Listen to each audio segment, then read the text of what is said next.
YouTube, powered by First NorCal Credit Union.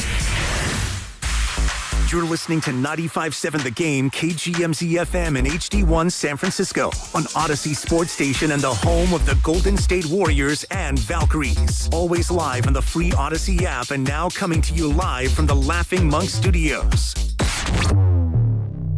Hey, this is Willard and Dibs from 95.7 The Game with great news from Safeway. You can earn Safeway rewards with each purchase you make. Then use your rewards for discounts on groceries or up to 20 cents off per gallon in gas rewards at participating Chevron or Texaco stations and up to $1 off per gallon at participating Safeway fuel stations. Not a member? Register for an account with your phone number at checkout and start earning rewards today. I personally love shopping at Safeway and saving up to 20% on my purchases for you with personalized deals, meal plans that list the ingredients needed to make shopping easy, and pet perks. There's something for everyone, including a free item every month from some of my favorite brands. If you sign up today, you can get $5 off your first purchase of $25. Restrictions and exclusions apply. Learn more at Safeway.com/4U. That's Safeway.com/FORU, as in the letter U. We will see you at Safeway soon. Come on, kids. We're almost there. The map says straight ahead. One-a-day 50-plus multivitamins are made for your overall health, with nutrients to support your brain and muscle function. Because don't you want to make the most of each day? So even on the family hike, you're not just keeping the pace. Hey, Dad, wait up. You're one step ahead. One-a-day 50-plus. The one for you. This statement has not been evaluated by the Food and Drug Administration. This product is not intended to diagnose, treat, cure, or prevent any disease. Visit Friedman's Appliance in Pleasant Hill to see the full selection of Thermador appliances. Thermador provides a range of possibilities, from refrigeration to dishwashers or cooking with steam or convection. Come into Friedman's Appliance, and right now, you can receive up to 3 complimentary gifts with qualifying purchase. See all Thermador appliances displayed beautifully in live working vignettes at Friedman's Appliance in Pleasant Hill and at friedmansappliance.com. Straight Talk Wireless presents Pickup Truck Wisdom. If you're only good to your new friends, you're not going to have any old ones. Straight Talk gets it. That's why new and existing customers get free 5G phones on Verizon's 5G network. Pretty simple, really. You keep good people by being good people. Find us at straighttalk.com and Walmart. Straight Talk Wireless. Straightforward. Always. Taxes and fees apply. Plan purchase required for free phone offers. Copyright 2026 Verizon. Looking for lifelong financial guidance? Look no further than Pettinelli Financial Partners, your dedicated financial coaches for every stage of life's journey. Whether you're planning for retirement, starting a family, or buying a home, we're here for you every step of the way. Visit PettinelliFP.com. The financial consultants at Pettinelli Financial Partners are registered representatives with and securities offered through LPL Financial. Member FINRA SIPC. Investment advice offered through Stratos Wealth Partners, a registered investment advisor. Stratos and Pettinelli are separate entities from LPL Financial. Hey, Jimbo, why is your cubicle full of plastic coffee pods? Well, I brew a lot of pods. How come yours isn't? Because I brew San Francisco Bay Coffee's commercially compostable 1-cup coffee pods. Commercially compostable? Indeed. They're just like yours, but they're made from plant-based materials. So I'm helping to reduce plastic landfill waste. Commercially compostable 1-cup coffee pods from San Francisco Bay Coffee. One small sip for a better tomorrow. 1-cup coffee pods can help reduce plastic waste in landfills when commercially composted. Commercial composting is available in limited areas and may not be available near you. Women's Heritage Day is coming to History Park on Saturday, March 7th from 12 p.m. to 4 p.m. Join History San Jose, Mosaic America, and other community partners as we celebrate Women's History Month in the Santa Clara Valley. This free, family-friendly event will feature live cultural performances, a poetry lounge, crafts for all ages, booths from local woman-owned small businesses, a woman-owned lowrider and classic car show, and more. Want to be a sponsor or find out how you can get involved? Visit historysanjose.org. Hey, it's Willard. Legends are built over time. Anyone can have a great game, a lucky season. At Habas Law, generations matter. For Tarek Habas and Nicholas Habas, integrity was learned at the dinner table. And a hard truth, clients are often victimized twice. First by accidents, then by greedy insurance companies. 40 years strong, Omar Tarek, and now Nicholas Habas, generations fighting to make it right. Visit habaslaw.com. Omar Habas is a California licensed attorney. Offices in Northern California, including San Jose. Past results do not guarantee future outcomes. 5,000 $5,000. That's the average amount of money people in the U.S. are now spending on gas in a year. $5,000. That's crazy. If you drive, you have to download Upside, the free app that gives you cash back every time you get gas. That's right. You can earn real cash back with Upside just by buying the gas you're already buying. You can literally start earning cash back today. I use Upside every time I fill up, and I've already made around $300. You're putting gas in your car anyway. Why not get real cash back? If you like free money, download Upside. I'm saving the cash I earn from using Upside to help pay for a vacation later this year. Download the free Upside app now to earn cash back every time you buy gas. Use promo code FRESH to get an extra 35 cents per gallon on your first tank. You can cash out anytime right to your bank, PayPal, or a gift card for Amazon and other brands. Just download the free Upside app and use promo code FRESH for a 35 cents per gallon bonus on your first tank. That's code FRESH for a 35 cents per gallon bonus. Showers coming this afternoon in San Jose. High temperature 71. Weather brought to you by Duke's Mayo. Welcome to Duke's Mayo Country, where the mayo is so smooth and creamy, it makes every bite better. Duke's Mayo. Look for the yellow lid. Rise. It's time.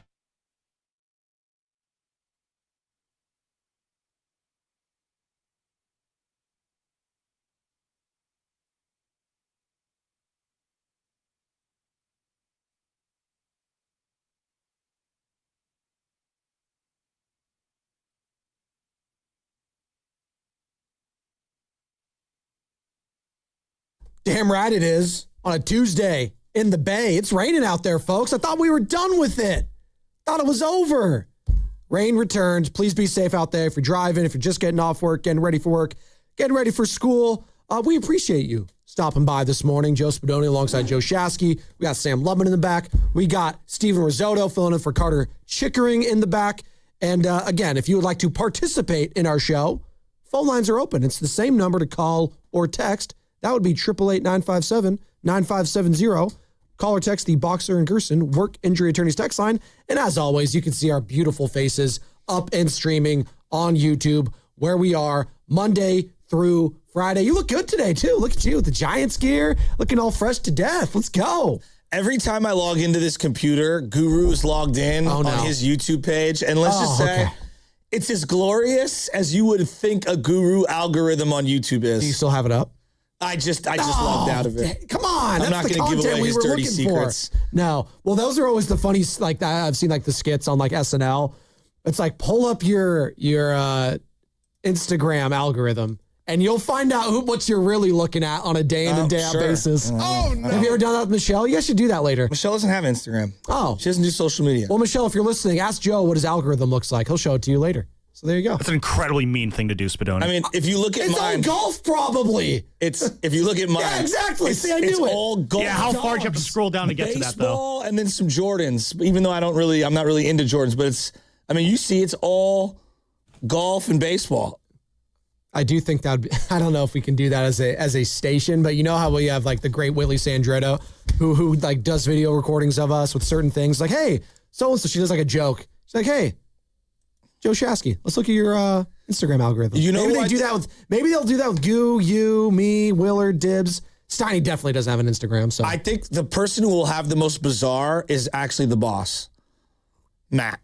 Oh yeah, I think his would be the most bizarre because it's all over the place. It's all over the place. That's what we're doing right now. We're all over the place, but we're having fun. See what this person posted in 6 continents away. He did. We're gonna have a Tony Vitello conversation at some point today.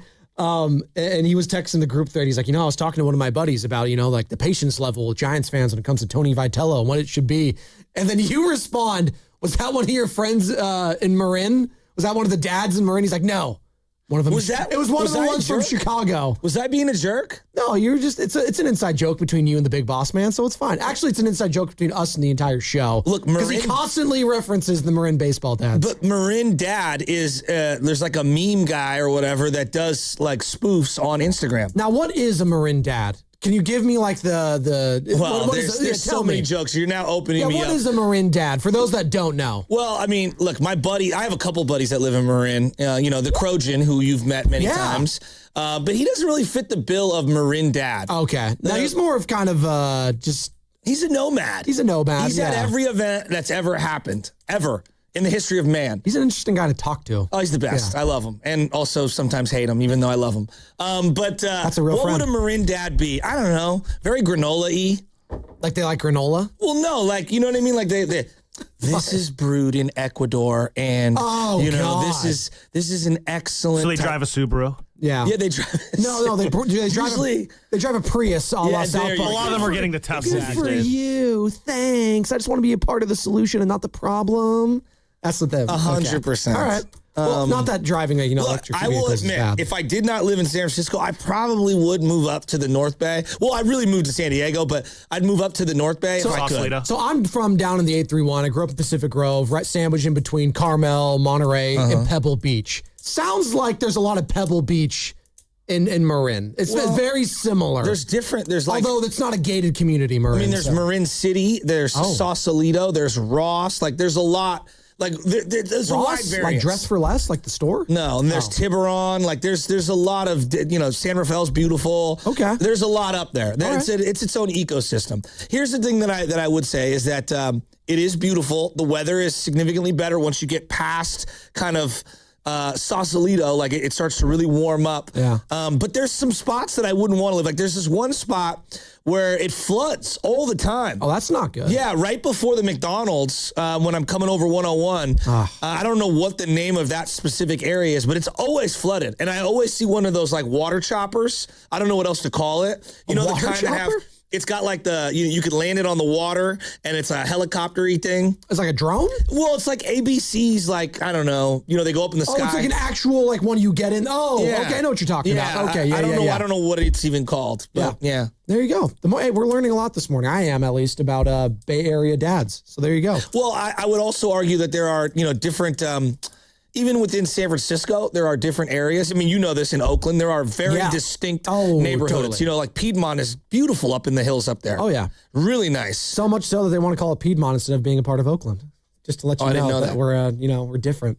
There you go. Yeah. Well, that Piedmont Park is really nice. It is. It's really nice. Their high school is beautiful, too. Yeah. So, like in San Francisco, like if you live in San Francis Woods, that's different than living, I don't know, Viz Valley. Like, it's very, very different. All right. So everything's a little different. Well, even where our old building at was different back where it was quiet in Embarcadero kind of area. Now we're in the heart of San Francisco in the financial district. Yeah, one thing I would say about the Bay Area, unlike some of the other areas that I've, traveled to, you take the wrong right and it gets immediately crusty. Everywhere too. Oakland, San Francisco. Well, I'm talking the whole Bay. No, there is. I'm talking the whole Bay. You want to find some trouble, ladies and gentlemen, you'll find some. Sam and I know that very well. We live kind of like in the same vicinity, and if you go 2 blocks to the left, you're in a different world. Oh, you're in it, and there are people. 100%. There are people walking around outside in outfits you have not seen before. Very colorful characters. Or if you have, it was at 2 a.m. So that was my favorite part of like when the people from outside of San Francisco flocked into San Francisco during Super Bowl week. They were like, who are the 2 women that were working for Odyssey? They were super sweet. That were there. Oh, yeah, they were very. Let's get their names because they were so amazing. They were like, I could not believe how lovely San Francisco was. I go, well, where did you go? And they're like, Jenny, who's one of the ladies that works here in corporate, and I've known her whole family. We actually know a lot of the same people. She's like, well, I took him to West Portal. And I was like, well, West Portal's great. Of course you had a great time at West Portal. It's amazing. Like, who wouldn't have a great time at West Portal? And who wouldn't, like, when you look at the news, like, oh, my God, San Francisco, there's homeless everywhere and needles and poop all over the floor. Right. Then you go to West Portal and you're like, oh, look how many beautiful, lovely little shops and stores and restaurants there are. So I feel like West Portal, too, is like the San Francisco you see, like, on TV and, like, in movies. Like very unchanged. Those Full House establishing shots. Yeah, exactly. Well, even like the Full House, like, I don't know. I always laugh when people go up like near to the hill. Ashbury, right? The Full House house? No, am I tripping? No, where am I? Where am I? time tripping. Where is that at? What's the? It's coming up and over. That's like, right. Okay. Adjacent to Van Ness, if you will. Adjacent. I'm thinking of some other place. Never mind. Yeah. Yeah. So the Painted Ladies is not really San Francisco. No, I mean, like, you know, it is on but a it's postcard. It is, but it's not kind of a thing, right? It's like, we couldn't do you hang out at the Coit Tower these days, Joe? Do you like go out? Do you go out there? Back in the day, we'd burn one up at the Coit Tower. Okay, all right. Yeah, but like, if you couldn't drink 40s there, that's not a real Frisco park. Okay, like, you know what I mean? Well, you know what I mean? In fairness, you could drink 40s anywhere you want. Just don't get caught. I'm talking about as a high schooler. Just don't get caught. There you go. Alta Vista was more of a park than that. This is great for the youth of America. Risotto's nodding his head. This is great for the youth of America. 6:15 a.m. Risotto was there at Coit Joe Tower every Spadoni and weekend. Joe Shasky telling all the kids, hey, you can drink the 40s anywhere you want. Just don't get caught. I can imagine your PSA. A 16-year-old risotto at, where they're distributing plastic cups at the keg. Like, I'm a journalist, and I'm wondering, where are you from? Why are you here? What's the backstory on this keg? Who made it? Oh, that's fascinating. Yeah, who, what, where, when, why, and how. That's called being a Buzz Killington, and no one wants to be that risotto. You taking notes back there? All right? Taking notes? Well, that's why he's successful I'm like he a is. journalist with words. By the way, I heard Guru got duped yesterday pretty bad on a fake report. He got sentelled. We've all gotten sentelled. You don't go on air with it, Gu. You send it in the chat first, and you let Evan, your producer, confirm it. But he went on and said, Scott Foster suspended after the goaltending call he had in the Lakers-Celtics game. Come to find out, Evan cops on air. He's like, yeah, Scott Foster wasn't even in that game. He wasn't even calling it. Oh, I love you, So Gil. I was thinking of times where I was so shocked by a trade or an acquisition or something, I didn't believe it. Like you thought it was Centel, as we're talking about it, right? Yeah. The Luka moment. I was at a crab feed. You were at the crab feed. I'll never forget when my nephew comes up to me, and he's a sports fan, but he's not like us. Like we're, something happens, like, oh my God, the Niners claimed the backup kicker for the Atlanta Falcons. Like he comes over and goes, yeah, Luka Doncic just got traded to the Lakers. And I go, what? You can't say that nonchalantly. He goes, yeah, to the Lakers. And I think it was for Anthony Davis.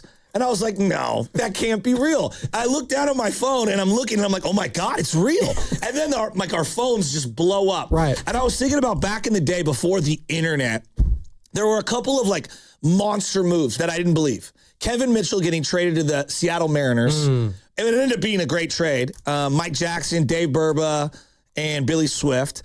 Matt Williams getting traded. Yeah. Matt Williams getting traded for Jeff Kent, not knowing that Jeff Kent would be what Jeff Kent was. Jeff Kent leaving the San Francisco Giants. Dusty Baker leaving the San Francisco Giants after the World Series. Like, those were shocking in real time. I remember the day the punch video came out. I still can't believe it. Remember how it wasn't the punch that happened. Who leaked the video? I was like, what did he say? Let's really alienate the player and just move off Jordan Poole. It's like, who was the guy that leaked it? That's the real problem. He's an idiot. Thank you, Boach. But I think two of the more shocking Warrior ones that aren't, and most people are going to go with KD. Like, I know they are. Like a shocking sports moment you didn't believe. And I get it. But I remember my boy Rocco was all over KD coming to the Warriors for like a year before it happened. Right. All over. And there were rumors, but it wasn't, it was shocking. DeMarcus Cousins was legitimately shocking at the time. But that's not the one I'm going to pick. I got two specific ones. Back when the draft was not live, okay, and it was tape delayed, I remember coming home and SportsCenter was like, the Orlando Magic and the Golden State Warriors have made a trade. Penny Hardaway for Chris Webber. And I was like, what? Chris Webber, Fab Five, like he was larger than life. Fab Five was larger than life. And it was like, are you kidding me? We got Chris Webber? It was shocking. And then the Baron Davis deal for Dale Davis and Speedy Claxton. I'll never forget. I don't even know if Dale Davis reported to the New Orleans Hornets at the time or whatever the team's name was when they did it. Like getting Baron Davis was a monster move. And then like the last one with the Warriors, Dunleavy and Murphy for Stack Jack and Al Harrington. Yeah. It is one of the most shocking trades of all time. What is the most shocking trade of all time? I'm going to take the Luka Doncic trade off the table. That one's it's too recent. It was a year ago. Everyone's going to go, I'm not giving you the Luka trade. Devers was pretty shocking. Devers was, I'd say in my lifetime, there's been a handful. I think of John Gruden getting traded to the Buccaneers after the That was tough pretty roll. wild. That was pretty crazy. Randy Moss getting traded to the Patriots. Not that it was crazy, but he gave up on the team, and then he immediately just goes and has one of the greatest seasons you've ever seen in your life, because of course he does. Alex Rodriguez getting traded to the Yankees when we all thought he was going to the Red Sox. That was a huge one. Kevin Millar, That was a huge one. Kevin Millar said, see ya. Yeah. Who's my guy? Nomar Garciaparra. See ya, Nomar Garciaparra. Hey, people forget Nomar Garciaparra wasn't as good as A-Rod. He was Mr. Boston, though. He was incredible. Yeah. I mean, every kid my age was doing the glove thing that he had to tick at the plate where he would take the gloves on and off. I mean, he was a baller.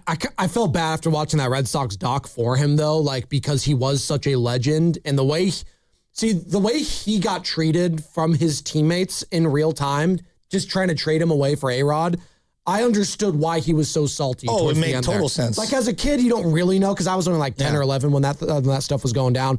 Then you watch it again 20 years later. I was like, oh no, he's pretty justified being kind of a prick about that whole situation. Think about this. Similar to the way David Lee kind of ended in like a sad whimper with the Warriors. He had a great run with the Warriors.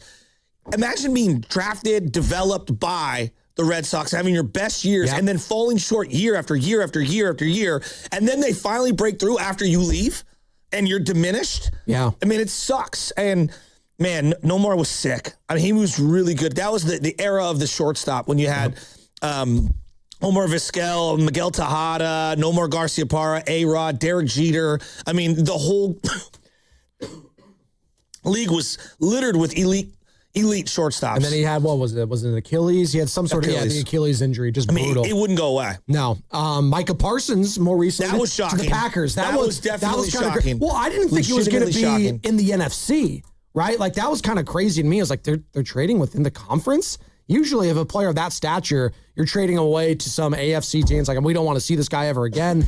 And then, obviously, the Micah Parsons, he ends up tearing his ACL, and we'll see what he's going to be any point this season. Wayne Gretzky to the Kings we got on the Boxer and Gerson work injury attorney's text line. Was the Jimmy Oilers. Butler one shocking? It was in the sense that we had heard reports that he didn't want to come here, and if he did, he wasn't going to re-sign. And then he immediately re-signs with the team and has a 2-year extension. It's like, okay, so he just wanted the money. It happened so fast, though. But I think Warriors fans, they had to pivot so quickly emotionally because you thought you were going to get Kevin Durant. Yeah. Remember, we had Anthony Slater, who covers the team for ESPN now. Back then, it was The Athletic. He said it was like more than a 50% chance he thought that KD was coming to the Dubs. I thought he was too. No, and I think, was so depressed when it didn't happen. I had to talk you into Jimmy Butler. I had to be like, dude, Joe, actually, this is going to be the better move, I promise. Now Jimmy Butler tore his ACL. But like, I was kind of shocked that they went with the Jimmy. Like, and it's funny, we're going to talk about Mike Dunleavy and just kind of like where we're at with some of these general managers and president of, sports operations here in the Bay. But I think his Q rating was at an all-time high after that Jimmy Butler trade. There were some fans, though, because we played the sound like, we just got older. We got rid of Andrew Wiggins for this old guy. Like, what? But Wiggins, his Q rating was at an all-time low within the fan base. I think most of them were just like, get him out of here. And we got Jimmy Butler, who we have seen be the best player on a championship team, or at least get to the championship twice. Let me throw a couple other ones at you. What about the day the Niners made all the trades to move up to the number 3 spot? Forget the Trey Lance pick. But to move up, that was pretty shocking. Christian McCaffrey trade, pretty shocking. I remember doing that show. So you guys were on in the morning, and then the trade immediately happens. We get the Schefter update. Crazy. And it was Steiny, Guru, and Dibs. I was on Half Moon Bay's golf course doing a live, Instagram or Periscope or something with Bonte when that happened. How about this one?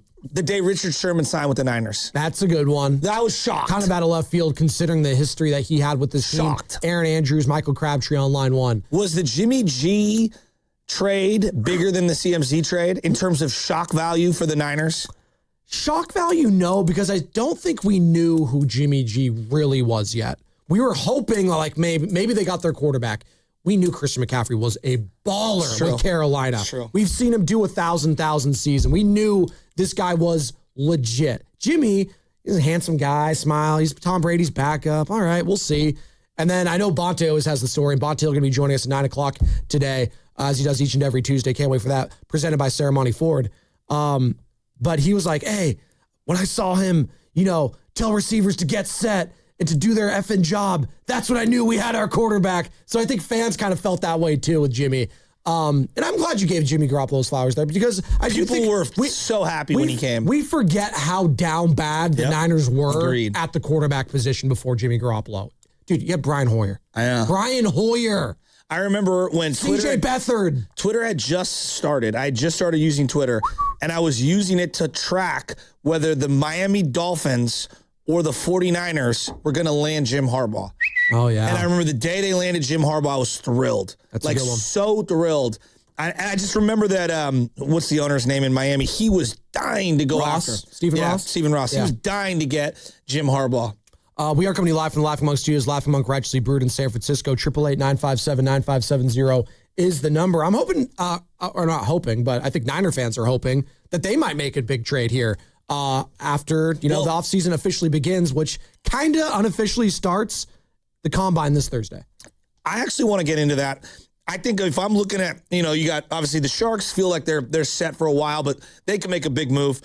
The Warriors, I don't think they should make a big move. I think they need to kind of just stand pat. Then I look at the 49ers, and I know everyone wants the big move. I'm going to tell you what I don't want. I think the team poised to make the biggest move this year is the Giants. 888-957-9570. We'll discuss that on the other side. It's going to be brought to you by Kalshi. Trade on anything.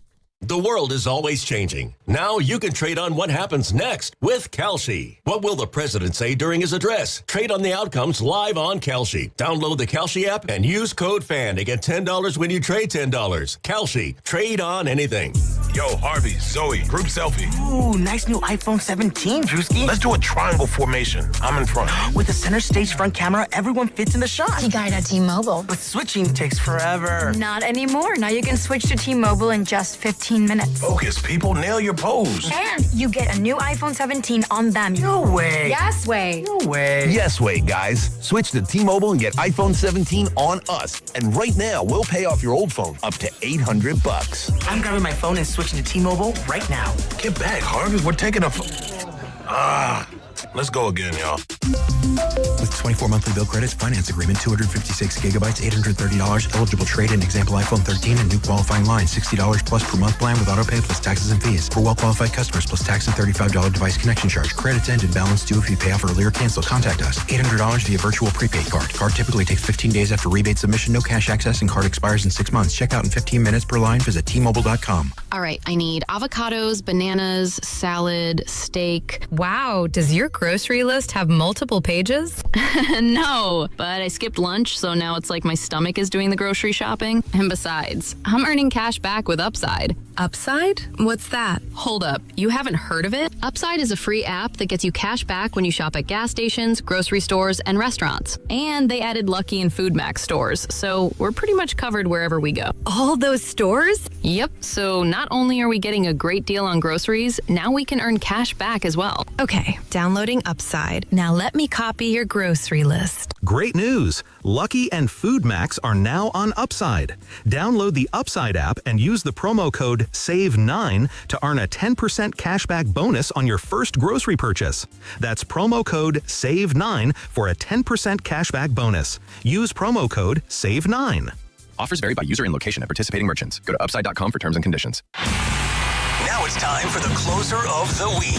Presented by LiftMaster and R&S Doors. Turn your garage into the envy of the neighborhood. Visit rsdoors.com. This week's closer comes from Bobby from Fremont. My garage door spring broke. Victor came out, gave me a very reasonable estimate, and completed the job in half an hour. He also recommended I replace the rubber rollers on the door and save me another service call. Recently, my garage door opener was not working. I was in need of a closer. I was put in touch with R&S Doors, and they hooked me up with a brand new garage door opener from LiftMaster. With LiftMaster's MyQ connectivity, my garage door opener can be controlled right from my smartphone. You'll know when a door or gate has been left open and can close it with a tap, no matter where I am. Be one of the first 10 callers and receive 20% off a LiftMaster garage door opener. Call 1-800-FIX-A-DOOR. That's 800-FIX-A-DOOR. Or visit rsdoors.com. R&S Doors. Look for the red truck. Ragnar the Terrible is interviewing at a big bank. Let's listen. Everyone, this is 5th century warlord Ragnar the Terrible. He killed it in his first interview. Not literally, but close. Ragnar, what would you do if a customer complained about high loan rates? I make video presentation.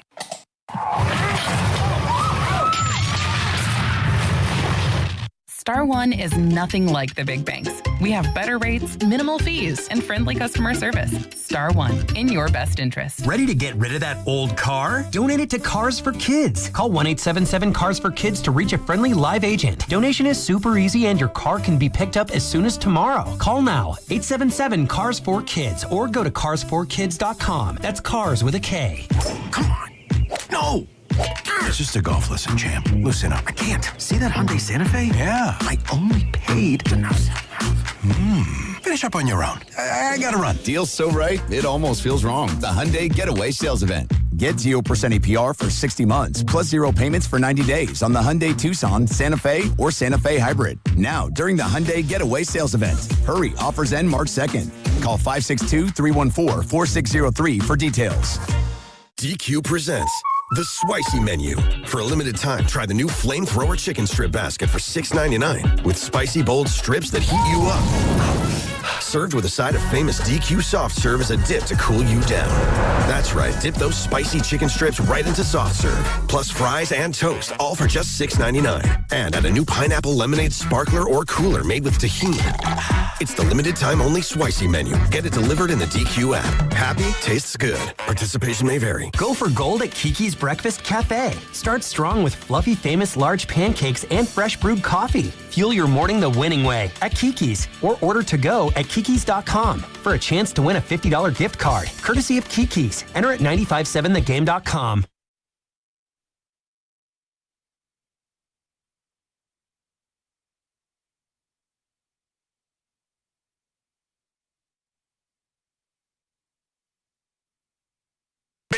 Bay Area, what's going on? It's your boy Chewy from 102 Jams. Listen to me every day, 3 to 7 p.m. But right now, let's get right back to the morning roast with my guys, Joel Spadoni and Joe Shasky, right here on 95.7 The Game. You fired up, Shasky?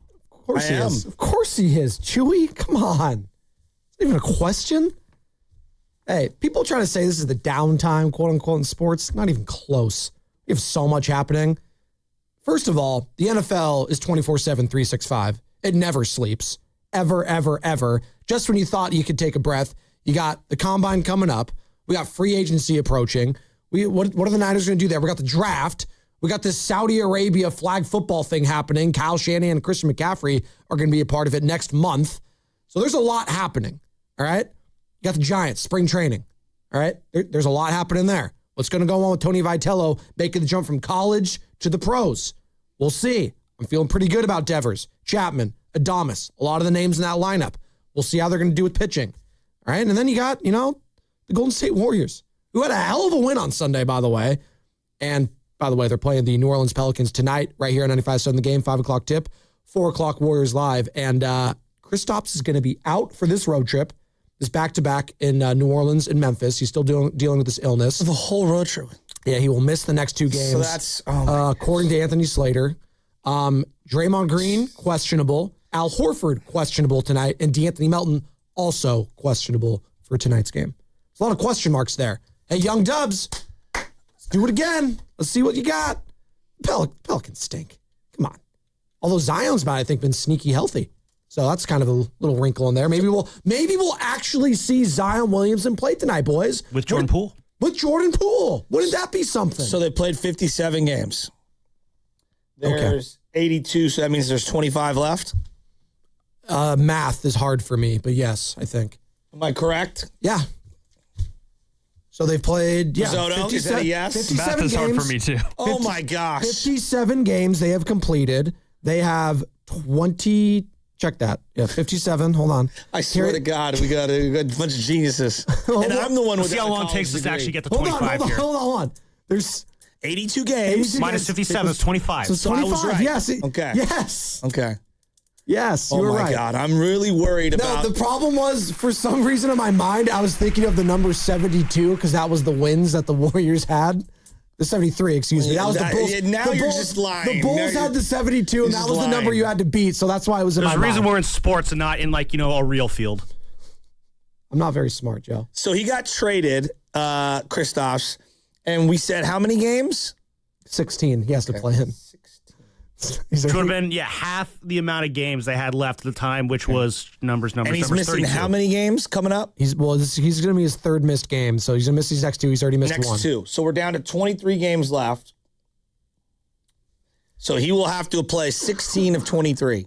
We'll have to play 15 more. Yeah, he has to play 15 more games because he's already played in 1. I thought the number was over 16. It's at 16. We discussed Once he gets to game 16, Spadoni wins the bet. There we go. And I didn't bet this, right? No, it was me and Carter. That's what I thought. No, it's me and you. See, this is how you got in on the Well, this happened. Hold on. This is ridiculous. Respectfully, This was all during Radio Row at Moscone Center, so my mind's a little fuzzy. Respectfully, you were the one who made the bet. Respectfully, I almost died, all right, that weekend. I was very sick. But did you die? No. Well, then I guess we're still good then. He dies. So I forgot. Oh, no. All right. So you've got a 7-game buffer. After you think I'm going to win? You think I'm going to? I don't know. They've got back-to-backs. I mean, I don't know, man. Would that be the upset of the year? 4 more back-to-backs. Would that be the upset of the year if he after plays 16? this ones that he's going to miss? What? Would that be the upset of the year if he plays in 16 games? Right now, it would be a long shot. Okay. All right. I'd be upset. I'm rooting for him. I'm rooting for you, Chris Dobbs. A lot of people are rooting against you, not me. I'm on your team. I'm in your corner. Well, I if got you're your looking back. at this from a silver lining aspect, like the more games he misses, you could go in both ways, but the more games he misses, maybe the price point comes down. Sure. I'd rather just see him play. No, I agree, but I said silver lining, not like the ideal outcome. The ideal outcome is he balls out. So we get him for the cheap. He comes back next year, but still doesn't play a lot. Like, that's kind of how I'm thinking. Well, this season feels like a lost season for him physically. I mean, we can say that for a lot of his seasons, unfortunately. I just want to see him out on the court. Like, I want to see him produce. Well, that I agree with. And unfortunately, like, I'm not shocked by this. I don't think Warriors fans are. They're just disappointed because you thought maybe, just maybe, if he could, just stay on the court, that could be a positive thing heading into the offseason. Maybe if we could see him and Steph on the floor together, they could have a fun tandem. We're not even going to see him in the next 2 games. So, and hopefully Steph is back sooner rather than later. Next week, potentially, he could return. Obviously, he's going to miss the rest of February with his runner's knee. You tease something, Joe, I want to dive into. 888-957-9570 is the number. A lot of people right now are looking at this 49er squad and said, all right, last year, they were very risk averse. They had a lot of drama they were dealing with, a lot of different contract disputes. And what they did was reward Brock Purdy, George Kittle, and Fred Warner with contract extensions. They trimmed a lot of the fat of the roster. They said goodbye to Deebo Samuel. They said bye to the Leonard Floyds of the world. They said bye to the Javon Hargraves of the world. They needed a clean slate. And that's what they did. And I think most fans understood that. Now I'm looking at this year. Fast forward. You don't know the status of Nick Bosa heading into next season. You're not going to know the status of George Kittle next season, a guy that you rewarded last offseason. You like to think that Fred Warner will look like Fred Warner, but I don't know. It was kind of a severe injury. Maybe you could have came back for the NFC Championship game if they made it. Who knows? But I'll bet on Fred Warner. There's a lot of question marks is what I'm getting at. And they need talent on this roster. That was evident when they lost to the Seattle Seahawks. I think we could all agree there was a talent discrepancy on the field, especially their defense versus the 49ers offense. So this is where I'm getting at. They need to add muscle and talent. If last year was about trimming the fat, this year needs to be about adding the muscle, a la Planet Fitness, whatever gym you go to. You need to add the muscle. I know you're working out at the Olympic Club every morning, trying to put on some poundage, the good poundage, the muscles, all right? You're doing the bench press, doing the curls for the girls, doing all that. That's what I need to see the Niners do this offseason. And I don't know what that looks like, Joe. Kyle Pitts got franchise tagged yesterday. I think a lot of Niner fans wanted him for tight end position. There's still other guys out there, Isaiah Likely, David Njoku. What I'm getting at here is I think Niner fans, not that splash might not be the right word, they're just looking for some players that can contribute immediately that aren't going to be major question marks like they're going to be from the draft. They want some added proven talent on this roster right now. And how do they get that? Through free agency or via a trade. Well, I think the trade, you got to be really careful here. And I think everybody wants Max Crosby, right? That's kind of like one of the things that you see. I think he is the golden goose of this offseason, probably. All right. Well, they say that it would command a Micah Parsons-like trade. Correct. Well, the Green Bay gave up a first-rounder in 2026 and in 2027, plus former first-rounder, and this was 10 years ago, but Kenny Clark, who's a good player. He's really solid. So not all first-round picks are made equal. When you give up this year, Green Bay gave up the 20th overall pick, basically. And then next year, they're making the trade thinking, oh, those are going to be 25, 26, 27 through 32. That's what they think those first rounders are going to be. And that's a lot different than a top 5 pick. Right? But there's a projection. The Niners would be giving up a pick in the 20s, right, this year. Correct. And then you would assume it would be something in the 20s next year, plus a player. Yes. Now, maybe they don't want any of your players. Maybe it's another pick. I just think that's really rich for a guy looking for his third, fourth contract on that side of the ball. He's an awesome player. He's amazing. And I hear everybody like, well, the Niners don't draft well. And like, I get that. I don't think they're one player away. And as much as I would love to have Max Crosby, he's an amazing player. I need to keep those picks, and I need younger players on defense that are a little more cost controlled. And then maybe I could spend more in free agency to fill some of my offensive holes. You know, you referenced some of the tight end spots, and we can go through some of them. Offensive line. I think they need an edge rusher. You know, they can get an outside linebacker or someone a little less expensive, and then still execute their picks or trade down and get multiple players in their picks. I get why everyone wants to chase the carrot of Max Crosby. I understand that. It's a sexy name. He's a great player. A great player. I don't think the timing is right for the 49ers. I wouldn't do that deal. 888-957-9570 is the number. I'll discuss on the other side whether or not I would do that deal. I want to ask 49er fans right now, would you do a Micah Parsons type of trade if it brought in Max Crosby? So Shasky kind of laid it out right there. It'd be 2 first-round picks. It'd be next year, the year after that, plus a player, or if they don't like your player, maybe it's another pick on top of that, second, third, what have you. Would you do that for Max Crosby? 888-957-9570 is the number. By the way, we're giving you another shot to do something that money just can't buy. It's a bucket list opportunity. Play a game of knockout on the Chase Center floor. That's right. Shoot hoops on the floor that Brandon Pajemski plays on. Every show will be giving away opportunities every day this week, and the only way you have a chance is to register at 957thegame.com. You can still register. Go to 957thegame.com. And if you are registered, listen, 7:30 a.m., 12:30 p.m., and 3:30 p.m. It's 3 times every day, Monday through Friday, for your name. You got to be listening for your name, and if you hear it, you'll have 9 minutes and 57 seconds to call the contest line. For more details, again, go to 957thegame.com. And we're less than an hour away from that window opening on our show. And also tune in for Warriors Live today, presented by Xfinity, your home court advantage, brought to you by Xfinity. Watch all your favorite teams all in one place. Xfinity, imagine that. Warriors taking on the Pelicans. 5 o'clock tip right here on 95.7 The Game. As this segment was brought to you by Fremont Bank, here for you, here for good, in Planet Fitness has everything you need anytime the motivation hits. And with most clubs open 24 hours, you can give everything you've got. Save $28 or more when you join today for just $1 down, $15 a month. Cancel anytime. Deal ends February 27th. See club for details.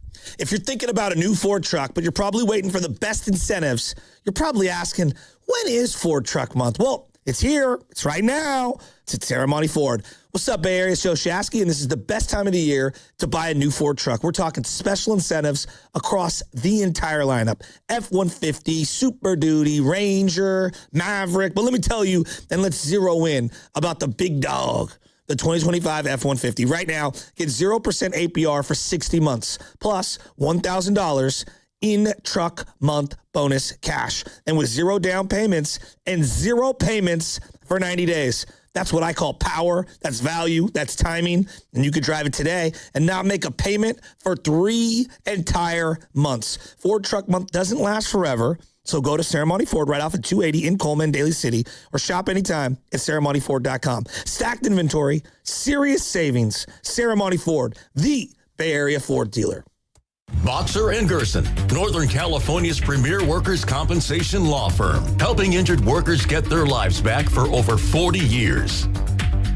Running a business means wearing multiple hats. So if you're like me, you probably started out using your personal phone, taking client calls and texts nonstop. As my business grew, I needed something smarter. That's when I switched to Quo, the #1 business phone system. Quo works right on your phone or computer. No carrying 2 phones, no clunky landline, just one easy app you can try for free. Your team can share one number and handle calls and texts together like a shared inbox. Any teammate can jump into the conversation, so customers get faster responses. And Quo's AI assistant summarizes your calls and responds to customers 24/7, so you never miss a lead or opportunity. All this starts at just $15 a month. That's basically 2 coffees. You can even keep your current business phone number. Find out why 90,000 businesses trust Quo. No missed calls, no missed customers. Try Quo for free at quo.com/sports. That's quo.com/sports to try Quo free. QUO.com/SPORTS. Your home's equity.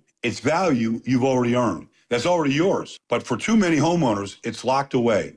I'm talking about thousands of dollars just sitting there, not helping with today's needs, not helping with tomorrow's plans.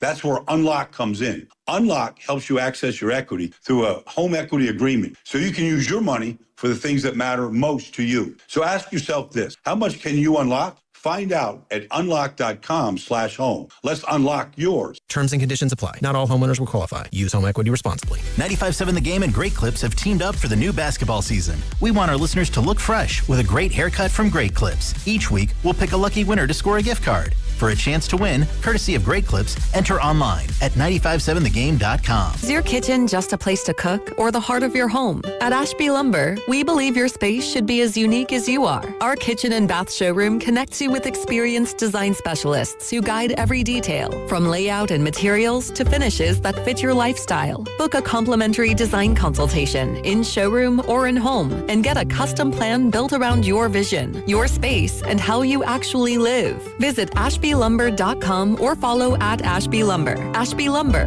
thoughtfully designed, beautifully built. My name is Whitney Allen, and I'm a widow. My husband, Ryan, died. We never thought we'd ever have to use life insurance, but the unexpected happened. With Ethos, signing up was fast and 100% online. You can get a quote in seconds, apply in minutes, and get same-day coverage. No medical exams, and you can get up to $3 million worth of coverage. I am grateful we were prepared. Get your free quote at ethos.com/radio. That's ethos.com/radio. Paid spokesperson. Time spent on application may vary. Online health questions required. Honey, that flu keeping you up? Did you take NyQuil Intense Flu?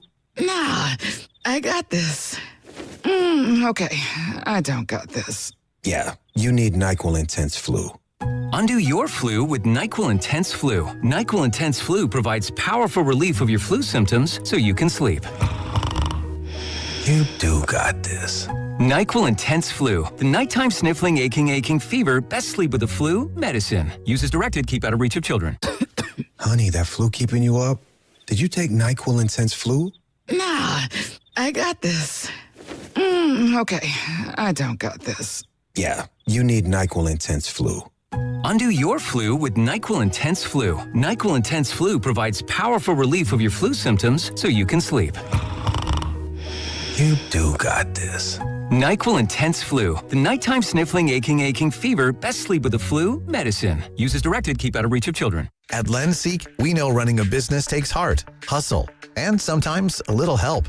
That's why we stand with you with our exclusive AI lending platform, connecting you to over 100 funders. If you've been in business for at least 2 years with a minimum annual revenue of $500,000, you can get up to $1 million in funding in as fast as 24 hours. No collateral, no prepayment penalties, no red tape. Apply today with no cost or obligation at lendseek.com. That's LENDSEEK.com.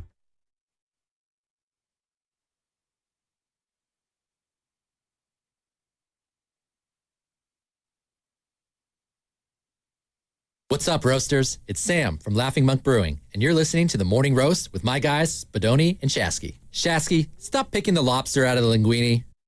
Sammy! Sam Gadiri, by the way, shout him out, Laughing Monk. Big Raider fan. He's probably pumped up about the draft. Fernando Mendoza, a lock to be number 1 overall. What are the 49ers going to do? I'm curious. I have a feeling they're going to trade up in the draft this year, Joe. I don't know. Right now, you're asking me, February 24th, 2026, we got the combine starting this Thursday. I think the Niners they're going to do something. I don't know what it is. They're going to do something, though. And what is that something for the fan base? What is the itch that they want scratched this offseason for the 49ers? Is it a Max Crosby big type of deal? I don't know if that's the move either. I know you're kind of out on that. And if for those of you who don't know, it would reportedly command a Micah Parsons type of package or even more than that to get Max Crosby. And that would be at least 2 first-round picks and a player on top of that. And I don't know if the 49ers are in a position necessarily to part with draft capital in the first round. I don't know. Like, the quickest turnaround might actually be hitting on your draft picks and you have control at a nice salary for these young guys We saw it with the Seattle Seahawks. We've seen it with the Rams. That's kind of the pathway forward here, I think, for the 49ers, is having to nail these first-round picks. And unfortunately, last year and the year before that, first-round picks both got hurt and missed a majority of the season. You're just sneaky old. Yeah. And, look, I get geeked out on team building. I've talked about this. It's fun. I love it. It is. And, when they had Ayuk and Debo, I kept saying, guys, you can't spend $70 million on wide receivers, okay, and then be a run-first team. Like, it's one thing if you're, an air raid offense and you're going to throw the ball all over the yard, and that's just how you play football. But that's not how the Niners play football. Like, I've said it for maybe 3 or 4 years. Like, who's the number one target? Whoever's open in the offense. Yeah. That's kind of how they run offense. Yep. Annoys wide receivers to no end that are trying to get paid. But, yes. Getting Max Crosby, it sounds great, and I want him, and he's a great player. But then you have to do, the cost analysis. So let me ask you this. Without restructuring anyone's deals, if you acquired Crosby or Bosa, you'd have $35 million for Crosby. That's the cap hit. $41 million for Nick Bosa. All right? That's 26% of your overall cap in 2 players. Yeah. 26, that's a lot. Could they restructure, though, if you wanted them to create more? Okay, so restructuring, you're going to give Nick Bosa, who's played 3 games this year and 14 the year before, and has been thoroughly underwhelming since signing a big mega contract. You want to give him more money on his 3rd ACL. Maybe they do. When you have a potential out of $34 million dead cap after this season. Do you just want to be out of the Nick Bosa business? Are you out? Well, if you're telling me that Max Crosby is going to get something close to the Micah Parsons deal, I would be more inclined to shop Nick Bosa now and get out from underneath that and get myself more picks. Could Bosa have another good year? Of course he could. But, I'm probably fading him moving forward. Well, maybe, but I'd like to see him at least, try to, produce with Max on the field this year. Then what happens if they make sweet love together and we all see it and it looks great and they go on a huge run? And that's the tandem that leads you to the Super Bowl ultimately. I know that sounds pie in the sky right now, but we've seen that. We've seen the tandems in the past dominate. And right now this team desperately needs to get to the quarterback. It's the trenches one way or the other that they need to address. I think we could agree on that, Joe. Yeah, I would agree. Offensive line and defensive line. But you only have so many resources, right? And so right now, if you're just looking at your team, what's your number one hole for the 49ers? They got the combine this week, free agency starting. I got a whole free agency list of individuals that I would like to target. Probably offensive line. So O-line for you. Probably. What position? Probably guard. Okay. Or center. So guard. Okay. Because I feel okay with McKivitz. We gave him the contract, and I'm pretty sure Trent Williams will be back. So you got guard 1. What would be 2?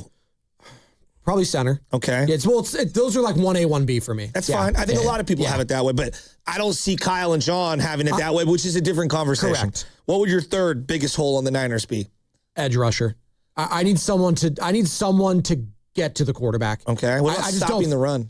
That's up there. You want to be that neck. That's absolutely part of it. So, hey, Joe, I don't know. This is a novel idea. Can I get someone that could do both of those things? We're talking about Max Crosby. That's what he does. He stops the run. He plays every single snap, and he also gets to the quarterback. Now, can I get a guy like that? Is that possible?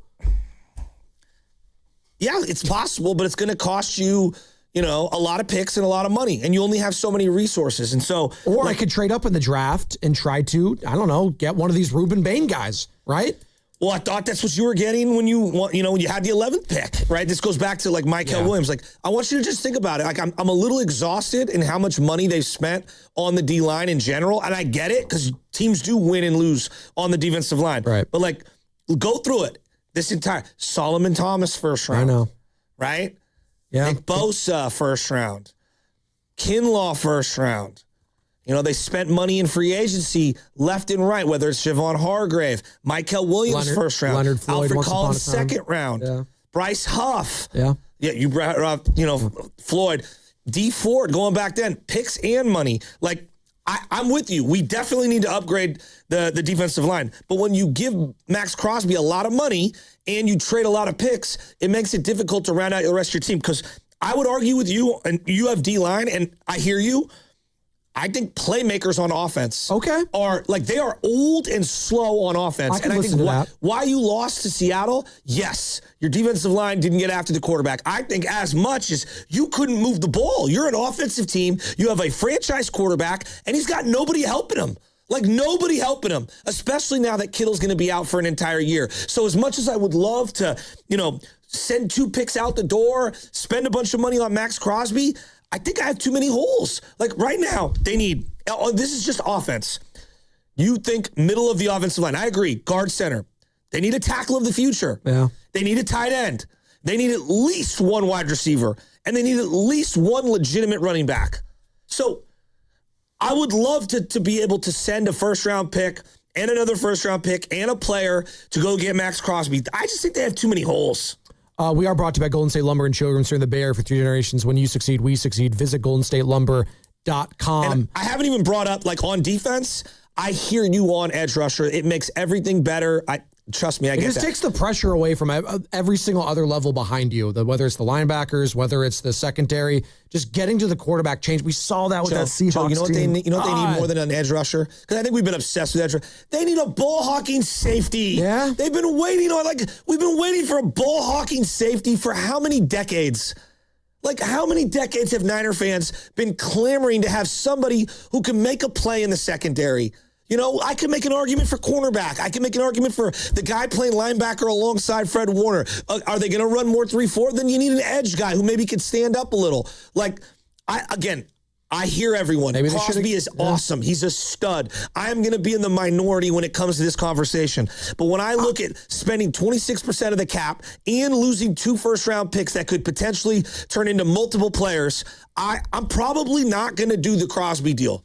I don't think you're going to be in the minority, and we can ask the people, 888-957-9570 on the Box and Gerson Work Injury Attorneys text line from the 510. Parsons changed Green Bay. Max would do the same here in San Francisco. You take Max so someone else doesn't get him and make you even further away in the conference. See, they don't operate like that. I'm not going to say, I need to go get player X because if player X goes to the Dallas Cowboys, now we're even further back from the championship. That's what the Niners used to do. Yeah, but they were 1 player away or 2 players away back then. I ask you right now, were the Niners, seriously, when you saw the 2 games against Seattle at the end of the year, were the Niners 1 player away against them? 1 player away, no.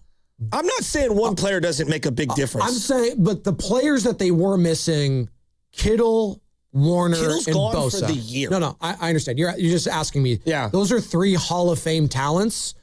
Not having 3 Hall of Fame talents on the field, that was a big loss. It was just undeniable. Now, do I think if those guys were healthy, that they could beat the Seahawks? Maybe. Gives them a better shot to do so. I'm not willing to just automatically dismiss if Bosa, Warner, and Kittle, being on the field, that they would automatically still lose the Seahawks. I don't know. I can't say for sure. That's one of those hypotheticals we'll always think about. I don't know.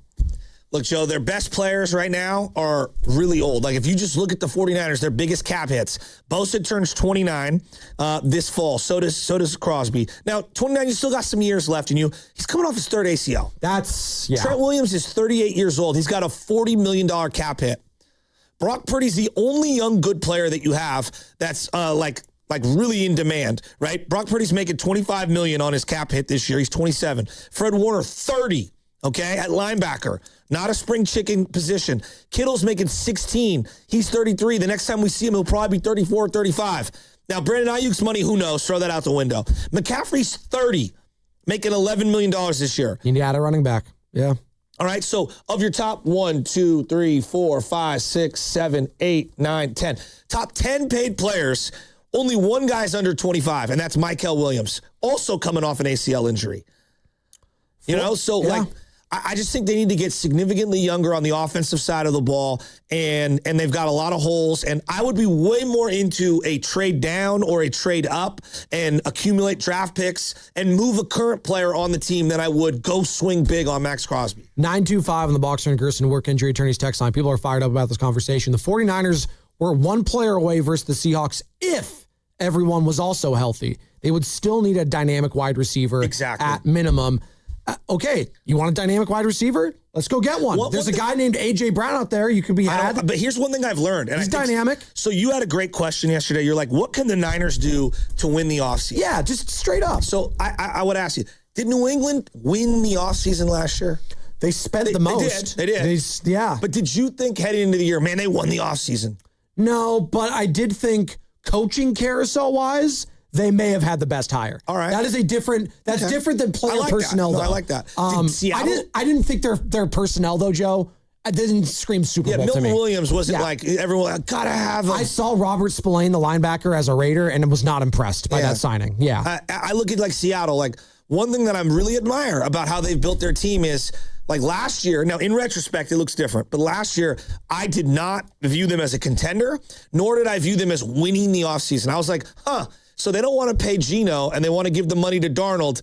We'll see how that plays out for them. You respected like the personnel and like the coach, but you had major question marks about the Seahawks. I think most people did. I mean, did anyone see Jackson Smith-Njigba having this type of a season? No, being the best wide receiver in football this last year? No, I did not see that. You know, and like that defense going from really good last year to amazing this year? No, I didn't see that. I didn't have that. And Charbonnet leading the league in rushing touchdowns. And like they were amazing. And look, there's many things I look at with them and I'm like, I like how they build their team. And I'm not saying you got to copy them. That's not what I'm saying, because each team's got to kind of do their own thing. You're at different spots in your career. But I don't think winning the offseason translates to winning games in September. I really don't. I think keeping your head down, drafting well, building your own roster, making true difficult decisions, like not spending $25 million a year on Juwan Jennings. That's a tough decision. He's a really good player. I like him. It's probably not great money spent. He'll get priced out somewhere. I would be very surprised if Juwan Jennings came back in a 49ers wide receiver this season. I would just looking at who's available, like Alec Pierce is what people are saying. And I like Alec Pierce, but he might be a one-year wonder with the Indianapolis Colts. You know, the more and more I thought, like, no, I'm not spending free agent money on wide receivers. No, I'm not doing that. Wide receivers that you don't deem are top 5 or 10. Kendrick Bourne came off the scrap heap and got me 500 yards this year.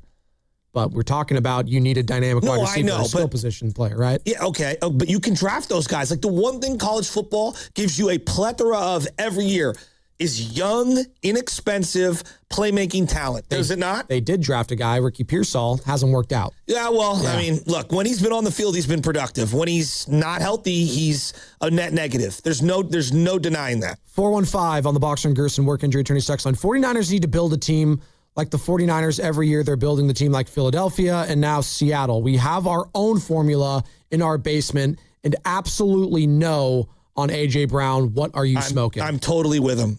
Hey, you got to have a risk. No, you got to make a risk somewhere. You got to have choir boys, but here's what I would say.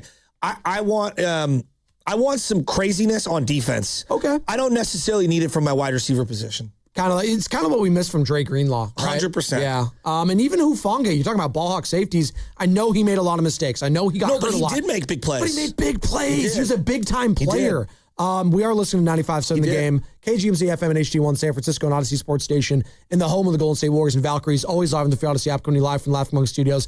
In about 27 minutes, 7:30, the window will be open for you to qualify to play knockout at Chase Center. You got to hear your name. We'll give out the contest line, and you'll have 9 minutes and 57 seconds to call in. Again, that's going to start at 7:30 on our show. By the way, Bonte Hill going to be joining us in studio. Thumbs up, Bonte.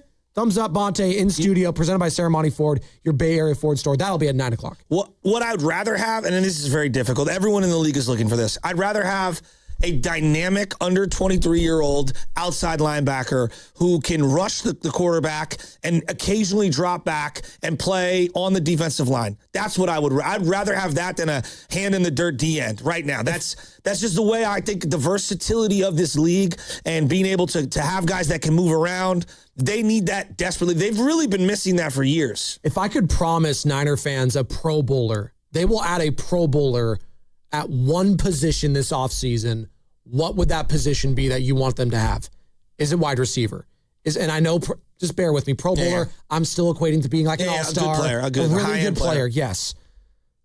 Is it wide receiver? Is it a guard? Is it a center? Is it a defensive lineman, either a D tackle or a D end? Is it a linebacker to go alongside Fred Warner? Is it a safety? I think you could go anywhere, and you could talk me into it. So 888-957-9570. if you're asking me, like, if I could land one guy who'd be an immediate Pro Bowler right away. And it's either in the draft or free agency. So 1A, 1B. Outside linebacker who can rush the passer occasionally and drop back occasionally. And then it would be safety.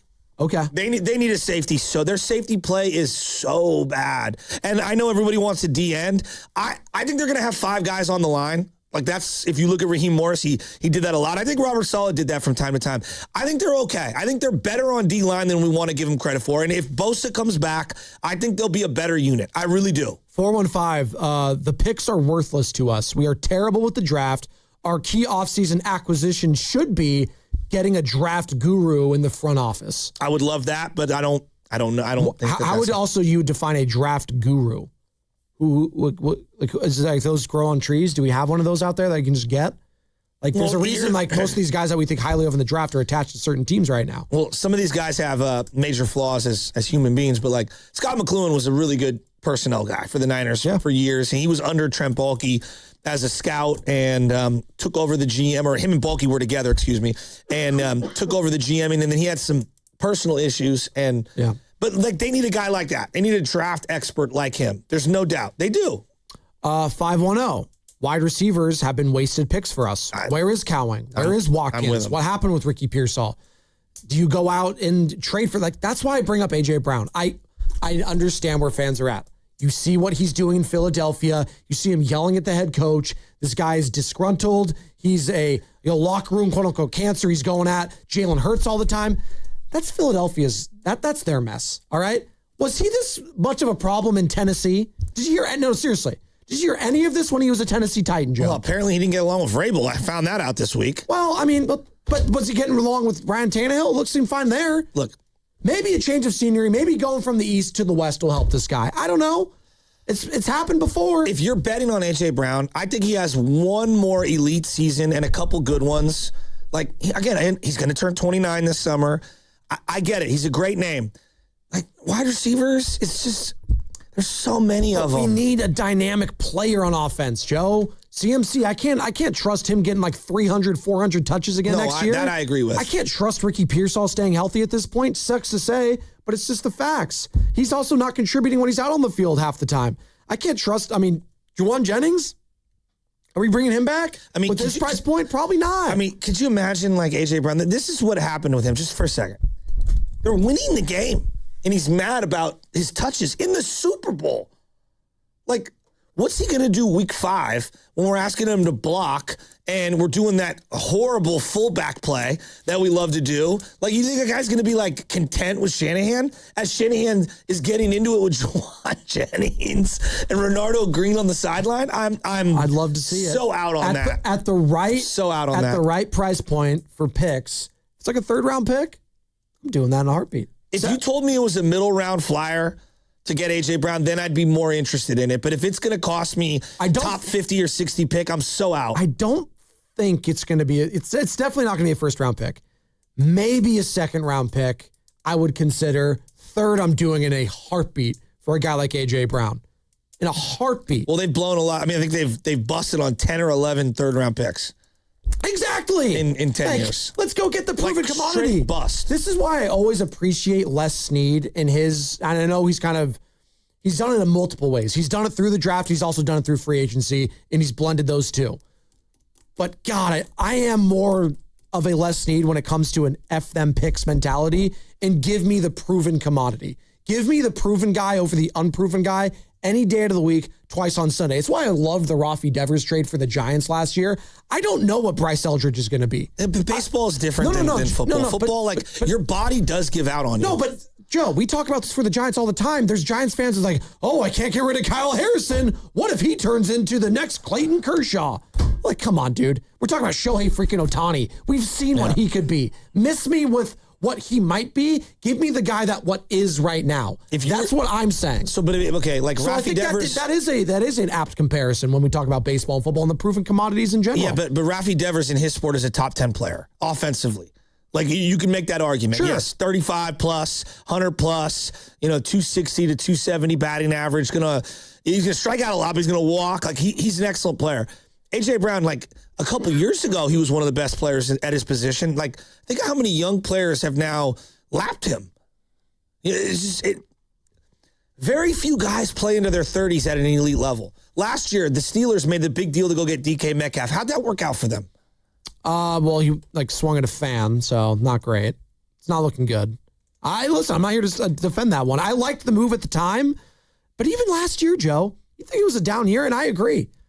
Still had 80 receptions, 1,000 yards, and 7 touchdowns. Like, not like he was some Scrabini. Well, and an offense that we thought was pretty trash most of the time, pretty serviceable. I mean, that's 15th in touchdowns. He's a good player, but like in a down year, I'm out on him. I'm out on him. You're just out on the player. I think he's a crappy teammate. Maybe they need a little edge. Maybe we need a little edge here. There were 2 risk-averse last year, Joe. Let's be honest. I would prefer my edge be on defense. They didn't want the drama last year. They tried to get out of the drama business. I understand the Brandon Ayuk thing happened in the regular season, and I think the players did a really good job of blocking that out, and that mess is behind them. They're done with the Brandon Ayuk stuff. They're going to cut him, whatever. They're void his contract. He's going to be gone.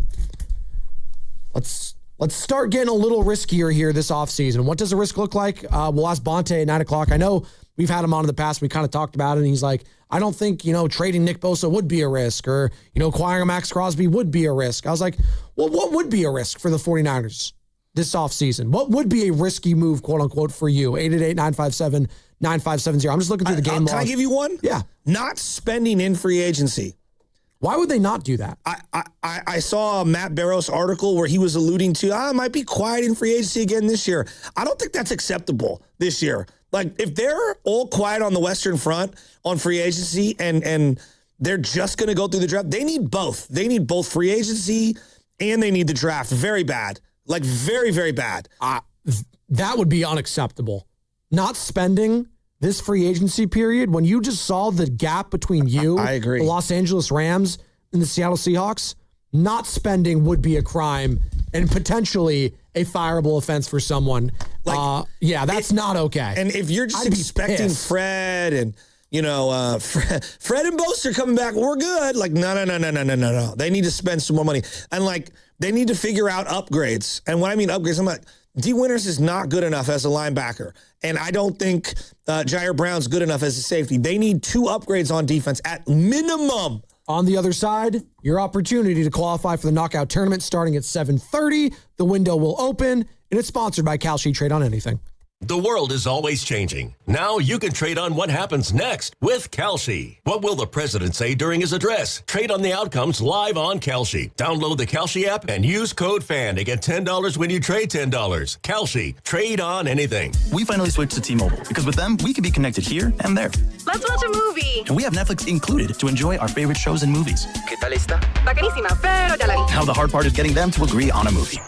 Switch today and get the new Samsung Galaxy S25 Plus with Galaxy AI, all on America's best network. Visit a store, T-Mobile.com, or call 1-800-T-Mobile. Best mobile network in the U.S. based on analysis by Ookla. Speed test intelligence data to H 2025. Receive Netflix standard with ads on us with qualifying plans. Come on, kids. We're almost there. The map says straight ahead. One-a-day 50-plus multivitamins are made for your overall health, with nutrients to support your brain and muscle function. Because don't you want to make the most of each day? So even on the family hike, you're not just keeping the pace. Hey, Dad, wait up. You're one step ahead. One-a-day 50-plus. The one for you.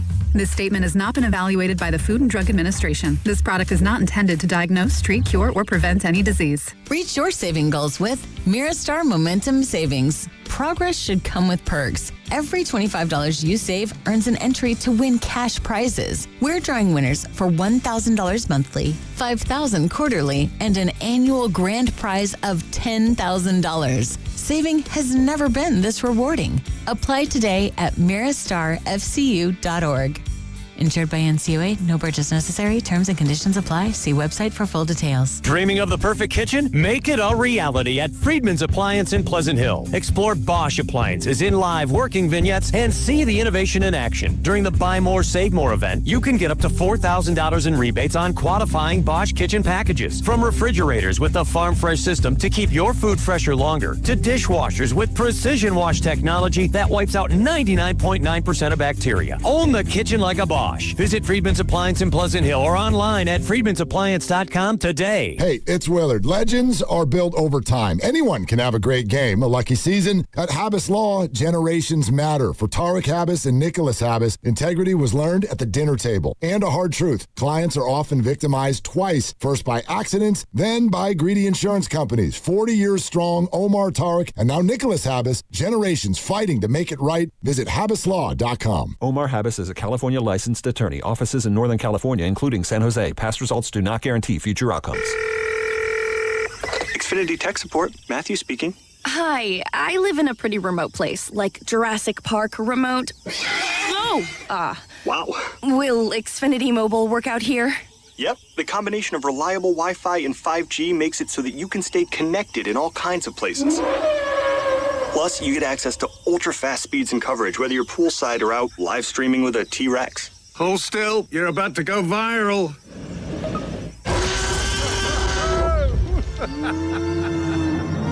Welcome to a new era of Wi-Fi boosted mobile.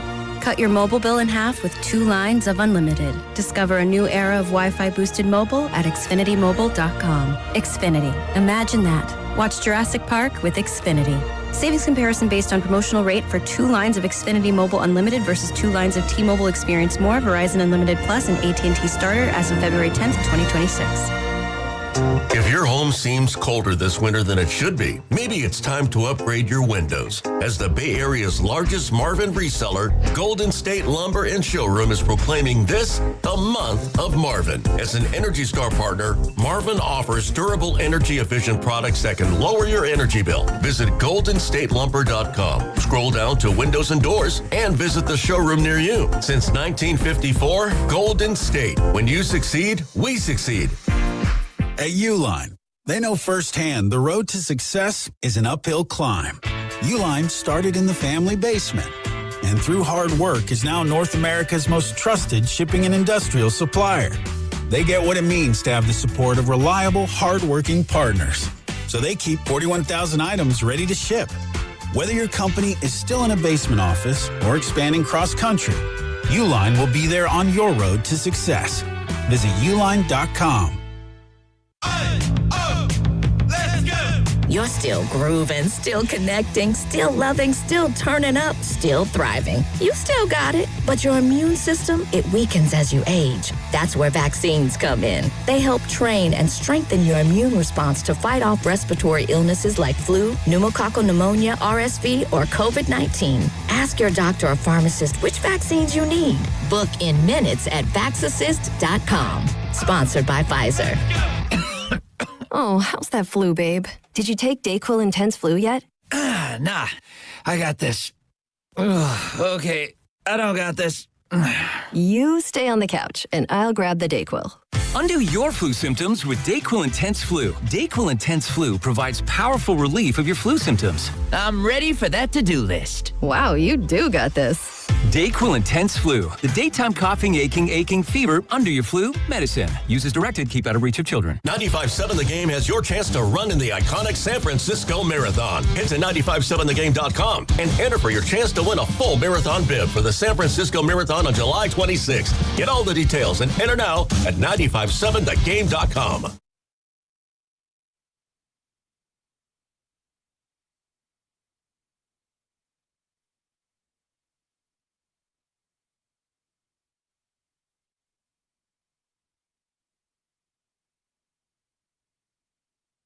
Hey, this is Rob. This is Chase. And you're listening to The Morning Roast on 95.7 The Game with Joe and Joe. I'm not very smart, Joe. That's pretty good. I'm not. I was a C student, did not apply myself enough in high school. And kids out there, if you're listening, apply yourself a little more. Reach for the stars. And maybe, just maybe, you'll land amongst them.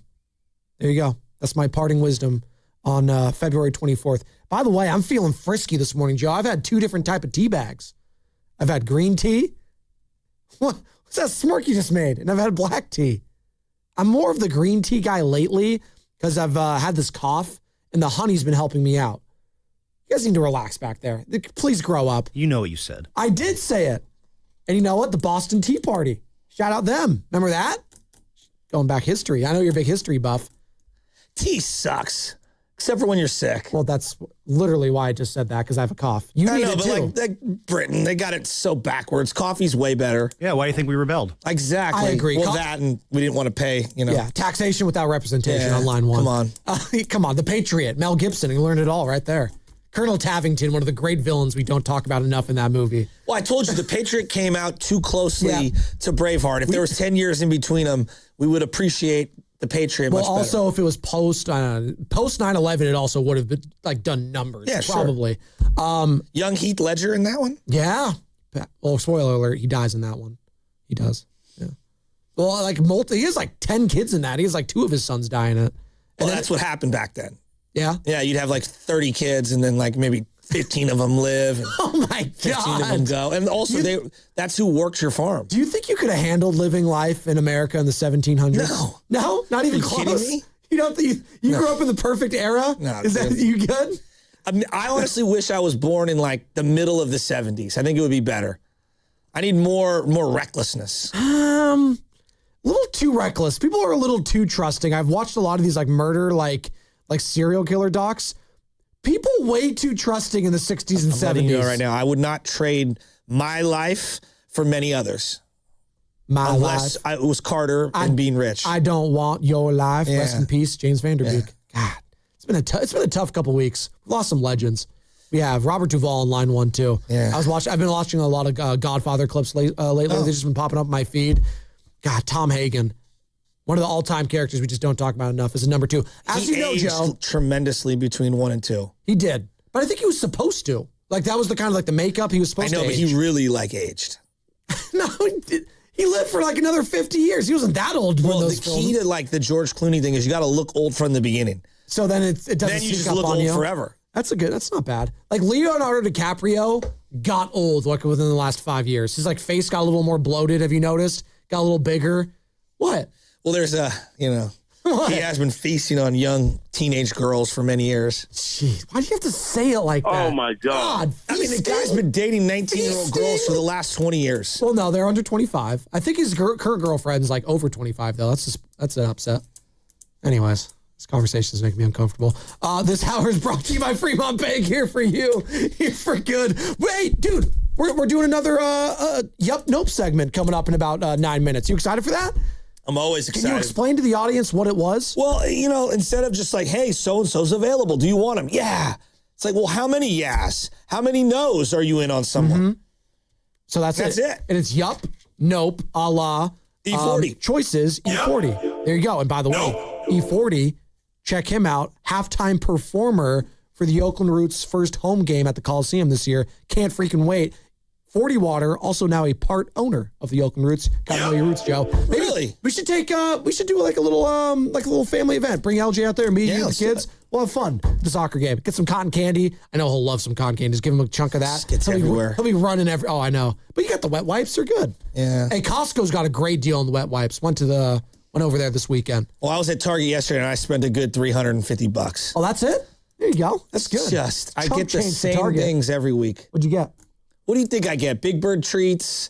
I call them the Big Bird treats. I don't know what that is. It's Big Bird? These little bars. Birds? He loves these little fruit bars. Okay. And then I got, the diapers, the pull-ups, and then they got all the wipes. You can never have enough wipes. Never have enough. Well, it's $20 and you get that the 20 pack. It's the best. It's awesome. And then so first time in a long time, I was shopping through Target.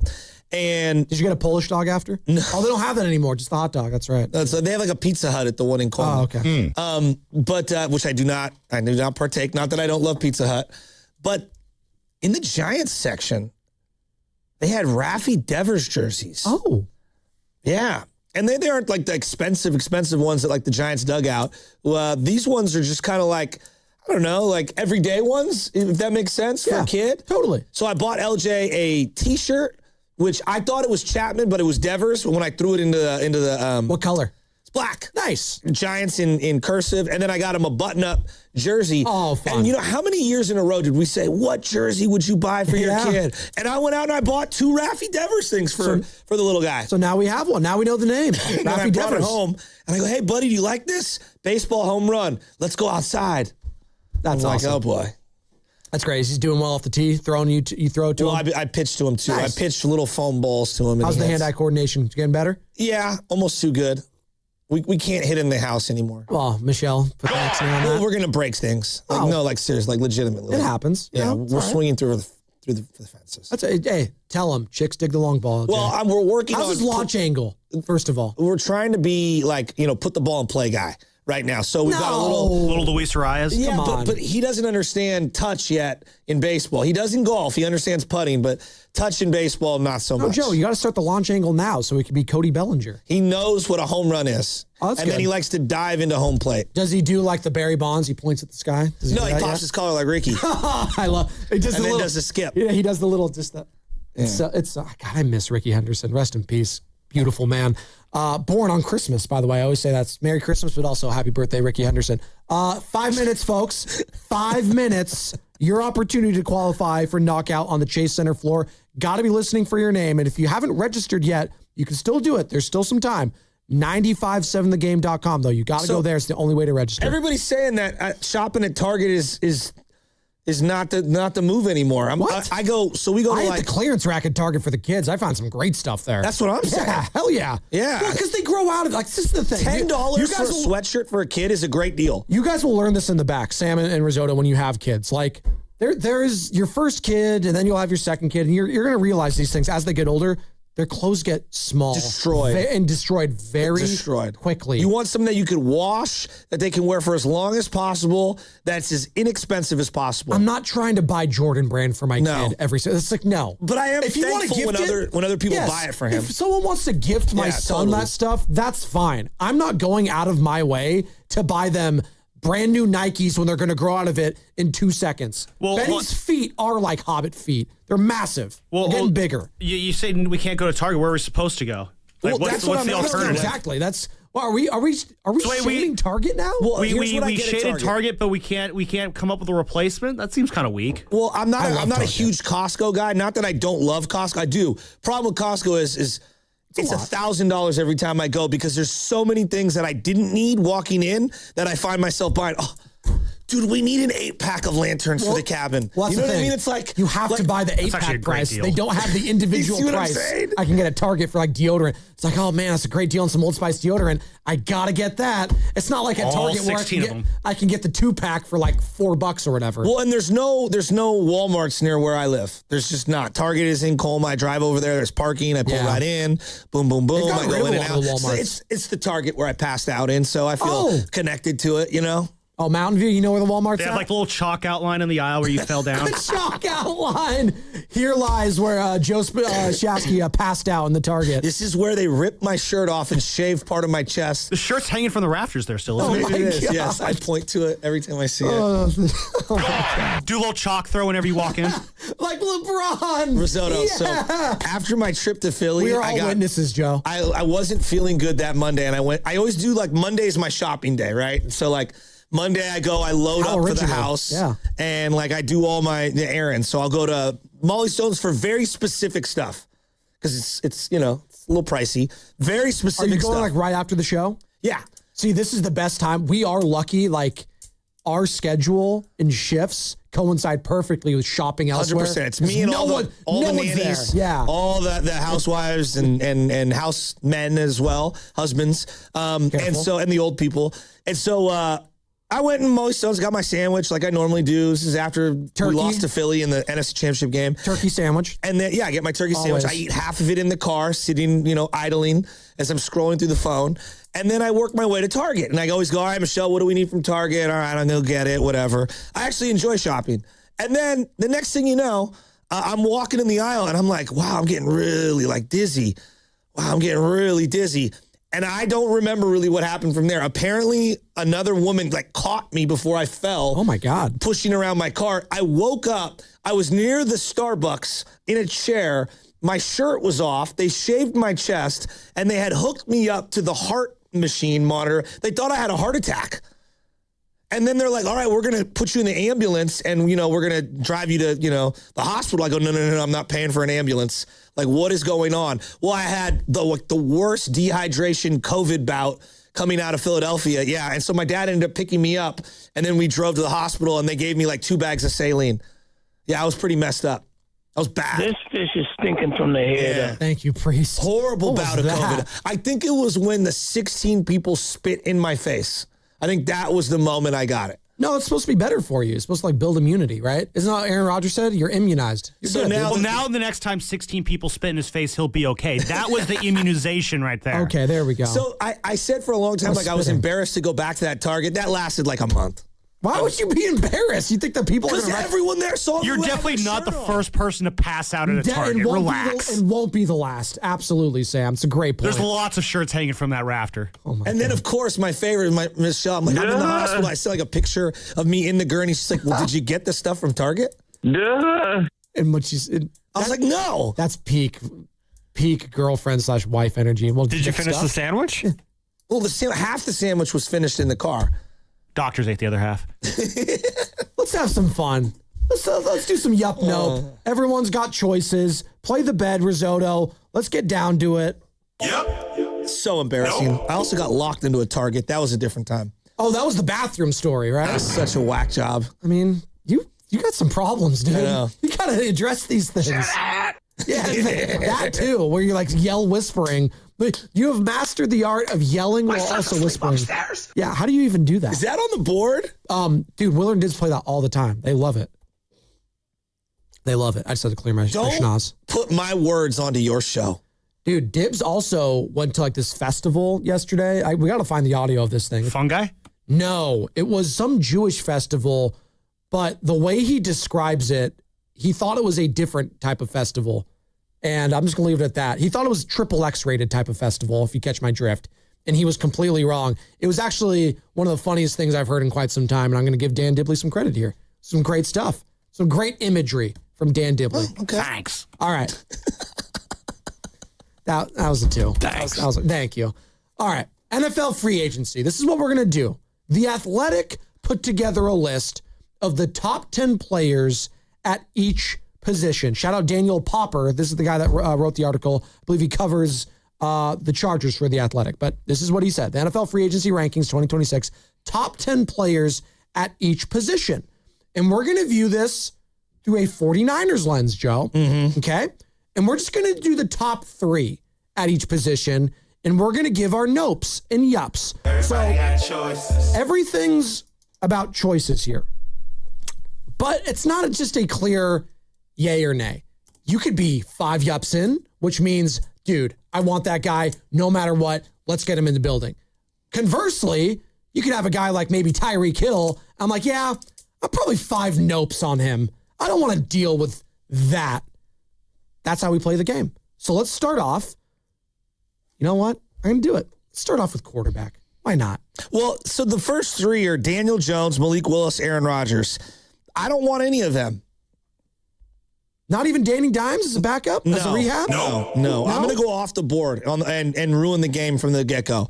To me, I'm 3 yups on Joe Flacco. Okay. If Joe Flacco wanted to come here and be the backup, I'm 3 yups on that. I think Flacco could win you, if you played 3 games, I think he can win you 1 or 2 of those games. Quarterback's tricky. We could be different for this one because we don't know what they're going to do with Mac Jones. According to... if you told me you could get Flacco right now, I would trade Mac Jones. According to the Falcons GM, who talked on their flagship station over in Atlanta this morning, come March 1st, they're releasing Kirk Cousins. Start league new year. So Kirk Cousins is going to get released pretty soon here. Would that be a name that 49er fans would like as a backup? Obviously, the ties with Kyle Shanahan from the Washington days, all of that. 4 yups on that. Okay. Kirk Cousins. Okay. I'm going 2 yups for Kirk. You brought up Joe Flacco. Again, this is all incumbent on trading Mac Jones. Yeah. I would be 1 yup in on Joe Flacco. Yeah. I won't hate that. He'll win you some games. That's what I'm saying. Here's another name. What about Kirk? He said 3 yups. You said 2 yups. You said what? I said 4. He said 2. I said 2. Oh, you said 2. Okay, sorry. Yeah, I'm not mad at that. No, I'm just logging. Just try listening. Right. It's okay. It's called active. It's called active listening. What's that, Shaska? I wasn't listening to you. And selective hearing. Marcus Mariota.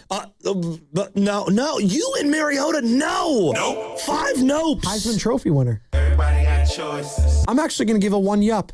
I'd like to see Marcus in a 49ers uniform. I don't hate Marcus Mariota. He's actually won some playoff. It's not that I hate him. I won don't think he's a good fit for Shanahan. He's got some speed. He's got some legs. He'll win you a couple games here or there. Does he throw well over the middle? In Shanahan's system, I think he could. I'm out. I totally disagree. Okay, that's fine. I trust Marcus more than you do. Yeah, I'm out. That's fine. I'm out. All right, let's go to... So out. Let's go to running back, Joe. All right. We all agree Christian McCaffrey can't be just this workhorse again. It's malpractice if you head into next season saying, yeah, let's do what we did last year again. That's not fair to the player, in my opinion. Mm-hmm. So let's get to help. Let's start with Breece Hall. That's an interesting name. I think he's going to get major overpaid, though. That's the only problem in this equation because we're talking free agency. And I think the last thing the Niners need to do is splurge in free agency at running back when you're paying a guy $11 million right now, which is one of the higher salaries at the position in the league. I'm 2 yups on Breece. Yep. But it's price point contingent. If he was significantly less expensive, I'd be all in. Okay. So you're 2 yups in. I'm 1 yup in on Breece because of the contract. I agree with you there. This is an interesting name coming up. Super Bowl MVP. Not often those guys become available the next year. Kenneth Walker III. Same age, 25 years old. And Niner fans got up close and personal with K-Walk 3. I think this is worse than the Breece Hall thing because we see the Super Bowl MVP always get overpaid. Deion Branch, is just a great example of Malcolm Smith online. Want to remember him? There's so many guys that just get overpaid. So I'm 1. I don't want him at all, and I think he's going to be overpaid. So I'm 1 nope.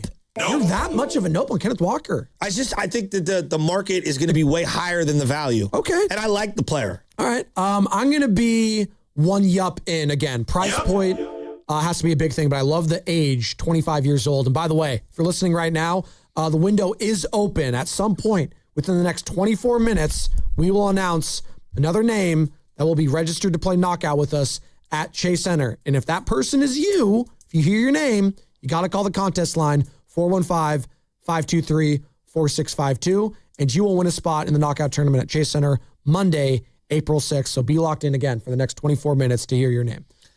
So let me give you a couple other running backs. I know we're going just top 3, but... No, let's open it up. It doesn't have to be top 3. I think Travis Etienne is exactly what he wanted to do with Jerick McKinnon many years ago. Like, that's exactly the profile he was looking for. ETN? Yes, I think... I'm all in on him. I do think he's going to get overpaid, but there's a durability issue with him that might limit the amount of money that he gets in the open market.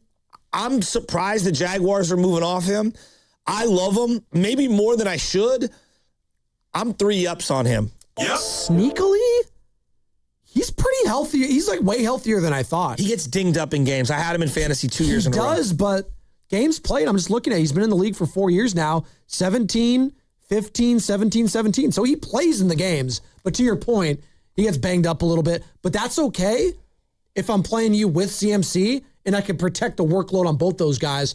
I'm 2 yups in on Travis Etienne Jr. I think it also helps your passing game because he's another guy who can catch the ball out of the backfield and it gives you optionality as you're talking about, like, hey, wide receivers. Like, splitting out CMC, I still don't think they do enough of it.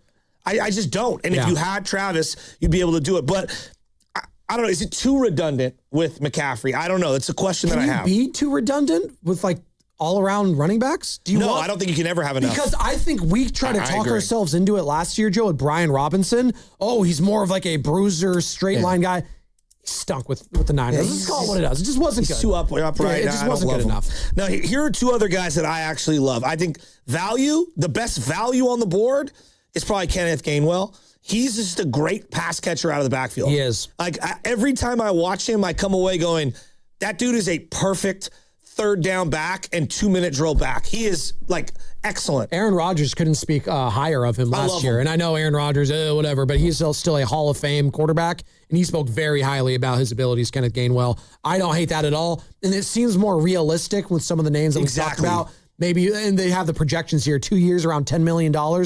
I would love that. 3 yups on Kenneth Gainwell for me. And another name I actually really like on here.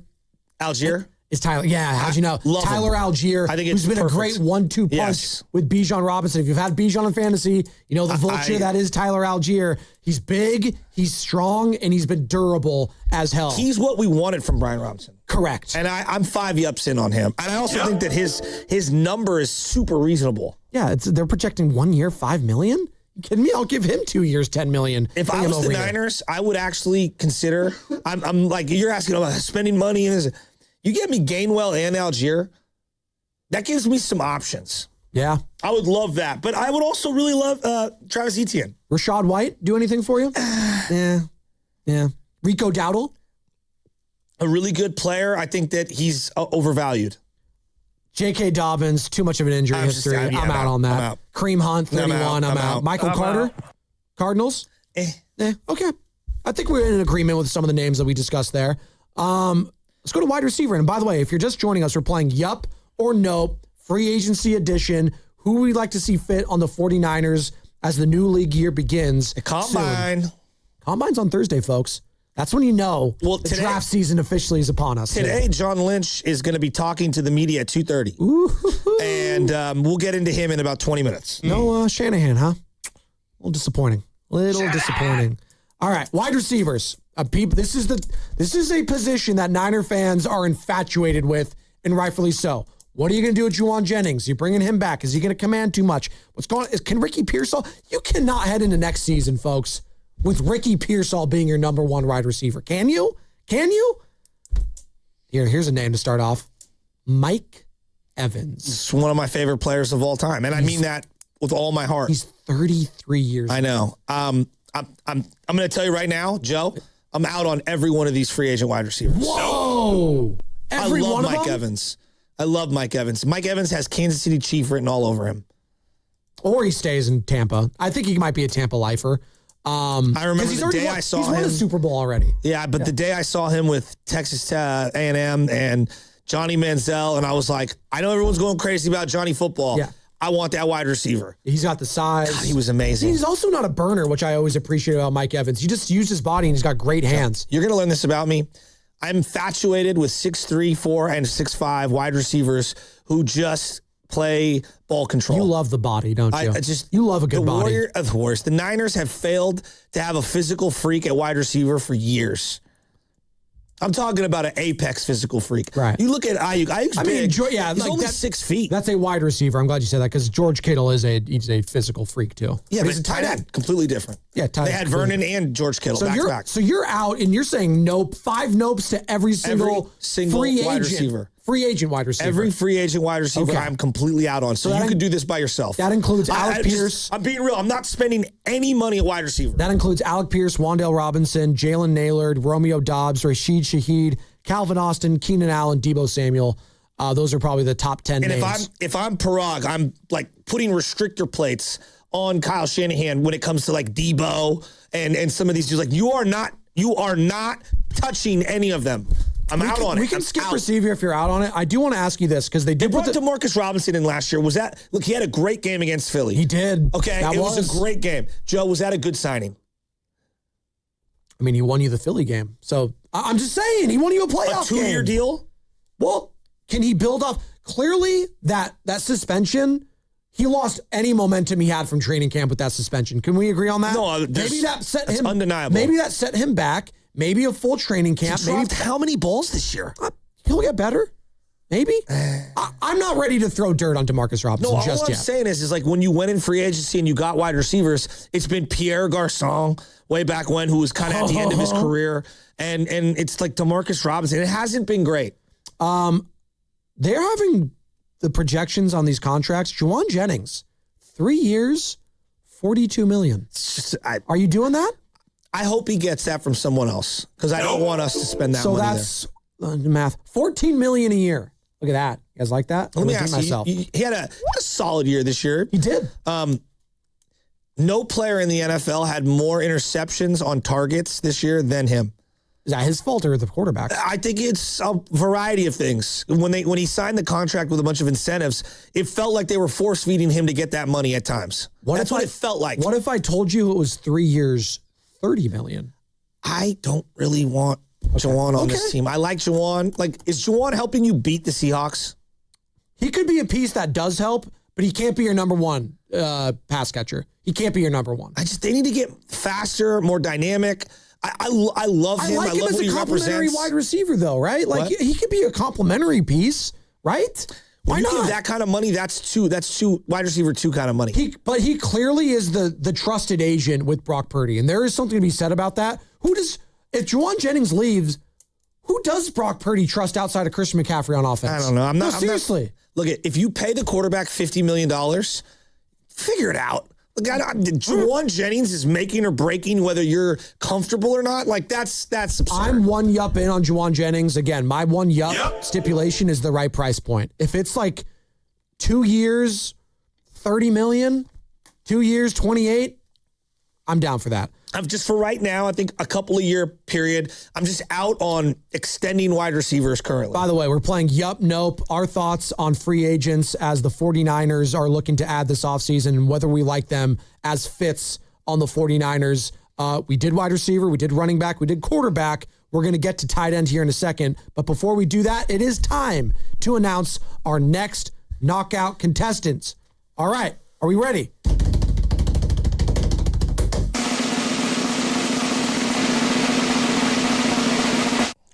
Matthew Kelly from Santa Clara. Matthew Kelly from Santa Clara. Your window is open. You have 9 minutes and 57 seconds to call in and claim your spot in knockout. Got to call the contest line, though. 415-523-4652. That is 415-523-4652. Matthew Kelly from Santa Clara. Good luck. And if you missed the number, you can go back on YouTube, rewind it a little, there you go, and get that number again. If anyone knows him, text him right now. We have had some callers call in and say, my buddy called me to tell me that I qualified. That's called a homie right there. You owe that man a burrito, sir. All right, going back. Give me my bed. Risotto. I got to get to tight ends. It's tight end right there. And wait, how many yups or nopes were you on Mike Evans? Oh, Mike Evans. For the right price point, I'm one yup because he is getting older and he gets hurt. His hamstrings are hanging on by a thread right now. All right, tight end. Kyle Pitts got franchise tagged yesterday. You could still trade for him, but I think it's at least one first. Yeah, and I'm probably out on that. I'm not trading a one first for Kyle Pitts. I'm just not. No. It's not just are you paying one first, you're probably extending him as well. Correct. And the projected contract for him would be 4 years, $70 million. And are you doing that for Kyle Pitts? It's a lot. I don't know. He was really good this last year in his rookie season, but as we talk about this, Joe, I've had him in fantasy. I get very upset when everyone does. Gets very upset. But I do believe just him as a player, he's reaching that Vernon part of his career where I think if you are going to bet on him, these next 2 or 3 years are the years to probably bet on him. He's only 25. He came out super young. I agree. And he's been in a crummy situation. And I remember the comp for him coming out was Darren Waller, who somehow still played and contributed for the Dolphins last year. All right, so Kyle Pitts, we're taking him off right now. Dallas Goedert, 31 years old, has been a big-time player for the Philadelphia Eagles. That's an interesting name. Yeah, I'm like 2 or 3 yups on this one. I love this player. It takes away something from Philly, adds something to you. He's always the forgotten man in that offense. Mm-hmm. And I just think he's bigger than you think, stronger than you think, tougher than you think. Great hands, too. Clutch. Yeah. When I think of him, I think of clutch. I think he'd be a perfect fit alongside Brock Purdy. Everybody got choice. And you think if you add him and you have George Kittle come back at some point next year, I love that. Love that tandem. He's also undersized, but you don't feel he's stronger than he looks. You don't feel that when he's out. Joe, he's listed as 6 foot. Does he feel like 6 foot when you watch him on TV? He's a big boy. Yeah, for sure. He's 6 foot. He's also 260. So that's why there you go. Big. Yeah, he's lumbering, dude. So I'm 2 yups in on Dallas Goedert. But he's a very specific kind of a player. He's actually kind of a throwback tight end. To me, he's a throwback tight end. The guy that I love as well, and I think this is like Delaney Walker was a really good 49er, but he was a better Titan. His best years were with the Titans. Forget how good he was. We forget how good Delaney Walker was. I think signing Isaiah Likely would be equivalent to when the Titans got Delaney Walker, and you got like 4 or 5 really, really productive years with him. I think he's been in the wrong offense. And And just, they had Mark Andrews, and Lamar's never going to be a pass-first guy. Could you imagine what Shanahan could do on a lot of these misdirection kind of throws back over the field with Isaiah Likely? He's a 4 or 5 yep for me. I would love Isaiah Likely. I love Isaiah Likely because he does, in my opinion, have number one tight end potential because of his skill set. He's 6'4", he's 250. He's got good enough speed. He moves. He's got great hands. He's got great footwork. I know we always go back to that game. It was against the Kansas City Chiefs where he barely, had those feet touched just out of bounds. I like Isaiah Likely. I'm 3 yups in on Isaiah Likely. Yep. By the way, Matthew Kelly in Santa Clara got 5 minutes to call in. Matthew Kelly, Santa Clara. 5 minutes to call in to qualify for the knockout tournament at Chase Center. Here's what I like about Likely. He's 26, right? So it's 26, 27, 28. Like, you're getting some of his prime physical years. Yep. I am totally, that would be a bargain of a price, too. If you can get him for like 3 years, 30 million, something like that, 35. So you go into next year with him and Jake Tonjes, and then eventually you'll get Kittle back. Like, I like that. I think that helps out Brock Purdy a lot. See, I'm nice here, okay? We're doing yup, nope, and we're on tight end right now. After signing Luke Farrell to the contract that they did last year, Joe, do you think that's going to... No, Luke Farrell is a cut candidate to me. Really? Yeah. Do you think he's going to get cut? I don't know, but he would be a cut candidate to me. The only other tight end that I'm looking at on this list that... Travis Kelce. No. Njoku for a year or two is interesting. He's got physical traits. He's never really seemed to put it all together. He kind of always leaves you wanting more. I don't know. He's a guy that's always intrigued me. Again, I just don't know. I don't know. More robot than ball player. Noah Fant? He's young-ish. He's 28. He's 28. He's a guy that's been overrated, though, I feel like, just because of the name and the draft status. What about this guy? A little older, but you saw a lot of him with the Rams. Tyler Higbee. Older. I know. They need younger. Okay. They need younger, more dynamic. Darren Waller? I'm out. Okay, just the rapping in general? You're just out on Are we yups or nopes here? I'm 5 nopes on Darren Waller. Nope. The day I saw that video on the beach, I was like, out on him forever. I'm out. Out on him forever. He had some good games last year at the Dolphins. I'm not saying that he can't be good. I'm out on him. Matthew Kelly, Santa Clara. You have 3 minutes to call in. 415-523-4652 to qualify for the knockout tournament. Matthew Kelly, Santa Clara. You want to qualify for knockout? You better call in 415-523-4652. We're playing yup, nope, free agency for the 49ers. We just got through tight end, and let's go to offensive tackle, Joe. We have McKivitz signed. We know Trent Williams is probably going to come back next year. But do we want to get his replacement now and shore that up and have some depth at the offensive tackle position? Do you want to do that? I mean, you are completely out on adding any wide receivers through free agency. To me, the tackle market is really over the top. Who is letting a prime tackle hit the open market? Well, apparently the Green Bay Packers might do that with Rasheed Walker. I mean, they paid Aaron Banks, which made no sense to me. I don't know. I view tackle as a position you draft and develop. But it's the thing. Kyle Shanahan doesn't draft offensive tackles in the first couple. But they already paid McKivitz, and they've got Trent for one more year at almost $40 million. I have a hard time seeing them invest $55-60 million in those two players, McKivitz and Trent, and then adding another tackle. I don't think that's, to me, that's probably financially not plausible. I think draft a tackle and then develop on your roster is more reasonable. Okay. If we're just doing this exercise. Sure. And again, when you get to the offensive linemen, I'm going to throw out names, and people are probably like, I have no idea who the hell some of these guys are. You got names. Trent Brown, former Niners out there. He's 33.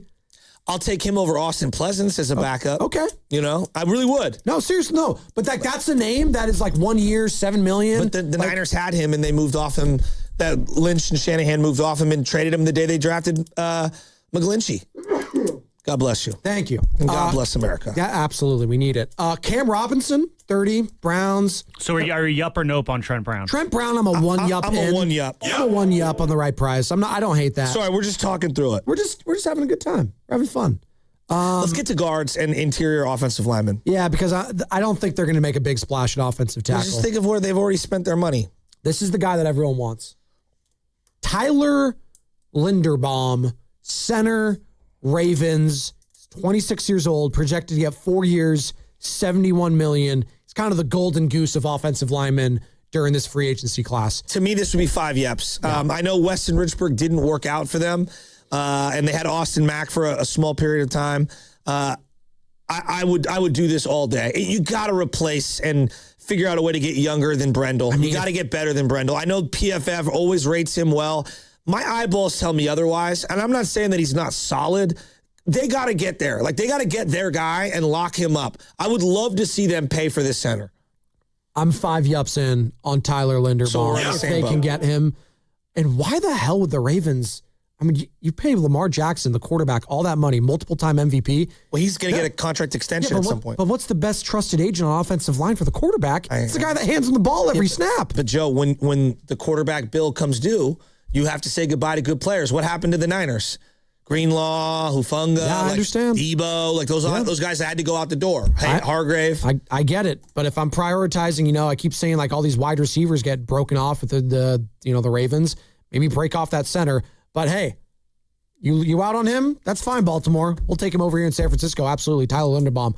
Some of these other names, like Johnson from the Chargers is intriguing, but the Chargers offensive line is hit and miss for me. A guy that I actually think is good, and I saw him a lot with the silver and black, John Simpson is very underrated as a guard. So you like him? I really like John Simpson. He's 29 right now. He's not going to command a boatload. He's been really serviceable / good for teams. They need a left guard desperately. I think John Simpson's that guy. 3 years, like $30 million. I wouldn't hate a John Simpson, or maybe even like a 2 year, 23, 24 type of $1 million. I'd be in on John Simpson as a guard. Yes. Okay. I'm in on that. And also, he can spot start occasionally at tackle. You don't want him to do that, but he could slide over in an emergency situation. Hey, by the way, Matthew Kelly, you will not be playing a knockout because you failed to call in.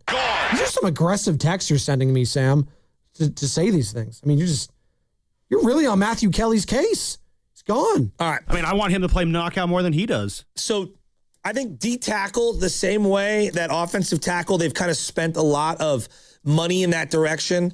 I don't think they're going to spend money on D-tackle. You don't want to bring back Yetur Gross-Matos? Let's go to edge rusher. Can we go to edge rusher? Sure. I think there's a couple of guys that are really interesting. Real quick, on D-tackle, the one guy I would bring in that's old for like on the cheap because he always makes plays, Danico Autry. Always will take Danico Autry on a flyer, Joe, because the guy makes if you're gonna plays, say that, baby. It's Calais Campbell then for okay, me. there you go. Well, he's 40. I Why know, not? but I love him. I've always loved him. There you go. He also sounds like a giant. Canes legend. There he you go. is a Canes legend. Let's go to D-end outside linebacker. Okay. Trey Hendrickson, 31 years old. I mean, 3 years, $100 million. Going back to that would be 26% of the cap between him and Bosa. But you don't see, if you didn't want to do the Max Crosby deal, but you wanted to do Trey Hendrickson because you don't have to give up draft prospect. You give up nothing. I am a one yup in there at the right price. Yep. I would do Trey Hendrickson. Absolutely. Barely played last year. I know. I love him, though, man. When he is on, he is a game wrecker and game changer. I wonder what kind of defense they're really going to run this year. Is it going to be a variation of what they've done before? Is it going to be more of a 3-4? Because the guys behind him, the Charger kid, Owe, and Jalen Phillips, I'm way more in on their price points, and I like their versatility. What about a guy that we've seen up close and personal with the Seahawks? So I'm 3 yups on both those players. Okay, 3 yups on Trey Hendrickson. And then Mafe from the Seattle, you would take away one of their guys. I'm like 1 or 2 yups on him. I think a lot of the Seattle players work really well on that team. I have questions when they leave that. You think they're more scheme than individual? He's really good, but replicating what they've done, I don't know. What about a name like Cam Jordan? Saints, Cal legend. He is 37. He's a Hall of Famer, though. No, I mean, he's a great player. And does he want to? But does he want to? They need to get younger, Joe. That's why I like Phillips and Owe, because they're under 28 years old. All right, and you'd be getting the couple good years from them. Joey Bosa.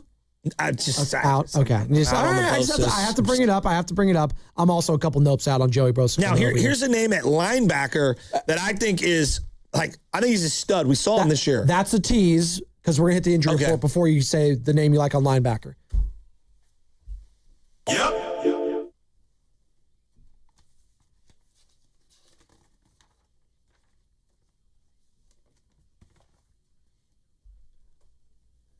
You're going to love this, Joe. Here's a name you haven't heard in a minute.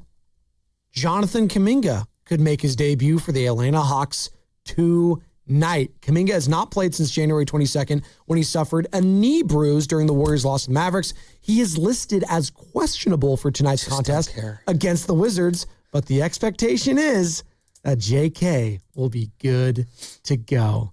Do we still have that drop? Okay, we're good to go. Debo Samuel's like a publicist.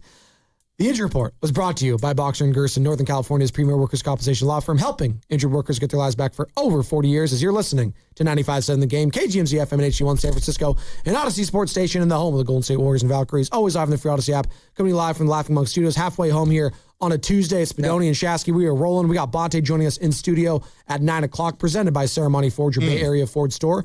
And maybe we'll ask him some of these names that intrigue him in this free agency period. We're playing Yup, Nope. When you look at like positional free agency strength, running back has some pretty good names there. Yeah. Some really good young players. I think linebacker as well. Now, it's risky because, it's a very physical position.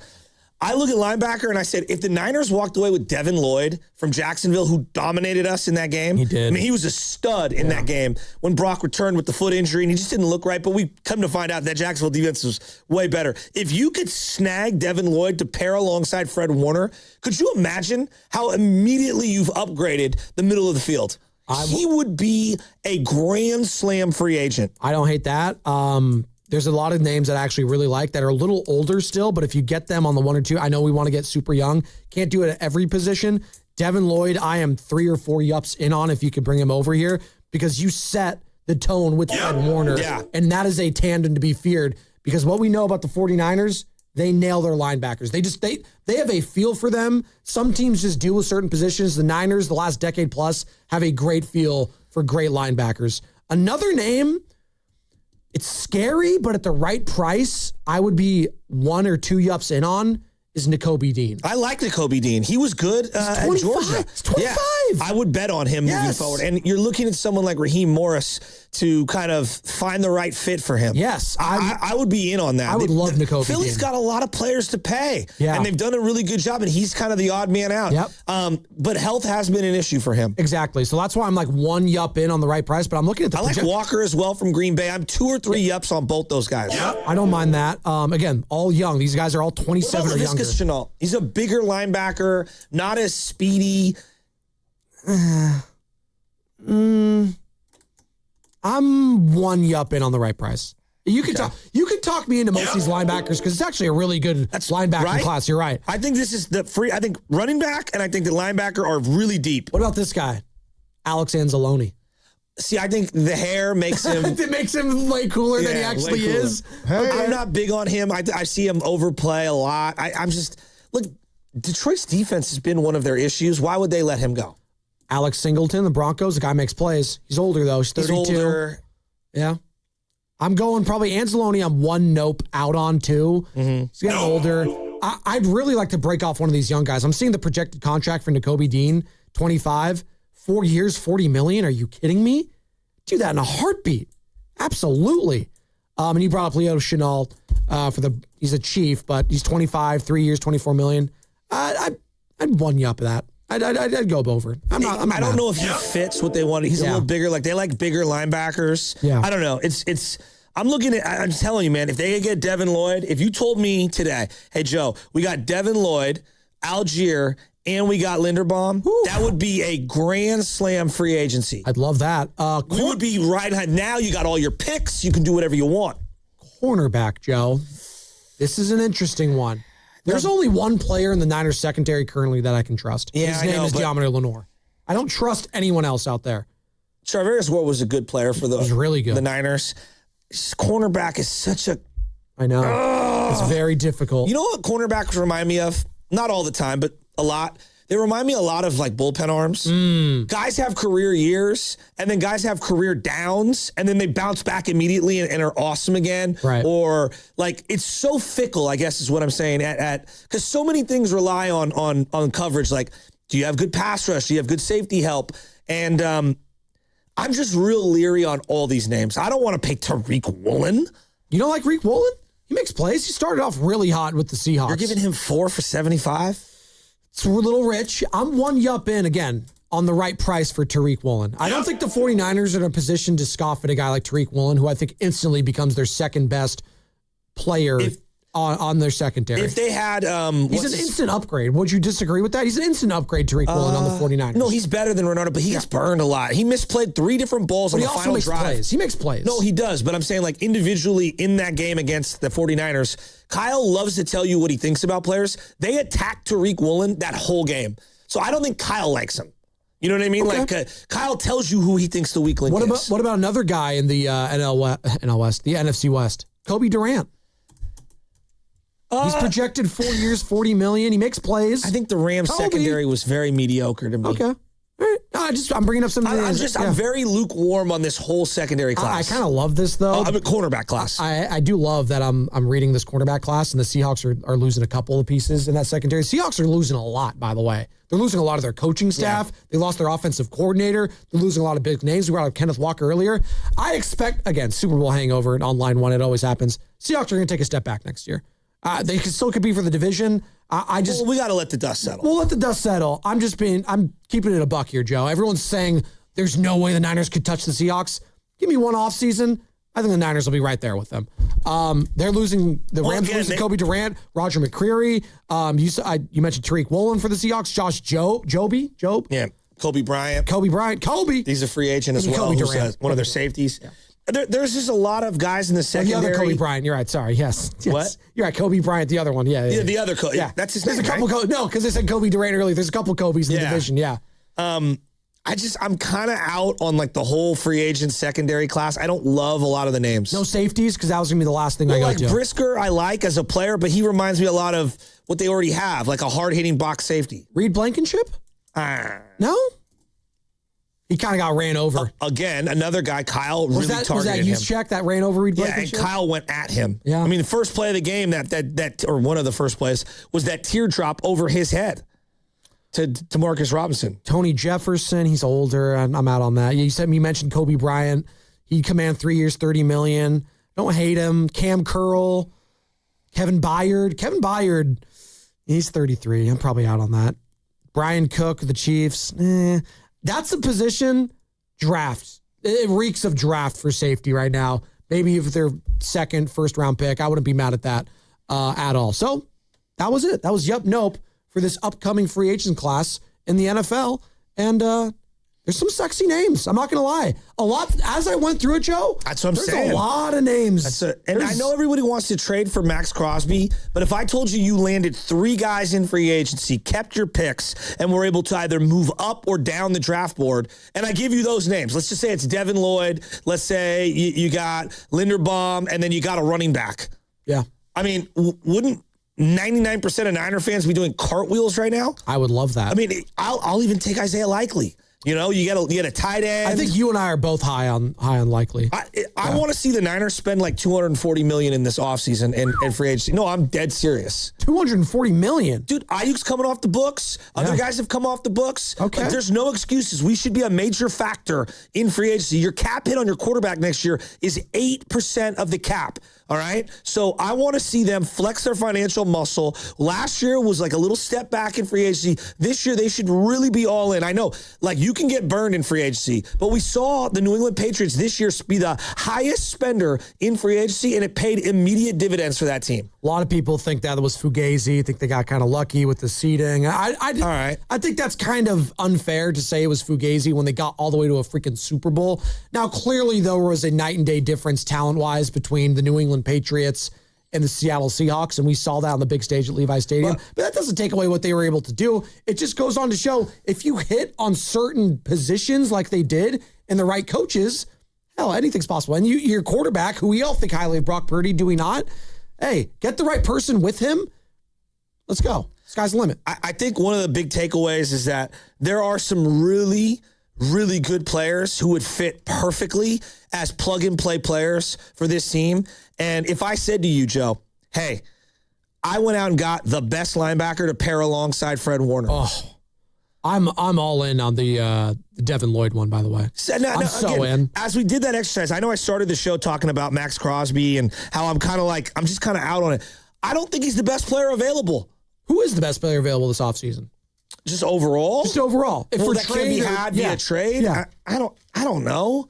I don't know who's I didn't think Micah Parsons would get traded, so I don't know. True. Joe, I honestly don't know. Did I think Sam Darnold would be the player that he was? No. And he ended up being a great sign. He might have been the best free agent signing last year. Stephon Diggs came out of nowhere. Did anyone have Stephon Diggs having that year? No, we were all making fun of him in the offseason for doing, certain things and on certain boats with certain people. What I love about this year's free agency class is it does feel like there are guys under the right age that are out there that can really be plug-and-play impact players. And if I said to you, you got 3 or 4 guys in free agency, and then you hit on 2 or 3 of your first 4 or 5 picks, I mean, now you're talking about 6 impact players ready to help you win games. You're telling me this Niner team couldn't use 5 or 6 impact players with the return of Bosa, the return of Fred Warner?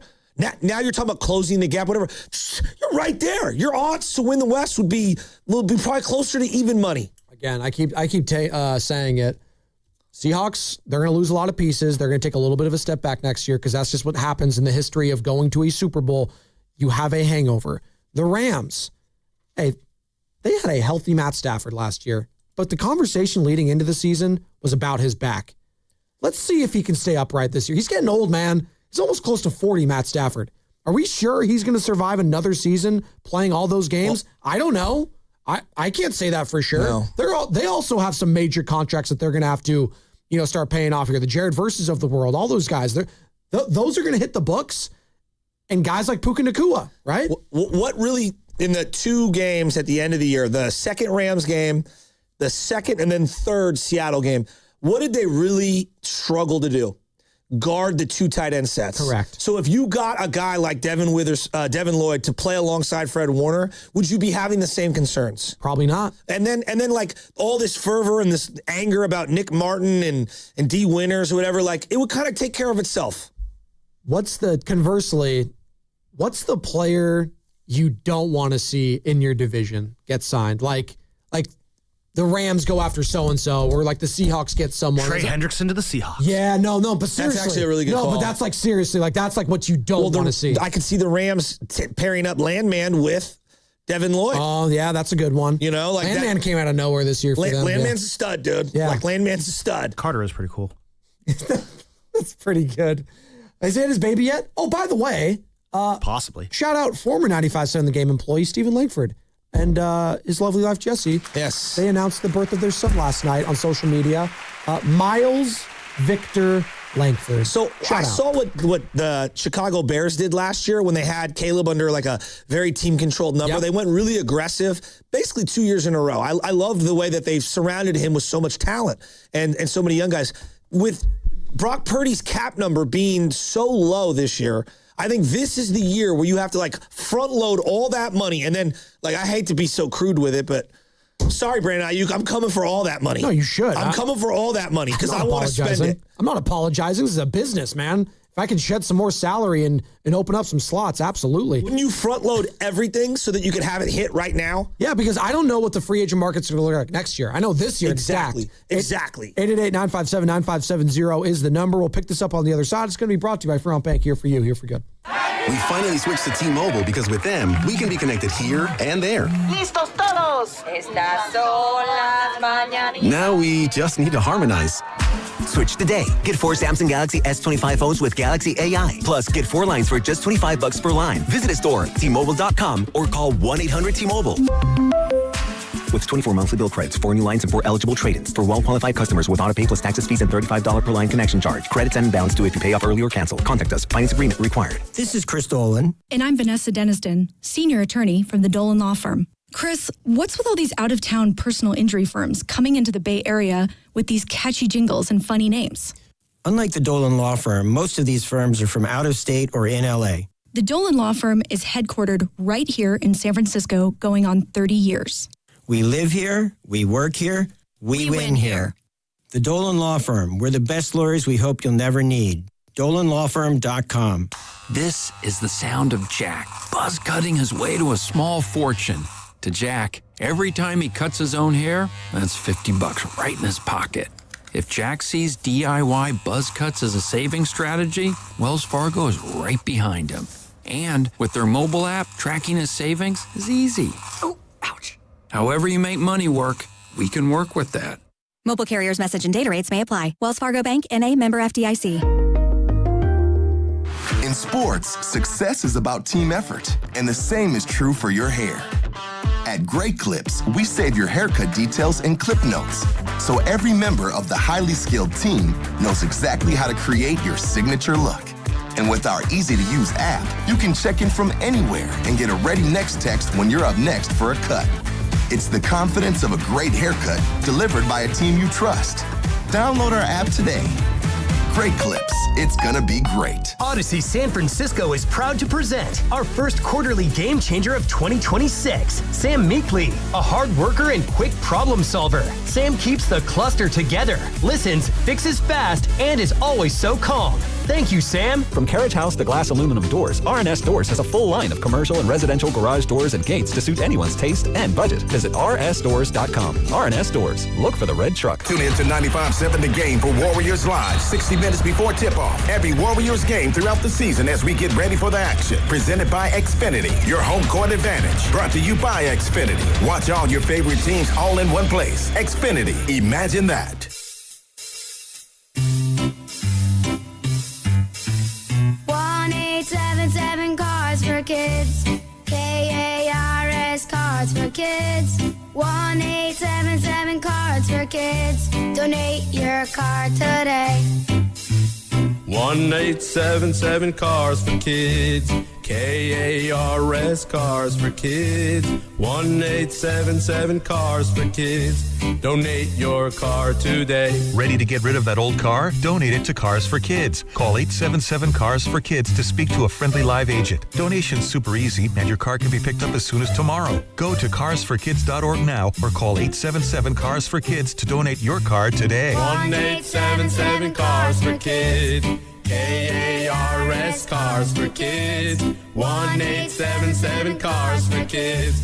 Donate your car today. Did you know you can donate real estate too? My name is Whitney Allen, and I'm a widow. My husband, Ryan, died. We never thought we'd ever have to use life insurance, but the unexpected happened. With Ethos, signing up was fast and 100% online. You can get a quote in seconds, apply in minutes, and get same-day coverage. No medical exams, and you can get up to $3 million worth of coverage. I am grateful we were prepared. Get your free quote at ethos.com/radio. That's ethos.com/radio. Paid spokesperson. Time spent on application may vary. Online health questions required.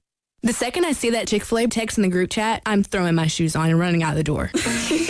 Hey, I'm Layla. And I'm Kaylin. And a little thing we love about the Chick-fil-A chicken biscuit is how it feels like an easygoing morning. The chicken adds the most flavor. It's juicy and seasoned. The biscuit is just very light and airy and fluffy, just like a cloud. I also love to put jelly on mine so it's sweet and savory. It's a good start to the day. Mornings are a little bit brighter with the Chick-fil-A chicken biscuit and Simply Orange Juice. Available on the Chick-fil-A app. Real guests paid for their testimonials.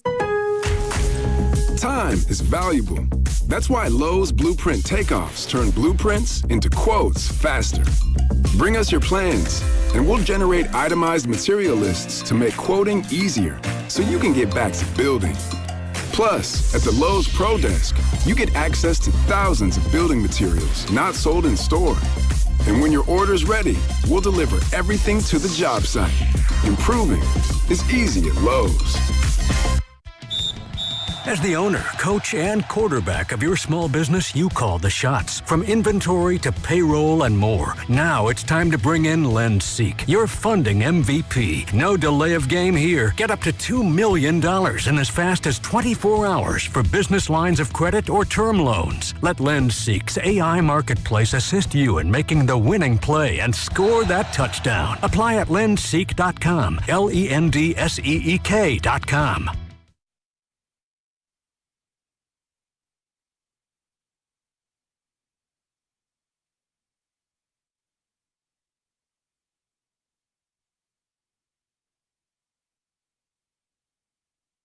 Yo, what's up? This is Javon from San Francisco. I want to shout out my favorite morning roast, my favorite radio station in the whole Bay Area and the whole country, 95.7 The Game. I like when he says my favorite morning roast. There might be another one out there, but we're the favorite morning roast. Let's go, Javon. We're having fun. We're talking Niners. We're talking football. You know why? 24/7, 365. The NFL is king. Sorry, baseball. Sorry, basketball. The NFL is king for a reason. God bless America. I know, Jan. I know you're fired up. Let's go. We didn't even get into the Mac Jones angle and all this. If you just missed our last segment, I urge you to go find it via YouTube or the Odyssey app, because we just went through some of the big names in this free agency period around the NFL and who the Niners should want to target. Wants, needs, all of it. And speaking of that, a big conversation is going to be, in a big domino, is going to be what happens with Mac Jones. Do you trade him? Do you keep him? You know, we have Baldy on all throughout the NFL season and even in the offseason, Joe. And he was a staunch defender of the take of, hey, you got to keep this guy. You can't trust Brock Purdy right now. The physical, he gets hurt. You got to make sure you have a really good backup in this league. And Mac Jones has shown that. You got to keep him, which I understand. And that's kind of what I was talking about last week too. You know, I kind of go back and forth whether to keep him, whether to trade him, because on one day I'll wake up saying like, can you trust Brock Purdy to be that guy? But you also paid him to be that guy, so you have to bite the bullet. Like, you have needs elsewhere. You know, you just saw the gap between you potentially and the Seahawks talent-wise. You need some more young draft picks. I kind of fall between these two lines. You know what I'm saying? Like, there's days where I feel like you should trade him and days where you don't. Well, what do you want to do today? I think I want to trade him today. And I have some destinations for you. Joe, once you made the decision to pay Brock Purdy, right, what you did, he's your quarterback. And I understand you want to have contingency plans. I get that. But you also have to round out the rest of your team. And right now, what's the more important thing right now for this team? Replacing Mac Jones and acquiring a draft pick for Mac Jones. So you're signing Kirk Cousins or Flacco or whomever, all right? Or just hanging on to Mac Jones and not having the extra ability to make the rest of your team better. Now, I will listen to the argument, hey, without Mac Jones, you don't make the playoffs this year. I agree. I don't know how many quarterbacks that were available to be backups go 5-3 with Brock Purdy out. Yep. I was blown away with how much I ended up liking Mac Jones. And I like him as a player. I think he's a middle-of-the-pack starter in the NFL at minimum. I really do, in the right setting. But I also realize that they've already made a commitment and a decision to be with Brock Purdy. Mm. And if you've chosen to be with Brock Purdy, which is the decision that they've rolled with, then my number one goal is to surround Brock with as much talent as possible on both ends of the ball. And then my job as a head coach is to find a backup who, in the event that Brock goes down, can just stabilize things. I think Flacco can do that for a couple games. I think Kirk Cousins can do that for a couple games. You know, I'll give Kirk credit. He played really well this year when thrust into the role. I mean, given where he's at. If Brock goes down for the whole year, well, we're probably looking for a big-term, long-term quarterback anyway. There's a bigger conversation for sure to be had. Yeah. That probably goes deeper and more beyond Mac Jones. Now, if Brock was not paid and he was still making, a lot less money, I think the whole thing would be different, right? And I'm reluctant to give Mac Jones some mega deal or even a pay raise in general. I think part of why you got him was it was a great deal price point wise, and then the genius to have not just a 1-year deal but a 2-year deal. Right. I mean, that was spectacular by Parag and John Lynch. But this is about Brock Purdy. And look, he has to prove he can stay healthy. But I can't be, diminishing my opportunity to be able to receive a second-round pick, hopefully, because I'm worried about Purdy maybe going down. Maybe. I just can't do that. This is the excerpt from Vic Tafur in his latest article with The Athletic. Obviously, Vic covers the 49ers for The Athletic. This is what he had to say. While the need for a pass rusher and all the speculation regarding Max Crosby's future home will be hot topics, it always comes down to quarterbacks at the combine. Faced with a weak class of quarterbacks in this draft, teams such as the Vikings are expected to make big offers for Mac Jones. He won 5 games for the 49ers last season, filling in for injured Brock Purdy, and is only 27. The bidding war is going to start with a 3rd-round pick. Do we hear a 2nd-round pick? Going once, going twice. There is also the matter of who Kyle Shanahan's next project will be, as young first-round busts and veteran castoffs will all want to be the next Sam Darnold or Mac Jones. There's Anthony Richardson, Zach Wilson, Justin Fields, ... Yeah, it's not a great list. So if I'm Indianapolis, even though they've traded away a lot of picks, Mac Jones is perfect. I think so, too. For Indianapolis. If I'm Minnesota, Mac Jones is perfect for you. Now, this thing like, well, you got to be careful because if you send Mac Jones to Minnesota, they could be a team that you end up facing. So be it. Yeah. So I have to worry about building my team. I can't really worry about what team he's going to help. Like, he's not of the caliber of Charles Haley, where why are you trading him to the Cowboys? This isn't Fred Warner we're trading away, guys. Yeah. Like, this isn't like, come on. Again, I like him. I really like him. And I actually think he's a good player. I do. Like, I didn't think he was a good player. Now I do think he's a good player.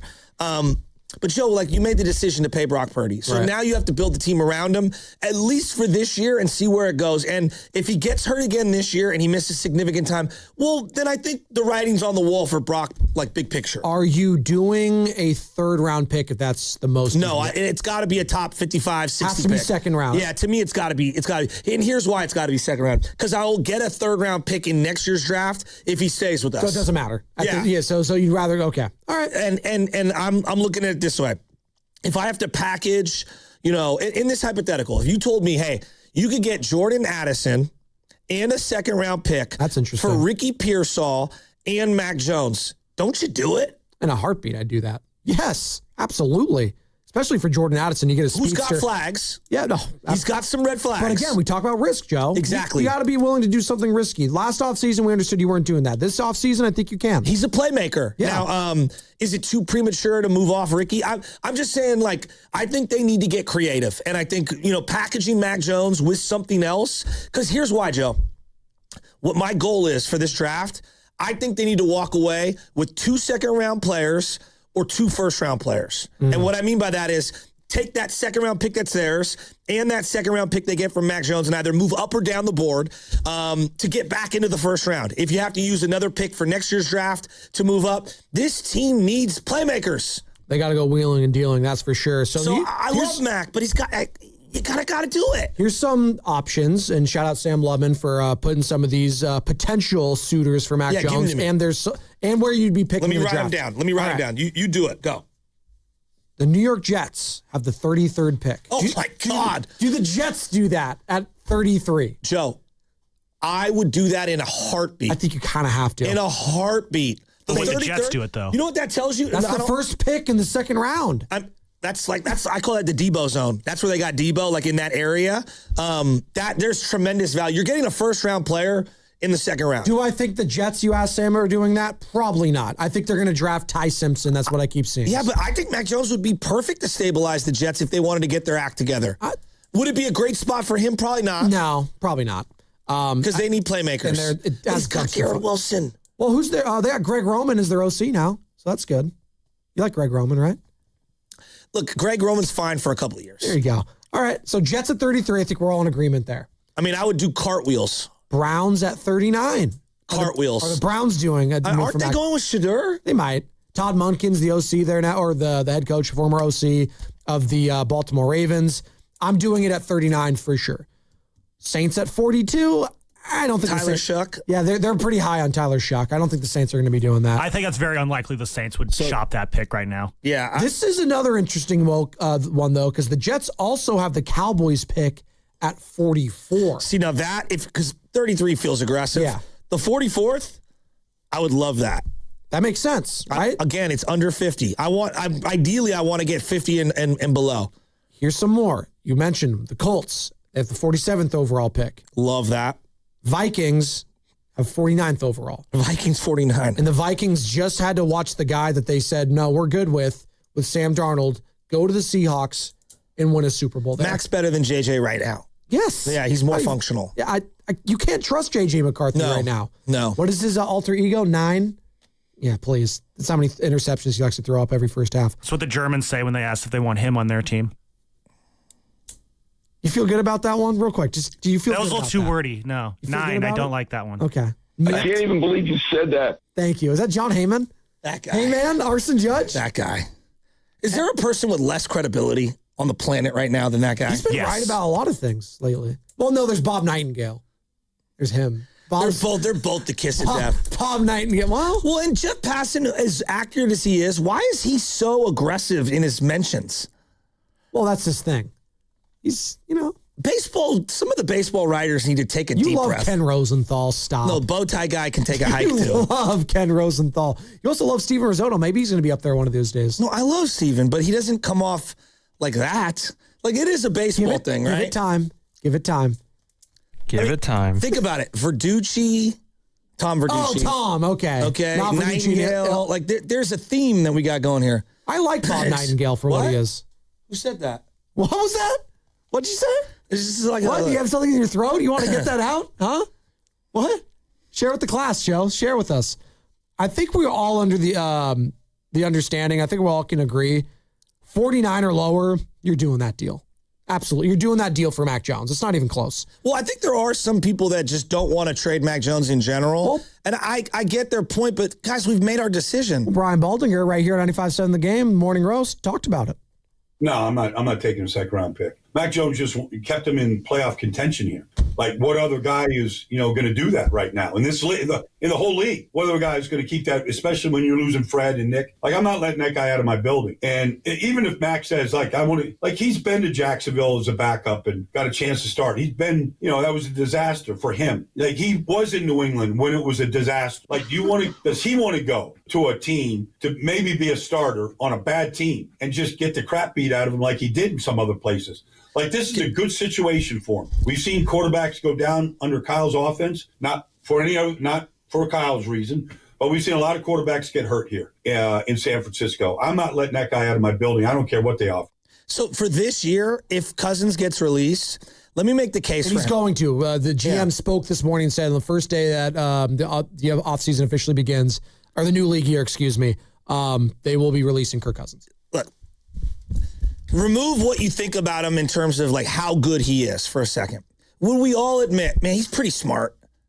Oh, he's very smart. Like, he's seen a lot. You hear him speak at the Moscone Center when he was interviewed? Incredible. His breakdowns, I think he's going to be a great analyst when his career's over, too. 100% agree. I think he's better than Drew Brees, and Drew Brees has gotten a lot better on these broadcasts, a lot better. But in terms of like articulating, I think he's really good. Yeah.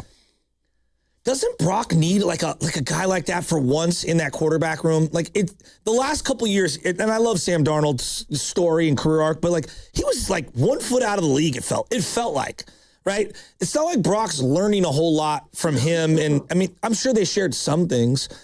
Brandon Allen, you're not learning a whole lot from Brandon Allen. Maybe he did, and I'm just not giving it the proper, just due. Okay, I'm wrong.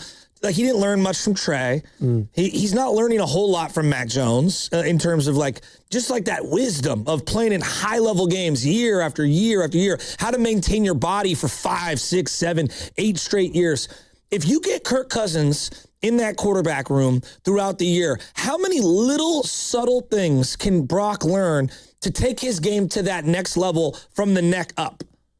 I think it would be invaluable to be able to bring someone in of Kirk Cousins' stature in the league to teach him and just be in there for that film study and that conversation. And just, there's so much he could learn from him. I think it would be a great signing for them. Here's another one from Baldy talking about why he would keep Mac Jones as an insurance, not trade him for a second-round pick. No, because Brock Purdy has an injury history. He's missed games. And so I would not trade him. I would keep him there and just be my insurance policy. Maybe an expensive policy, but what are you going to get? Are you going to get a third-round pick from Mac Jones? Is that going to make a difference? Can you get a second-round pick? I don't think that's the highest you're probably going to get for Mac Jones right now. But I would forego the pick and keep my insurance. And that was back in January, a month ago, Joe. They talked to us on these very airwaves about why he would keep Mac Jones. And I understand, and that's kind of where I tussle with here. And I know we're in a sports talk radio business, so you have to have this take. You have to. I wrestle with it too. There's a conversation. Like, do I feel more like what's more of a sure thing right now is how I would phrase this. What's more of a sure thing next year? Brock Purdy plays in 17 games, or that your second round pick is an immediate impact player? What's more of a sure thing? I don't know. I think they're both risky. They're both risky. But I think we act like he's missed entire seasons, Brock. Now, this year he was hurt and he missed 8 games. That's a lot of time. That's half a year. But before that, he's really only missed a couple games.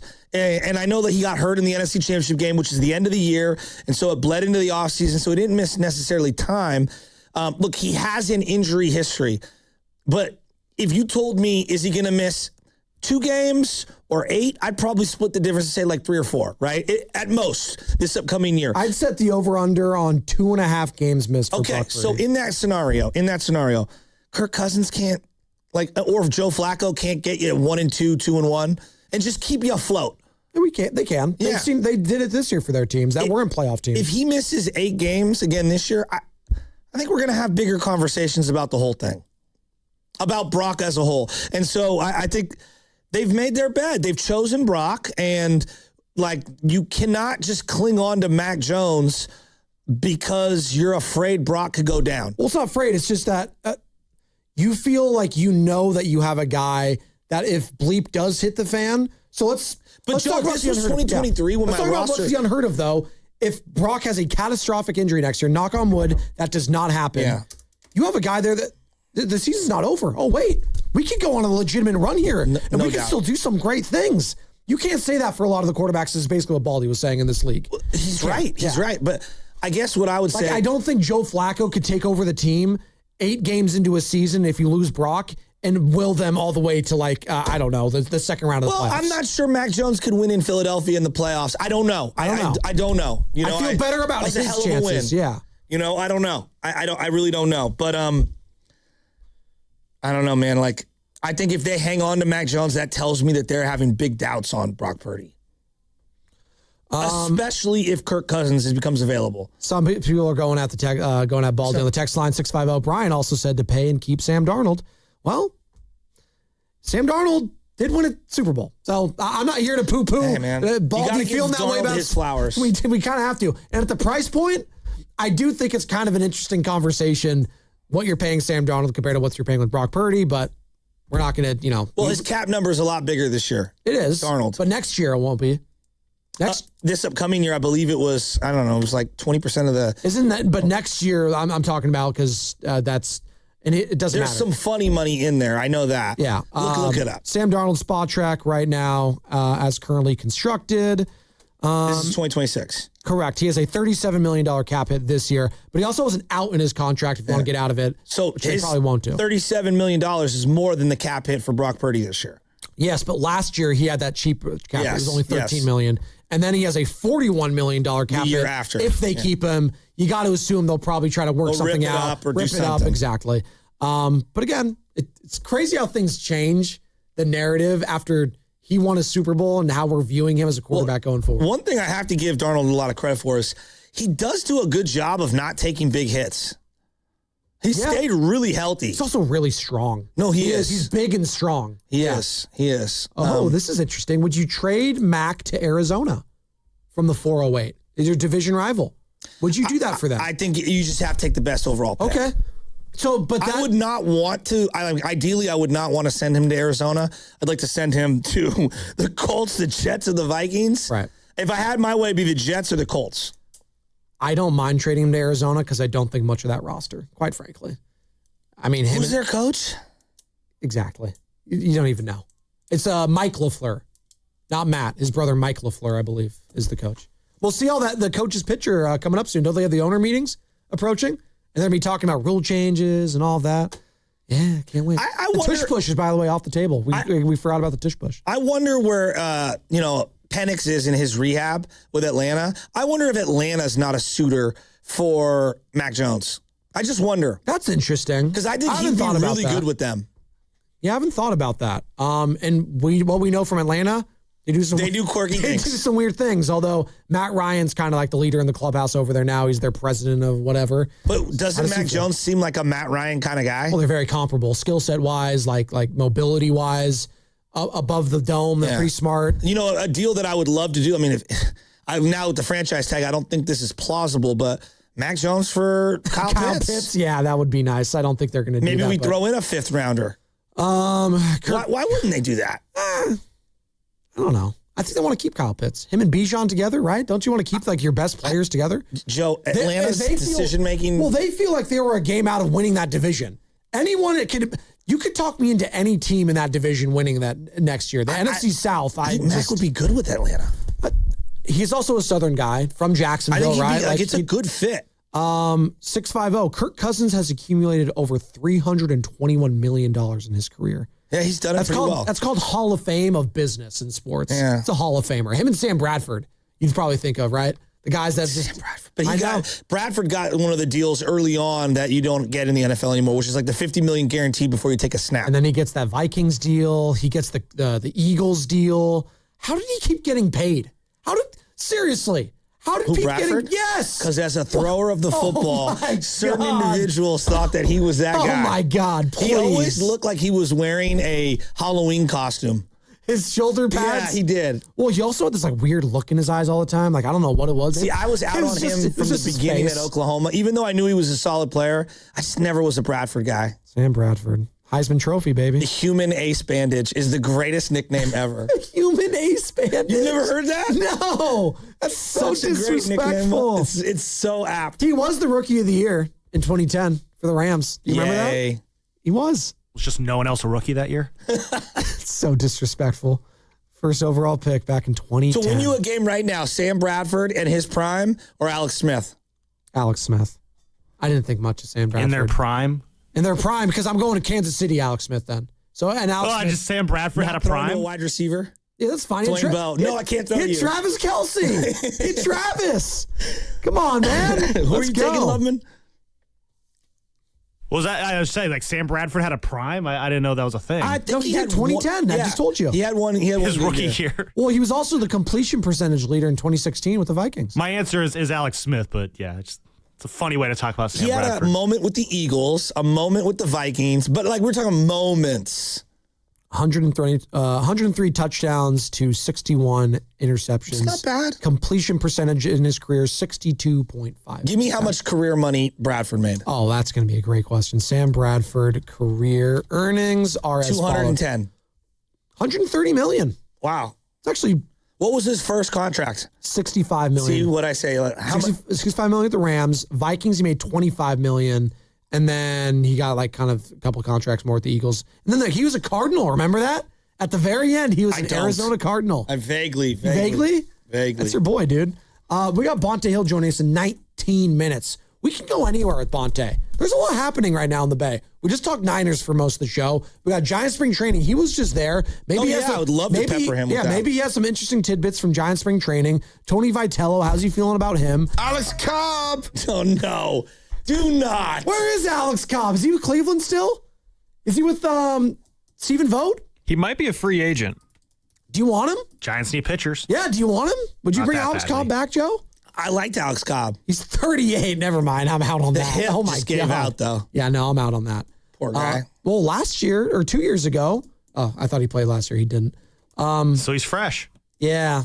2024, he played in 3 games and was done after that. He had hip surgery. Still recovering. What did I just say? His hips don't lie or his hips do lie? Shakira. On the other side. His hips don't fly. The unnecessary pop culture references. Dude, you love Shakira. Stop. Come on. Whenever, wherever, we're gonna be together. I'll be there and you'll be here. So that's what he's really listening to when he walks in the morning. Dude, hey, Steve Risotto, that's your homework coming up. She had a moment in time. Come back. She had a few. She still is having a moment. Are you kidding me? Look at him. She looks fantastic. She's like in her 50s, I think, too. Still crushing it. No, you need to calm down. What's coming up is sponsored by Planet Fitness. Bonte Hill Studio, presented by Ceremony Ford.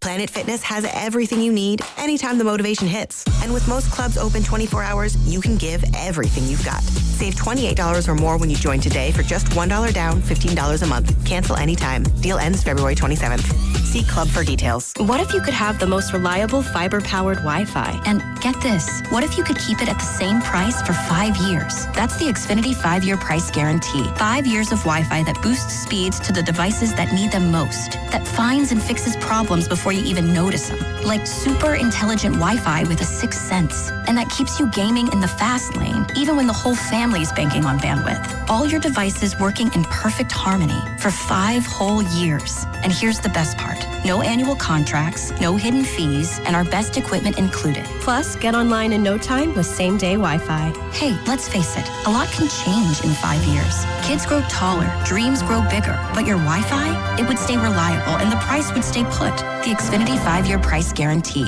Lock in your price and unlock the possibilities. Xfinity. Imagine that. Select plans only. Restrictions apply. Most reliable Wi-Fi based on Open Signal Awards USA Fixed Broadband Experience Report, May 2025. Actual speeds vary. Xfinity Internet powered by fiber and connected to the premises by coaxial cable.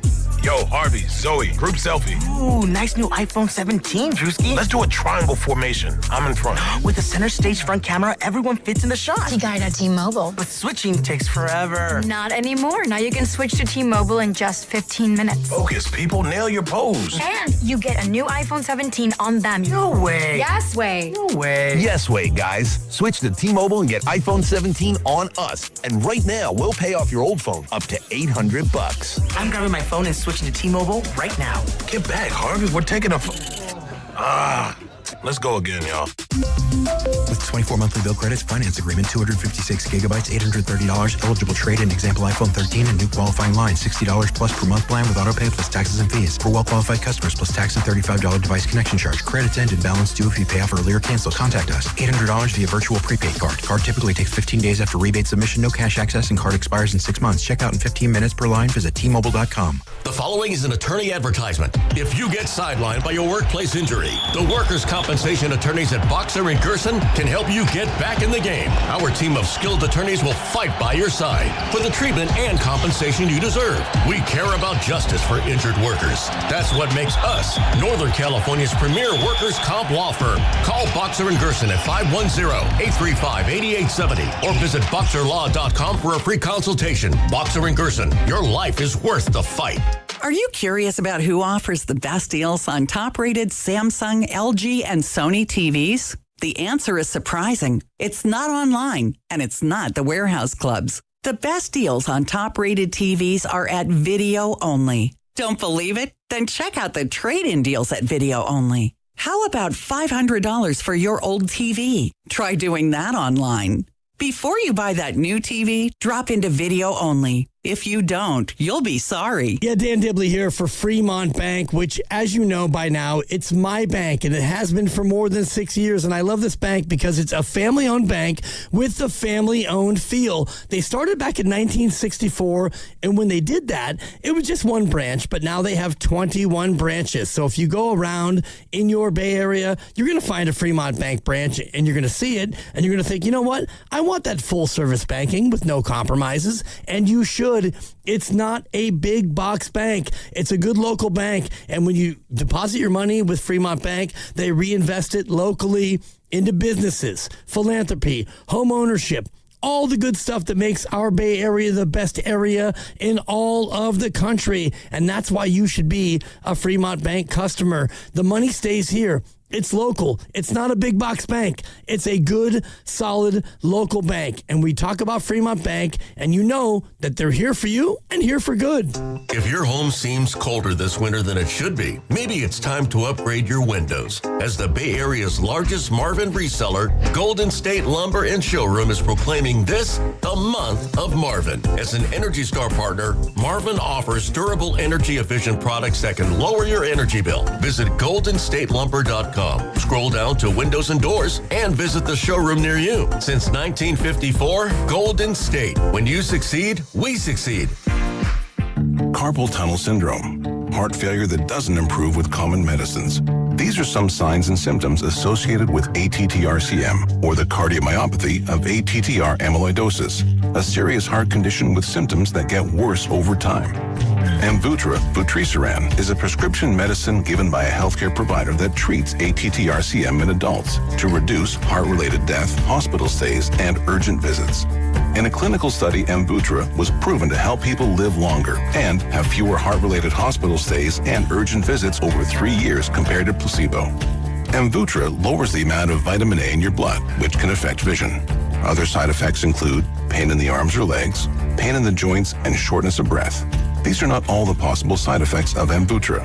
For prescribing information, call 1-833-256-2748 or learn more at amvuttra.com. Ask your doctor about Amvuttra for ATTRCM. Go for gold at Kiki's Breakfast Cafe. Start strong with fluffy famous large pancakes and fresh brewed coffee. Fuel your morning the winning way at Kiki's or order to go at kikis.com for a chance to win a $50 gift card, courtesy of Kiki's. Enter at 957thegame.com.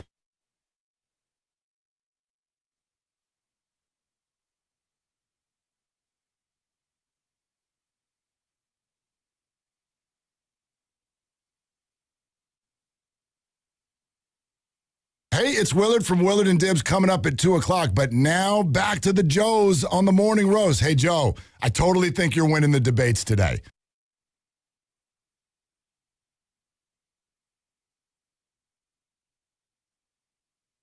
Some people, man, I got to tell you. And by the way, great job. A+ on your assignment, Risotto. Coming back with Hips Don't Lie. Shakira, Shakira. Oh, baby, when you talk like that, you make a woman go mad. Is this on one of your playlists? Actually, it is. I think it comes on randomly, like just because I have Spotify. Okay. So like it'll pop on every now and then, and you know what? So you just do full catalog playlist. Well, no. Sometimes like I play a song I want to listen to, and then go station. Then it just plays a random song after it because it's like an algorithm thing. Yeah, so things on Apple, I do Apple Music. I don't do Spotify anymore. Yeah. But sometimes it just goes play music or whatever. Sometimes I have like and then it goes in like early 2000s hits or whatever that came out in. So I've got what I call the ultimate river mix. This is going way back. River. So if you were going down the river, baptized in the river. If you're going down the river, this is music that could be played very loudly that you don't have to skip. Right? There's no skips. These are all bangers. Yep. And it is a collection of 50s, 60s, 70s, 80s, 90s, some into the 00s.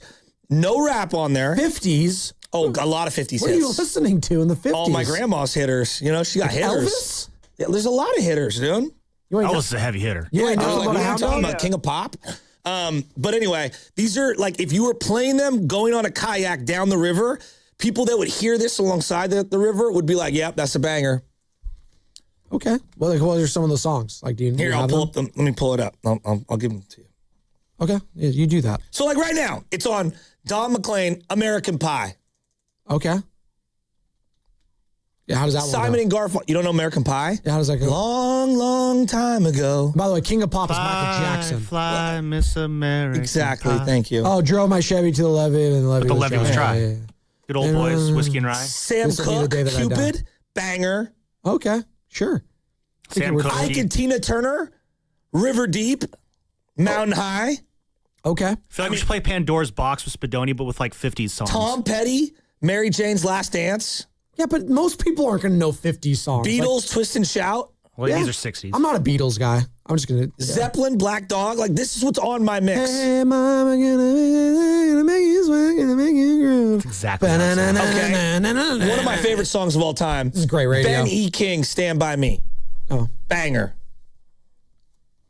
Is that the one where it's, I'll stand by you? No, is that a different one? I'll stand by you. Now I know what Steiny feels when he's trying to like sing these songs. I get it. I get it now. He's a much better voice than me. And though. yes, I have plenty of Creedence Clearwater on this, this little light of mine. Is this Uptown Girl? Banger. I love Billy Joel. Banger. My mom's a huge Billy Joel fan. Billy Joel, big Mets fan. Did you know that?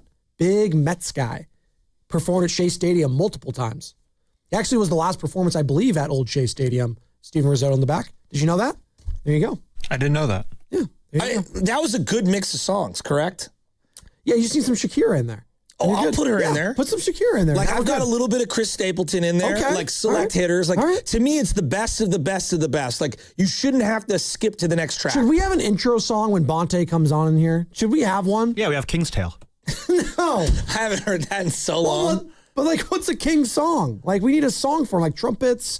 Like, come on. Like, that's not bad. New York. Start spreading the news. The King's coming today. Bonte Hill is in business. So, like, I have, like, Midnight Train to Georgia. Like, Midnight Train to Georgia. I don't think you could hear that song without, like, oh, my God, this is such a classic. Yeah, it's a good one. Just play Midnight Train to Georgia. Just pull up any song. Pull it up. You're going full Joe Rogan on him over there. Hey, Jamie, pull it up over there. Come on. Let's go. Hey, Risotto, pull it up. Let's go. 888-957-9570. If you want to add to Shasky's playlist, what should be out there? Yeah, I would love old school bangers. Like, to me, it can be played with children, adults, grandparents, and again, people that are that you're passing by on the river, on the kayak, would be like, yep, that's a great song. Where do you fall on playing music on the golf course? Oh, I have my little speaker, and I ask who I'm with, do you mind if I play music? Okay. And then I play the ultimate river mix. Okay. Because to me, that's also, you shouldn't have to switch and go back and forth, and the music should be loud enough for us to enjoy. But not for other people to Don't listen want to. to ruin it for anyone else. Okay. I think that's the right. Depending on where I'm at in the course, I might turn it down a little. Okay. I think that's fair. That's usually what I do too. I usually like playing music. But I'll put it on my phone or something in my back pocket. So like only I can hear it or whatever. But my brothers are always into it. My dad doesn't mind. The last foursome I did play with, though, there were some two older guys with me. It was actually with Ethan from sales. And they were not into some of the people on the course playing their music. They did not find that very funny. It's a generational thing. That's fine. Well, and golf. How loud was it? This was actually, I defended the guys with this one. This was too loud. This was like a Beats, like what are those called? Pill or whatever. Mm-hmm. They're like too loud. Like, dude, turn that ass down. Especially when we're near each other, like the holes are like facing each other. Yeah, you need to turn that down, dude. Yeah. Well, there's nothing worse than like the music is blaring, and I deem it to be slightly inappropriate. And I don't care if it's like, well, okay, so but like I don't care if it's rap, rock, whatever. Just turn it down. I love rap music. Just turn it down. Like that's like on someone's backswing, that might be distracting for them. Well, that's when people park the cart, and usually the music is attached to the cart. Exactly. And then the cart is in a spot where everyone else can hear it. You got to be cognizant of that. Well, because sometimes you have a hole, as we're going through golf etiquette right now, Spadoni and Shasky. Sometimes you're at a hole, like let's go, the back nine just started. People are backed up a little bit because there's been a long day. People are at the restrooms right near the hole, and they're blaring this music. You want to know my big pet peeve? I'm trying to tee off, bro. You want to know my big pet peeve? What? When we're backed up and you come flying all the way up to where we're teeing off, and you're the group behind us, just stay back a little farther. Well, no. I don't know why I find that bugs me. Just take your time. There's clearly a backup here. It's not going to go faster if you just go right behind us. And if anything, Joe, you know what I do?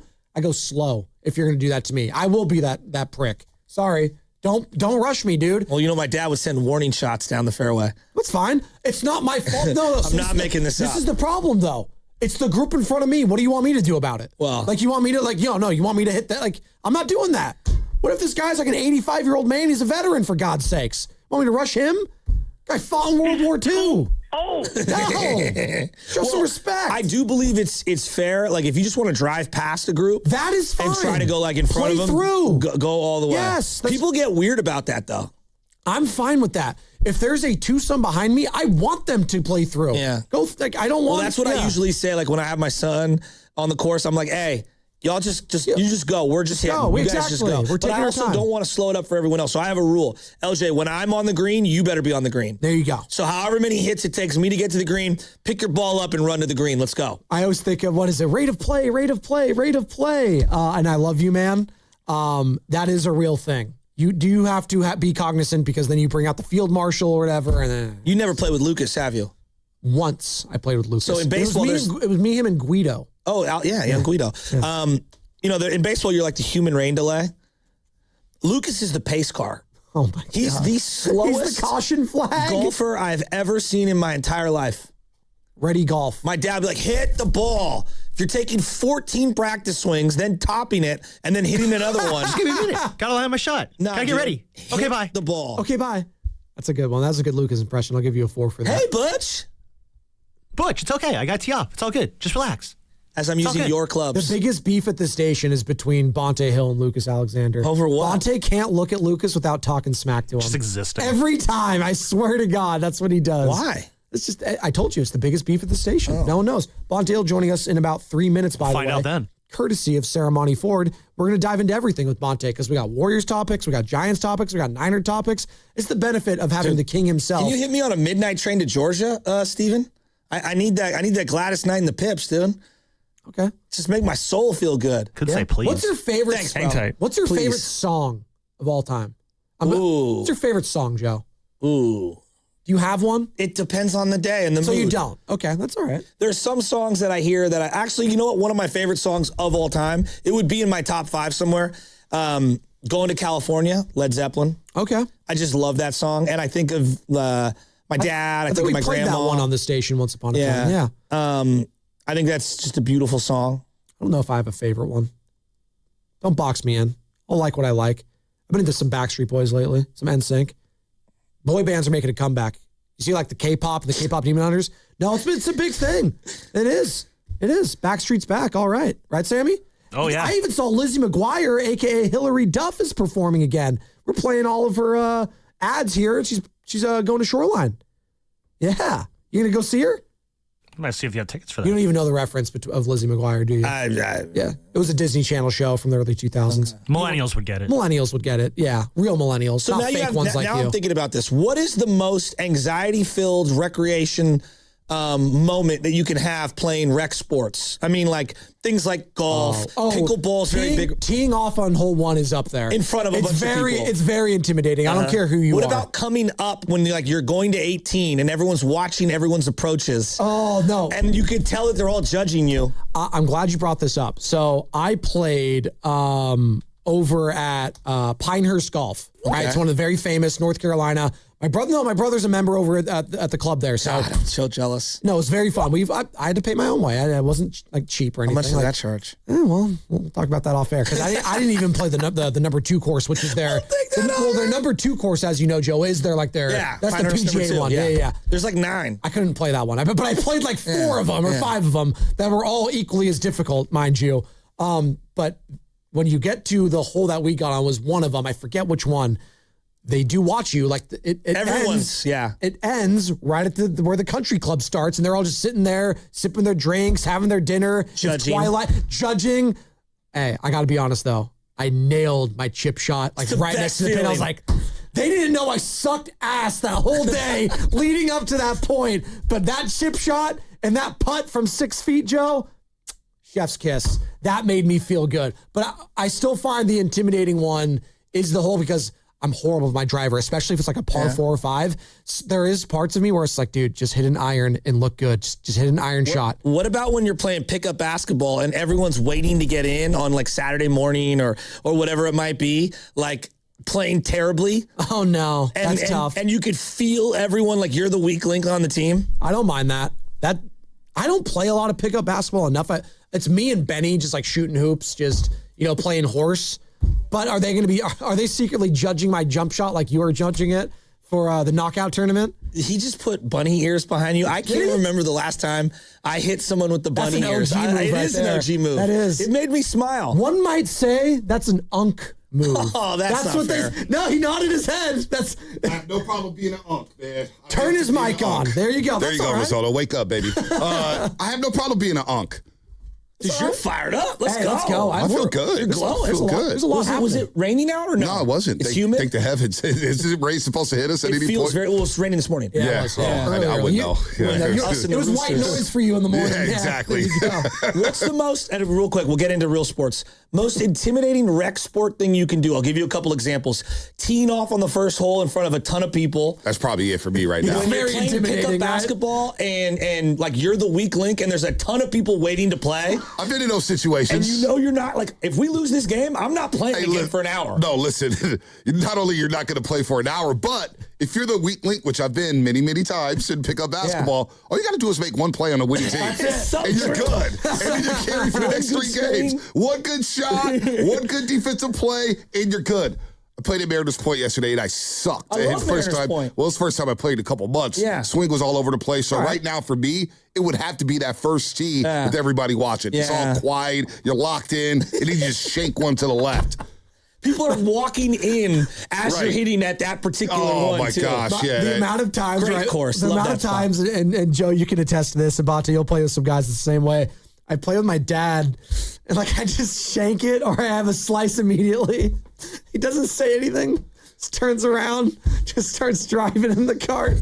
Doesn't say a word. That's the worst. Or he says, "Hey, Joe, went to the right." That's it. Thanks, Dad. No. Just subtle shots from Bob Spadoni. The worst is, you might want to hit another one. Yeah, just go ahead and You get might another wanna one. hit another Take one. another And then shot, the other one, son. and you just like, Take another you shot. bounce it, but it's straight. They're like, hey, that's a good shot. That's progress. No, I got no lift on the ball. This sucks. No, they do. Like the good people will try to tell you, hey, that was a good swing. Like even if it didn't, the contact wasn't there. That was a nice swing. My dad did that all the time too. You're listening to 95.7 The Game. KGMZ FM and HD1 San Francisco and Odyssey Sports Station, the home of the Golden State Warriors and Valkyries. Always live in the free Odyssey app, live among studios. And joining us in studio right now, you just heard his voice, Bonte Hill, presented by Ceremony Ford, your Bay Area Ford store, and also courtesy of the River Islands Guest Line. Let's get into the NFL free agency, Bonte. This is the big combine week. There's a lot I want to get into with you, but let's start here. Like, I don't know, were you listening earlier? I went through all of the different, with Joe, all the different positional groups and guys that are available. Yeah. And I'll just give you a couple names that I think we should be all in on. Like Devin Lloyd is set to be a free agent. He's a linebacker coming out of Jacksonville. Yeah. I would love to pair him up with Fred Warner. Give me a little more veteran presence. Obviously, Linderbaum is the name everybody wants. That's my number one. Yeah. Number That's one. my number one. Center who can anchor this offensive line. He's got a mean streak to him. He's young. What is he, 26 years old, I believe? Super now, young. rumor has it that he may join Harbaugh in New York with the Giants, which would scare me because that would set them up very nicely. Jackson Dart would love that. Jackson Dart would love it. How about Isaiah Likely? I would rather have Likely than Pitts. I mean, everybody's high on Kyle Pitts, but Kyle Pitts shows up for 6 games a year. Like, we've seen his entire career now, a contract here, he balled out. He did. What happens when he gets paid?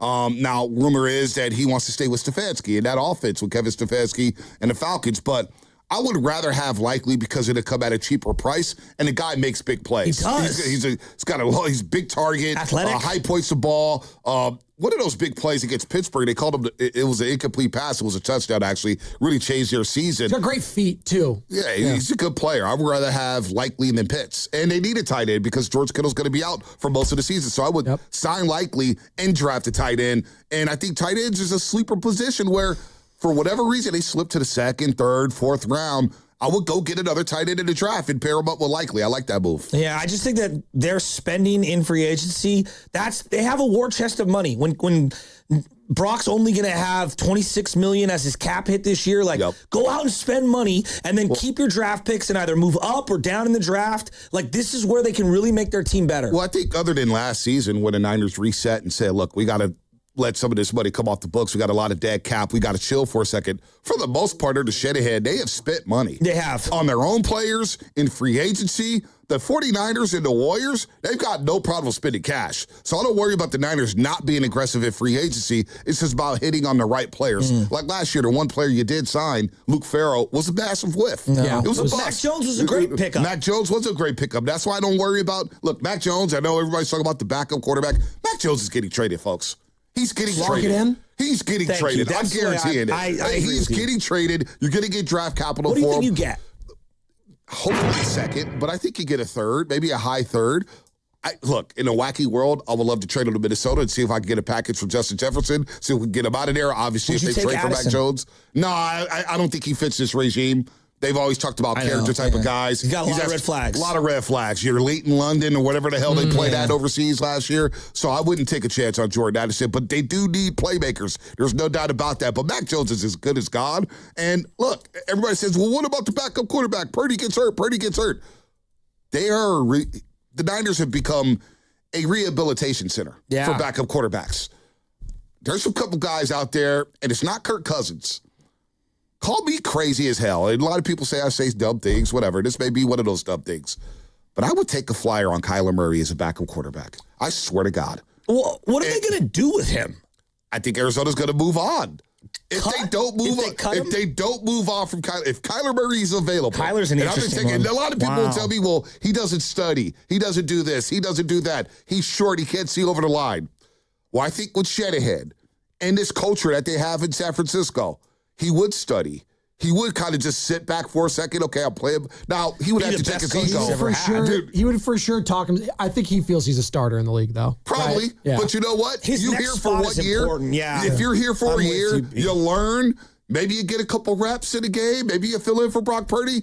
He's an explosive player when he's on. Well, now that I'm thinking about it, I was like, man, could the Vikings be interested in him? Well, if a he deep gets, breath, though. That's an interesting layer I haven't thought about. Yeah. Nobody's talking about Kyler. No, I love that. A deep breath for him is really what he needs. Exactly. And I don't think he needs to go to the Jets. Because if he goes to the Jets or wherever right away, this is it. Well, he's right? been with the Jets of the West, a.k.a. the Cardinals. Have been a dumpster fire for him. If I was him, I would do the Sam Darnold thing and wait a year. Mac Jones, wait a year and kind of play this thing out a little. That's actually a great call. Now he's got to humble himself.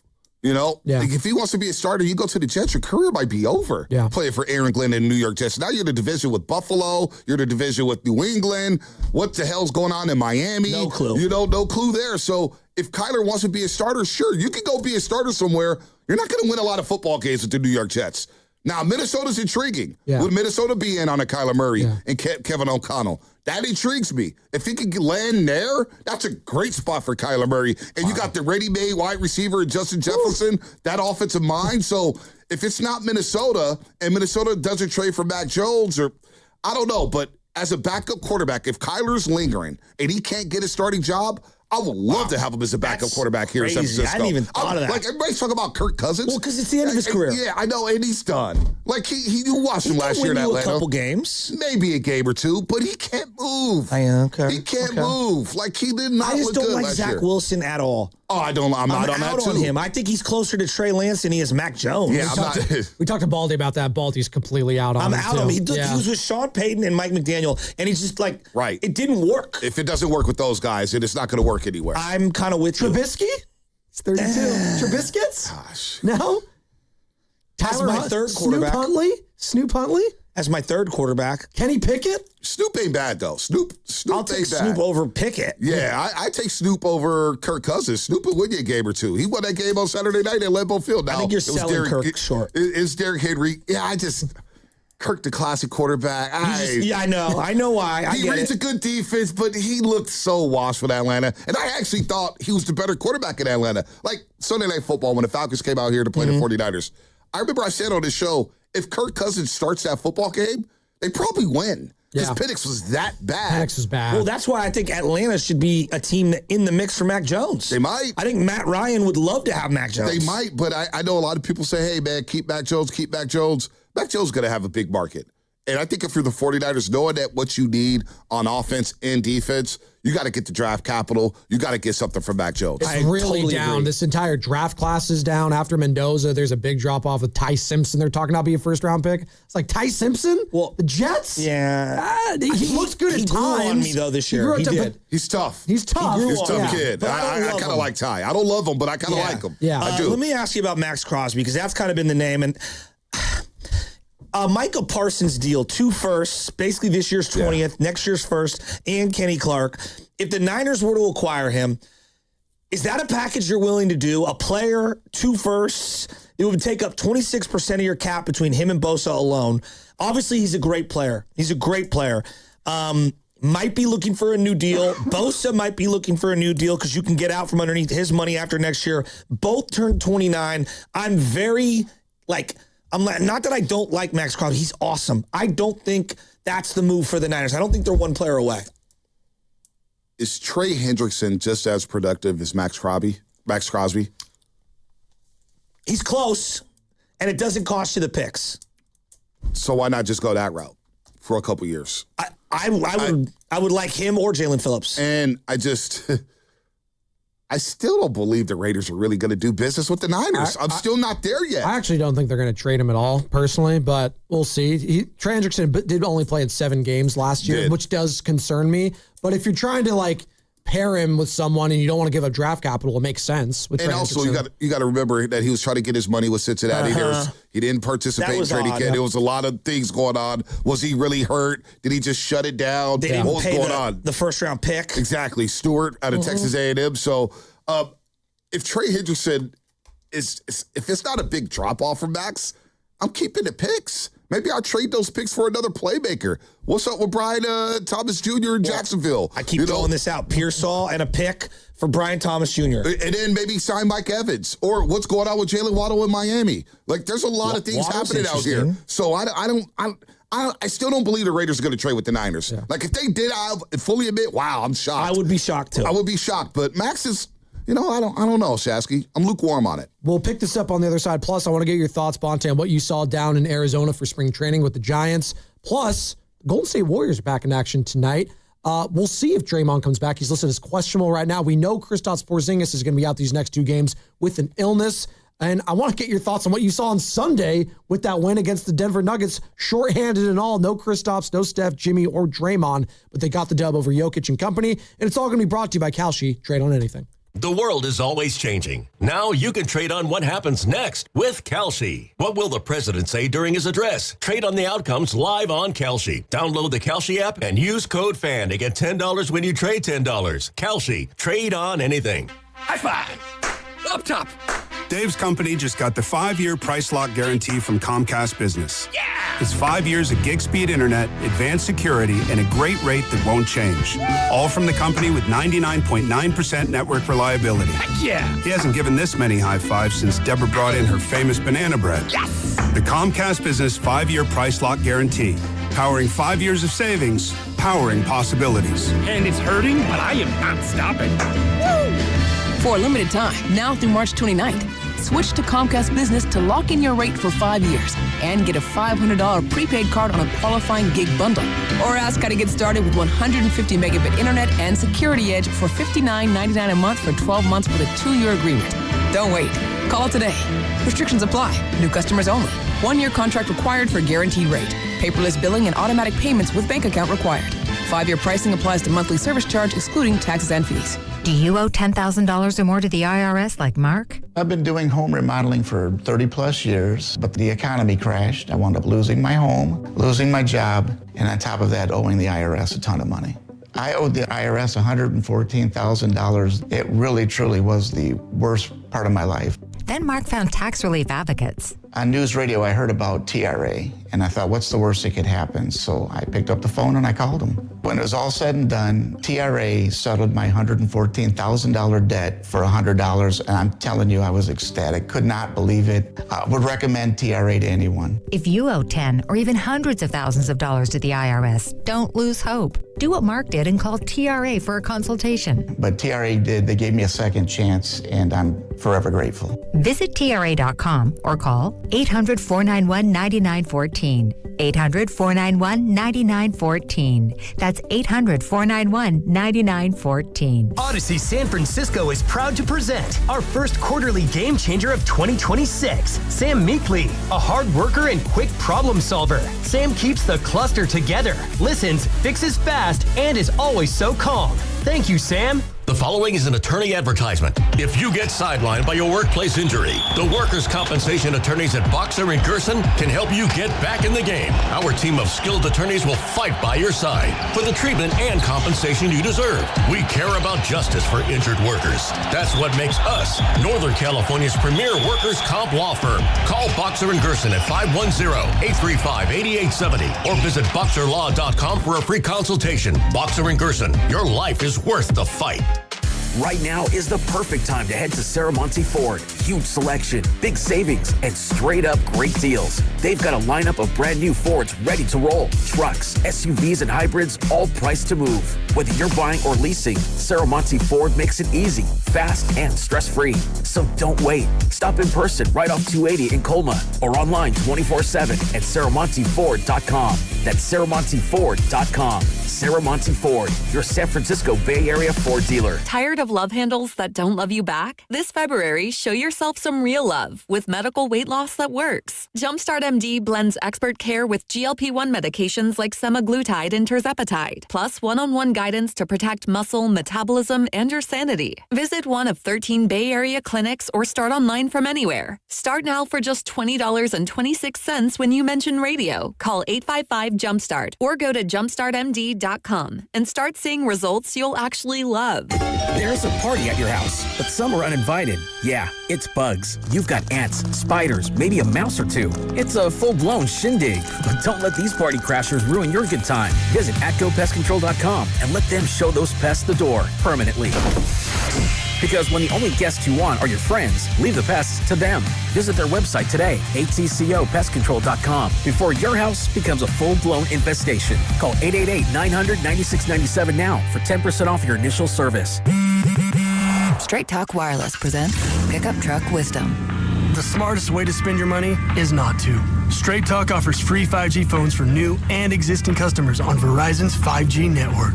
So the refund money I don't spend on that free phone is the refund money I get to keep for my family. Smart. Find us at straighttalk.com and Walmart. Straight Talk Wireless. Straightforward. Always. Taxes and fees apply. Plan purchase required for free phone offers. Copyright 2026 Verizon. My name is Whitney Allen, and I'm a widow. My husband, Ryan, died. We never thought we'd ever have to use life insurance, but the unexpected happened. With Ethos, signing up was fast and 100% online. You can get a quote in seconds, apply in minutes, and get same-day coverage. No medical exams, and you can get up to $3 million worth of coverage. I'm grateful we were prepared. Get your free quote at ethos.com/radio. That's ethos.com/radio. Paid spokesperson. Time spent on application may vary. Online health question. You know that Big Bargain detergent jug is 80% water, right? It doesn't clean as well. 80% water? I thought I was getting a better deal because it's so big. If you want a better clean, Tide Pods are only 12% water. The rest is pure concentrated cleaning ingredients. Oh, let me make an announcement. Attention shoppers, if you want a real deal, try Tide Pods. Stop paying for watered-down detergents. Pay for clean. If it's got to be clean, it's got to be Tide Pods. Water content based on the leading bargain liquid detergent.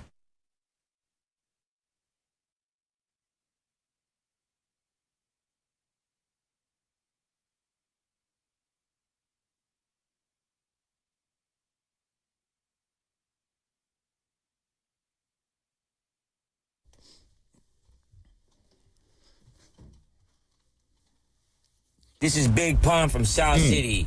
You are now tuned in to the Morning Roast with my boy, Original Joe, and the one and only Butcher Boy Shasky on 95.7 The Game. Crank that. Soldier Boy? Is this the instrumental? Oh, I got to hear Gladys. And one of the best voices ever. This beat is just a banger. Midnight Come Train on. to Georgia. You can't feel like nothing but all the feels. Are you sending Mac Jones to Georgia to play in Atlanta? Maybe. Is that what you're doing? Bonte Hill joining us right now in studio. I left my home in Georgia sitting on the dock of the bay. Your Bay Area Ford store. We're talking 49ers free agency. Who should they target? Who should they not be targeting? Will they make a big trade? You know, we're talking about Max Crosby. But during the break, you brought up a name, Bonte, that we were talking about earlier in the show. And I know you were listening because you're always locked in. A.J. Brown. I think he's going to be traded. And I actually don't think it's going to cost you all that much to acquire him. Maybe a third-round pick. And for a player of his caliber, and I keep hearing Niner fans tell me every single day, we need more talent offensively. We need a playmaker. I know he brings baggage. The guy's a playmaker, Joe. You can laugh. He makes plays. Well, Nick Sirianni just told everybody at the Combine that he can't guarantee that A.J. Brown will be back with the Eagles this season. He gone. So there you go. By the way, Max Crosby, Vegas GM John Spytek told reporters at the Combine that he expects Max Crosby to be with the Raiders this season. Now, it's a lot of Lion season going on. You're not going to tip your hand. I mean, I remember Jordan Poole. He'll be here next year. The next day, traded call for CP3. He did say he's been in Ryan Rollins. He did say, though, he's been in the building every day, and he's seen him every day. Usually, when you're that pissed off the organization, you're with the boys. Yeah, you're out of sight. You're gone. Yeah, you're not at the facility. Yeah. So I don't, the mess, again, all these deals that get talked about in the media, like Giannis, we were duped with Giannis. Those deals usually don't come to fruition. The deals that get made, that happen, are not talked about amongst the Luka Twitter. deal last year where no one saw coming. Exactly. Nobody. And they were shopping him for Ant and Giannis and all of a sudden AD. So, I mean, didn't hear a word Kristaps about Porzingis. We didn't hear a word about that. So usually those deals happen. So if they're talked about as much as the Max Crosby deal's been talked about with the Niners, I don't see it happening. So you are, where do you fall down on A.J. Brown? I mean, they need playmakers. Beggars can't be choosers. Can he beat man coverage? Here's what you got to think about. If he's playing against Seattle, can he... Well, Witherspoon's going to try to lock him up, which opens things up for And others. who's the other guy? Lane, I'm going to say, on the other side. We'll see if they bring Woolen back. Can you beat man coverage, and can you get open against Seattle? Now, I know he's tough as nails. He can get deep. He'll be rejuvenated. So I got to think about, if I bring in playmakers, how will they do against Seattle? Because that's the bar right now. Yeah, it's within your own division. I mean, God, he's just such a he's like maybe one of the worst teammates in the NFL. In a down year. We thought that was a down year offensively for the Philadelphia Eagles, did we not? I mean, he dropped 3 balls in the playoff game against the Niners. He also had 80 receptions, 1,000 yards, and 7 touchdowns. In a bad year. In a bad year. Well, that's pretty good production for that guy. I mean, it's 60 yards a game for 1,000 yards. Yeah, but you got the threat of having that. And the passes he dropped. I know. The Monday night game against the Chargers. Yeah. Like, 1,000 yards is 1,000 yards in my opinion. And yeah, you can say it's 60 yards a game, but is he a threat to bust one open on any play? So, no doubt. No, of course he is. He's a very good player. It's just, he's nuts. I mean, you could be winning the game on a run-first team, and he'd be like, I'm not getting the ball. How much of the trepidation from either you, Joe, and the Niners fan base is because of what just happened with Brandon Ayuk? It's not necessarily Brandon Ayuk. Does that have anything to do with it? We've been through this story. Yeah. No, we had Sarah Owens here. This position, I'm saying like recently, for sure. It requires you to be different. Right. But I would say it's not like, do you want A.J. Brown? It's, do you want to trade for him with a pick, then probably give him new money? Right? And I look at DK Metcalf, who I like, but got traded last year. Ian, they gave him new money, and it's like, so I don't know if that's necessarily the route. And I think AJ's a better player than DK. Right now? Yeah, absolutely. I think he's always been the better player. He currently is on this contract, so he's making $23 million on a cap hit this year. You have an out, so you can get out of it next year, but it would be a fat dead cap of $31 million. Yep. And then after that, if you do keep him, 2027 is $22 million. Yeah, he's gonna want 27, 20. No, but again, if he has a contract and he already signed an extension last year with the Eagles, it's not a bad deal. I understand that, but like again, you're giving up a third and breaking them off new money.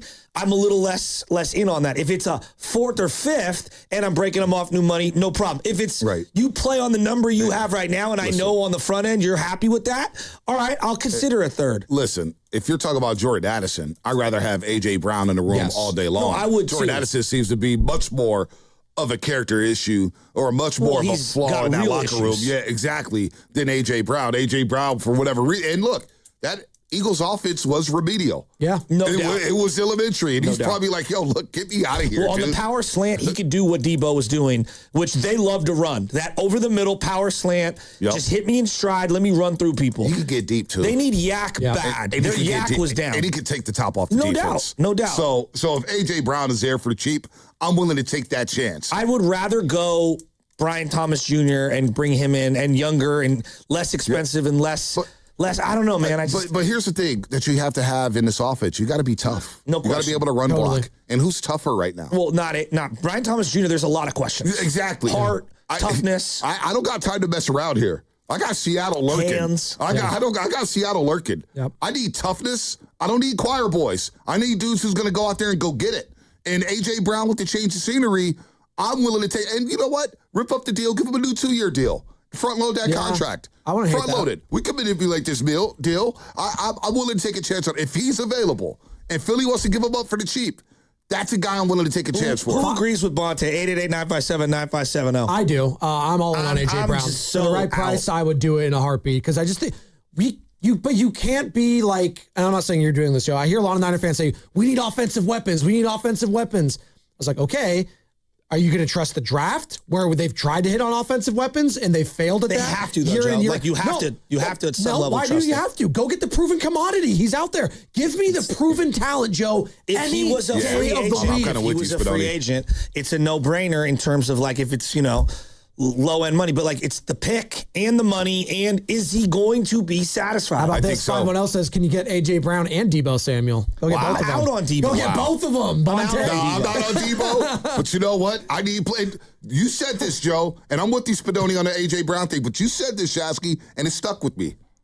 Against Seattle, you need toughness. No question. Debo in those games against Seattle showed you toughness. They missed him in those. I mean, the game Tone that they setters. won, the last time they beat Mike McDonald, Debo caught a ball up in the air on the Thursday night game that I think people forget. It was a 50-50 ball that Brock threw up, and Debo high-pointed and ran 75 yards. So if Debo wants to come back out here for the cheap, depending on the money, and A.J. Brown can be had, all of a sudden my wide receiver room is upgraded. All of a sudden, I got a proven Super Bowl winner in A.J. Brown and a guy who can run most of the routes. We need somebody who can beat the defense deep, who can catch 50-50 balls, who can high point the football, who's tough as nails, who don't give a damn about running a power slant. Yeah, but he's got to get 120 targets. He get 115 targets, and he's winning in this offense. That's the thing. We're underestimating Shanahan and his offense and the way he treats players. These players love him. Whatever happened with Brandon Ayuk, I have no idea. It's a strange situation. But you get a lot of wide receivers, and you get a lot of running backs, and you get a lot of quarterbacks who say, boy, we love playing in Kyle's offense. You don't think A.J. Brown would love playing this offense, Shasky? I think he would. Oh, my gosh. You'd have a number 11 jersey with Brown on the back. Does he have the demeanor for Kyle?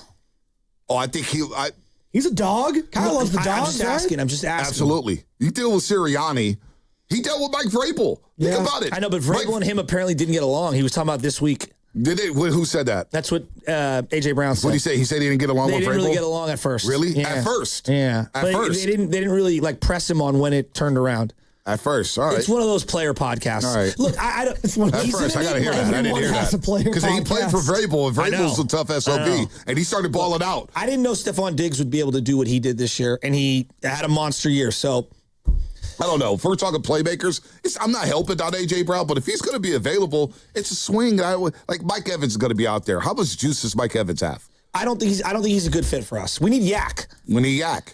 What happened with Brian Thomas Jr. in Jacksonville? His hands. He got iced out. But I think to me, him for Pearsall is a legitimate trade that I think you can make.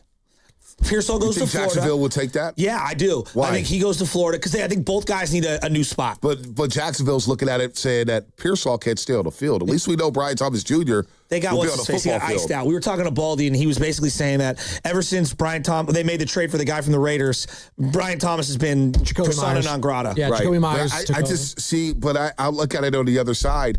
Why would they take a chance on Ricky Pearsall when he's not even available? Well, apparently they did like him coming out. Will he stay healthy? No, I have the same questions. Pearsall, I've got a million questions. Yeah. I think the Niners are done with Pearsall. I have the quote, by the way, that A.J. Brown was talking about on the Dudes on Dudes podcast with Julian Edelman and Rob Gronkowski. A.J. Brown, quote, I used to write in my notebook because at the time I didn't really like Vrabel. I didn't like him, I'll admit it. He knows that. So I used to write, I hate Mike. I hate Mike. I hate Mike. Sounds like Ray Finkle, right? No. He said, and then at the time I told Vrabel, I was like, hey, I'm humble enough already. You don't have to humble me. But I didn't understand what he was trying to push me to be. He showed me a clip of AFC Championship game with the Patriots and Chiefs. And he's like, I ran like a bang 8 and I scored or something like that. Prior clip. He praised me. So I was kind of feeling good about myself, right? I'm a rookie. A couple plays later, he shows me another play with the bang 8 and I get tackled. And he was saying, what's the difference between the first play and the second play? He was like, you're tired. And he was like, that's not going to cut it. That same mentality that you showed on the first play, you should do all the time. That's who you are. And then he goes on to say, when I say that Vrabel holds every single person accountable from the top to the bottom, I don't care who it is. That's who he is. And that's what makes the team come together because nobody's bigger than the team. Nobody's bigger than the program. So you have to respect it. Sounds like he respects him the hell out of it. Yeah. Except for when we're winning and I haven't gotten the ball and I'm ticked off. But Sirianni is also, he's a weird guy. I don't know. His whole shtick, I can feel, gets old with some of the players fast. Personally, well, I think the way he's showboating to the camera all the time. Hurts aspect. Yeah, and Jalen he doesn't get along with. Well, I don't know. I don't know if they get along. No, I don't know. He's on record this year. He's not. I don't know what's going on with the relationship. Yeah, I mean, but they are tired of him in Philly. From what I heard in Philly, is that he requested to get traded twice this season. Twice, A.J. Brown. He wanted out of there. After winning Super Bowl. That's crazy. You know, another name that gets being brought up. And I'm not sure about this player. maybe I need to go back and watch some more tape of him, but Alec Pierce. Oh, I think you're going to he's overpriced once he hits free agency. Is he a one-year wonder kind of a guy? He's solid, but you could draft an Alex Pierce. He does have nice size and speed, though. He's 6'3", he's big. We saw him on that Monday Night Football game, Bonte. A couple of those catches he had from Phillip Rivers, like, wow. Yeah, but we all know the Niners. 25. We all know the Niners didn't have a pass rush. Dude, I'm with that, too. I mean, so I don't know. Look, his numbers look good. Played in 16 games in 2024. 37 catches, 824 yards, 22 yards a catch. In 23. Yeah, no, he's improved every year. In 2025, 47 catches, 1,000 yards, 84 targets. How much money is it going to cost? Yeah. I don't know. I'm very iffy on free agent wide receivers. Would you rather have an Alec Pierce and break him off rather than A.J. Brown? If you're asking me the two, and it's a mid-round pick, I'd rather have A.J. Brown. Okay, because there's like a 4-year age gap. There's a big difference between players. For sure. Ask the league who they fear.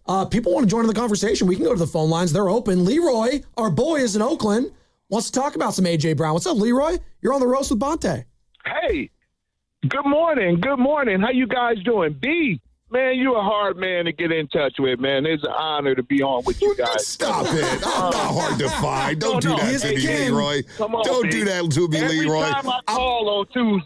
Every time I call on Tuesday, the lines are jammed. I can't get through. Oh, man, stop it. I don't think Spinoni takes the calls. That's what it is. What? Nobody's calling for me. Nobody's calling for me, Leroy. Trust me. I'm not hard to find. What you got, Leroy? Thank you, 40 water. Hey, man, you guys are awesome. Look, real quick, because I know we got callers want to call in, but real quick, man, A.J. Brown, as a fan, I mean, it's enticing. And, I just don't think that we should go that route, B.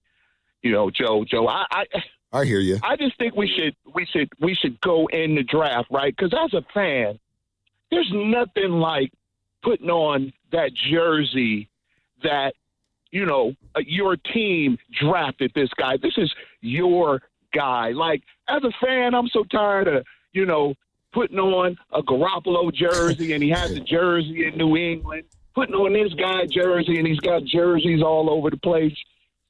I just want that what, like, Purdy was fantastic. Me being able to go in the store and buy that jersey because he's ours, right? So I was looking around in the draft at some wide receivers because 49ers, they have a lot of needs, but I was looking at wide receiver.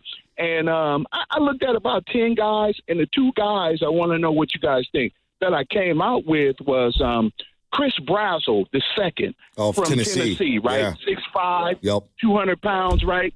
And then this cat out of Texas A&M, KC Concepcion, right? Oh, everyone ran loves a him. 4.45 40 in the draft. So I think these two guys one of these guys might be available when the Niners pick, and I really think they should take a look at them. So that's all, guys. What do you guys think? Thanks, Leroy. Good observation. I like the size of Brazzell, the guy brought up, 6'5". He's a big boy. He gets deep, too. Skinny guy, but he gets deep. I've seen him make some plays for Tennessee in that wide-open offense under Josh Heupel. He's going to fall, like, in all the rankings, second rounder, third rounder, so maybe you can get him. Yeah. The other guy, Concepcion, I'm seeing a lot of him on Twitter. I like Denzel Boston. Small. Yeah, Cardell Tate intrigues me. He's going to be high in the first round. Makai Lemon. Makai Lemon.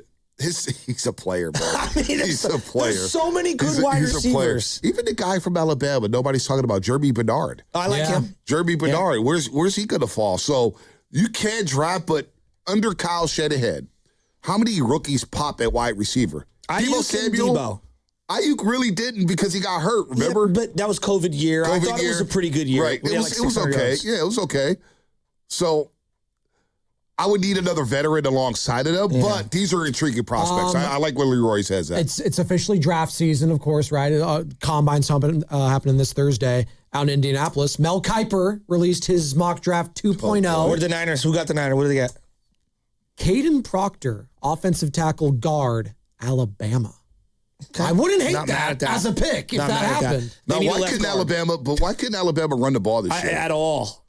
Is it Caleb DeBoer? Yeah, is it the team Where's in general? Proctor at? They do need linemen. There's no doubt. Can I ask you guys a question?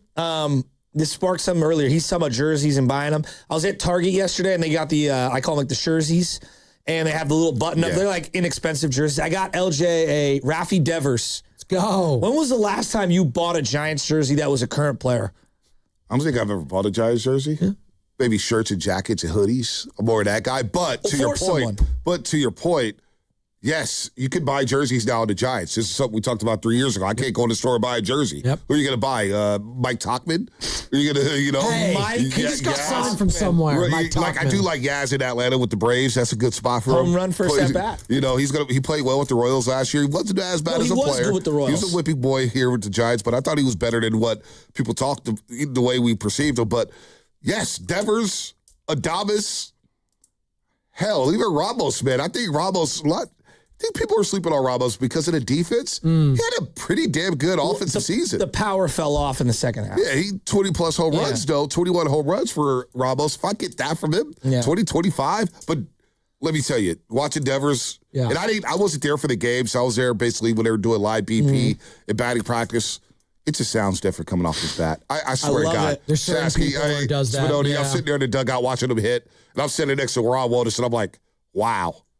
The Giants have a bona fide slugger. I cannot believe it. Do they have a different feel this year? They got a cast of characters that are fun. Harrison Bader was fun. I got to know Harrison Bader a little bit in the clubhouse. He's got a lot of doing flair. some interviews. So he's got some flair. Yep. If you're into baseball, he's like a Rawlings trapeze guy, and he wears very colorful gloves. Something boat. He got a box. I was in the clubhouse when he was like, oh, this is like Christmas. Yeah. And he's like, dude, these are going to go crazy with the City Connect. So he's got a flair to him. Casey Smith's got some underrated swag. Yeah. Jug Hoo Lee's.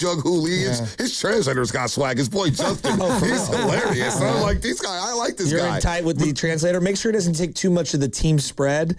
You know, we saw it happen with Kaminga's crew. Oh, I thought you were saying like spread in like gambling. Shout out Shohei Ohtani. Shout out Shohei Ohtani. Well, the whole spread thing with the Warriors, because I haven't talked to you guys about it. I think you were out that week. There's been a lot happening. I don't even know if that was this season when that happened.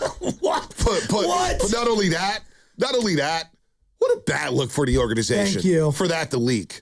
And I don't think Kaminga would necessarily be happy about his boys taking food, but also a lot of people throw that food away. You know how many times I see family members scarfing their face with sushi and pizza in the JP Morgan Club? Like that, first of all, that wasn't even an important piece of the article by Anthony Slater. No, but it was. But it was it was a bad look on their organization that's worth $10 billion. It felt petty. Like it didn't make Kaminga look bad. It made the organization look bad. Yeah. That was a clown show. That was terrible. That actually disgusted me that came out. And Kaminga's people took food. Like, come on, man. Hey. He might make his debut tonight against the Wizards. He might. You keeping a tab on that? Oh, I'm going to be watching Kaminga. I watch all the players. I watch the league. So, I was watching Pistons Spurs last night. That was good. Physical. Look, Kate Cunningham's so sick. It's just we're going to transition to the NBA. Matchup. Wemby is. Could be a finals matchup. Stephon Castle, that whole team. Honestly, I think we're going to see Boston and San Antonio in the finals. Can I just say, Boston, in a league filled with everyone's obsessed with tanking. We watched Boston, then I watched them again Sunday night against the Lakers.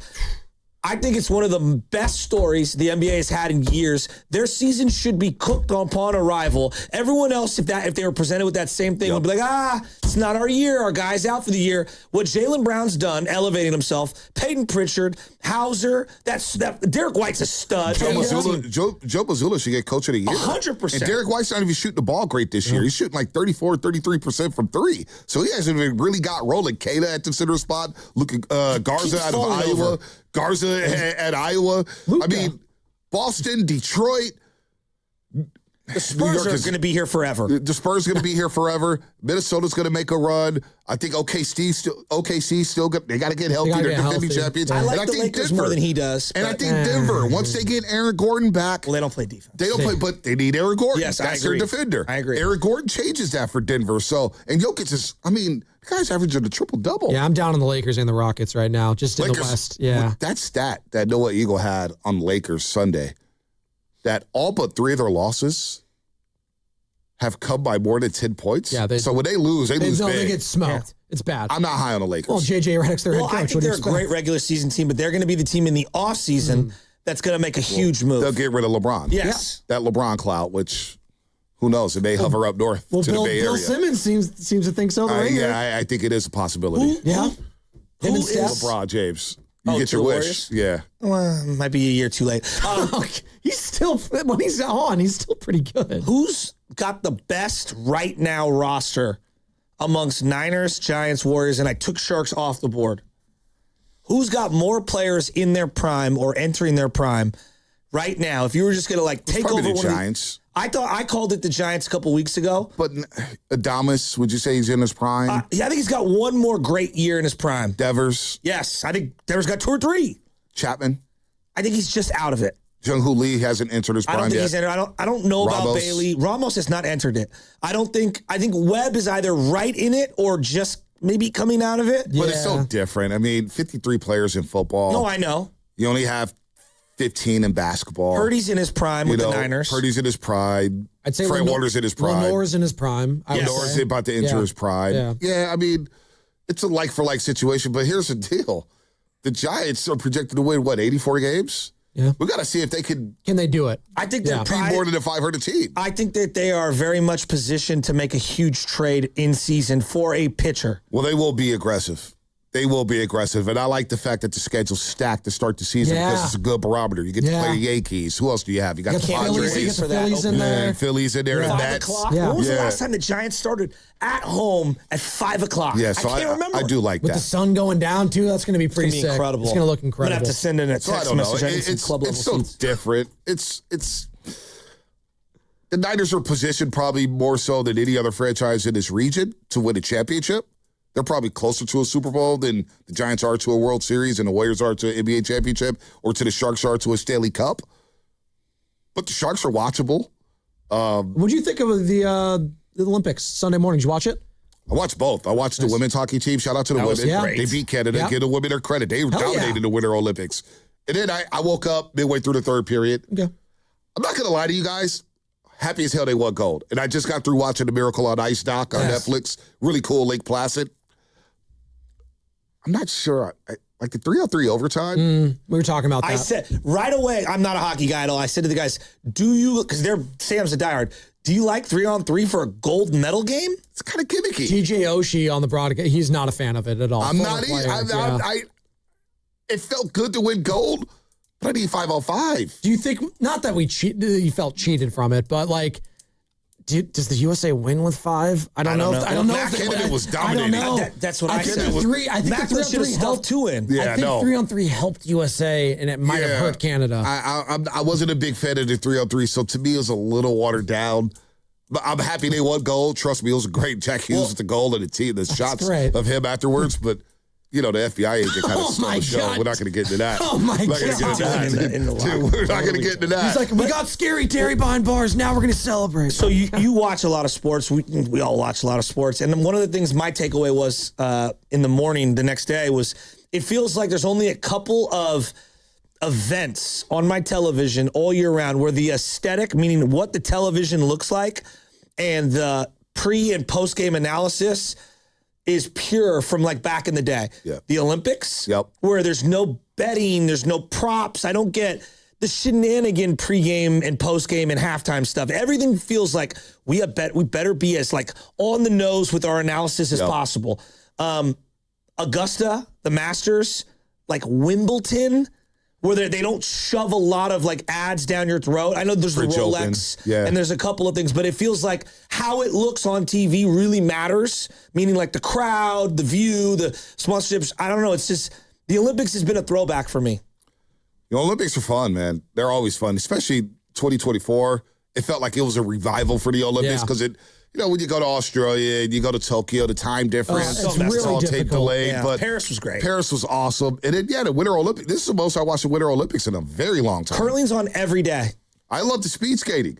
My daughter said she watched the figure skating with me. Nice. Alyssa Liu. It was awesome. Oakland's own, baby. Carter went to school with, what's the girl that he went to school, the woman he went to school with? Oh, the one that competed for China. But she went to high school in San Francisco, yeah. Yeah. Eileen Gu. Eileen Gu, yeah. Is it Gu or you? Is it pronounced? Gu. Is it Gu? All right. Shout out Guru Johnson. Yeah, he's coming up in 15 minutes. Guru. Guru. Eileen the Guru Johnson. Thank you. Hey. It's JC and Sack. He's been hanging on tight. You can hop in here, JC. What's up, man? You're on the Roast of Ponte.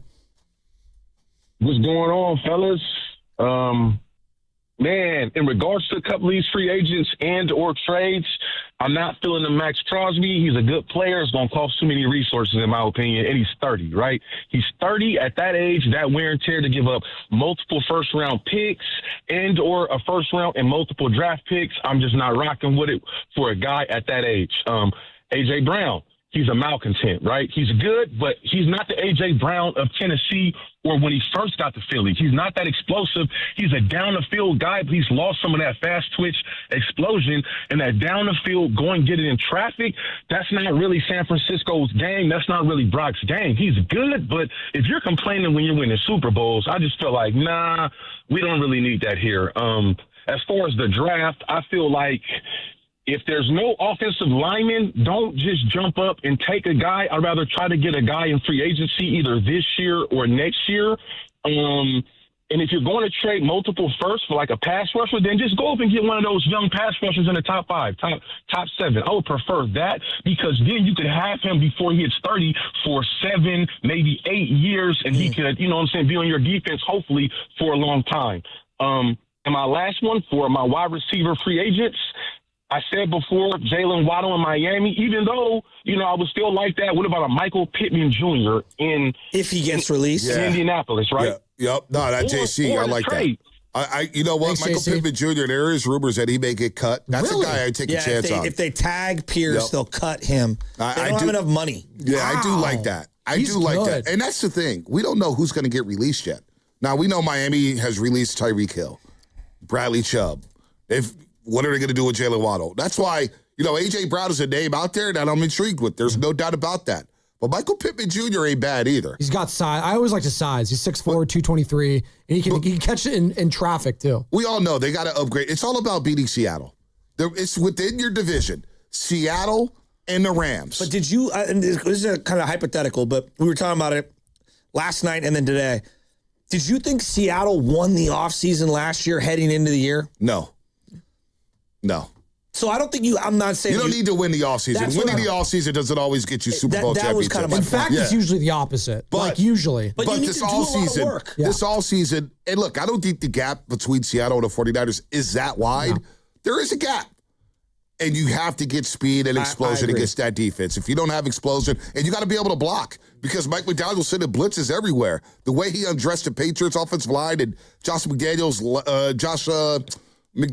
lack of adjustment to the Super Bowl God, yeah. was alarming. Campbell was hurt. It was terrible. Will Campbell got. They didn't try to run the ball. Yeah. They didn't try to run the ball either. Like they just quit on the run game. So I don't. You Sucks can beat for Boston. Seattle. I mean, just really, But here's the other thing. Here's the other thing with Sam Darnold, because everybody's talking about top 5, top 10 quarterbacks, this and that. Forget the quarterback. If you don't have a top 5, top 10 offensive and defensive line, you ain't winning jack nothing. Nope. Jack bleep. You ain't winning anything. All right? You need a top 5 offensive and defensive line in this league to win Super Bowls. I mean, the Kansas City Chiefs are proving that too. Like they had Patrick Mahomes, an offensive line and defensive line, and Travis Kelce. There you go. We'll do that. Yeah, then we'll win with Marquez Valdez-Scantling making plays for us. Yep. He was on the Niners last year. MVS, baby. Final thoughts? Let's do it.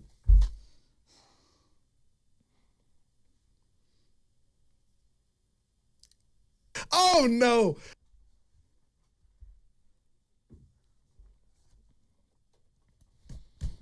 All right, Joe, I'm going to cut you off.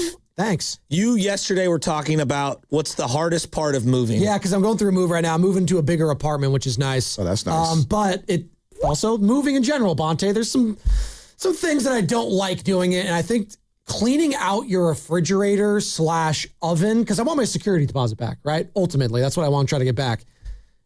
How much is this security deposit? I'm not going to give that out. Might be a hefty chunk of change. So it's usually whatever rent is. It's usually exactly. So it's a chunk of change that I would like back in my pocket. Normal wear and tear that it like because like you'll see like I got to clean the carpets and I got an oven in the fridge is I hate. That's just saying that right now. Hate it.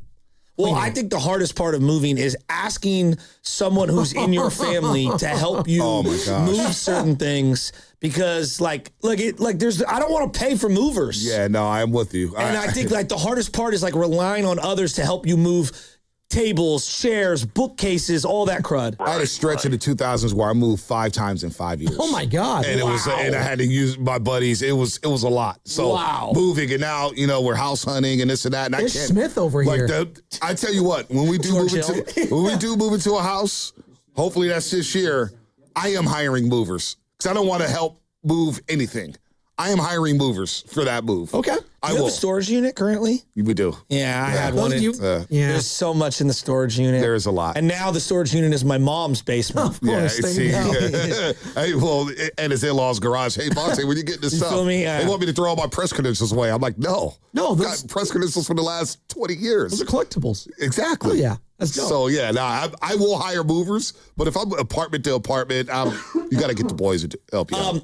Pat Riley, we were talking about this. I said he is one of the best dressed people in sports history. Yeah. I love that in he terms called of out his aesthetic. Oh, yes, I love that no he called doubt. out the players, too. Only James Worthy wore a tie. He's like, And everyone else is getting fined. I'm kind of with it with coaches. I do miss coaches in suit and ties. Thank you. I do miss that. Thank you. Instead of the quarter zips, I do like. I'm with Pat Riley. It's classy. It looks cool. Dude, he Looked had apart. the sickest Armani suits. He always looked dressed to a T. Well, I was telling you love Pat yesterday, Riley. Gordon Gekko from Wall Street, he's based off Pat Riley. The whole style is based off Pat Riley. I do love Pat Riley. So much swagger. What's your final thought? What you got? That's my final thought. There's a lot happening in the Bay right now. There's a lot happening. Yeah. We got the Warriors back to back. And look, if everybody's afraid of the conversation. I had a podcast with Buddy Pool the other day. I said, look. What conversation? No, Draymond? The Draymond Green conversation. Oh, well, I have it every day. Three of the last 6 games, they've made a rally with Draymond Green on the bench. The last 7-0-4 and change against Phoenix. He played the last 28 seconds against Memphis. He didn't play the last 8:23. And then against Boston, they made the Celtics sweat in the fourth quarter. I thought they carried that over into the last game. Well, he checked out of the game. It was 93-61. They outscored the Celtics 49-28 the rest of the way. And so, Draymond Green, what are you going to get from him? And these starts are important. That was their best start in the game in weeks on Sunday against the Denver Nuggets. 5-5 without Draymond this year. But just to me, the offense has been really good. And if you get Porzingis, and this is why we're all upset about the Porzingis trade, because he's not available half the time. Yep. And if he is available, him and Horford fit. In Boston, they played 78 games together, started 28. They're a plus 283 in a plus-minus department, and the offensive rating was off the charts. He looked great, Horford, the other night. Do we know if this, it's an unfair question to ask you, I'm sure.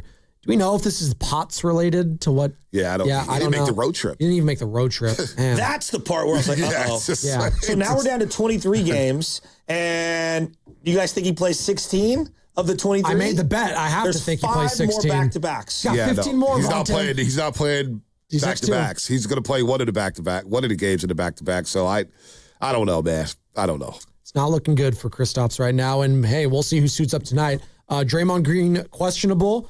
The fact that he made the trip, though, is good. You would expect him to play one of these 2 games, hopefully. D'Anthony Melton, questionable. He's got load management, obviously. And Al Horford, it's a back-to-back. So he'll play either tonight or tomorrow. That's all for us today. Bonte, thank you so much for coming in this morning. Good to see you guys. We appreciate it. It's great to see you. Great vibes right now.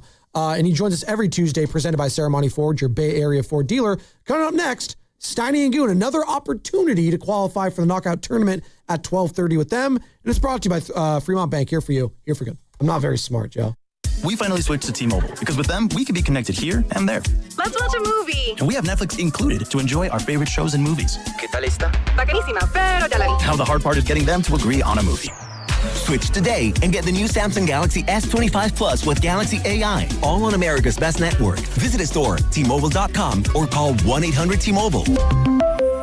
Best mobile network in the U.S. based on analysis by Ookla. Speed test intelligence data 2H 2025. Receive Netflix standard with ads on us with qualifying plans. Excuse me, can you tell me where... I don't know. Those big box stores, they don't know, but Dolan's knows. For over 60 years, Dolan's Lumber has been serving the Bay Area with the materials and the knowledge to make your next home improvement project stellar. Lumber, doors, windows, you name it. Dolan's knows exactly what you need. Henderson windows and doors are on sale at Dolan's. For a limited time, get 30% off installation. Call now for a quote. 800-9-DOLANS or visit DolanLumber.com. All guests on 95.7 The Game appear on the River Islands guest line. Dub Nation, this is Jimmy Butler, and you never know when I'll be on the River Islands guest line. Dub Nation, this is Stephen Curry, and you never know when I'll be on the River Islands guest line. So make sure to keep it locked on 95.7 The Game. River Islands in Lathrop is the best-selling master plan community in all of Northern California. With its lakes, parks, trails, and collection of new home neighborhoods, the good life can be your life. Isn't it time for you to discover the islands? Do you owe back taxes or have unfiled tax returns? The IRS won't quit until they get your money. Here's great news, fresh from those in the know. Major changes have happened at the IRS. If you owe more than $10,000, you may be eligible for a 99% reduction of what you owe. Haven't filed a return for a while? Their happy clients are talking. The IRS was going to levy my bank account, but Guardian was able to prevent that and fix all my IRS issues. Thanks again, Guardian Tax. Need relief from crushing tax debt? The IRS now has special programs. Guardian Tax knows all about them. Personal or business, this is the fresh new break you've been hoping for. We aren't the company you call when you need a hug because you're scared of the IRS. Guardian Tax is the company that wins when you need it most. Guardian Tax Service is really great to work with. They really help me out. I'd recommend them highly. Call now for a free confidential consultation. 800-494-7807. 800-494-7807. 800-494-7807. Hey, Bay Area sports fans, get ready for game day with Laughing Monk Brewing. Whether you're watching with friends or heading out after the final whistle, Laughing Monk has the perfect beer for the moment. With locations in Sunnyvale, Scotts Valley, and Bayview in San Francisco, there's always a Monk nearby. And now, check out their newest San Francisco location in Nopa. From crisp lagers to bold IPAs, every beer is righteously brewed in San Francisco. Grab a pint, grab your crew, and make game day better at Laughing Monk Brewing. Righteously brewed in San Francisco.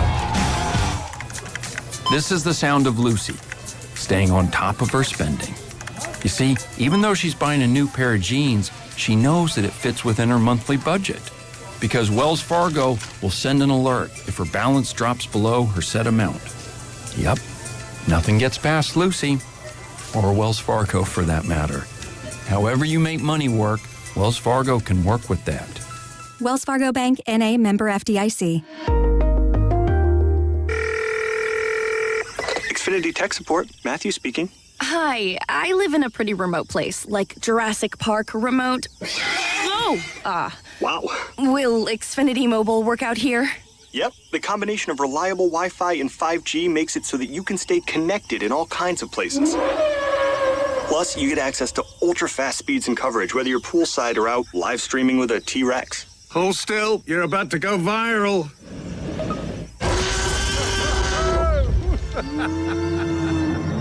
Welcome to a new era of Wi-Fi boosted mobile.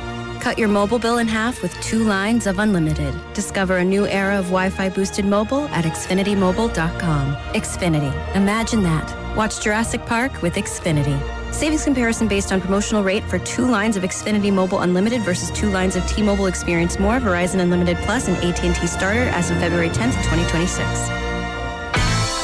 Hi, this is Jill Schlesinger, CBS News business analyst, certified financial planner, and the host of the Jill on Money podcast. With the new year upon us, there's no better time to take control of your financial life. And the Jill on Money podcast is here to help. It's your questions that make it possible for me to provide unconventional and, I hope, entertaining insights on your money and, more importantly, on your life. Follow and listen to Jill on Money wherever you get your podcasts. Oh, how's that flu, babe? Did you take DayQuil Intense Flu yet? Nah, I got this. Ugh, okay, I don't got this. You stay on the couch, and I'll grab the DayQuil. Undo your flu symptoms with DayQuil Intense Flu. DayQuil Intense Flu provides powerful relief of your flu symptoms. I'm ready for that to-do list. Wow, you do got this. DayQuil Intense Flu. The daytime coughing, aching, fever, under your flu medicine. Use as directed. Keep out of reach of children. When it's time to replace your appliances, Lowe's has you covered.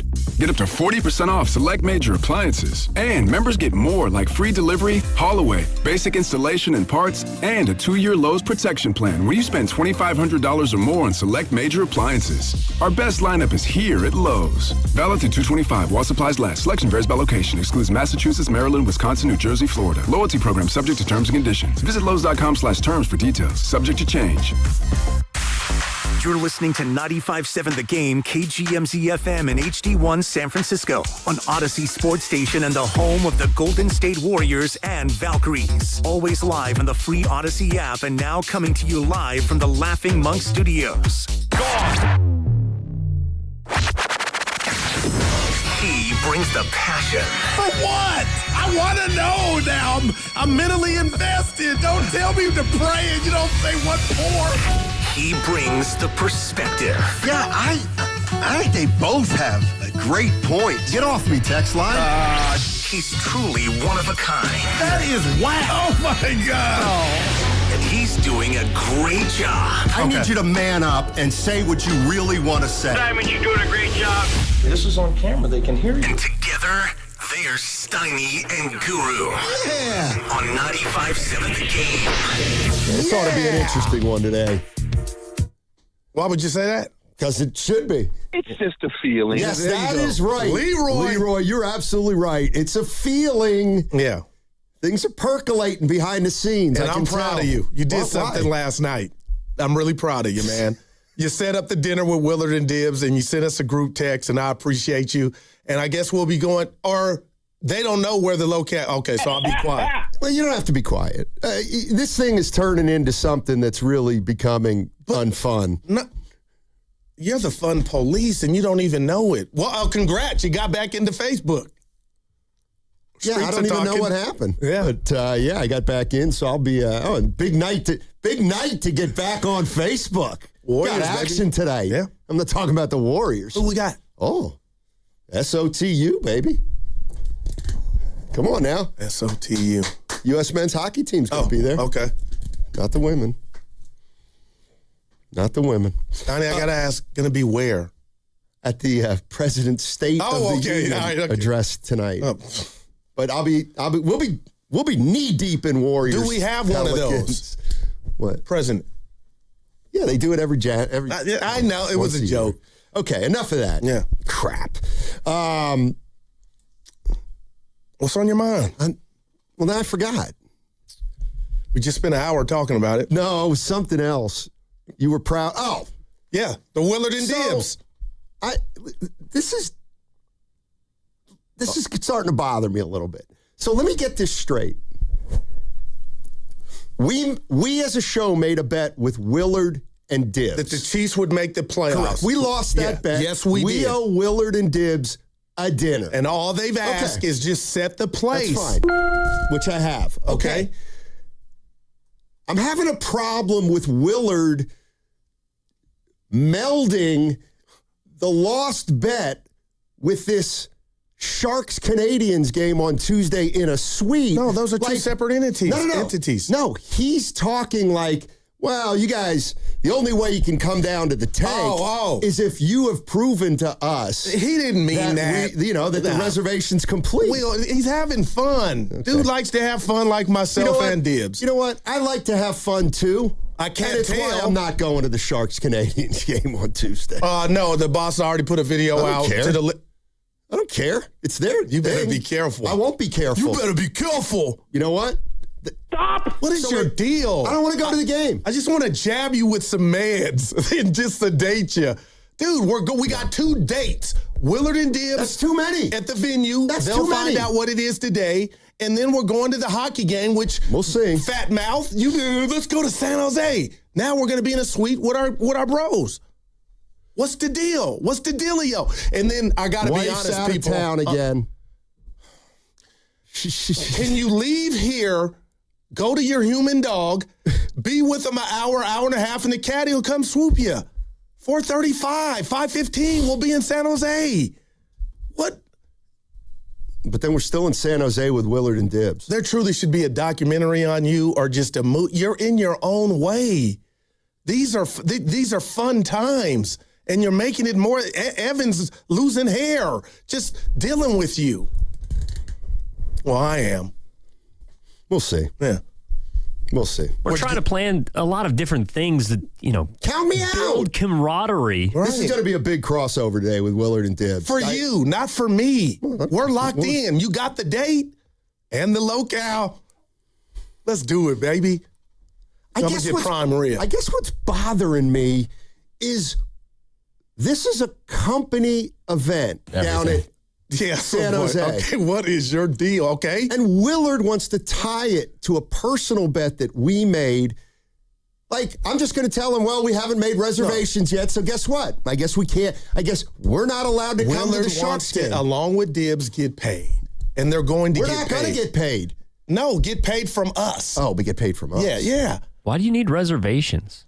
I don't, because to believe it, Evan, to believe it's true that we did it. So we got reservations. You didn't agree on the House of Prime Rib. I'm getting go after the show. I'm getting me a steak. Yeah. Wait in the city till 6 o'clock till they're done with their show. Well, you do that kind of. No, I don't. I'm out of the city by 4:30 90% of the time. I need you to man up. Go talk to your dog, be with her, and I'll come swoop you in the caddy. The boss has gone viral saying we'll be there. Now it's an obligation for you. All right. Yeah. So I'm come on, dude. They were talking football. We got the combine. Well, actually, there was free something. Agency. Actually, there was something football related that I saw in a headline, and Evan brought it up, and I said, I noticed that too, and I didn't like it. Uh-oh. I don't know. And we just got to talking about it. There was a headline about Christian McCaffrey, but this is not going to be solely about Christian McCaffrey. But there was a headline that said, 49ers must get Christian McCaffrey help. Got it. You know what that means? He's not good enough anymore. Oh, that's what that means. Steiny, Jordan needed help. He needed Pippen. But he never, this idea. Kobe needed help. These guys yes, he might have needed help, but he never begged for it. And it was never a built-in excuse for anybody. He never said that about Magic. Hey, Magic needs help. Well, he was born with it. As soon as he got on the Lakers, he had everything. Yeah, that's right, because, he only had Kareem. Well, that the captain. He was the MVP of the NBA Finals his rookie year. But Sally, I got to be honest. I think you're being unfair. McCaffrey didn't write the piece. I mean, all good. Edward, who doesn't need help in sports? Everybody needs help in sports. Needs help, right? Everybody needs help. That's why I'm sick of singling people out. If you need help, this guy needs. Okay, I got something for you. That means I think he ain't good enough the anymore. Best player, when you point him out and you say, is the best player still close, near to his prime, right? You know they're not the reason that you're not accomplishing the said goal. And Edwards, as great as he is, Stoney, does he need help? I think he needs more help. They don't talk about it like that. Nobody says, I get Kendrick Perkins saying, Mike Dunleavy's got to get Steph help. He's got to get. Nobody's saying get Ant help. Nobody's saying get Jokic help. Well, he's got Nobody's saying get. He's got Gordon and Murray.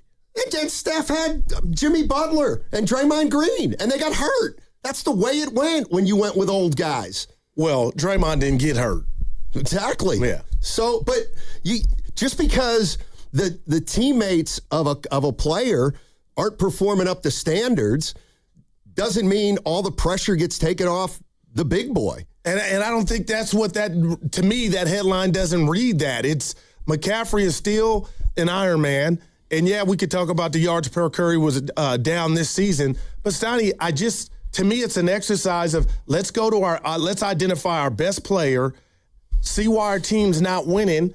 And I think it's fair to say McCaffrey needs some help. Why didn't we say Barry Bonds needs help? Well, they were Jeff. He had Jeff Kent. They were in the World Series. They should have won it. So okay. Well, Steph's been in the playoffs the last 2 years. But is it triggering you to hear if somebody says Steph needs help? We talk about it every day, and I think we both are on the same page. Yeah, but they need a better roster. They've tried for 5 years to give him help, and I guess it hasn't been enough. So maybe he's not good enough, or maybe he doesn't play enough. You believe that. I do. Okay. Starting 27 a game. Let's be honest. Let's be honest. What does help mean? Help means they need a player better than Steph Curry. See, period. That's strong. I don't think it is. How the hell are the Warriors going to compete for a title when Steph's playing 40 out of the first 60 games? Well, let me ask you this. And as Steve Kerr said, when you get older, you can't bring it every night. So these older players, no matter who they are, I'm not calling out Steph, but he's one of the guys.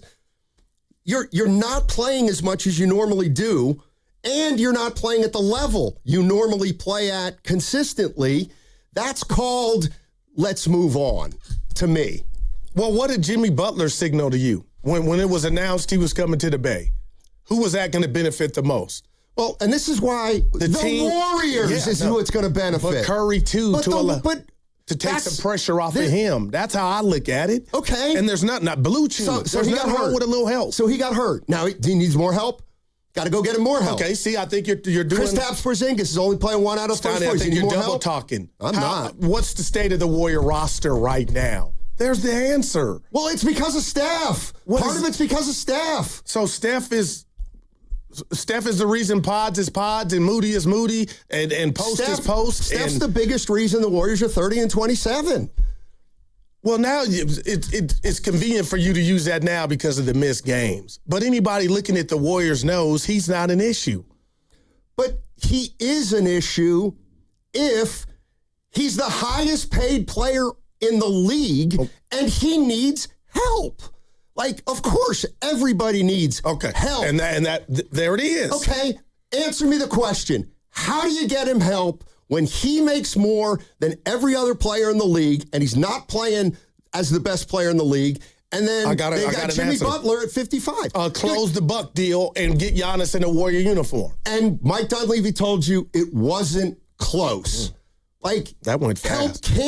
It can't erupt. Like, there's no help. But you can't blame your best player for trying to alleviate some of his duties. Yeah.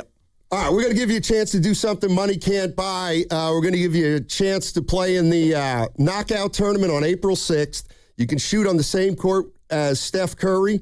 You go to 957thegame.com to register. Once you go there and register, you can have your name called. Today's next opportunity, 12:30. And if you hear your name, you'll have 9 minutes and 57 seconds to call the contest line. Each show is going to be giving you the opportunity to win all week long.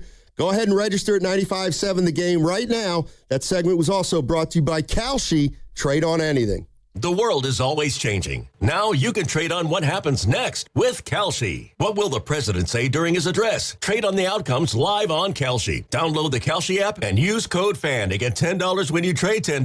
Kalshi. Trade on anything. You can swirl it, you can sip it, but the best way is to share it.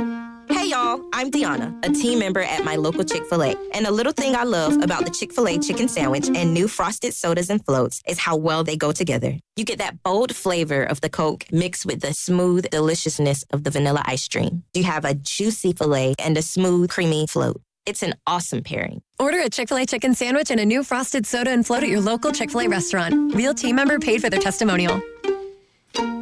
My name is Whitney Allen, and I'm a widow. My husband, Ryan, died. We never thought we'd ever have to use life insurance, but the unexpected happened. With Ethos, signing up was fast and 100% online. You can get a quote in seconds, apply in minutes, and get same-day coverage. No medical exams, and you can get up to $3 million worth of coverage. I'm grateful we were prepared. Get your free quote at ethos.com/radio. That's ethos.com/radio. Paid spokesperson. We've all been there. Sleepless nights, wondering if your business's security service is really protecting what matters. At Bay Alarm, we can put your security insecurities to bed. Our advanced technology and personalized support ensure you can rest easy knowing we're here for you. BayAlarm.com. Hey, it's Willard. Legends are built over time. Anyone can have a great game, a lucky season. At Habas Law, generations matter. For Tariq Habas and Nicholas Habas, integrity was learned at the dinner table. And a hard truth, clients are often victimized twice. First by accidents, then by greedy insurance companies. 40 years strong, Omar Tariq, and now Nicholas Habas, generations fighting to make it right. Visit HabasLaw.com. Omar Habas is a California licensed attorney. Offices in Northern California, including San Jose. Past results do not guarantee future outcomes.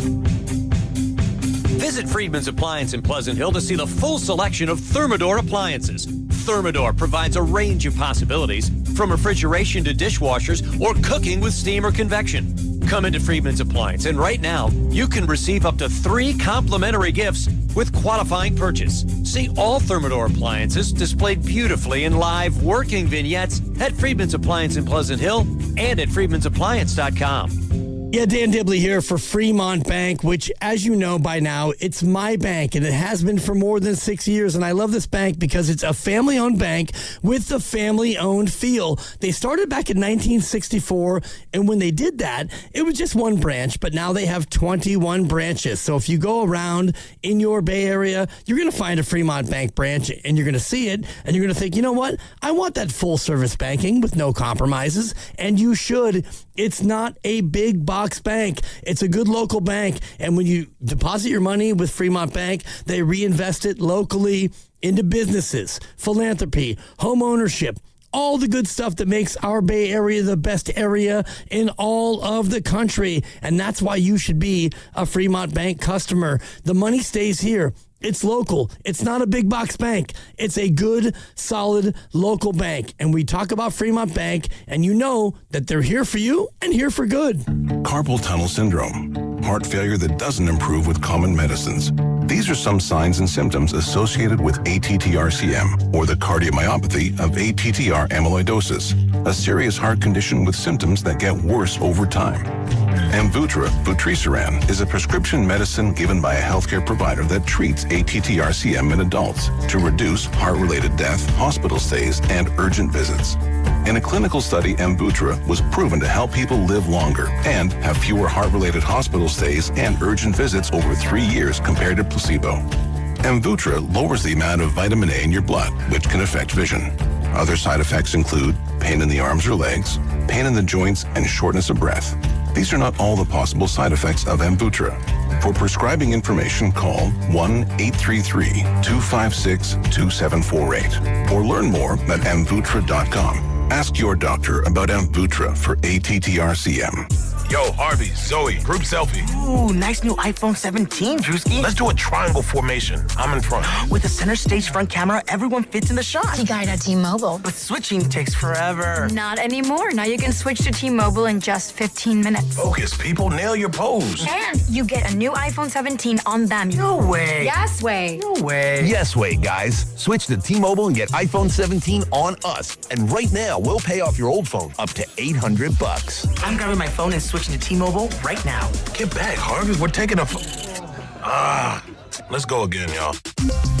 With 24 monthly bill credits, finance agreement, 256 gigabytes, $830, eligible trade-in, example iPhone 13, and new qualifying line, $60 plus per month plan with autopay plus taxes and fees. For well-qualified customers, plus tax and $35 device connection charge. Credits end and balance due if you pay off early or cancel. Contact us. $800 via virtual prepaid card. Card typically takes 15 days after rebate submission. No cash access and card expires in 6 months. Check out in 15 minutes per line. Visit T-Mobile.com. Join 95.7 The Game in celebrating Women's History Month at Women's Heritage Day, March 7th at History Park in San Jose. Don't miss this free family-friendly event brought to you by History San Jose, Mosaic America, and Chicana Alianza for Liberatory Engagement. For more info, visit 957thegame.com.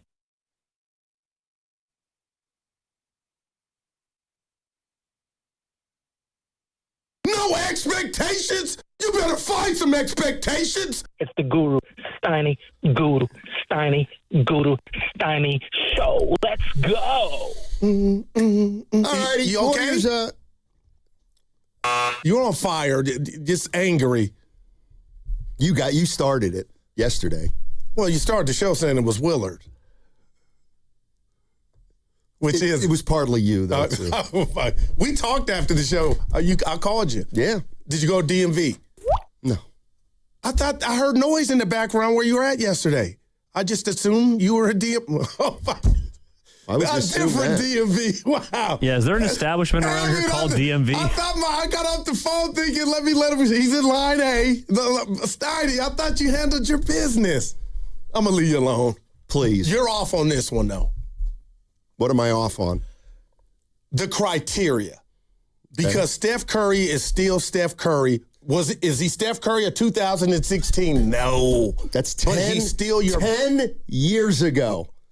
That was 10 All right, let me ask years you ago. Right. But go ahead. Does Bosa need help on the D-line? Bosa needs to be better. All right, okay. Those are two things. Gary Radness. Two things can be true at once. But Bosa can get better still. He can have a better season. What you saying about Steph? He's on the, what do you mean? He's peaked?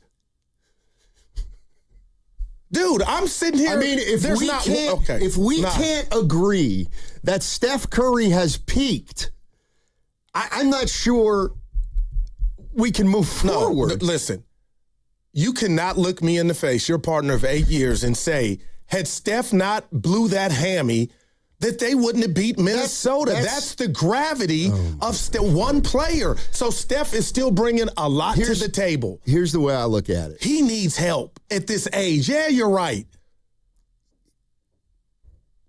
They can't give him enough help soon enough. That's not a Steph Curry problem. Yes, it is. He's got to live through it. No, but it it's is not a Steph Curry problem because no organization, you know what? Maybe I'm wrong. What organization has ever put all these ludicrous, what organization has banked on something so fleeting as this organization has, to the point where they still are right now, like today? But I feel like hey, I'll give you that, but I feel like you're dropping that at the doorstep of Steph. He's one of he's the only thing, I'm being real with my nice Warrior shirt on. So you're not ready to say if Steph Curry's, you can win with Steph Curry as your best player? That's what they're trying to do right now. I know it's what they're trying to do. Do you believe they can do that? With the setup the way it is, with Butler? No, the roster is not sufficient enough around 30. Right. They tried. They took a stab at a Hail Mary. And they're going to keep trying. Once this season culminates, they're going to try to bring in some reinforcement. How? And don't say it beyond your pay grade. How? No, that's my line. How? Try to revisit the Giannis thing. Okay. I mean, how would you answer that? How? I would have been asking different questions for the last 2 years about who we really are. Like, here's the way I look at it. Anthony Edwards, all right? You'd say Anthony Edwards needs help, right? And that's not an indictment on him at all. I don't care if it is or not. Right. Yeah, no doubt. He needs work. I would say that could possibly be a championship team, but Anthony Edwards has to elevate his game. That's the way I look at the Timberwolves. And I think he can. Okay, well then they've got a shot at it. Steph cannot. He cannot elevate his game anymore. As a 38-year-old guy, he can do it night to night. But like the reason the Timberwolves have action is because Anthony Edwards is 25 and has a chance to be get better over the next 3 years. The player the Warriors are building around is declining and playing less. Right. Hey, I can't argue the now of that because you are right. But I just think it's like me at the bank teller or the ATM, Sonny. Anybody with a pair of eyes knows this roster around your aging star is insufficient. Okay, well then why do I keep hearing Joe Lacob and Raymond Ritter and Bob Fitzgerald talk about when Jimmy was here for a year, they were the fourth best team in the league? Because they were facts. Okay. Those were facts. Well, Jimmy Butler's hurt. So why do I feel like you're coming down Curry's road because of that? That was crippling. You're right. Because it was a move that you knew was a long shot for another old guy, and now he's hurt. And like the idea that, okay, we brought a 36-year-old guy in here, and now he got hurt, which, we should have actually planned for. But, okay, now what? Now we need another 30-year-old. You can't get another star in here. Well, what did you do? You tried to take a flyers desperate with Porzingis. He's not a star. Well, he doesn't play enough. He'd be arguably your second or third best player if he could remain healthy. But they did it out of desperation. Is my point. Okay, they didn't get Paul George. They didn't get Marketing. Yeah. They didn't get Giannis. Keep going. It doesn't exist. What we're looking for doesn't exist. It just doesn't. But do you understand my fundamental reasoning? Steph is wherever you think he's at, Steiny, he's the best thing we have going. Okay, well then, then he's like, he's just an older version of whoever the best player is on the... why can't you say McCaffrey? No, I'm looking at a basketball player. Right, so he's Tyler Hero. or Bam Adebayo? Well, he's better than those guys. Okay. Well, what I'm saying is, Your daughter? Oh, boy. I thought I had the volume off. Yeah. Let's go to Joe in Burbank. What's going on, Joe? Hey, guys. Great show as always. Goo, goo, goo. Oh, what man. am I going to do? Oh, Talk to me, Joe. Goo, you're always talking about loving the young Thundercats. But, and you're still talking about Giannis when he's a walking major ACL injury away. And once again, like I said, you love the Thundercats. So do I. You're only going to get those young Thundercats from draft picks. Okay. And you're give up all the draft picks for Giannis. That doesn't make sense, Goo. I love Steiny's idea of you got to improve the team and the franchise. You can't sit there and base everything around one player. Okay. You just can't. And the other thing, I'm just like Steiny yesterday was so fantastic. He was talking about, and I'm the same way. I'm concerned when Steph comes back. Right now the team plays moving the ball, young guys, moving the ball, playing defense. Sometimes when Steph's in the game, whether it's Draymond or somebody else, and the players are told, look for Steph. They spend half the time of the shot clock looking to get Steph open. The game slows down. Right. I don't know. Am I missing something here? Joe, let me respond because I love you, Joe, and you're in Steiny's line. I get it, but my line would be longer if you're telling me, Joe, without Steph, they're better, or you're having more pleasure watching. No, I'm not. Steph Curry is the best thing we have going. And real quick, Joe, I'll ask you, when you heard this rumor or the news or the smoke about them trying to get Giannis, this isn't just me. This is Mike Dunleavy. This is Joe Lacob trying to get Giannis in a Warrior uniform. And I'll ask you why, Joe. That's not a guru problem. That's what they were trying to do. Yeah, well, I'm not sure. You never really know what is going on behind the scenes. I got you. It looks that way, Goo. It really does, but we don't know. And more of it points to that not happening because they want so much. Look what if that's true, Goo, with what we were offering, 3 picks and a swap and some young players. Could have been Moody, who else, whatever. But so I don't know how true that is. I hear you. I would, what I would love to see. I love Steph, favorite player, greatest shooter of all time. But so don't take this the wrong way. But I'm concerned when he comes back because think about it. If the team is pretty good and can be that scrappy and play that good like they did the other night, then you would think if Steph came back, how much they should be better, right? Yeah. But they may not be because they're going to play a different kind of game. It's going to slow down. I don't know. I hear you, Joe. Why can't Steph come back and play with moving the ball and keeping the ball moving? Let's give up. Why doesn't he give up the scoring in the high 20s, which he likes, and it makes him one of the premier players? Why doesn't he drop that by about 8 or 10 points and move the ball around with the young guys? Appreciate it, Joe. Thanks for the call. And I would say this thanks, Joe. Steiny, I think more nights than not, without Steph, we would see the Boston game over again, to where they were down 33, 34 points in the third quarter. That's why, Joe. This is 14 years of Steph, it being about Steph, but there's a reason. That's why we have had 4 parades. I'm with Joe in that, let's say the team holds on, the team goes 3-2, and then Steph comes back. Yeah, on the surface, it's like, now they're going to be better. I don't believe that. They may be, but I don't think it's a lock. No, okay. Everything has to change when Steph comes back. Right, and he's the gravity of all this. Like, when you say that, you and Joe might be right, but Steiny, I'm damn sure not pointing a finger at Steph. Why not? Because what's around him, and if you're this, a 500 is not team, sufficient enough. You got mad at me the other day for asking Bob Fitzgerald about Guy Santos. So now you're telling me you want to see Pods and Moody and the rest of the gang without Steph? What or I'm saying if is, Steph comes back, his silhouette is somehow demeaning to the team to where stylistically it's not right? No. This dude can get 27 points in his sleep. Great. That's great, Goo. Okay, that's so great. what about what's what around else me? How's his defense? Like, this is what I mean. Like, you know why nobody says Doncic needs help? Because Doncic can for Doncic to be a champion, he's going to have to elevate his game in other areas. He can do that. It's going to be up to him. Steph, he can't elevate his.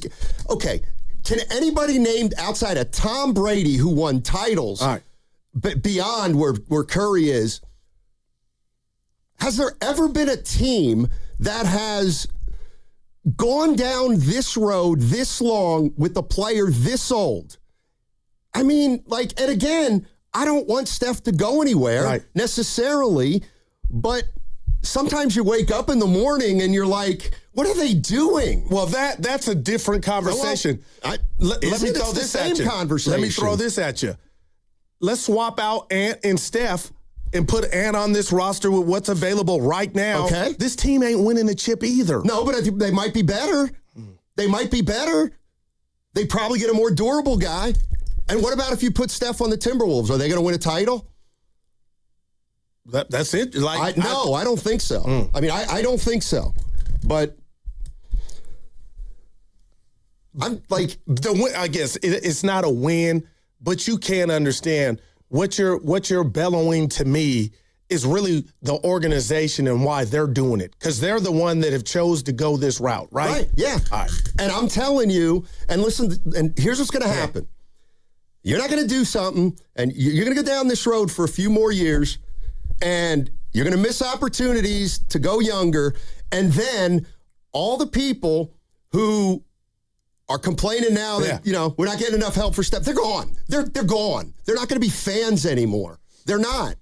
And so, maybe Joe Lacob is looking at it like, we're just hosed after Steph regardless, so maybe I just should try to hold on as long as possible, keep this guy in a Warriors uniform. But by doing that, I think we all know we're looking for a feel-good story. No. And again, I keep putting my hat on this rack, but there's a price to a dynasty, and then there's also heirs, and the Warriors have made heirs in the draft, and I think that has a lot to do with where we're at. And now all of a sudden it's bad luck. And when you say, what are you talking about bad luck, Goo? The Jimmy Butler injury. This was a team that was not loaded or roster was not healthy enough in regard to top-tier talent that it looks like you couldn't withstand. That was a death sentence, Jimmy's injury. Now Steph's hurt.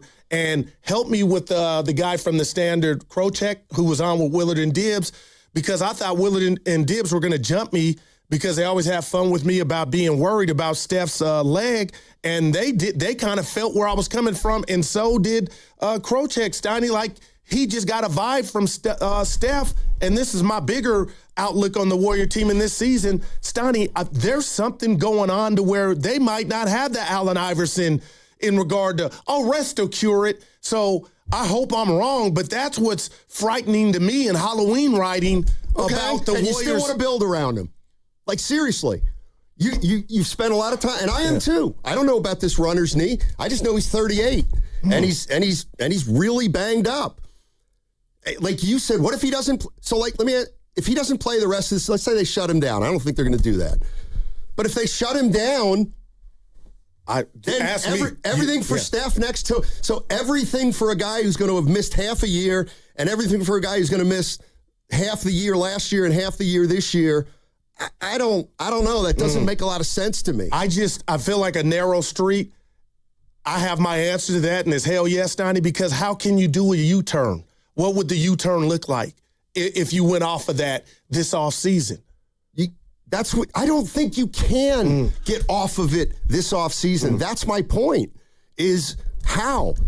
Who realistically is going to want Jimmy Butler? Who is going to want Porzingis, Green, or Butler? No, Steiny, the whole trifecta, I'm out. Okay, well then, tell me how they changed the team. better draft or make a trade. Yeah, trade for who?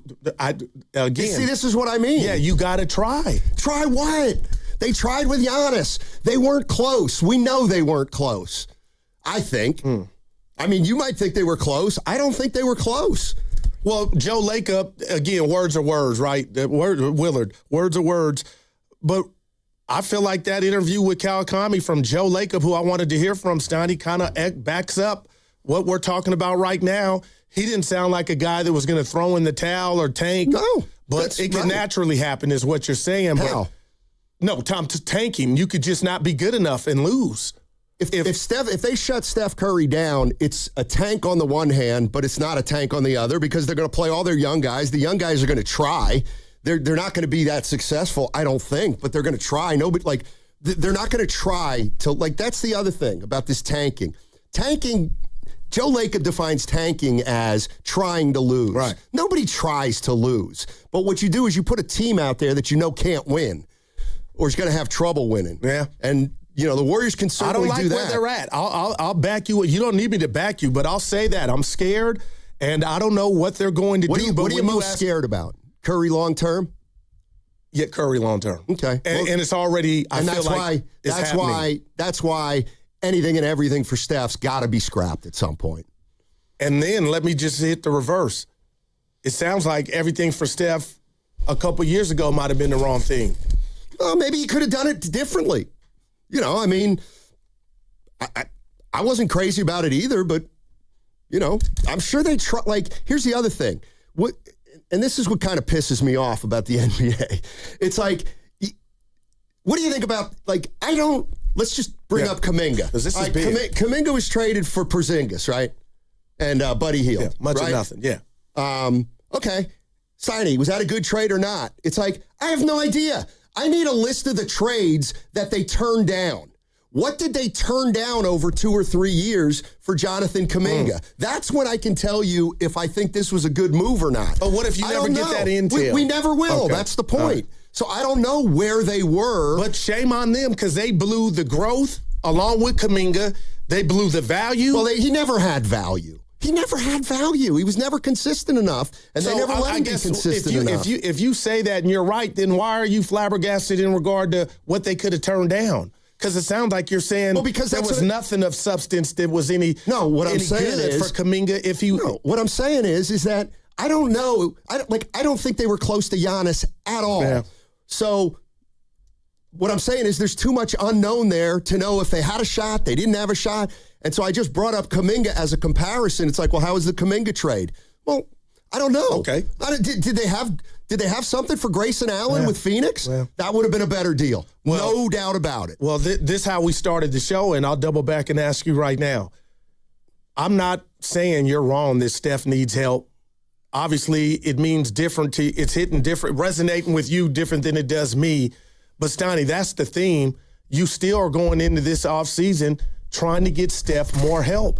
It might not be the big fish. It could be a minnow. It can be a goldfish, couple goldfish. But that's all they got. If you're telling me that street is too narrow to do a Yui, no, what I'm saying is, okay, we got to keep trying to get stuff better around Stephen Wardell Curry. And I don't know how you do that.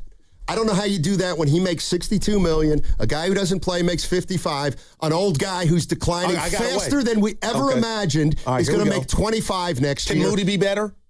Can he get better in this system with Steph? And I'll go pods, I'll go post, DeAnthony Melton. You got to bring him back. Okay. And there's another thing. What are you going to pay Melton 15? This is what I mean. You're going to end up well, we like Pods, we like Melton. It's like you're going to have 3 guys at $15 million apiece, and they're all average. That doesn't help you win, I don't think. And this is Jason, if I'm pronouncing it right in the chat, Steiny, and it kind of is where I'm at, and I've been good I'm proud of myself because I haven't gone off, but with the early returns on the Porzingis trade, 1 out of 4 games, and I know that could change, but it is what it is. I do have to say this because he hit the nail on the head, or she. JK for Porzingis, Steiny, is damn near tragic. We'll see. He's played more game than the other guy. Well, he's 1-0. I'm just telling you. Right. And you know what? But the history and Kuminga's Carfax report's going up by the day.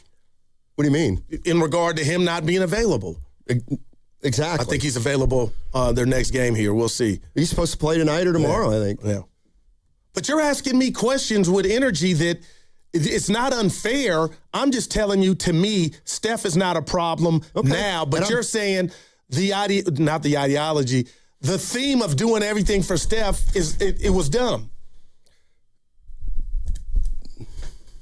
Or it was the wrong move. It's dumb now, for sure. It might not have been as dumb before. But I mean,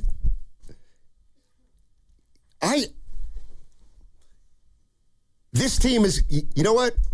I'm scared. We're going to have this exact same conversation 3 months from now, 6 months from now, and 12 months from now. I guarantee it. Because there's no way to just stop this from continuing for the next year and a half. If you say night-night to Kurt, because you asked me how, now it's coming into the focus. If you say night-night to Porzingis and use that money, you're not going to have a lot of money. But it's some, Steiny. I don't even know. I got to do the math on that. They'll still have two guys at 115. Your two best players are still making 115. You can't get out of that, though. You're locked into that. That's my point. But a lot of that was Jimmy going down. They don't have $30 million. But Steiny, a lot of they rolled the dice. That's right. And it looked like 7 and 11. That's a hit. And then Jimmy got hurt. Now it looks like snake eyes. Yeah, and you can't just go to another crap table. I guess my point is, for all you idiots out there that actually think the Warriors can put together something around Steph in the next year, like, have you looked at the landscape? I'm not saying it wouldn't be great to do that. Sure, it'd be great to do that. Yeah. Have you looked at the roster? Have you looked at where they are salary cap-wise? They can't do it. It's not doable. But they are their own. Right, so I don't want to hear it. You miss Wiseman, you miss Kuminga. Well, it doesn't matter now. But it does, because you're paying the price. We got to go. All right, all week long, and they're continuing to pay the price by doing what they're doing all week long. All right, Sharks Canadians next Tuesday. That's a week from today. Yep. All you got to do is listen to the crossover with Willard Dibbs, me, and Goo, 145. We'll tell you how to do it at 1:45, and you can join Willard Dibbs and Guru in a suite You'll be there. on Tuesday, a week from today, at 95.7 The Game. Go to 95.7 The Game for more details.com. You know that. And was brought to you by Safeway. Head to Safeway this week for Signature Select Chicken Drumsticks or Thighs Value Pack or Butterball 93% Lean Ground Turkey 16-ounce. Buy one, get one free, equal or lesser value when you buy two. Clip coupons from the weekly mailer or download them from the Safeway app. You know that Big Bargain detergent jug is 80% water, right? It doesn't clean as well. 80% water? I thought I was getting a better deal because it's so big. If you want a better clean, Tide Pods are only 12% water. The rest is pure, concentrated cleaning ingredients. Oh, let me make an announcement. Attention shoppers, if you want a real deal, try Tide Pods. Stop paying for watered-down detergents. Pay for clean. If it's got to be clean, it's got to be Tide Pods. Water content based on the leading bargain liquid detergent. You're still grooving, still connecting, still loving, still turning up, still thriving. You still got it, but your immune system, it weakens as you age. That's where vaccines come in. They help train and strengthen your immune response to fight off respiratory illnesses like flu, pneumococcal pneumonia, RSV, or COVID-19. Ask your doctor or pharmacist which vaccines you need. Book in minutes at vaxassist.com. Sponsored by Pfizer. What if you had the smartest Wi-Fi? If you did, it'd be Xfinity, of course, and it'd come with their best state-of-the-art equipment. It would boost speeds to the devices that needed them most, prioritizing your most important connections, whether you were streaming, gaming, or gaming while pretending to work. And it would let you stream 4. That's right, 4 games on one screen. It would even power your mobile connection so you could bring faster, secure Wi-Fi speeds with you where you use it most. It would be proactive and fix problems before you knew you had them. Impressive, right? And it would have security features that protect you from threats at home and online. Kinda like a force field for your life. If you had the smartest Wi-Fi, well, everything would work together seamlessly to keep you connected, no matter what. Xfinity. Imagine that. Restrictions apply. Do you owe $10,000 or more to the IRS like Mark? I've been doing home remodeling for 30 plus years, but the economy crashed. I wound up losing my home, losing my job, and on top of that, owing the IRS a ton of money.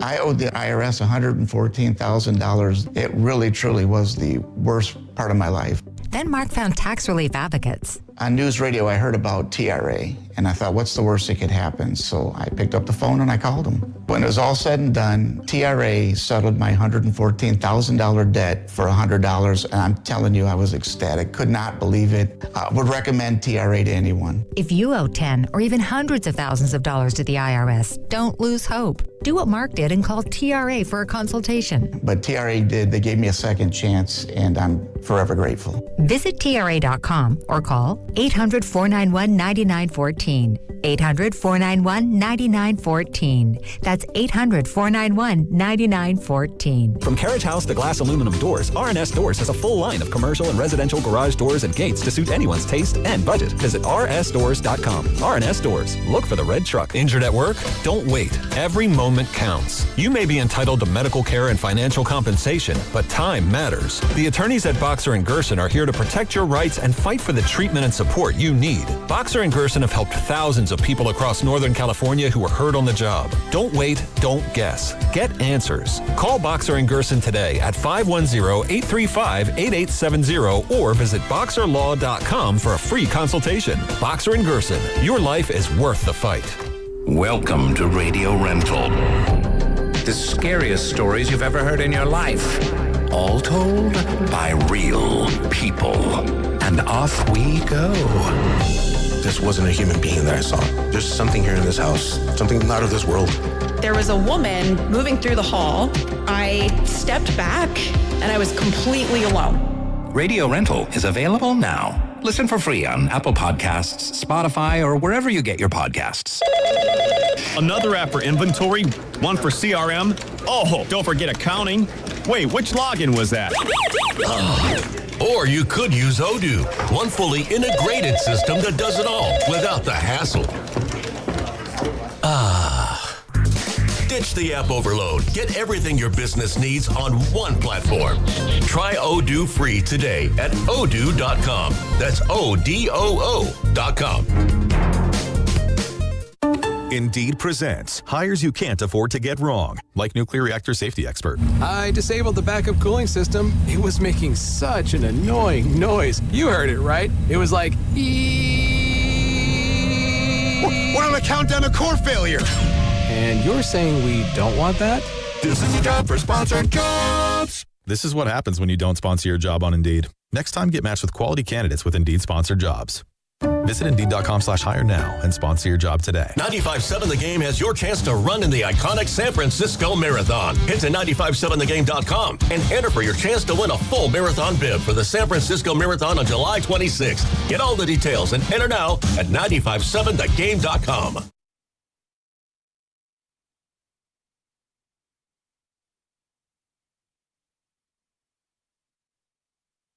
Dub Nation, this is Moses Moose. Yes, sir. Coming to you live from the Laughing Monk Studios. You're listening to Steiny and Guru on 95.7 The Game. Yeah, Moses. I've never Moses echoed this to you in 8 years. Can I say something to you?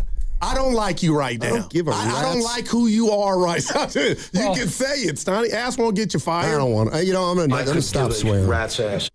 I don't like you right now. I don't swear for 4 hours. So. If you back out of this hockey thing in the suite. No, it's back. Yeah, I ain't letting you. I'll drive by your house. I know where you live. I'll knock on the door. I'll hide. Plenty of places in Oakland you won't find me. This is Macklin celebrating. You're listening to Steiny and Guru. Yeah. Dude coming at me like I'm, and then we got 510, Steiny. They do seem to play a little harder without Steph. That's like saying you came to work early. I don't care. What do you do when you're on the job? You don't care about that. What's that mean? Coming to work early. I thought we got past your first hour during the commercial break. Oh. We need you to turn the corner here for the last three. All right. That was low. What was low? The work early. know my situation. I'm looking I can't come here. You and today. me 2 hours. We wouldn't have lasted. I need to get here a half hour before we get on. A lot of people miss me. I'm trying to come at this from a different way. All right. How about this? Any day. Well, I think about what I say before I say it. People will never remember this. I think the Warriors have sold the fans some false hope here. That's how I'll start. Ooh, that seems a little strong, but go ahead. Okay. Again, I will ask this to any Warrior fan right now. Next year, or the rest of this year, they have Curry under contract through next year. Facts. Green under contract through next year. Butler under contract through next year. Horford under contract through next year. Porzingis, our wild card, is not under contract. How can they get better? Guys that are going to be here, not name the guys you just mentioned, got to step their game up. I don't think you can do that. And 2, you're going to have a draft pick. Okay, that is what it is. But other than that, you got to get creative. You got to go in the lab. Well, and I get it. And I'm not making fun. Right. I get it. That's something to say. But like what? And the Warriors haven't sold us on anything. We've all gravitated to this dynasty that Steph was a big part of. And now, Stoney, I think you feel like that I think Steph is what he was in 2017. And I think that's unfair. I understand he's getting older, just like the greats are, LeBron, but they are still a plus. What's around him or what's not has eroded to the point of Jimmy goes down, now we have no backup plan. We just don't. Well, they should have. Well, maybe if you didn't miss the Wiseman pick and Kuminga. Well, that was done long before they ever got Jimmy Butler. But they just traded JK for a guy that's, for the most part, unavailable. Well, look, I don't know the way you look at it, but the way I look at it is Kuminga / Porzingis, whatever. Okay. So whatever. Yeah, all right. I've admitted I don't have the answer, Sway. But, Stoney, what would you do? But you've admitted last segment, like, Goo, there's not too much they can. I guess that's my point. And we do know their plan. They made their plan clear when they said 2-year window. The problem is the window is already shut, to my way of thinking now, for the next year and a half. I don't know how, you don't lose, you don't lose Jimmy Butler and then just say, well, we'll go out and get another guy like Jimmy Butler. That's it. And that was he's your not shot. available opening night next year. That I know for sure. Of course. Let me read this to you from in the chat. Adrian Gutierrez, 74. Warriors young players are starting to show what they can do. That hit me because I want to ask you what that means to you, because to me, in the grand scheme of things, and hopefully I'm wrong, it doesn't mean a damn thing. Because I think we all know what these guys are, and they're marginal. Not named Steph and Jimmy. I mean, how about if I put it to you this way? They're marginal when Steph, Jimmy, Draymond play. They're marginal then. Well, they what look about less Joe marginal. Lacob's and Mike Dunleavy's? How many wins did they have since they got Jimmy? It was the 4th best record? Yeah. But there's no column for that. So that's kind of not unrealistic. It doesn't work that way. You don't get a 1 seed for that. The other thing is, just think about this. The young guys start playing, and they hang in there. They're playing well, da-da-da-da-da. What happens next year when Butler comes back? What if I said this? Here's the problem. The problem is that they're young guys. How about if I finally say this? They can't develop young guys on this team if they're still married to Curry, Butler, Draymond, and to a lesser extent, Horford over the next year and a half. I hear you, and that's why people are saying to Josh Ram, hey, the young guys are gelling goo, and when Steph gets back, they got to play different when Steph gets back. You said that, I know it. So it was too short. You got to get in where you fit in, but the rat on the table brought to you by ATCO Pest Control is Michael Jackson, Steph Curry is the lead vocalist. It's going through him, rightfully so. So when I mentioned Gary Payton's 8 3-point field goal attempts Sunday, most likely, and you admitted it, Donnie, you're not going to have that luxury of not being able to hoist up those shots that freely. You know what I mean? Well, Pods would never have a fourth quarter like he had if Steph and Draymond were playing. Just wouldn't have happened. And I'm not saying, see, they're better when those guys don't play. That's not what I'm saying. I'm saying, do we have to start looking at things and saying maybe these guys can't play together? But the we can. The posts, the Pods with the veteran guys. We can, but it's all there's nothing else I don't believe you can do right now and going into next season unless you hit it out the park. You're going to be, well, what's that consist of? Out the park this offseason, something unforeseen, but right now that's your reality. Right. Like okay, this conversation to me, like you're making points and I feel like I'm making mine.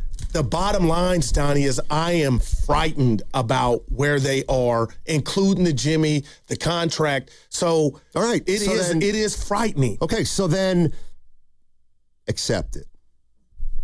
These are the moves they made to put them here. Now they're very, very constrained. But while they were making a lot of these moves, they were well liked. But when you say accept it, Mike Dunleavy and Joe Lacob still have to show up to work. Right. To try to, try to get something out of nothing. I don't know, but. Right. And what I'm telling you is they're not going to be able to make a significant move with this kind of stuff to throw out in a trade, to my way of thinking. Right. And we got to get over this. Like, here's what I think. They still have a run. They still can get a play. They still can do this. I don't buy it anymore. I don't buy it. I don't buy it. I believe. I don't love it. I believe they were. Here's what I believe. I believe they were prepared to try to acquire the best possible player they could acquire at the deadline. And you know who it was? Porzingis. That's what I believe. That is what I truly believe. They could not acquire a player any better than Porzingis or any more kind of flawed right now than Porzingis, which is what teams that are desperate have to do. They got to take a shot at a guy. Now, there may be a guy this summer, but it's going to be a guy they got to take a shot at. I hear you, but I'm telling you, and you've known me for 8 years, and I'm going to ask you questions, Donnie. No jokes. Just be real. If you're telling me Steph Curry's going to miss, let's just say 10 more games, I don't even care what the Warriors' record is. Your boy over here is resigned to, I hope we don't make the play-in, and I hope we get into the draft lottery. I know that's highly unlikely, but you've known me for 8. Mr. Optimistic. That's where I'm at with this thing. And Porzingis, I'm done hoping and lighting candles and opening the Bible. I just want the money to fall off. And you're going to say, Gouis, I don't know what they could do with that bread. It's not much, but let's see what we can do, because Porzingis and where he's at in his career, his profile is the last profile that the Warriors need to hitch their wagon to, because Jimmy is basically Porzingis now, because he won't be available, hopefully, until 2027. You just can't. You can't marry and add what Porzingis represents with his inability to stay healthy going forward to the future of the Warriors. So take that cash and see what you can make of it. You can't. Without Porzingis, I'm just looking. Yeah. I thought it was $26 million. Their salary, their payroll next year is already $175 million without Porzingis. They've got Steph at 62. They got Butler at 57. They got Draymond at 27.5. Moody's kicking in for the second year at 12. So you're saying the card's maxed? Yes. I'm saying the card is maxed. They may be, they might be able to get a mid-level guy. You're listening to 95.7 The Game, KGMZ FM and HD1 San Francisco and Odyssey Sports Station. Always live on the free Odyssey app and now broadcasting from the Laughing Monk Studios. Before you grab the call, that's why Joe Lacob, all he's saying is, no, we got to keep trying. We got to keep fighting. We can still be pretty good. You know why? Because this is it. He knows this is it. So if he called, I'm being Hollywood. If Joe Lacob honestly called you on the side and said, Steiny, what would you do if you were me? How would you answer? What is going on with Steph Curry? That's my first question. Steiny, what would you do? Well, what's going on with Steph? Is he, you've got a feel for him. How frustrated is he? How hurt is he? All of those things. Where's his state of mind? Does he want to retire here at all costs? Is he willing to possibly go somewhere where he wants? What does Steph want? Like, I'm not so down on everything that I would be like, I don't care about Curry. Of course you got to care about Curry. You have to figure out what he wants. And this is what Ron Krojcik said yesterday, who did a feature on him in the San Francisco Chronicle. He was less upbeat than he typically is. I mean, he's an upbeat person, as you know. He didn't try to put on a front or say, oh, it's great, it's getting better. I asked him, how's the knee? And his response was, it's feeling all right. As I wrote, I mean, it was sort of not as enthusiastic as Steph usually is. But I guess that's in some ways to be expected, right? He thought he had hoped to come back after the All-Star break, last Thursday against the Celtics, and his knee obviously was bothering him. And now it's been pushed back 10 days from then. So another 6-7 days at least. So I think he's frustrated, as I wrote. And as he said, it's not gone. The recovery has not gone as quickly as he had hoped. Now, unfortunately, I'm not sure whether Ron meant he's frustrated because of the injury or kind of frustrated because of where they are. I took it as no progress on his dilemma right now, the chef, is that knee. And I think Ron was telling us, Steiny, he didn't get that I'm going to be good that you normally get from Steph. And I mentioned 10 games. I don't know why I just spit that out. But Stein, they got New Orleans, Memphis, the Lakers, the Clippers, Houston, OKC, Utah, Chicago, Minnesota, then at New York, March 15th. If the chef is not back by March 15th, I mean, it's the epitome of call the dogs off. But Kurt told Willard and Dibbs, what are we saving him from? So if he can go, he'll go. Do you want him to go? That's the other thing. That we're now in a position where we're doing everything for Steph, but we don't know what he's going to do. We don't know if he's going to play. We don't know the extent of his injury. I mean, what if? Oh, let's go to Jan. Yeah. Jan's in Mountain View. Jan. Hey, Jan, how you doing? Good morning. Well, I'm just to the point where I agree. I'm sorry, Guru, but I'm kind of on it's okay. Steiny's side.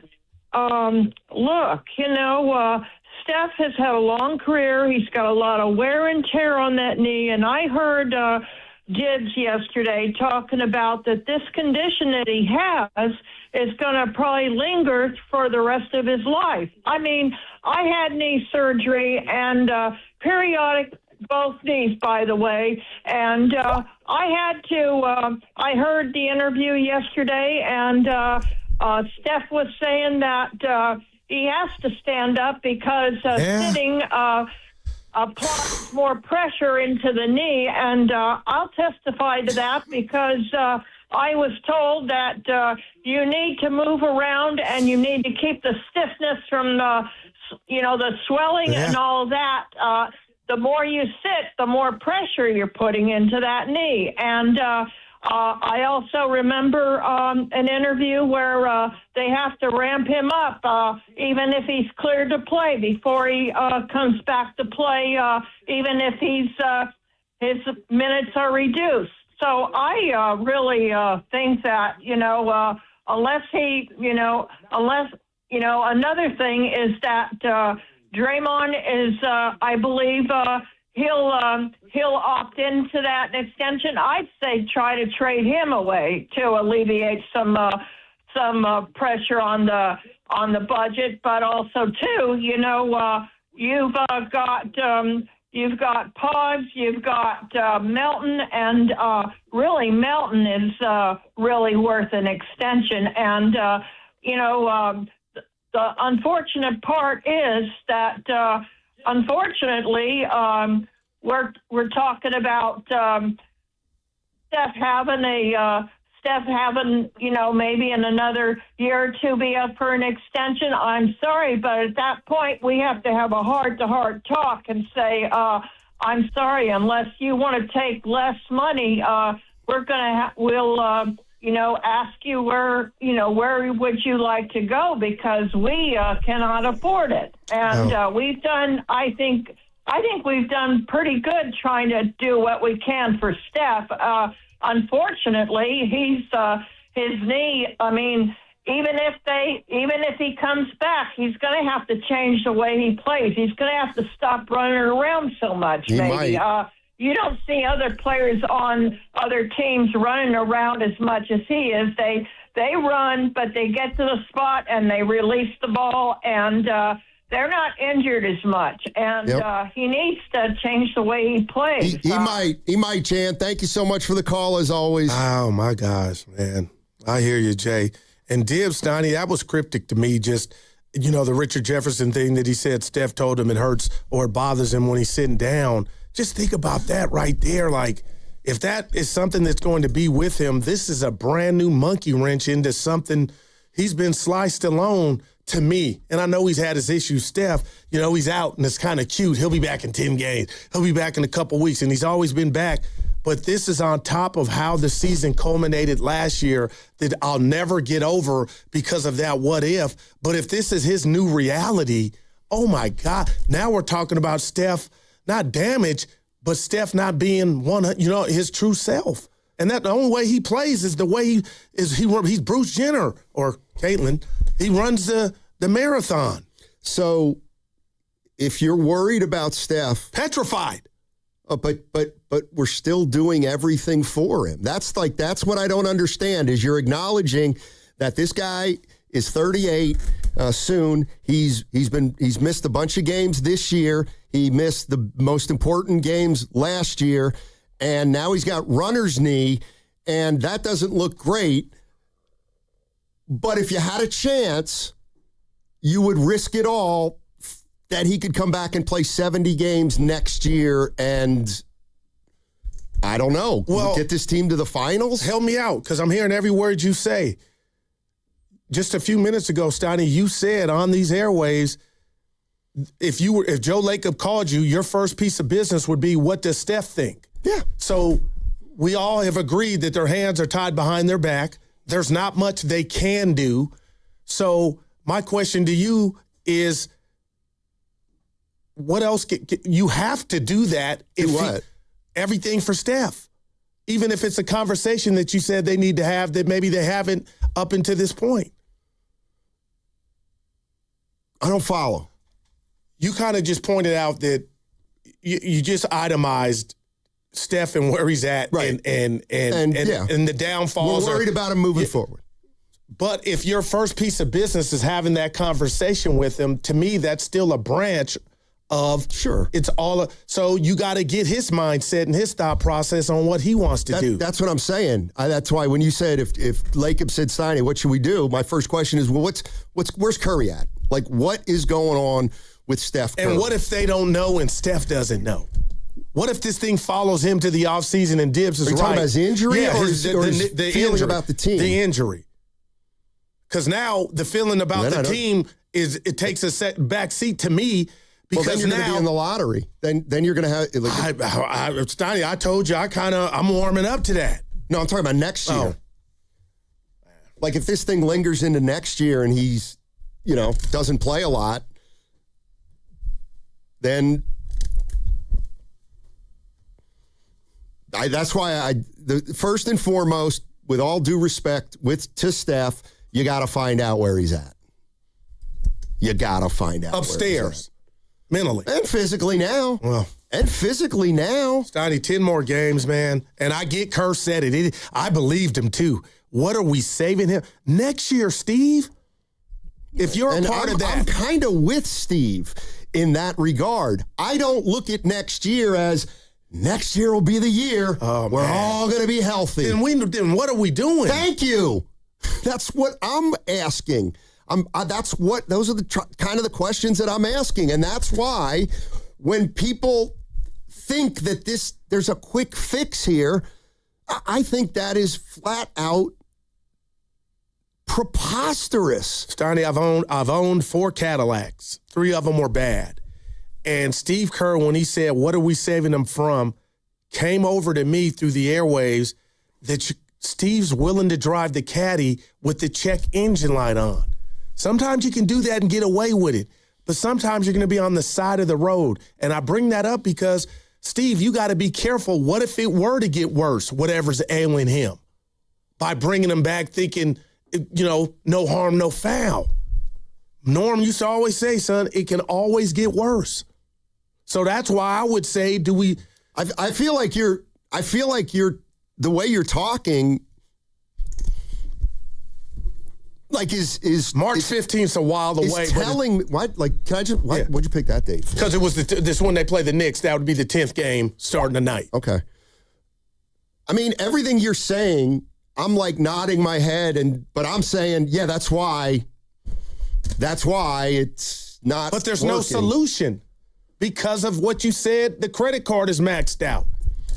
And then now you're telling me because I don't think there is. Porzingis walks, that money is little money. Right. So I'm like sitting here trying to think what's getting to me. And I guess what's getting to me is the idea that they can still put something together under the construct that's what it is. That people think they can actually put something together in the next year under the construct that the team is under right now. No, you're going to have to wait. You're going to have to wait till the end of next year. You might be able to clear some salary, but and revisit Trade and Dre. Okay, to a contender, Steiny. If Dre still got something left, yeah. Well, how's that looking? Well, we would have to know if they dangled him. Who would bite? I'm not convinced the contender would want him anymore. Because he's still Draymond with the reputation. If you put him on, I'm being real, and I'm giving Dre credit here. Let's just say, because you, Evan, and I think the Pistons might not win it this year. It kind of was unanimous, but we still can be proven wrong. What if you put him on that team for 20 to 25 minutes a night? If you want the truth, I would not want Draymond Green if I'm the Pistons. I just wouldn't. Now, some people might be great veteran experience. I think it's a guy who is going to go in there with 4 titles and say, let me tell you guys how to do it. And let them grow. What's coming up? 888-957-9570 is the number. What's coming up on the game is brought to you by Fremont Bank. Here for you, here for good. And that segment was also brought to you by Kalshi. Trade on anything. The world is always changing. Now you can trade on what happens next with Kalshi. What will the president say during his address? Trade on the outcomes live on Kalshi. Download the Kalshi app and use code FAN to get $10 when you trade $10. Kalshi. Trade on anything. Shopping with your parents can be embarrassing. Why would they sell jeans with holes in them? I'm going to speak to the manager. Mom! That hoodie is giving. You should get it. YOLO. Thanks to the Chase mobile app, your kid can shop independently while you keep an eye on their spending. So you can go from... We can be twinsies. ...to...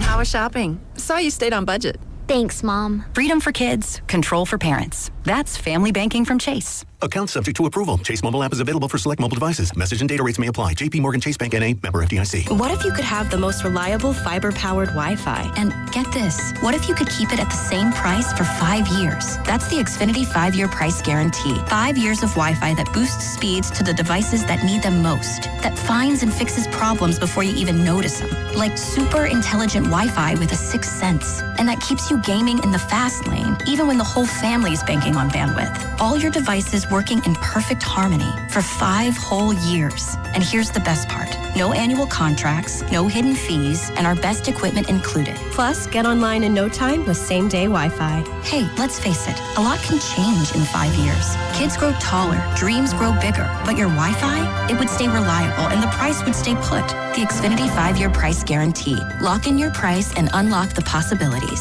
Xfinity. Imagine that. Select plans only. Restrictions apply. Most reliable Wi-Fi based on Open Signal Awards USA Fixed Broadband Experience Report, May 2025. Actual speeds vary. Xfinity Internet powered by fiber and connected to the premises by coaxial cable. Dreaming of the perfect kitchen? Make it a reality at Friedman's Appliance in Pleasant Hill. Explore Bosch appliances in live working vignettes and see the innovation in action. During the Buy More, Save More event, you can get up to $4,000 in rebates on qualifying Bosch kitchen packages. From refrigerators with the Farm Fresh system to keep your food fresher longer, to dishwashers with precision wash technology that wipes out 99.9% of bacteria. Own the kitchen like a Bosch. Visit Friedman's Appliance in Pleasant Hill or online at friedmansappliance.com today. To 15-year-old Harper, buying an $80 vintage rock t-shirt is a great investment. To Harper's mom, this logic has a few holes in it. So she helped Harper open a Wells Fargo Clear Access banking account. With no overdraft fees and tools to track spending, Harper's learning, one heavy metal tee at a time. However you make money work, Wells Fargo can work with that. Terms apply. Visit wellsfargo.com/deposit disclosures for fees and details. Want to talk about low testosterone or impotence? No way, right? But did you know 1 out of 4 men suffer from this condition? Listen to Dr. Robert Rowley from Prime Male Medical. At Prime Male Medical, we specialize in acoustic wave therapy, sublingual lozenges, injectable medications, and testosterone treatments. Get your first visit, PSA test, testosterone test, Doppler ultrasound, and a year of follow-up visits for just $99. Go to PrimeMaleMedical.com or call 415-761-4037. 415-761-4037. Want to interact with the hosts but can't call? Text the Boxer and Gerson Work Injury Attorneys text line at 888-957-9570. Boxer and Gerson, Northern California's premier workers' compensation law firm, helping injured workers get their lives back for over 40 years. We've all been there. Sleepless nights, mind racing, wondering if your business's security service is really protecting what matters. At Bay Alarm, we can put your security insecurities to bed. Video security, burglar alarms, fire alarms, access control, 24/7 monitoring, and more. Our advanced technology and personalized support ensure you can rest easy, knowing we're here for you, your people, and your business. Visit bayalarm.com to talk to a local security expert. Bay Alarm, we got you. Ready to get rid of that old car? Donate it to Cars for Kids. Call 1-877-CARS-FOR-KIDS to reach a friendly live agent. Donation is super easy and your car can be picked up as soon as tomorrow. Call now, 877-CARS-FOR-KIDS or go to carsforkids.com. That's cars with a K. Hear that? That's the sound of your life. Perfectly imperfect.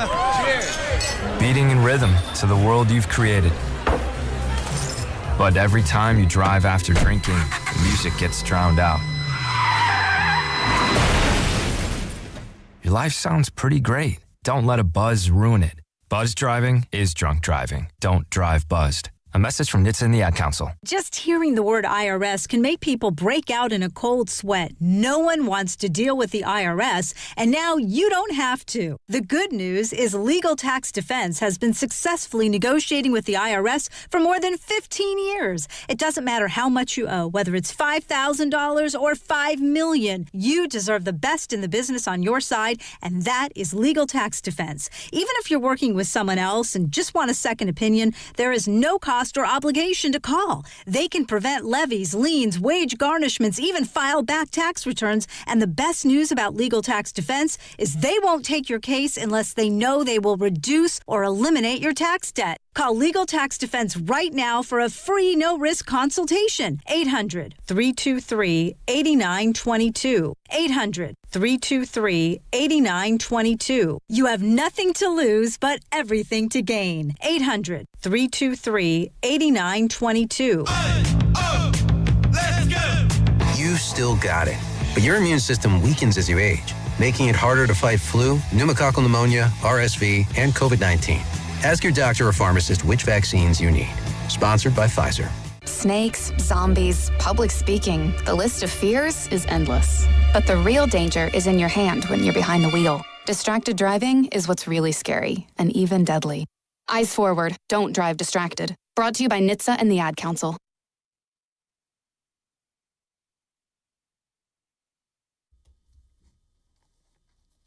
Dub Nation, this is Will Richard, coming to you live from the Laughing Monk Studios. You're listening to Steiny and Guru on 95.7 The Game.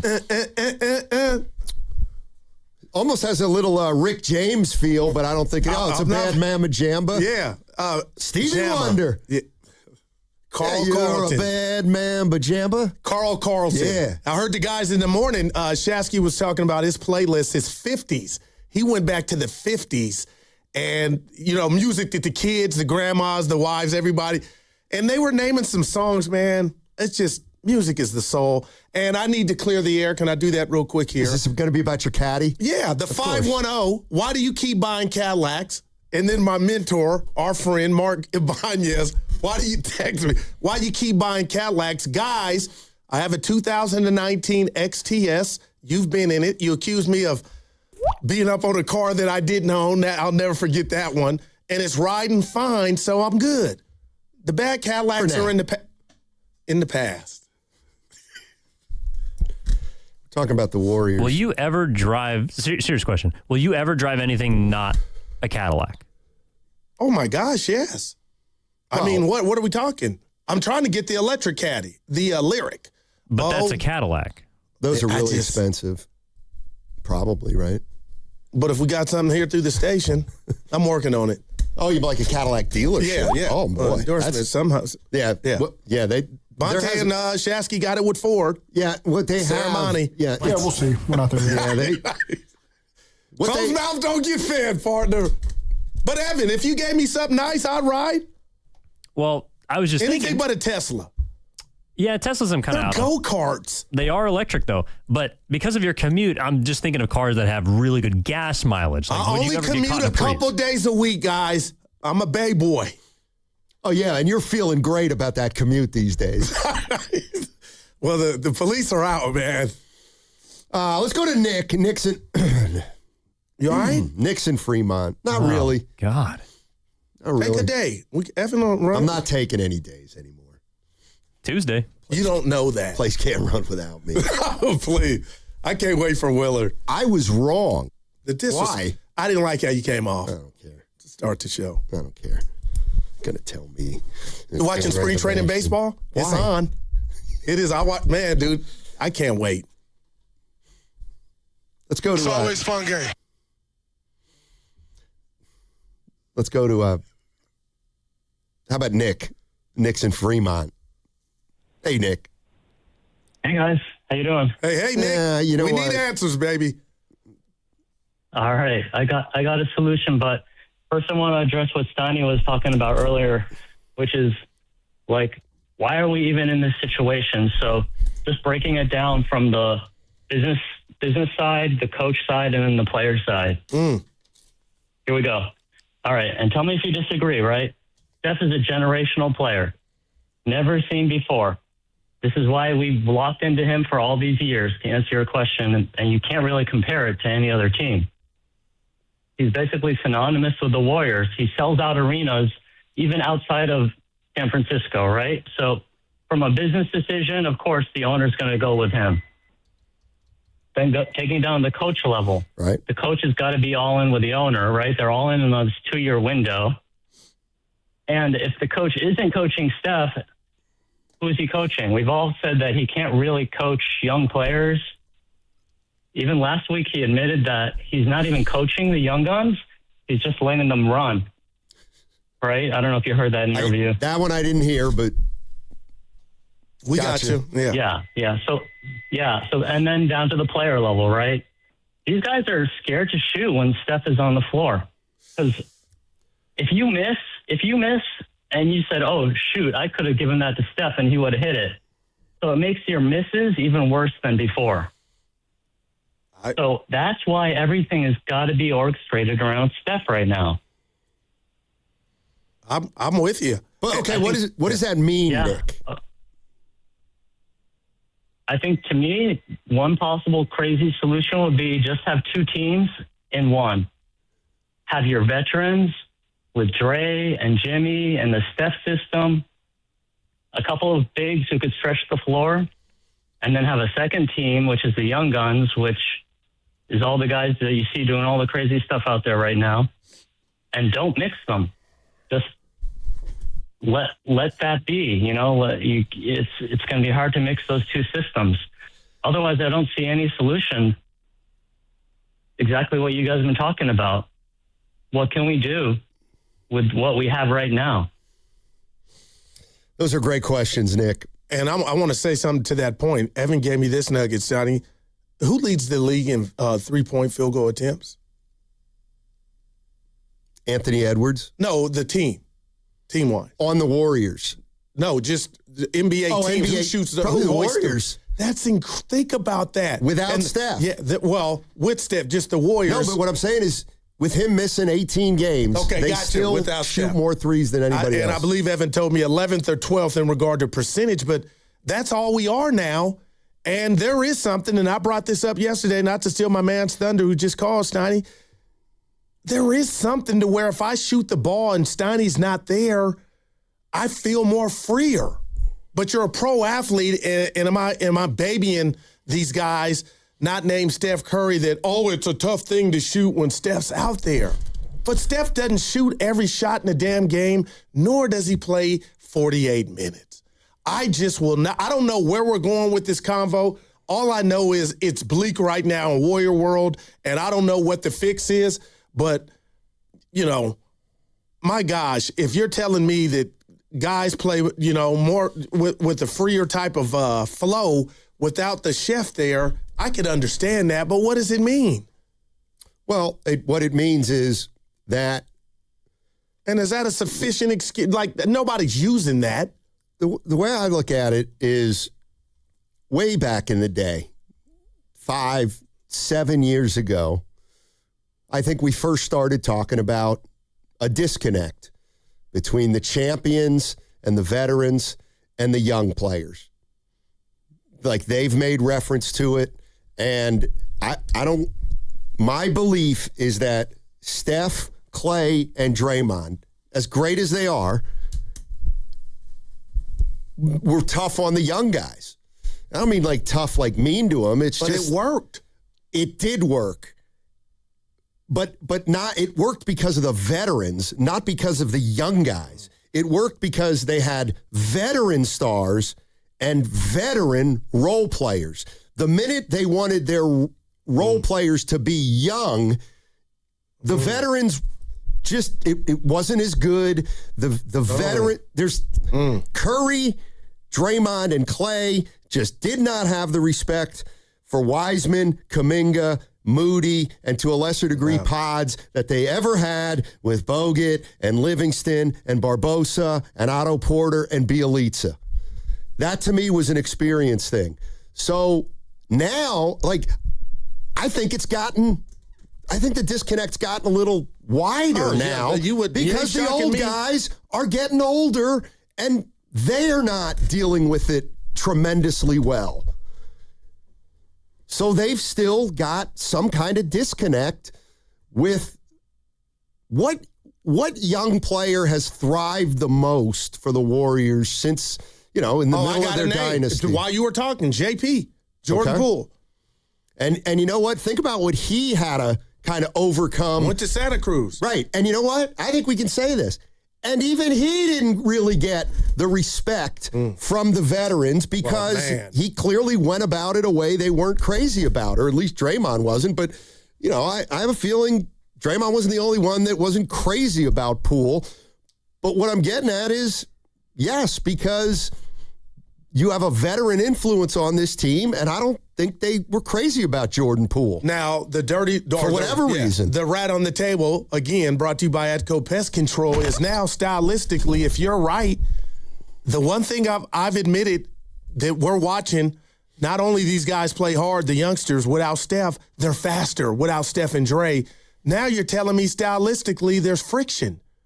That when the OGs are out there, Stoney, they're not playing fast like we saw Sunday. Well, they can't. Well, and that's Steph a problem. Can't either. That's a problem. You said it. Let's go to Austin in San Mateo. Oh, man. What's up, Austin? How you doing, man? Hey, I'm doing pretty good. Man. Look, I'm more worried about Dre and his back issue because he did have surgery on that back, right? And with that being said, not only that, his recent play hasn't been good. And y'all say the players can't, play with Steph and Dre. No, they can't play with Dre right now, or Dre can't keep up with the fast motion anymore like the other players. And with that being said, too, we got 3 bigs now that can shoot and that can run with Curry. And that's like when remember David Lee got injured with his ACL, Dre came in and he was running with Steph. Yep. Running. Now we got Santos. I'm not trying to say Santos is David Lee or Draymond, but he can run. And he can run the floor. He can pass the ball. He can rebound. He can play a little bit of defense. And so with that said, I feel like Dre, if he keep this play that he's keep up with is going downhill, I think he's falling out of rotation. He's going to be, because you got Porzingis, he's ramping up right now. You got Al Horford playing at a high level right now, and Post is, he might start getting minutes, and Dre, you got to take that back seat and run that bench role. Wow. I'm calling what I see on the floor. And I think, and thanks, Austin. I think Kerr's coming around to that. I think that's some of the evidence we've seen. I love hard. I'm not giving up. I'm going to watch like I always do for umpteen years since the Warriors were on Sports Channel. I have to say this to you. If you and I are right, Rick James, you and I are right, and this thing there's not much you can do, I got to bring it back to Steve Kerr. Myers left when he left. He had his own reasons, family, whatnot, but there was a lot, I believe, basketball part of this too. Stoney, why would Steve Kerr want to come back when he has a natural out? If I'm not putting it on too thick, and I'm not, and I'm trying to love hard and find the positives, Steve Kerr, the veteran, the coach that loves the veterans, why would he not take this out and just jet and get out of what we think is a boat headed in the wrong direction? Because when he signed his last contract, he was the highest paid coach in the league. And this idea that, I don't think Steve Kerr's got any pressure on him.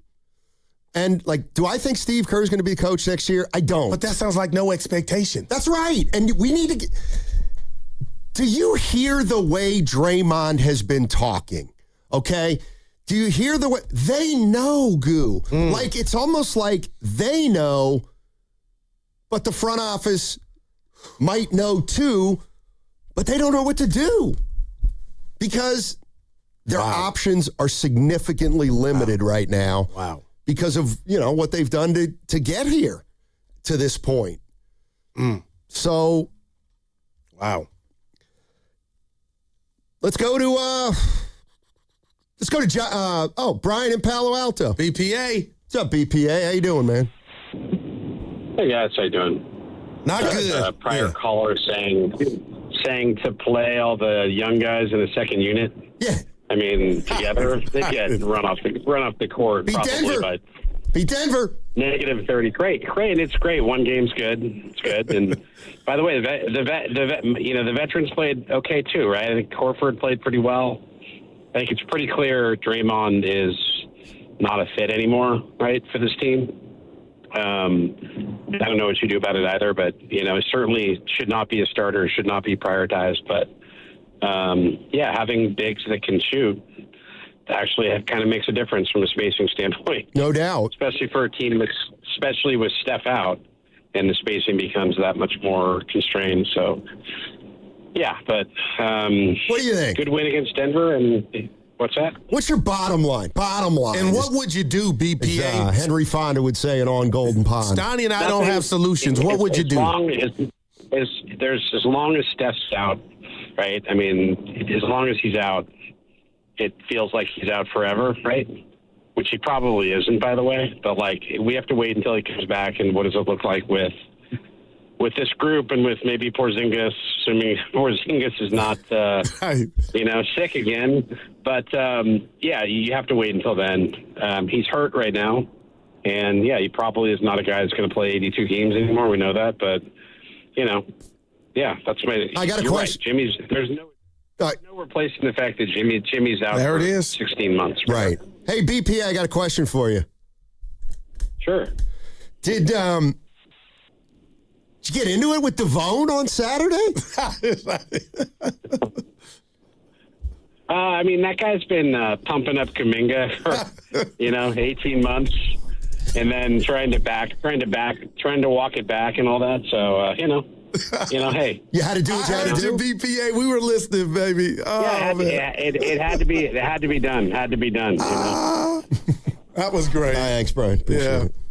And I'm mad at you. Again? Yeah, Radio Row, you were pumping that Porzingis. What if he's healthy? Goo and I got so excited, and now he's turned into the boogeyman. But he's been the boogeyman. Now he's our boogeyman. And guess what? 5 games, he's gonna play in 1. Like, just prorate that, man. Well, I'm doing that for Curry and Butler and Green. And what you come up with is they don't have enough good players who play enough good games. And you're going to laugh. I did a quick 180. You said that money that they would get that I thought was going to be something they could use to their disposal if Porzingis walked. I did a 180. You got to bring him back. Like, when he plays, he's good enough to where you can't go find that. So maybe you bite the bullet, come up with a number, and I think you're in dire straits such, Donnie, you got to roll the dice over 82 with that guy. Yeah, I wouldn't. But where you bringing talent in? How you getting that talent that we talk about? Well, that we covet. But see, here's the thing. My feeling is I'd rather make a hard decision now than be stuck with here's what I don't want. Warriors and I don't think it's going to happen, but who freaking knows? Oh, Pods, we love Pods, and he's eligible for an extension. We'll give him a certain amount. Yeah. Oh, Melton had a great year. We'll really bump him up. I'm on to that. I'm out. Oh, I don't want Moody, Podziemski, and Melton all under contract for the next 3 or 4 years if they're all making like $13 to $17 million. Oh, man. Like, that is locking yourself into meh. But Melton, Steiny, I'm telling you, he's not 40. I know he's play. Not. Okay. And he looks like he can. Let me ask Evan, just because we're both. What's Melton going to get? How much money's Melton going to make if this is who he is and he plays the year like this? Because I got a number, I can't wait to hear yours.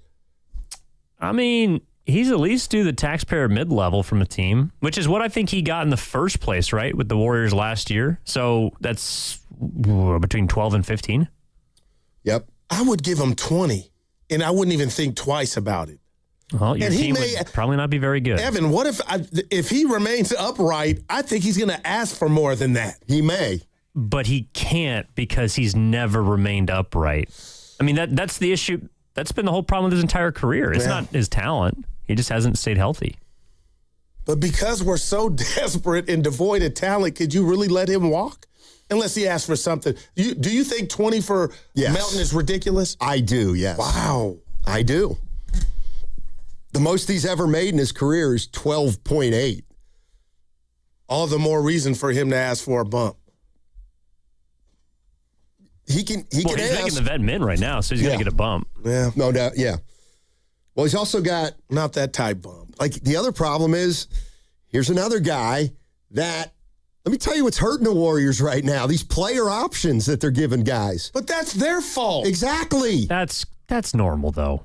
Really? But Draymond? If you go look at the majority of rosters, guys got player options. It's how you get them to take less money. Okay. Kuminga had one. I would have... That's fine. And we're giving player options to guys who are 40 and 37. That's my issue. Well, Kuminga wasn't that, and they gave him one. Right. He had a team option. No, Kuminga was different. Like they got Kuminga. Oh, man. But okay, this is the problem with DeAnthony Melton. He's walking after the year because he's only going to make 3.4. And there'll be a line for him. I wonder, Goo. But I don't know that the league is like, oh my God, DeAnthony Melton is back. No, but he can hoop, right? Okay. Like, forget the injury for a second on Melton. Steiny, what are you not seeing from him just from a basketball? The dude can hoop. Yeah, I just don't think he's worth $20 struggling. million. Don't get me wrong. I know he's didn't have, but my gosh, where would this team be without him? They'd probably be 5 or 6 games worse. Oh, I don't think so. I do. Melton is very Steiny Melton. Don't sleep on him. Let me put it when this you're way. in this state, I would don't sleep on Melton. That's the point. See, that's the point. You pay Melton 20? Are you? No way. Wow, Steiny. No way, no how am I giving DeAnthony Melton like you were. So you're again because of what I'm. And I'm going Prince Rogers Nelson, sign of the times. So you are convinced that he is healthy and will be healthy.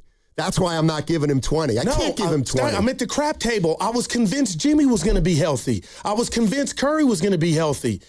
I was convinced Porzingis or hoping he was going to be healthy. Not off to a great start, but why stop with Melton, who's shown you, okay, maybe those days behind me being hurt are over. And Steiny, if Melton left this team, then what are we talking about? I don't think things fall apart with DeAnthony Melton. Wow. I mean, I like him. He's a nice player. 20? So, and we'd like Pods back, right? At what number? You tell me. Whatever you want to give him. He can't get more than Moody. Well, I think he could. Like if you were to bet right now. But this is my point. I don't want Moody. I don't want to pay him each 15. Well, you already did one. So now it's Pods and Melton. Right, but Moody's already, next year's his second year, and he's only 13. Evan, would you give Pods one more cent than Moody? I wouldn't like it. Man. Yeah, I mean, that might be one where if he wants more than Moody, you have to ask him to test restricted free agency. I would agree with you. Wow. And plus he's, like, if your team's together next year also, that's not a bad bet because he's probably coming off the bench. And Moody's the best defender out of those three. The other reason, like, think about this. You're going to have a $27 million guy coming off the bench and not playing 80 games. Wow. So there, you're going to have the highest bench player paid, one of the highest bench players in the league being paid at Draymond Green. Can I tell you what I thought when you just mentioned that? Mm-hmm. An NBA version of a check garnishment. Like that's. I think that's when you commit a crime. No, when you owe somebody they get that is wow. Hey, 888-957-9570 is the number. I see Sean, Jocko, John. I see Moose. We'll get to you all on the other side. What's coming up on the game is brought to you by Fremont Bank. Here for you, here for good. Coming up in less than an hour, 45 minutes. It's going to be your chance during this show to register to play Knockout at the Chase Center floor. Same floor Steph Curry shoots at. It's happening at 12:30. That's when we open the window. Here's all you got to do to register. Go to 957thegame.com and register. And when you register, your name is put in the hopper, and if we call your name and you call in after 9 minutes and 57 seconds, you're going to be playing Knockout. So at 12:30, listen for your name. That's when we're going to open the window, which means we'll call a name probably in the next 10 or 15 minutes after 12:30. You call, you're in. That segment was also brought to you by Kalshi. Trade on anything. The world is always changing. Now you can trade on what happens next with Kalshi. What will the president say during his address? Trade on the outcomes live on Kalshi. Download the Kalshi app and use code FAN to get $10 when you trade $10. Kalshi. Trade on anything. Hey, this is Willard and Dibs from 95.7 The Game with great news from Safeway. You can earn Safeway rewards with each purchase you make. Then use your rewards for discounts on groceries or up to 20 cents off per gallon in gas rewards at participating Chevron or Texaco stations, and up to $1 off per gallon at participating Safeway fuel stations. Not a member? Register for an account with your phone number at checkout and start earning rewards today. I personally love shopping at Safeway and saving up to 20% on my purchases for you with personalized deals, meal plans that list the ingredients needed to make shopping easy, and pet perks. There's something for everyone, including a free item every month from some of my favorite brands. brands. If you sign up today, you can get $5 off your first purchase of $25. Restrictions and exclusions apply. Learn more at Safeway.com/4U. That's Safeway.com/FORU, as in the letter U. We will see you at Safeway soon. Drowning in IRS debt? If you can't afford to pay your IRS debt due to economic hardship, you can now be free of IRS collection efforts by taking advantage of a special IRS tax hardship program.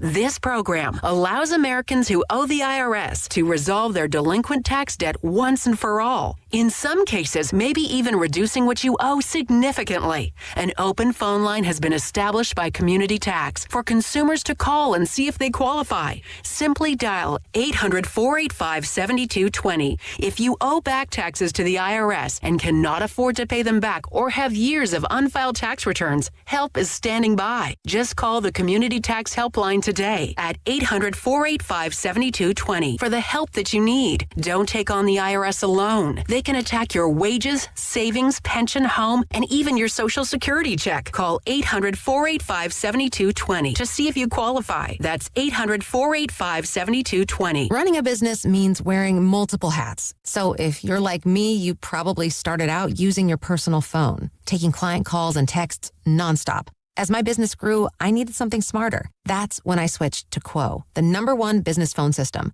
Quo works right on your phone or computer. No carrying 2 phones, no clunky landline, just one easy app you can try for free. Your team can share one number and handle calls and texts together like a shared inbox. Any teammate can jump into the conversation, so customers get faster responses. And Quo's AI assistant summarizes your calls and responds to customers 24/7, so you never miss a lead or opportunity. All this starts at just $15 a month. That's basically 2 coffees. You can even keep your current business phone number. Find out why 90,000 businesses trust Quo. No missed calls, no missed customers. Try Quo for free at quo.com/sports. That's quo.com/sports to try Quo free. QUO.com/SPORTS.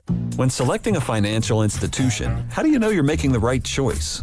As Bay Area bank customers find themselves at a crossroads, maybe it's good to consider if you want your bank to be community-oriented or corporate-minded. Fremont Bank has grown by providing stable, consistent service to the region, its families, and its businesses for 60 years, all without a single merger. And we intend for more of the same for the next 60. Fremont Bank, here for you, here for good.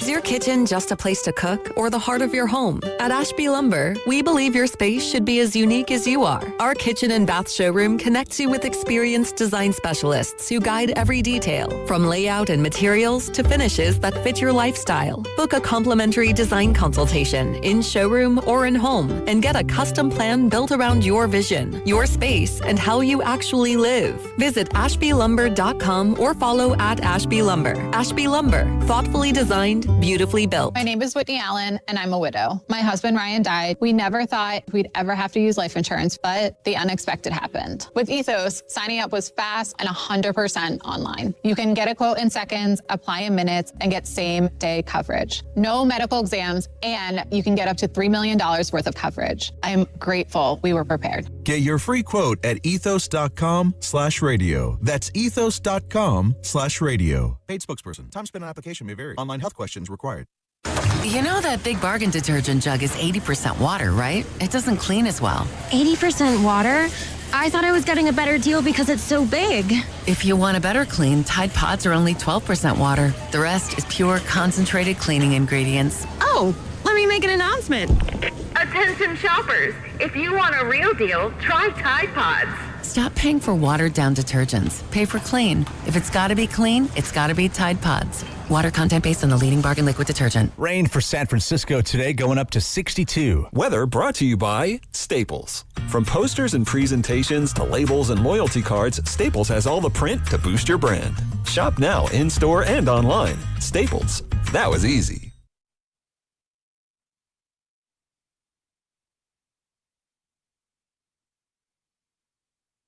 For great talk radio from 10 to 2, Steiny and Guru will get you through. Who the F? It's the Guru. Steiny, Guru. Steiny, Guru. Steiny. Show, let's go. Uh-oh. You feeling better? There he is. Sorry, Ani. crying during the national anthem. Dude, man. He got a ring, though. Thank you, Lincoln Schumann, 5490. Said, Steiny, nice haircut, bro. Stop! That was more than 3 weeks ago, but thank you. You took too much off the top. I didn't want to tell you last time. Now it's grown back. Remember, we had another third party told you, don't take too much off the top. One of the things, people ask me, Steiny, you've seen it all. You've been around a long time in this business. Beam law. By the way. That's pretty good. Listen for the new ones. I was fortunate enough to, be in the newspaper business back in the day. And then, of course, I went to television. Now I do radio. And people often ask me, they say, sir, what's your favorite? And I'd have to say, probably radio, because you can take more time to really explain how you're feeling and what's going on. You're good at that. And I'm going to try to do it again regarding the Warriors and kind of where they are. And what is it that's bothering me about the situation? And I realize I don't think the situation is necessarily bothering me. They won their fourth title in 2022. They had that's a long time. No, that's my point. They won a title in 2022. Fourth title. Dynasty secured. And that's it. That's it. It's pretty much over. They've all admitted it. Fading dynasty. But you're not. I feel like you're leaving the big nuggets out. The bottom line is, how about this? You can talk to me till you're blue in the face about Curry and his level of play.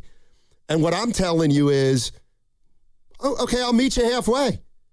The dynasty's still over, even if Steph's playing at a pretty high level. Right. It's over. All right, and here's the way I feel. Why? Because they're not good enough. Yeah, around Steph. Because for 4 years they've been trying to do stuff for Steph, and it hasn't worked for one reason or the other, because they don't have the pieces to give up to get the better players in return. And it's like, it's over in my mind. And that's okay.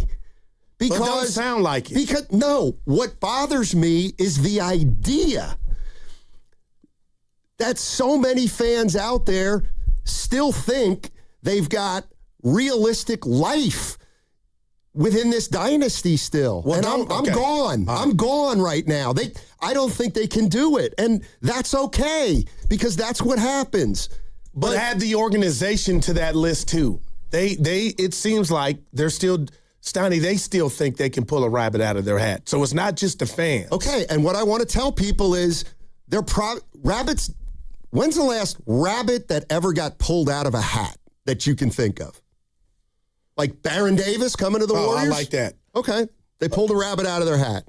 I'm being real. Right. Get Jimmy Butler. And yeah, I wouldn't put that, because he exacted something from the Warriors. Money. He exacted that year. He exacted next year from the Warriors. And now, Butler worked for a year. Now he doesn't work. The move worked. You signed Butler for 2.5 years. It worked for a year. It doesn't work now because he's not healthy. So are we front running? You rolled the dice. There you go. It didn't work. So what are you going to do? You're going to keep doubling down and doubling down and doubling down? No, just like BPA. My question, and to you all day, what can you do? Huh? What can you do? Not a lot. That's why my expectations for the next year and a half are about probably moves around the edges to set us up for the end of next year. Unfortunately, the idea of a title has stalled. It's just stalled right now. No, I can do that.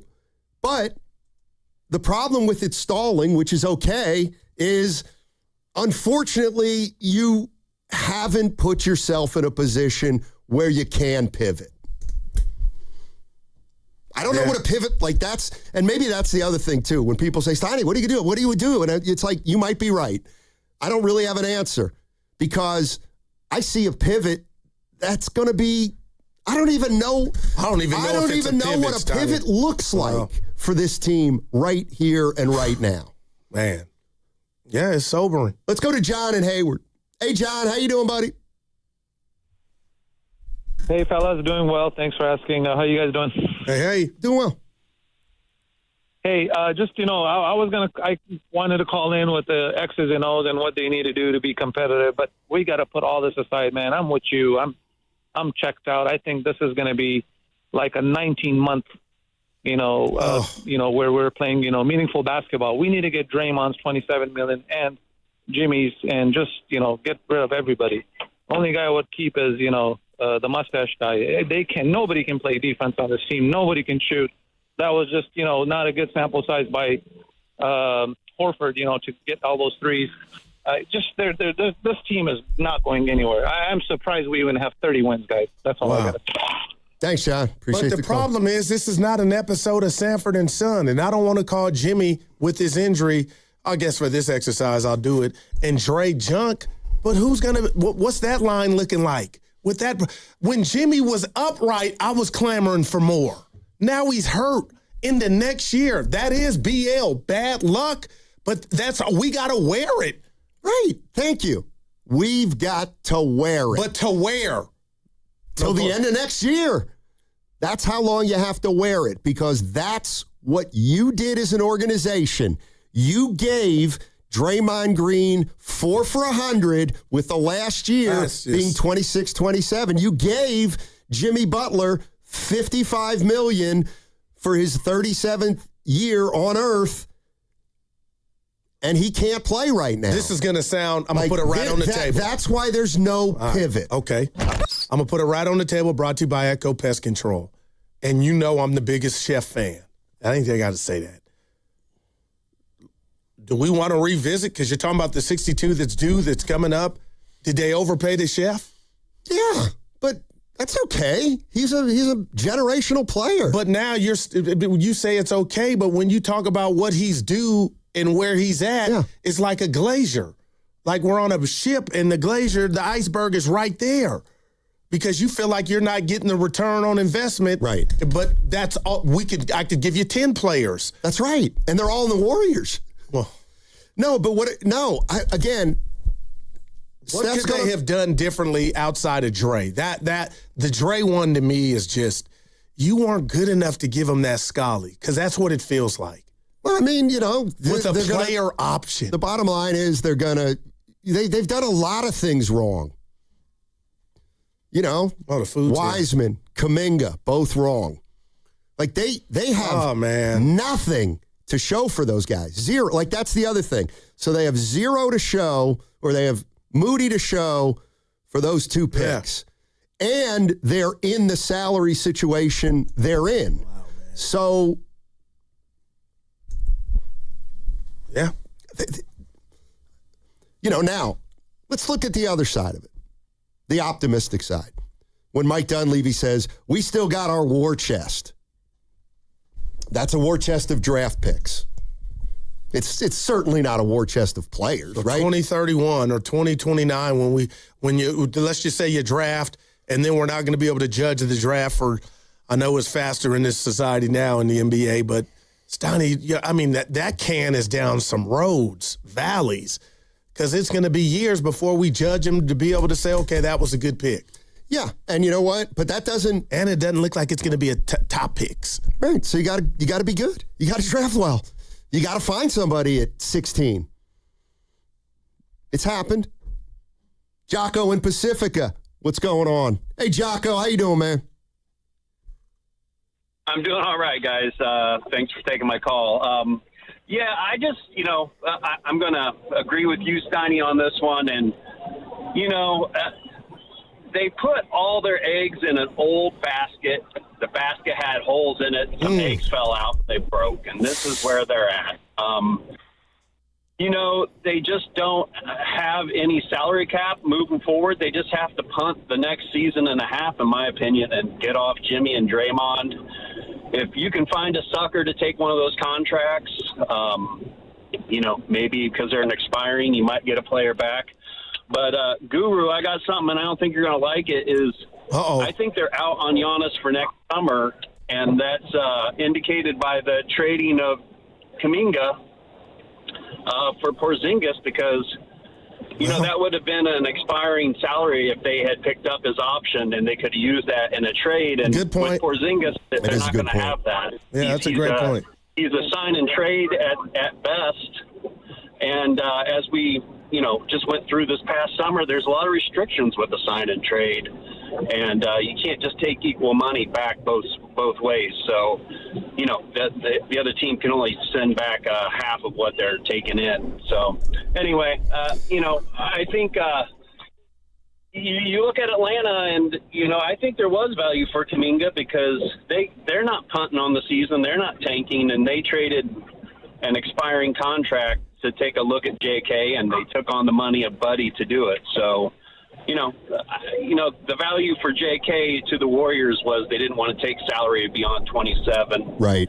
And anyway, just the blanket statements that he had no value. I think the Warriors didn't want to take back money long term.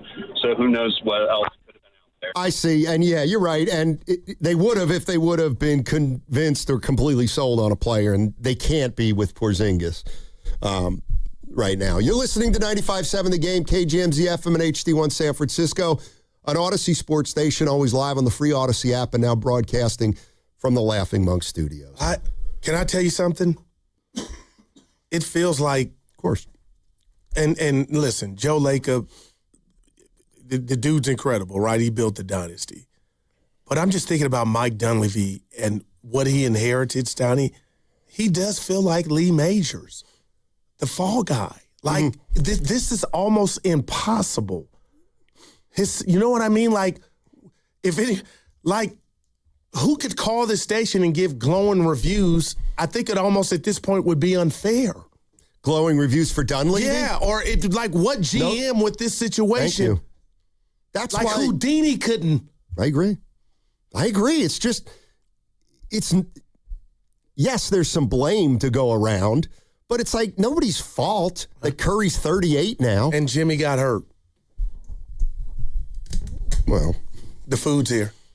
What food? The Black History Month food. Remember the station?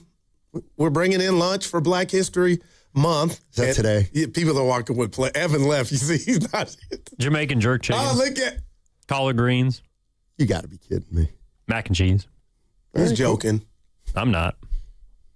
It's really good. He's not joking. You know why? Is that the menu? I see Risotto laughing.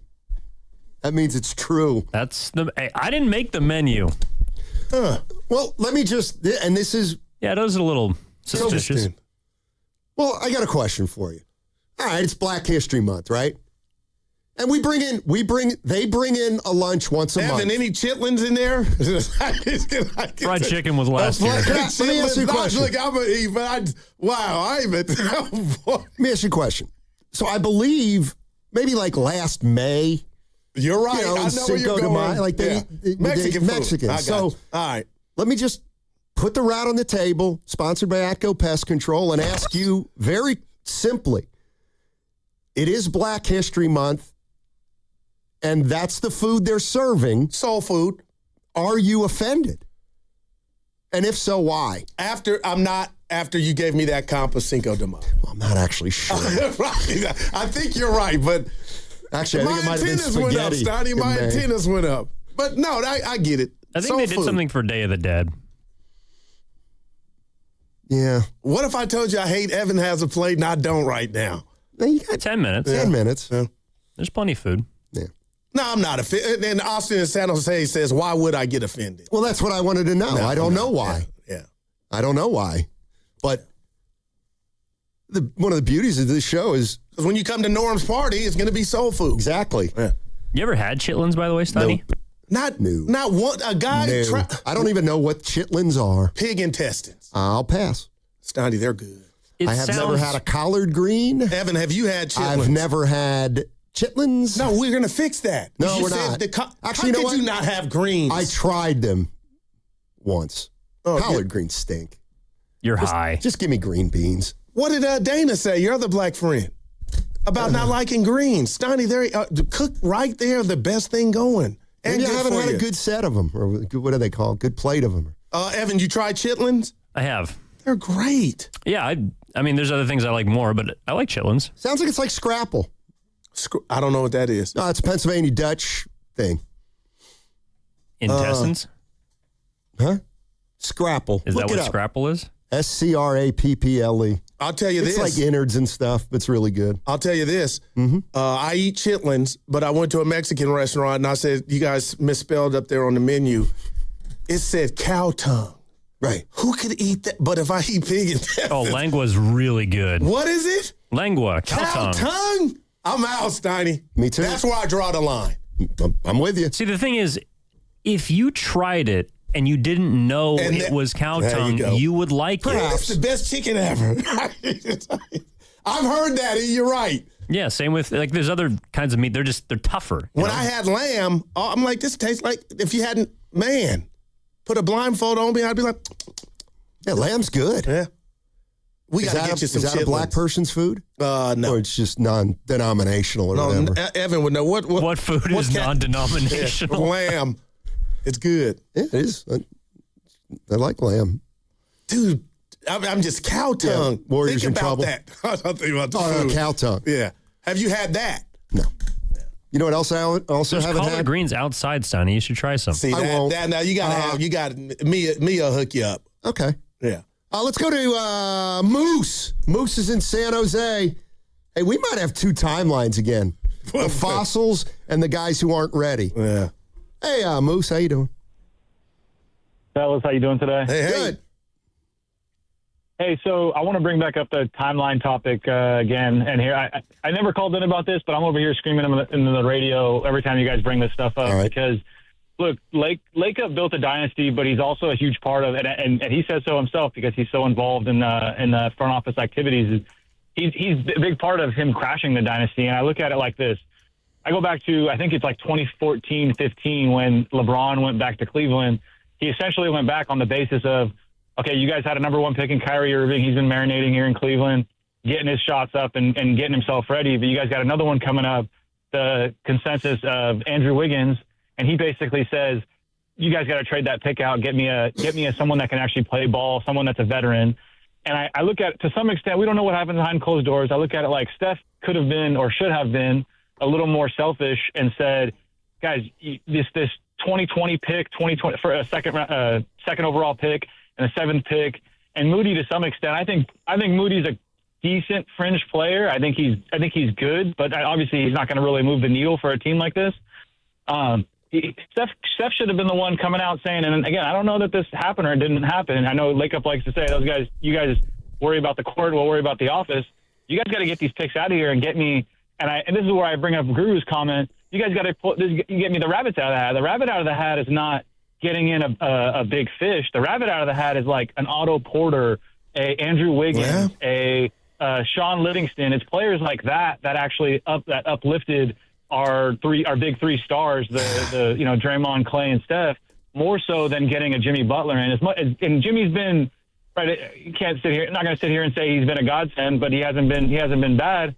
It's players like that would have elongated the careers and the overall team's value, in my opinion, more than anything. So I think I don't know. I mean, look, we love Steph for being that kind of less outspoken guy, but at the same time, when you're generational talent like him, like I kind of think he could have or should have put his foot down. And again, we'll never know for sure if that actually happened or not. You had Iguodala on podcast kind of saying it after, yeah. But well, I remember at that time, it's like, dude, trade these picks out, get me a good, $15 million player, $18 million player, somewhere in that range. And that's what's really going to help us in the long run. I'm the big fish. I don't need another big fish, Yeah. So those are my thoughts. No, good stuff, man. No, very. And look, I don't think it's a stretch to say that Iguodala, Curry, Green, Klay Thompson, they didn't want the guys that Lakeup and Myers and Dunleavy drafted. He saw the same podcast you and I saw. Exactly. And Curry was on there. But what if I make an argument now? This iteration of the big three now need the Otto Porters of the world more now than they did when they won the thing. It's too late. This is where, to me, we didn't know it at the time. but they blew it. Okay? They clearly should have acquiesced to the veterans when it was the Kuminga, Moody, Wiseman draft era. That was a mistake. Whether it was because they drafted terribly or because the veterans wanted a little more veteran players at that point. Okay, they blew it. They didn't do it. 4 years later, you can't do it now. Like, you just can't. It's like Steph was 32 or 33 back then when you said, no, we're going to draft young guys.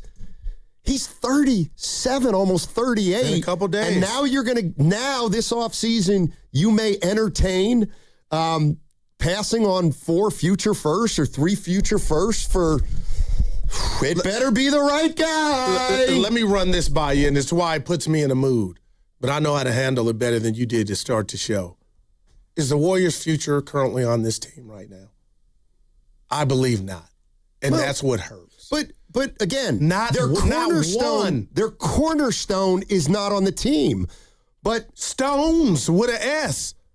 Well, they think Pods is part of the core, and they think Moody's part of the core. They paid him.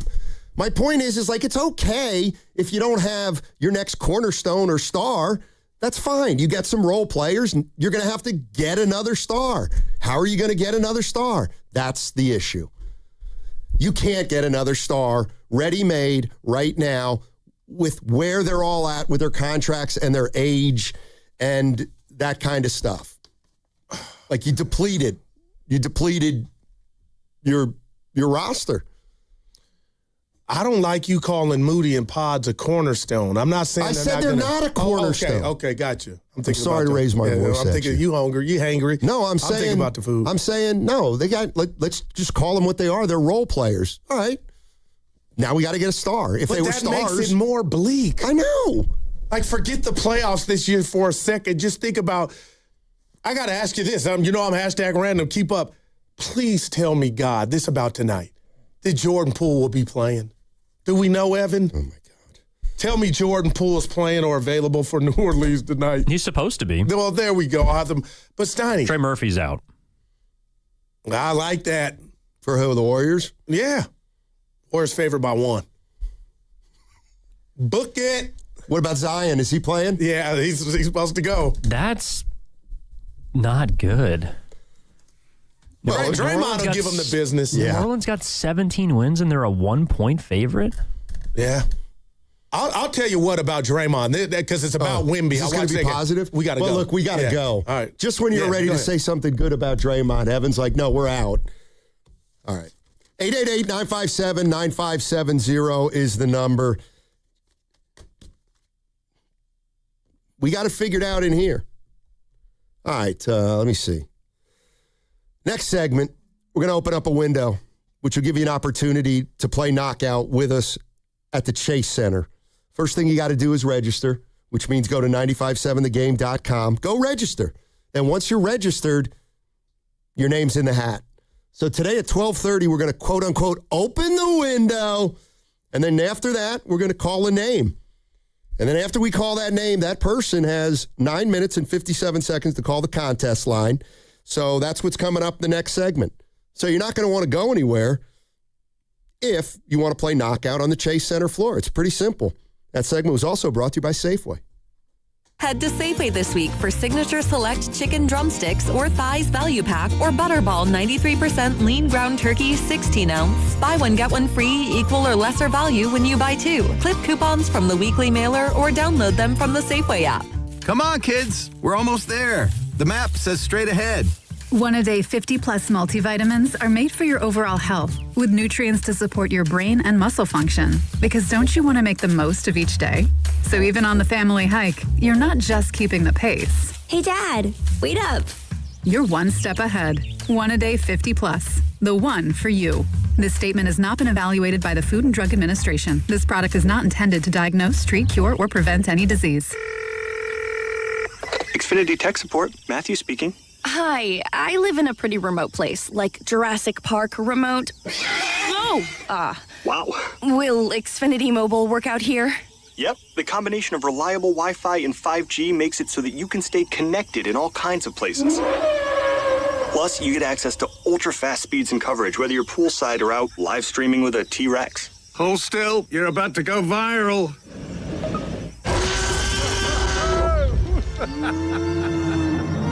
Welcome to a new era of Wi-Fi boosted mobile. Cut your mobile bill in half with 2 lines of unlimited. Discover a new era of Wi-Fi boosted mobile at XfinityMobile.com. Xfinity. Imagine that. Watch Jurassic Park with Xfinity. Savings comparison based on promotional rate for 2 lines of Xfinity Mobile Unlimited versus 2 lines of T-Mobile Experience More, Verizon Unlimited Plus, and AT&T Starter as of February 10th, 2026. Hey, Bay Area sports fans, get ready for game day with Laughing Monk Brewing. Whether you're watching with friends or heading out after the final whistle, Laughing Monk has the perfect beer for the moment. With locations in Sunnyvale, Scotts Valley, and Bayview in San Francisco, there's always a monk nearby. And now, check out their newest San Francisco location in Nopa. From crisp lagers to bold IPAs, every beer is righteously brewed in San Francisco. Grab a pint, grab your crew, and make game day better at Laughing Monk Brewing. Righteously brewed in San Francisco. This is an important message for anyone struggling with $10,000 or more in credit card debt, medical bills, or personal loans. Due to ongoing inflation, job loss, and the rising cost of living, many Americans are facing overwhelming credit card balances. If you're drowning in credit card debt, you may qualify for powerful debt relief options currently being offered by National Debt Relief that can significantly reduce what you owe. You don't have to declare bankruptcy or take out a debt consolidation loan. You could qualify for this debt relief option and only have to pay back a fraction of what you owe. Act now to see if you qualify. With thousands of 5-star reviews online and an A+ rating with the Better Business Bureau, National Debt Relief has helped over 1 million consumers with their debt that qualified for this relief option. So don't wait. Call the Debt Reduction Hotline now. Dial 800-428-5757. 800-428-5757. That's 800-428-5757. Visit Friedman's Appliance in Pleasant Hill to see the full selection of Thermador appliances. Thermador provides a range of possibilities, from refrigeration to dishwashers or cooking with steam or convection. Come into Friedman's Appliance, and right now, you can receive up to 3 complimentary gifts with qualifying purchase. See all Thermador appliances displayed beautifully in live working vignettes at Friedman's Appliance in Pleasant Hill and at Friedman'sAppliance.com. Right now is the perfect time to head to Saramonte Ford. Huge selection, big savings, and straight up great deals. They've got a lineup of brand new Fords ready to roll. Trucks, SUVs, and hybrids, all priced to move. Whether you're buying or leasing, Saramonte Ford makes it easy, fast, and stress-free. So don't wait. Stop in person right off 280 in Colma or online 24/7 at SaramonteFord.com. That's SaramonteFord.com. Saramonte Ford, your San Francisco Bay Area Ford dealer. Shopping with your parents can be embarrassing. Why would they sell jeans with holes in them? I'm going to speak to the manager. Mom! That hoodie is giving. You should get it. YOLO. Thanks to the Chase mobile app, your kid can shop independently while you keep an eye on their spending. So you can go from, We can be twinsies, to, How was shopping? Saw you stayed on budget. Thanks, Mom. freedom for kids, control for parents. That's family banking from Chase. Account subject to approval. Chase mobile app is available for select mobile devices. Message and data rates may apply. JP Morgan Chase Bank N.A. member FDIC. This year, flavor doesn't walk. It runs wild. At P.F. Chang's, we're charging into the year of the horse with bold new wok-fired dishes like pork belly bao buns and refreshing cocktails like the Midnight Gallop. P.F. Chang's beloved red envelope tradition returns, adding a surprise element to every visit during the Lunar New Year. Each guest receives a red envelope revealing a special offer redeemable on a future visit. Celebrate the Lunar New Year with flavor that runs wild at P.F. Chang's. Valid for dine-in only while supplies last. Details at pfchangs.com. Every morning, we rise and shine, make breakfast, and brush away the night's rest. These routines help us start the day off right. Nature-Made vitamins are a simple step in that daily care regimen. Multivitamins with daily essentials, clinically studied probiotics for gut health support, magnesium to help relax the body.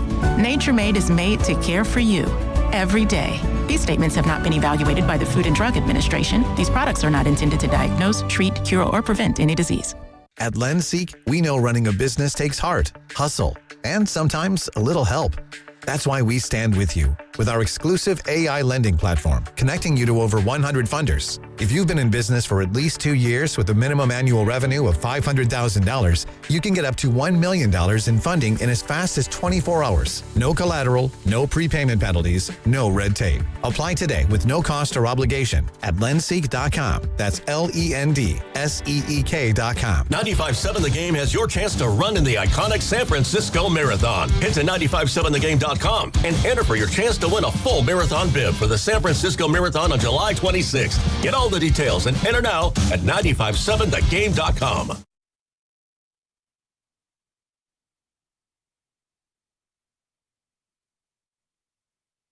Hey, it's Jermichael Green with the Golden State Warriors. Now back to Steiny and Guru. Take it away, Steiny. Thank you. That's the good green. I got to tell you something. We might have an issue with that, Evan. Give me Jermichael over Jeff. You said when you got let go, you heard your drop at this radio station and you didn't like it. I didn't like it. Green no longer a dub. I'm just saying if that got back to him. It's leave JP my name with the Golden State Warriors. Now back to Steiny and Guru. Dude, I can remember you had to leave early. You had a doctor's appointment. It was when? It was I've been pretty healthy. No, it was years ago. Jordan Poole's rookie season, media day. Was that the colonoscopy? Not after we eat. We just had some good chicken. It might have been my hip surgery mouth. But it was BS&G with Bonte. We took over and we interviewed Jordan Poole on talking about the waves. Yeah. And if that didn't give you an indication that he wasn't, he was a baller. I have I just thought about this. I got a little bit of a theory. You like to say the punch ruined him. Yeah. I think the contract might have ruined him too. All he wanted to do was get paid after that finals.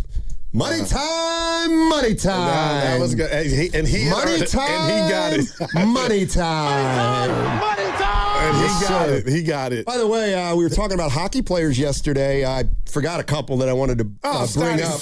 Samuel Girard and Brett Kulak. They were both traded. The Avalanche have made a trade. I'm dead serious. I believe you. How was the chicken we just both? It was really good. You didn't try the greens. That hurt. No. I didn't either. Did you try the plantain? No. Goo had a plantain. I thought it was a French fry. A little disappointed. It's like a cooked banana, right? Yeah. It's fruit. You know, there's certain dishes the missus or my mom can. I don't need everybody's. Let Susan know this. Like, I wouldn't eat her potato salad. You know, just certain stuff, mac and cheese, but that mac and cheese was good.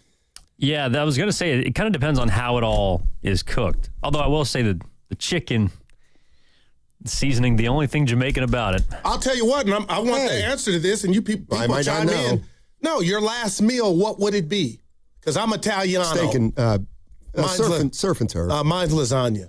Oh. Evan, what's yours? I'm an Italian at heart. You're not. Food-wise. Don't. No. Original Joe's, that's the like meatballs? Me saying, yeah, what? I'm half black. Black man. What's your favorite food, Evan? Last meal. Probably border-style Mexican food. Dude, I love me some Mexican. I do too. Why did I say it's a tie? Give me a little surf and turf.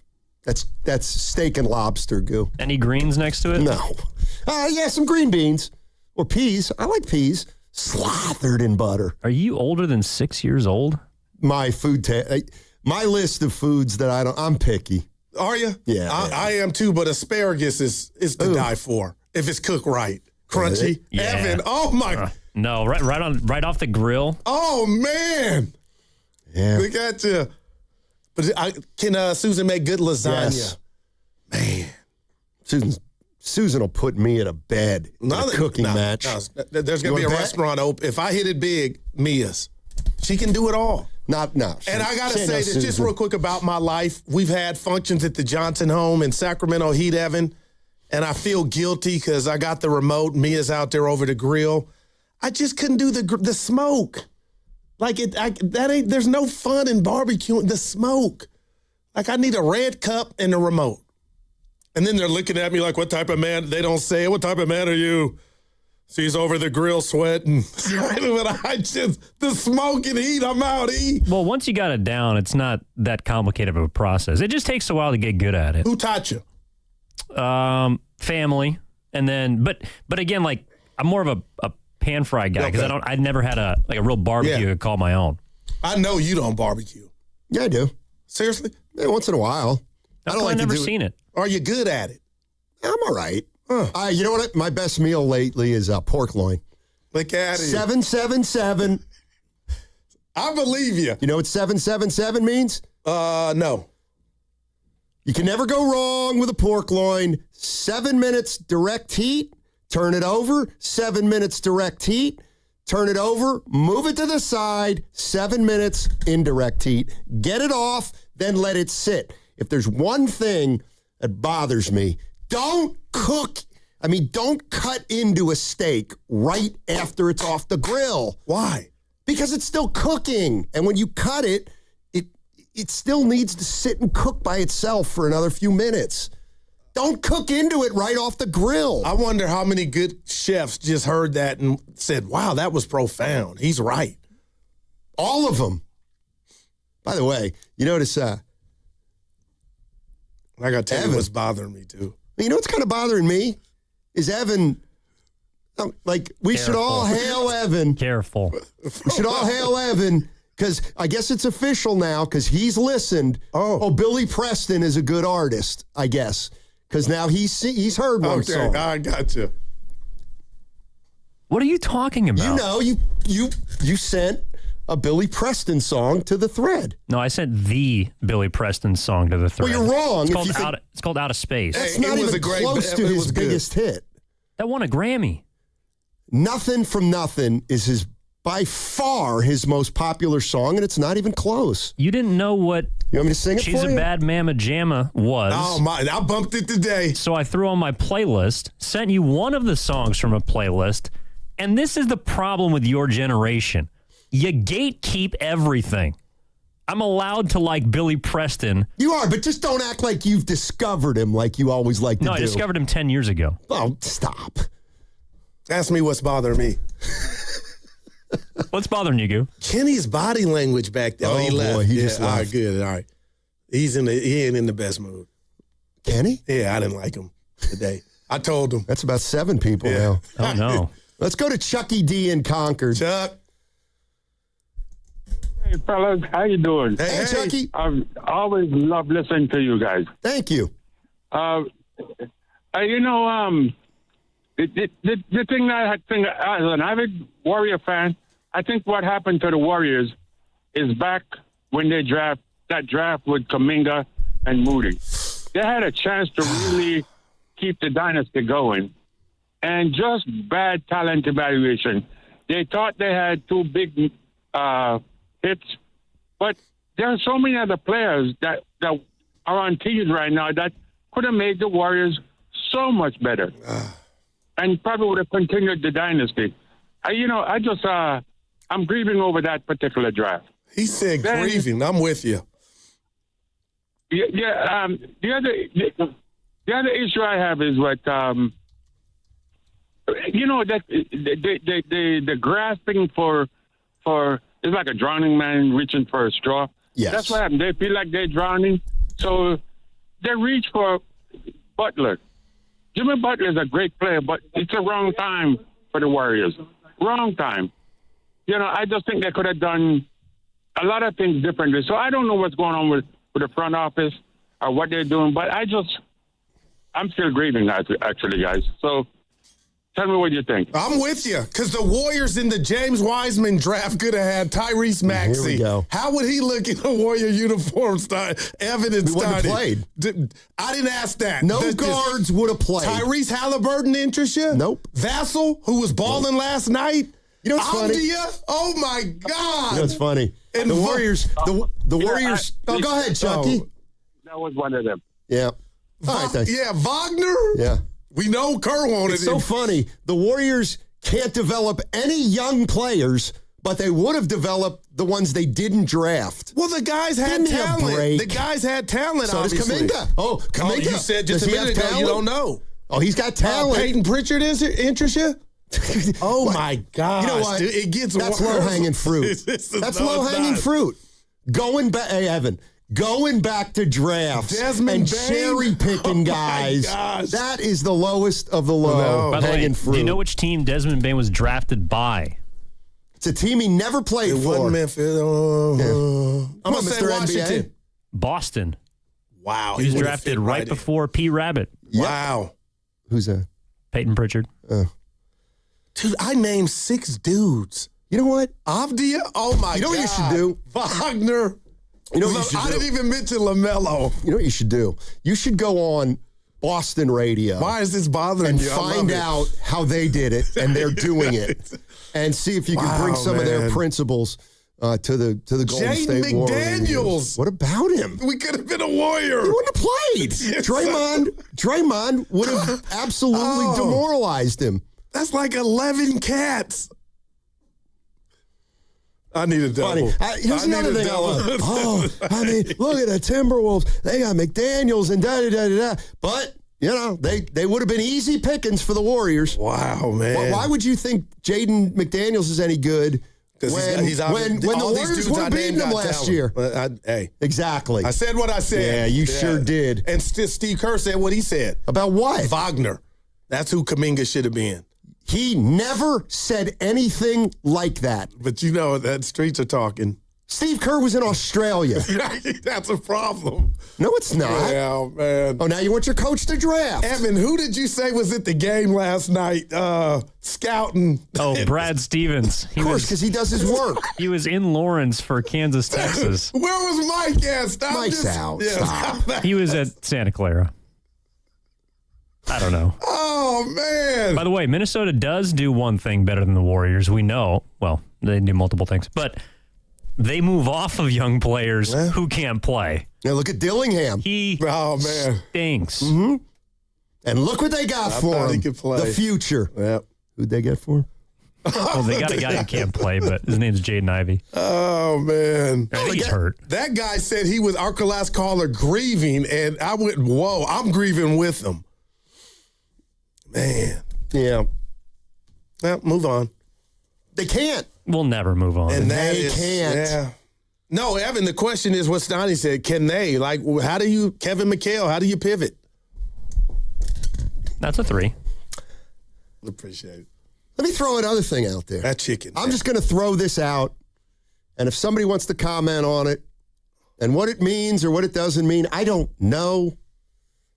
But apparently, what do you think? I'm just going to say it. So what do you think about, apparently Joe Lacob wants to buy the Padres.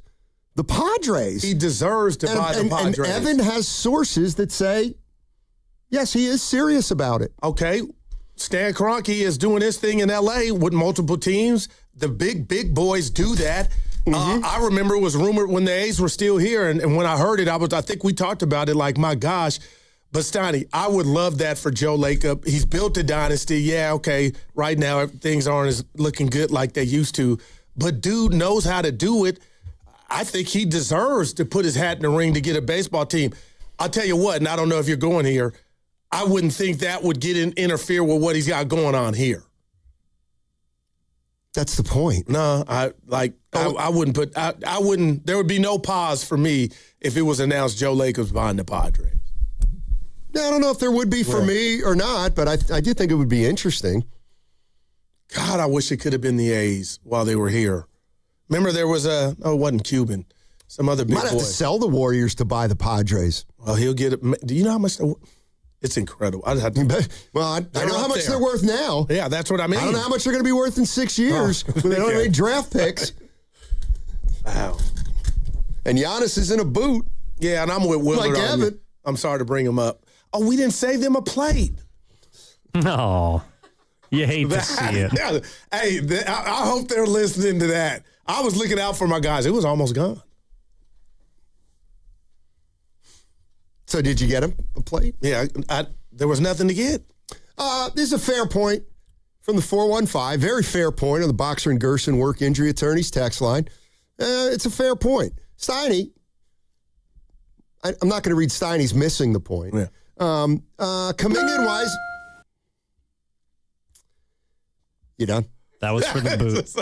Kuminga and Wiseman had no basketball experience and knowledge. Hello. Wagner, Halliburton, oh my God, did, and Poole should have stayed.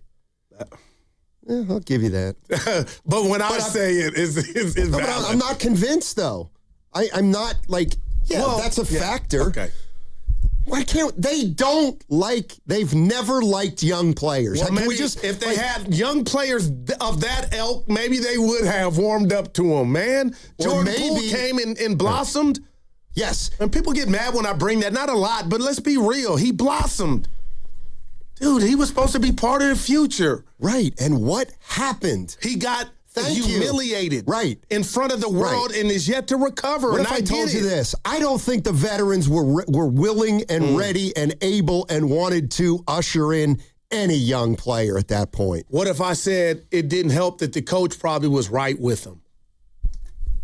That Kerr didn't want to do it that way either. Yeah. But I don't think that's good for business because now that our guys are aging, what do we have? Something that you basically just turned your back on. But Kuminga had I'm not putting, like Kerr, I love Kerr, man. Did I think he handled Kuminga the best? No. For the last 5 minutes. But that was player development, man. Kuminga's handled. That's not Kerr's job. Remember we talked about that? Kerr's got to win. That's all he cares about.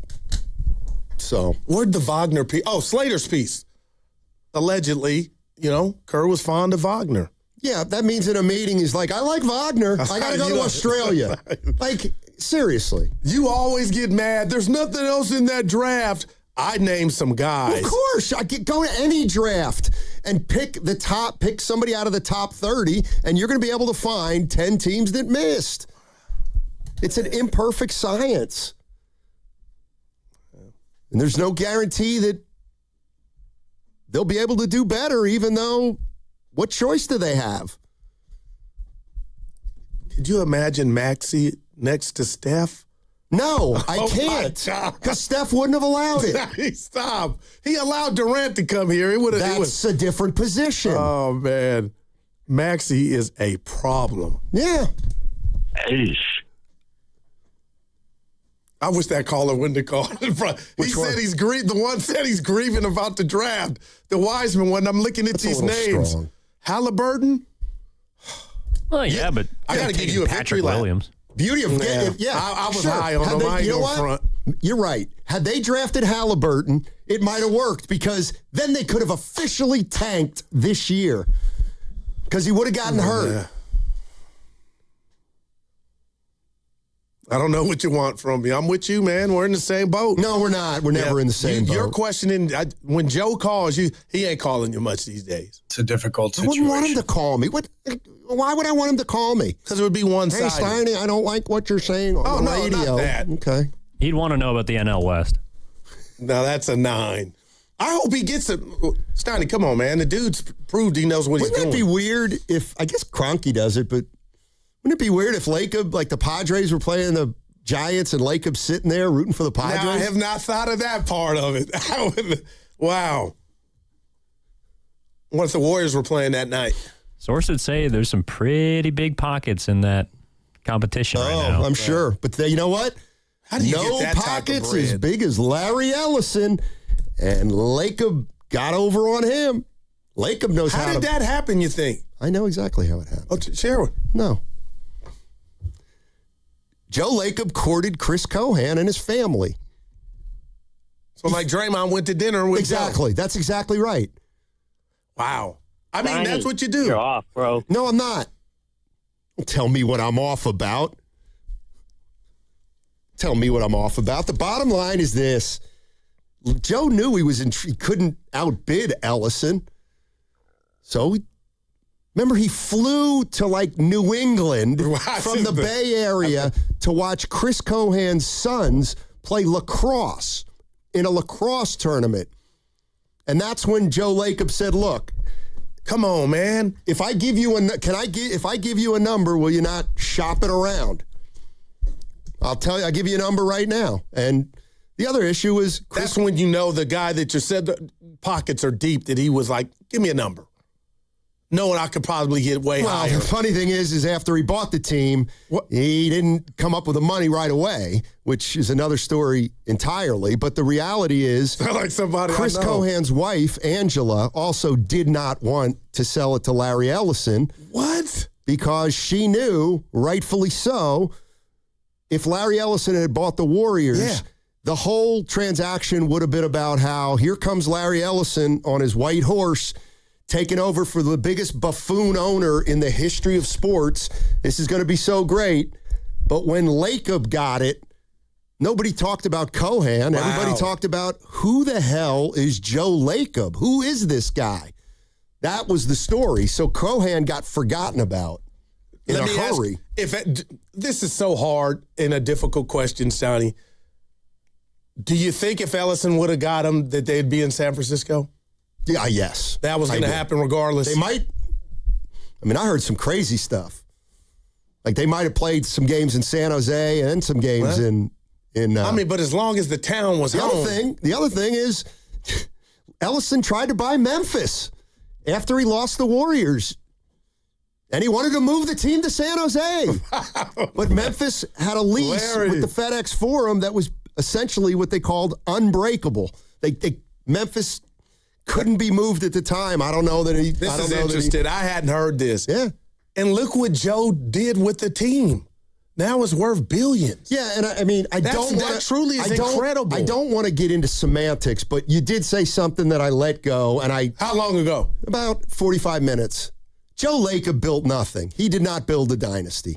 Steph Curry is most responsible for the Warriors dynasty. Can we agree with that? Now we're passing out. That's right. In regard, that's right. Totally, I get you. Okay, but he enhanced it by going to get Durant. Well, Bob Myers got Durant, and Draymond got Durant. He worked for Joe, so Joe counts the bucket. And I'll say this: Joe Lacob and whomever were so damn good at their job, they created the Joe Lacob rule, which is now known as the second apron. That's how Joe was doing it, Eddie D style. Like you hate that, What's he doing? Those are facts. Then what happened with Chris Paul? That was an error. No, they saved money. They had to shed money. Yeah, that Jordan. Anyway, what? Oh. I don't even want to. Those are wounds and streets I don't even want to revisit. But Stotty, something should come out about Lacob building what the Warriors into this machine. Forget wins and losses, dude. 4 parades. Look, Joe Lacob deserves credit, but again, and you hate this, I got to see what he can do without Steph. No, I'm watching.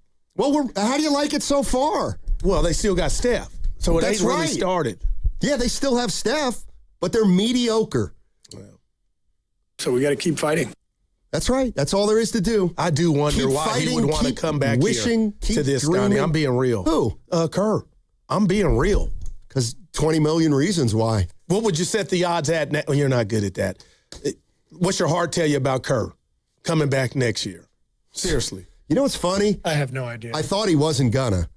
But now it's like, well, who else is going to coach this team next year when it's going to be Curry and waiting on Butler? I got a name. And Draymond Green. Who? Stackhouse. Sure. Yeah, that's great. I mean, like the bottom line is it doesn't matter who coaches a team next year if the only avenue they go down is Steph, Draymond, Horford. Well, we got Dre tonight. He's playing. I don't know if we know that for sure. I thought he was I heard he was upgraded, but I might be wrong. They're saying he's available. Oh, I went to see the point prop, and he was listed. That's how I checked. Hey, what you got? I'm going to do a read right now. But first, I'm going to give out the number. 888-957-9570 is the number. What's coming up on the game is brought to you by Fremont Bank. Here for you, here for good. That segment was also brought to you by Kalshi. Trade on anything. The world is always changing, Now you can trade on what happens next with Kalshi. What will the president say during his address? Trade on the outcomes live on Kalshi. Download the Kalshi app and use code FAN to get $10 when you trade $10. Kalshi. Trade on anything. If you're thinking about a new Ford truck, but you've been waiting for the best incentives, you're probably asking, when is Ford Truck Month? It's here, it's now, and it's at Serramonte Ford. What's up, Bay Area? It's Joe Shasky. And this right now is the best time of the year to buy a new Ford truck. We're talking about special incentives across the entire lineup. The F-150, Super Duty, Ranger, the Maverick. But let me zero in on the big dog, the 2025 F-150. And right now, get 0% APR financing for 60 months. Plus $1,000 in truck month bonus cash with a 0 down payment and 0 payments for 90 days. That's power, that's value, that's timing, and you can drive it today and not make a payment for 3 months. Ford Truck Month doesn't last forever, so go to Serramonte Ford right now off of 280 in Colma, Daly City, or shop anytime at SerramonteFord.com. Stacked inventory, serious savings. Serramonte Ford, the Bay Area Ford dealer. Just hearing the word IRS can make people break out in a cold sweat. No one wants to deal with the IRS, and now you don't have to. The good news is Legal Tax Defense has been successfully negotiating with the IRS for more than 15 years. It doesn't matter how much you owe, whether it's $5,000 or $5 million. You deserve the best in the business on your side, and that is Legal Tax Defense. Even if you're working with someone else and just want a second opinion, there is no cost or obligation to call. They can prevent levies, liens, wage garnishments, even file back tax returns. And the best news about Legal Tax Defense is they won't take your case unless they know they will reduce or eliminate your tax debt. Call Legal Tax Defense right now for a free no-risk consultation. 800-265-7681. 800-265-7681. You have nothing to lose but everything to gain. 800-265-7681. We finally switched to T-Mobile because with them, we can be connected here and there. Listos todos. Estas son las mañanitas. Now we just need to harmonize.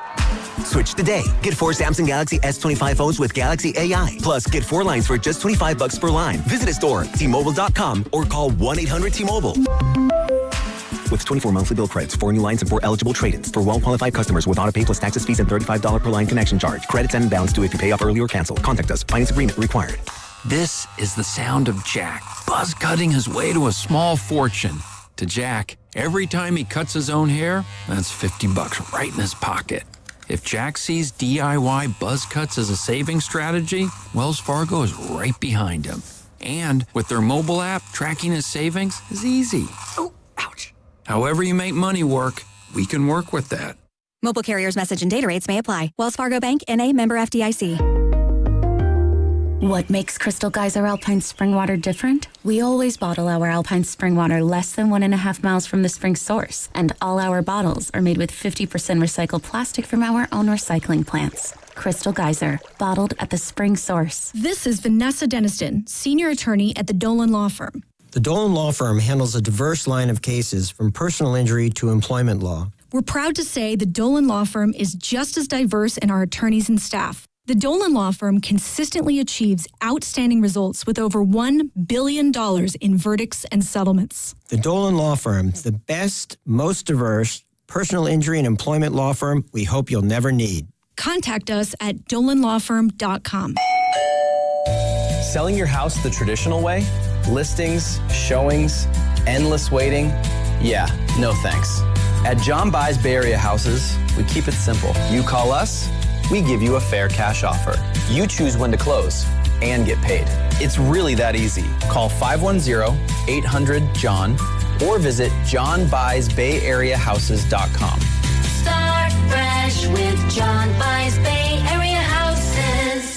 Hola amigos, Brad Evans here. Check out this booming voice and Pat Boyle on BetMGM tonight, covering the biggest sports stories from coast to coast, live and interactive on the free Odyssey app, discussing NFL offseason news and getting you ready for the madness in college hoops. BetMGM tonight with me, Brad Evans and Pat Boyle, live and interactive, Monday through Friday night starting at 6 Eastern, presented by BetMGM. Always live on the free Odyssey app and watch on YouTube at BetMGM tonight.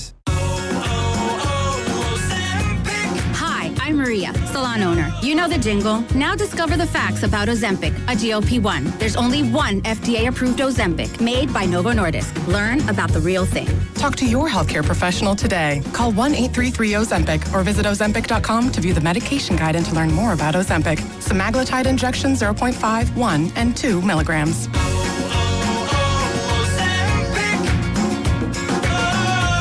Join 95.7 The Game in celebrating Women's History Month at Women's Heritage Day, March 7th at History Park in San Jose. Don't miss this free family-friendly event brought to you by History San Jose, Mosaic America, and Chicana Alianza for Liberatory Engagement. For more info, visit 957thegame.com.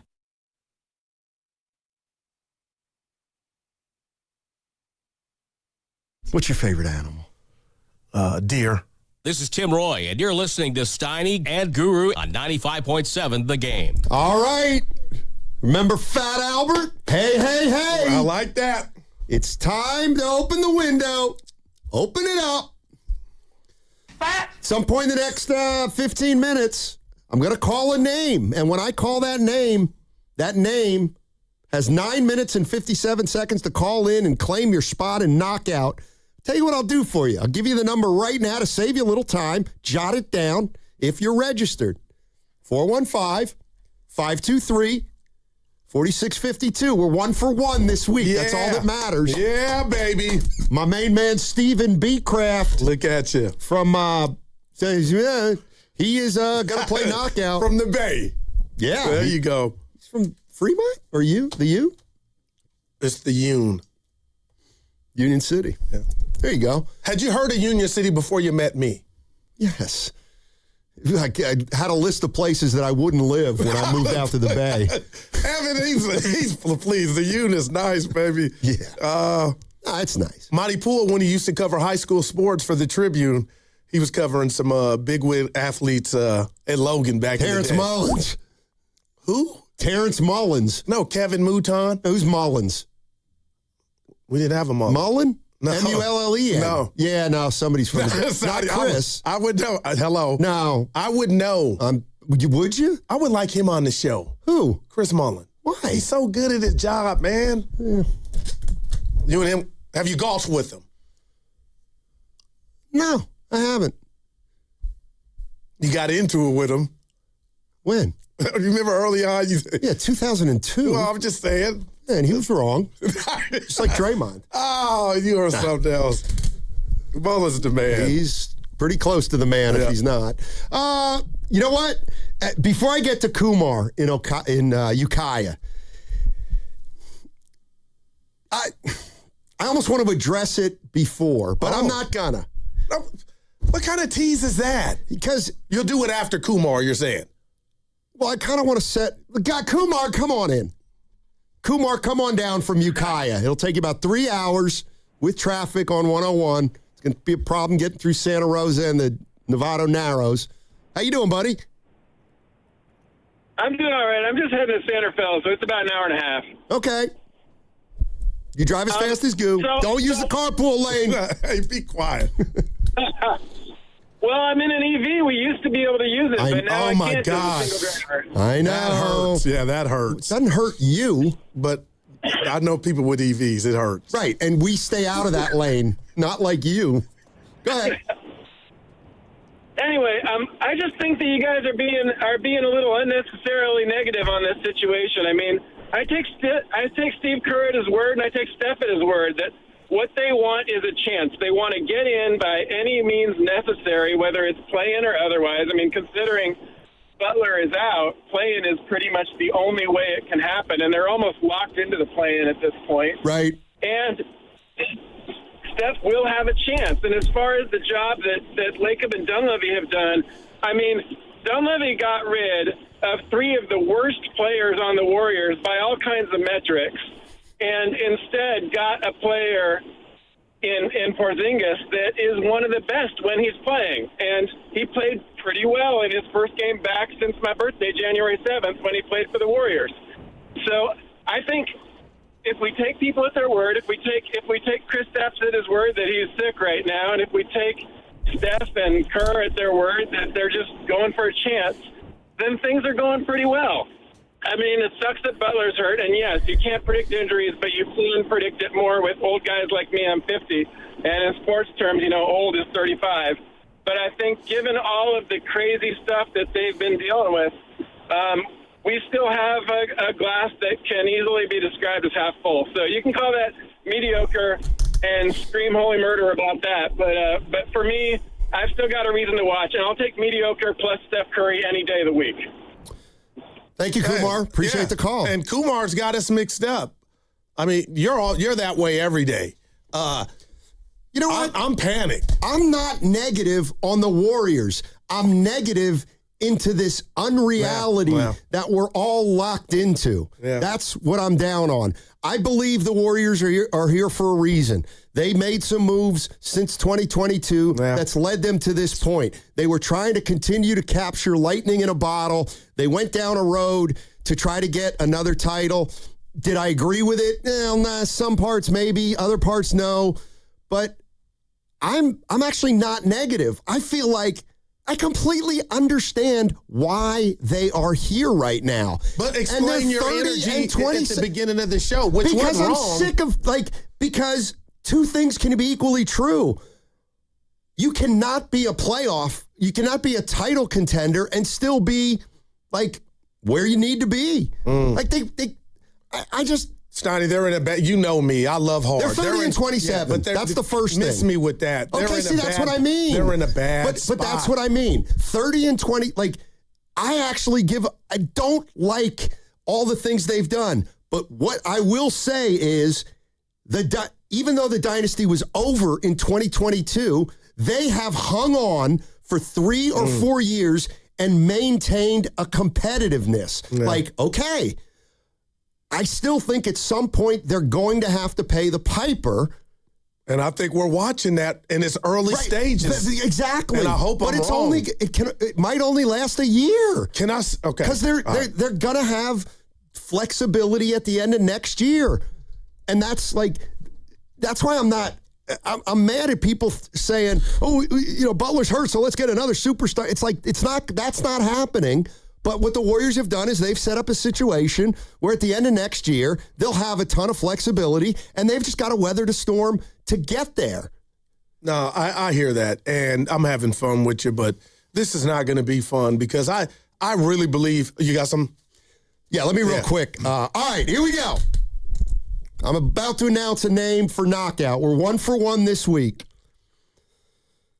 Dario Ellington. From San Francisco, Dario Ellington from San Francisco. Your window is open. You have 9 minutes and 57 seconds to call the contest line and claim your spot in Knockout. 415-523-4652. 415-523-4652. Dario Ellington from the city. If you know Dario, do him a favor. Text him the number and tell him to call in, and he's in. That's a strong-ass name. I like that. Dario Ellington. I want to say that there was an NBA player named Wayne Ellington played on the actually had Bay Area ties. Can I get to you raising your voice, Evan? Oh, he's doing something. That's a strong name, though, huh? Are you raising your voice at me? Dario Ellington. Yep. Still doesn't beat my truck driver friend that you met, Kane, but his real name is... Velasquez? What? Kane Velasquez. Carrington? I know Carrington. Yeah, my guy. Yeah. Galloway. That's all right. Come on, Evan. That's a name. Which name screams more money? What's his last name? Galloway. Carrington Galloway. Come on, E. Or Carrington Clark the third. Galloway. Really? Carrington? But when Carrington Clark the third, then you know the Clark's got money. It's a guy I went to college with, by the way. Filthy. But you're not giving, you're giving more to the second or third instead of the real name. By the way, because Galloway's got there's no second Galloway. Well, he is the second. But he didn't get the number. Where did you get Wayne Ellington had Bay Area ties? I thought he played somewhere. Oh, I didn't even hear it. I think he's got Bay Area ties. He's from Pennsylvania. Yeah, but can you name two teams and he went to North Carolina? Wayne Ellington? Yeah, he was on the line. Might have been on Minnesota. Yeah. Detroit. I want to say he came to, like, Yep. can somebody help me? Charlotte. He was not on Charlotte. Damn it. I'm about to. It was probably one of those things that I thought, and it was wrong. Somebody in the chat saying that Mullins guy you were thinking about was from Hayward. Yeah.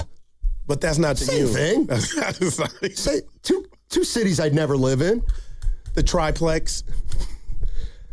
It's not the triplex. Let's go to Tri-Cities, baby. Let's see. You know what I'll do? I'll read the legal.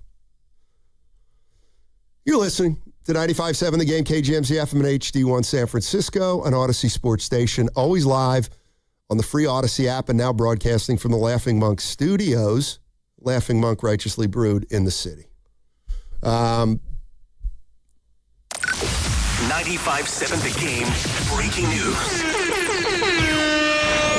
A little off the beaten path for today, but it is big NFL news as it pertains to the 49ers. Per Adam Schefter of ESPN, Trent Williams, who's scheduled to carry a $39 million cap hit this season, he and the Niners currently are struggling to find a contractual solution per league sources. If the two sides can't bridge their differences in their standoff, Williams would be expected to join this year's free agent class, making him one of the premier players available.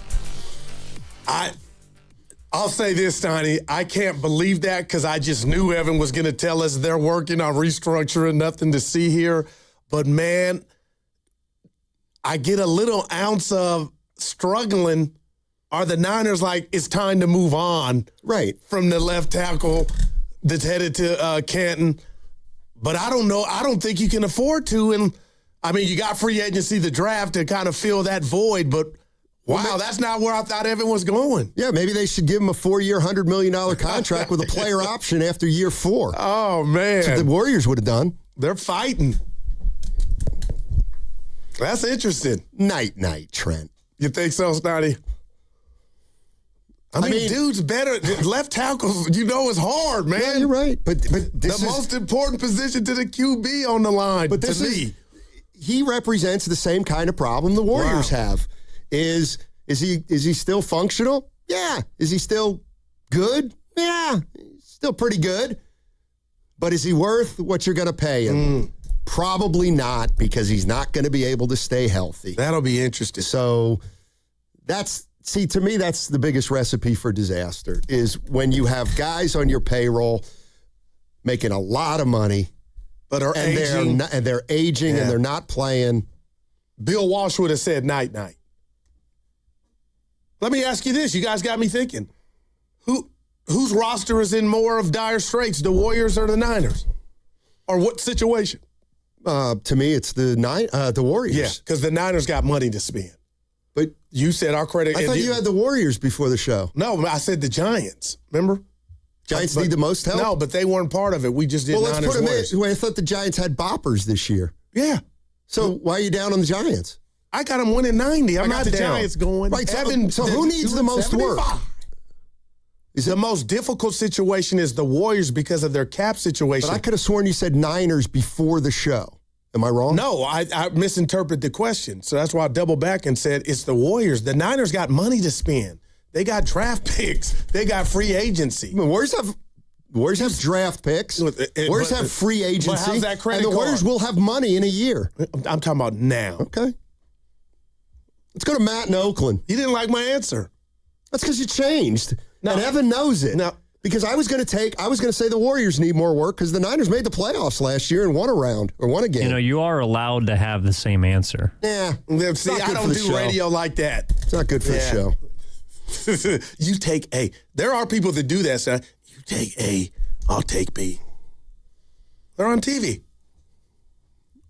Getting paid. Let's go to Matt in Oakland. Don't be disrespectful. Hey, Matt. What's up, fellas? Hey. How we doing? I'm doing great. Fantastic.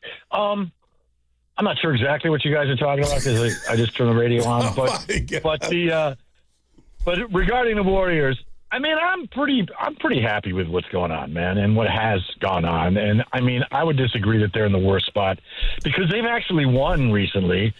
And I don't really care about the Giants or the Niners that much, but it's been a while for those guys. The only thing the Warriors have really messed up in my opinion so far, is the 2 lottery picks, is the Wiseman and Kuminga picks that they blew. And I don't know if that's because of Lacob or what, but he's got to get his nose out of there if that's where he is. They did kind of mishandle the Draymond thing. But otherwise, I mean, everybody's doing pretty well. I'm not a Moody hater at 14. That's a reasonable pick. Pods is 19? He's playing okay. I don't hate him. I don't understand why people love Kuminga and hate Pods when Pods is 3 inches shorter and out rebounds him and has 2 fewer years and can actually dribble. I mean, I don't have a problem with that. And of course the dynasty's dead. And it has been. I mean, who actually thinks otherwise? I mean, well, my partner. My gosh, that's like saying, hey, honey, how'd the doctor appointment go? Oh, I got to have triple bypass. Oh, no big deal. Hey, you're not dead. No, but, All right, one more time. Right. Dario Ellington, you got 3 minutes. 3 minutes. Dario Ellington to play knockout. 415-523-4652. Come on with that strong name. Dario Ellington. Yeah, that's something that hit me yesterday. I was listening a little to Willard and Dibbs. They're talking about Pods and Kuminga. And I missed that part. Every once in a while, it just hits you. We've spent so much time arguing over 2 subs. 2 substitute players. I saw Willard's thing go, they clipped it. I hear you, man. But to be fair, one's a 7th pick in the draft, lottery, 23 years old. And what I've learned from working with you, Steiny, is you care about the future. And Jonathan, let's just forget his name is Jonathan, and Porzingis just has the injury history he has. In no world would you be okay trading a 23-year-old for a 30-year-old with the injury history Porzingis has. Like, the Steiny, I know that goes against everything you stand for basketball-wise. Assuming I think Kuminga's good. Well, the Hawks think he's got something. No, they don't. You don't know that. What team is he on? They took a chance. That's what life's about. And so did the Warriors. What's the difference? The development or the lack of it. Let me do this. I got to do this. And I'm not fighting you. I think he's going to be Dr. J. I'm just 23 for 30-year-old with some issues. Yeah. That's all. Let me tell you something. Let me tell you a year that Kuminga will never have. Give it to me. I love Kuminga. Jonathan Kuminga will never have 3 consecutive years where he averages over 20 a game. That ain't happening. Right, but if that was the guy we were getting, watch out. But that's the point. At least he's done it. Kuminga's never even come close. But he's still technically a baby at 23. Right, and I'm telling you right now, if you want to bet me, I'm more than willing to bet you Kuminga will not have 3 straight years averaging 20 or more. Well, if he plays Kuminga's a better player. He might not be here to cash in. Kuminga's not a better player. Well, I'm not arguing that point. And the rebound is not even close either. Well, that was a deficiency of his. Whose? Kuminga. And it's a strength of Porzingis. Porzingis can get you 9 a game. I do wonder just, the middle Porzingis also has an interesting history.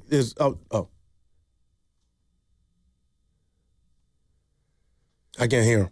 No winner today. Wow. We got one, though. Don't hang your head. Dario Ellington, you're out. Hell with that name.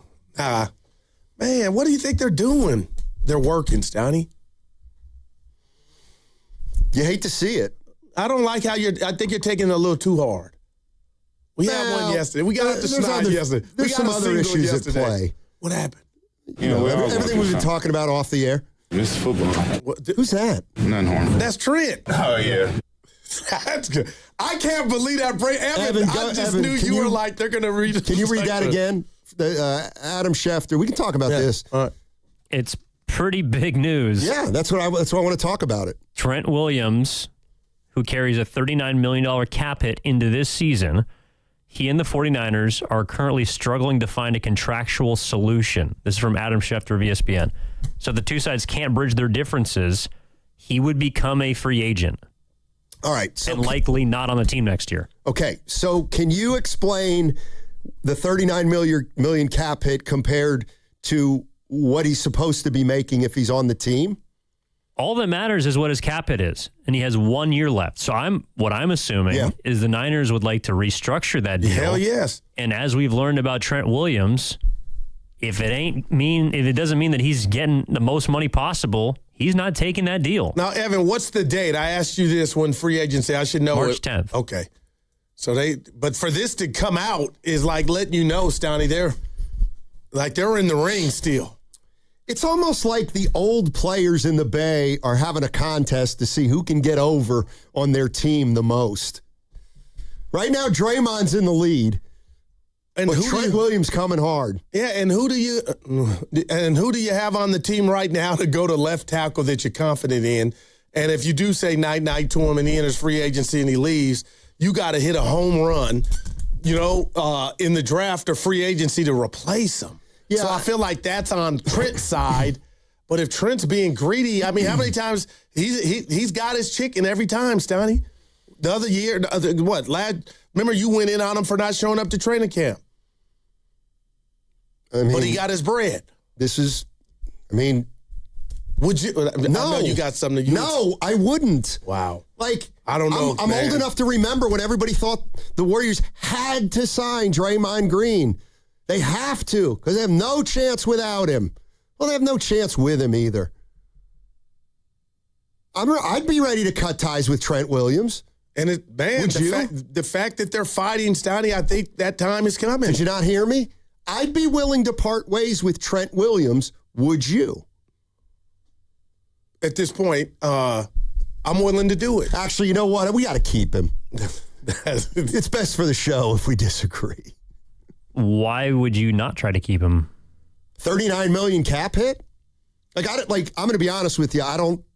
What do you do? Give him 2 years left at half the money or less money than 39? Or depends on if you think he can be better next year without him, which I don't believe. And I'm with you, Evan. Okay, so you guys want him back?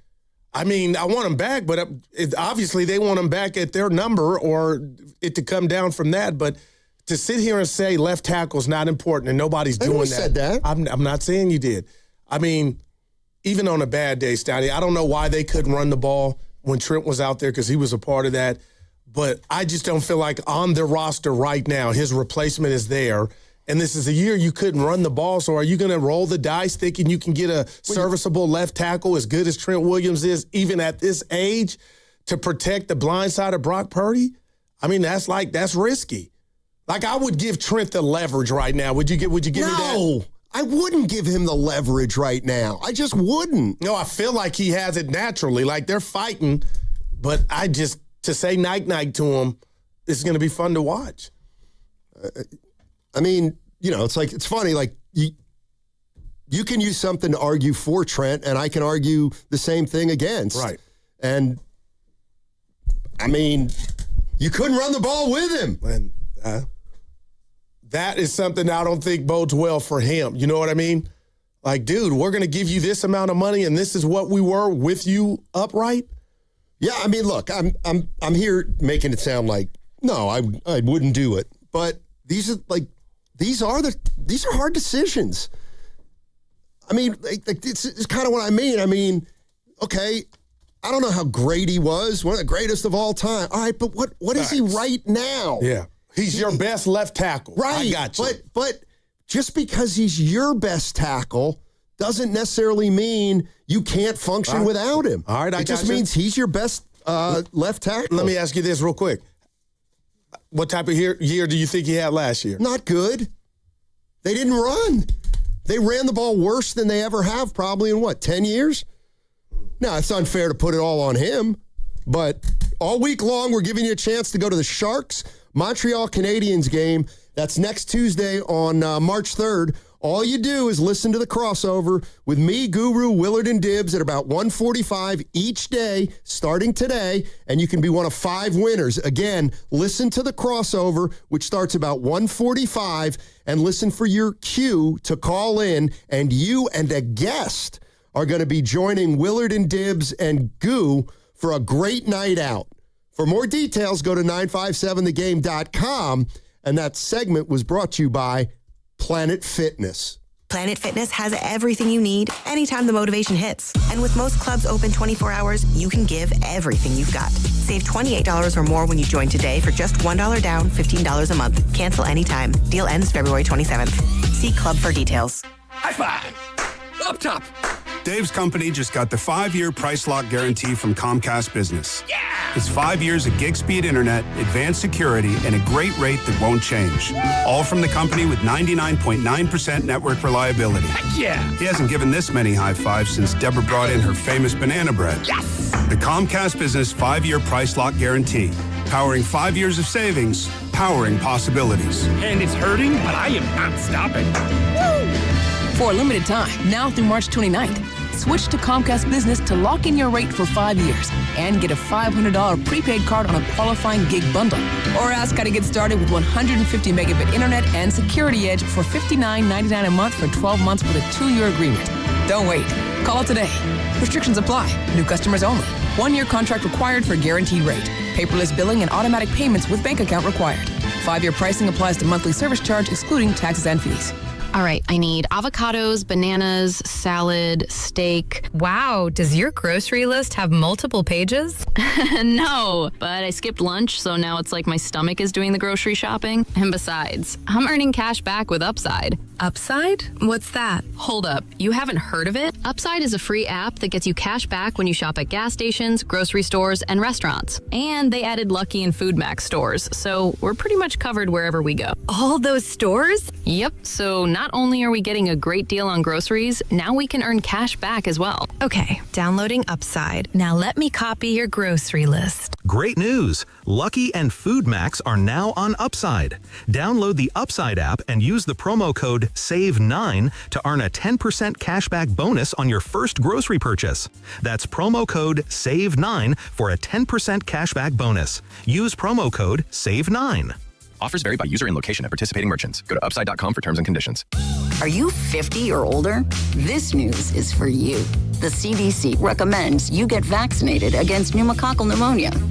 Even if you're healthy, your age puts you at risk. People 50 or older are over 6 times more likely to be hospitalized with pneumococcal pneumonia compared to adults 18 to 49. Just one shot can help protect you.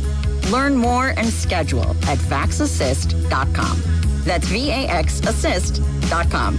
Sponsored by Pfizer. Dreaming of the perfect kitchen? Make it a reality at Friedman's Appliance in Pleasant Hill. Explore Bosch appliances in live working vignettes and see the innovation in action. During the Buy More, Save More event, you can get up to $4,000 in rebates on qualifying Bosch kitchen packages. From refrigerators with the Farm Fresh system to keep your food fresher longer, to dishwashers with precision wash technology that wipes out 99.9% of bacteria. Own the kitchen like a Bosch. Visit Friedman's Appliance in Pleasant Hill or online at friedmansappliance.com today. 1-877 Cars for Kids. KARS Cars for Kids. 1-877 Cars for Kids. Donate your car today. 1-877 Cars for Kids. KARS Cars for Kids. 1-877 Cars for Kids. Donate your car today. Ready to get rid of that old car? Donate it to Cars for Kids. Call 877 Cars for Kids to speak to a friendly live agent. Donation's super easy, and your car can be picked up as soon as tomorrow. Go to carsforkids.org now or call 877 Cars for Kids to donate your car today. 1-877 Cars for Kids. KARS Cars for Kids. 1-877 Cars for Kids. Donate your car today. Did you know you can donate real estate too? Tune in to 95.7 The Game for Warriors Live, 60 minutes before tip-off. Every Warriors game throughout the season as we get ready for the action. Presented by Xfinity, your home court advantage. Brought to you by Xfinity. Watch all your favorite teams all in one place. Xfinity, imagine that. Hear that? That's the sound of your life. Perfectly imperfect. Beating in rhythm to the world you've created. But every time you drive after drinking, the music gets drowned out. Your life sounds pretty great. Don't let a buzz ruin it. Buzz driving is drunk driving. Don't drive buzzed. A message from NHTSA and the Ad Council. Did you know about 1 in 3 people with plaque psoriasis may also develop psoriatic arthritis, which causes joint pain, stiffness, and swelling? Does this sound like you? Listen to what it sounds like to be a million miles away. Tremfya, guselkumab, taken by injection, is a prescription medicine for adults with moderate to severe plaque psoriasis who may benefit from taking injections or pills or phototherapy, and for adults with active psoriatic arthritis. Serious allergic reactions and increased risk of infections and liver problems may occur. Before treatment, your doctor should check you for infections and tuberculosis. Tell your doctor if you have an infection, flu-like symptoms, or if you need a vaccine.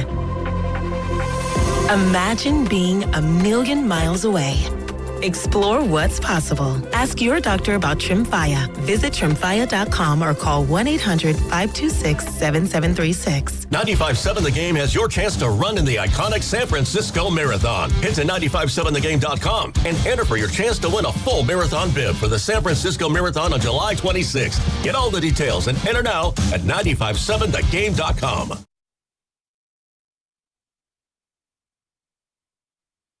There's negotiating tactics.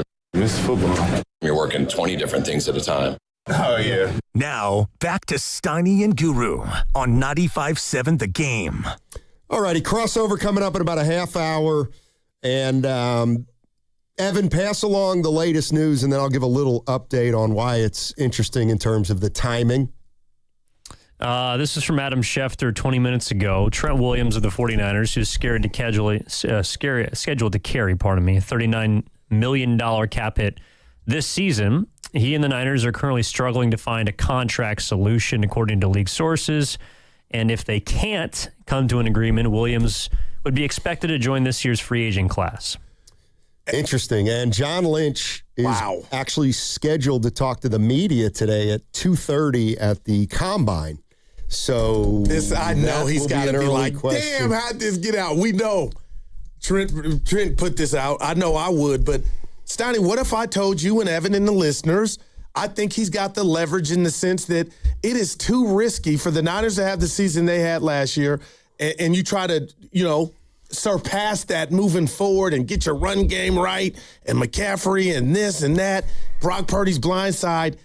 I just think it's too risky to go to free agency or the draft to think you're going to get that type of player, regardless of what you think Trent is this year. Now, the question is, how many games do you think he's going to play next year? But my gosh, he's not budging. He's trying to get his bag. I played 10 games 2 years ago, and last year he played 16. Strong. What level? Not the 10, but the 16. Now, he's making 22, Stoney. The hit is greater than what he's making next year, but I just, here I am, no athlete, never been a pro athlete, Stoney. I feel like they've given him his bag at every turn.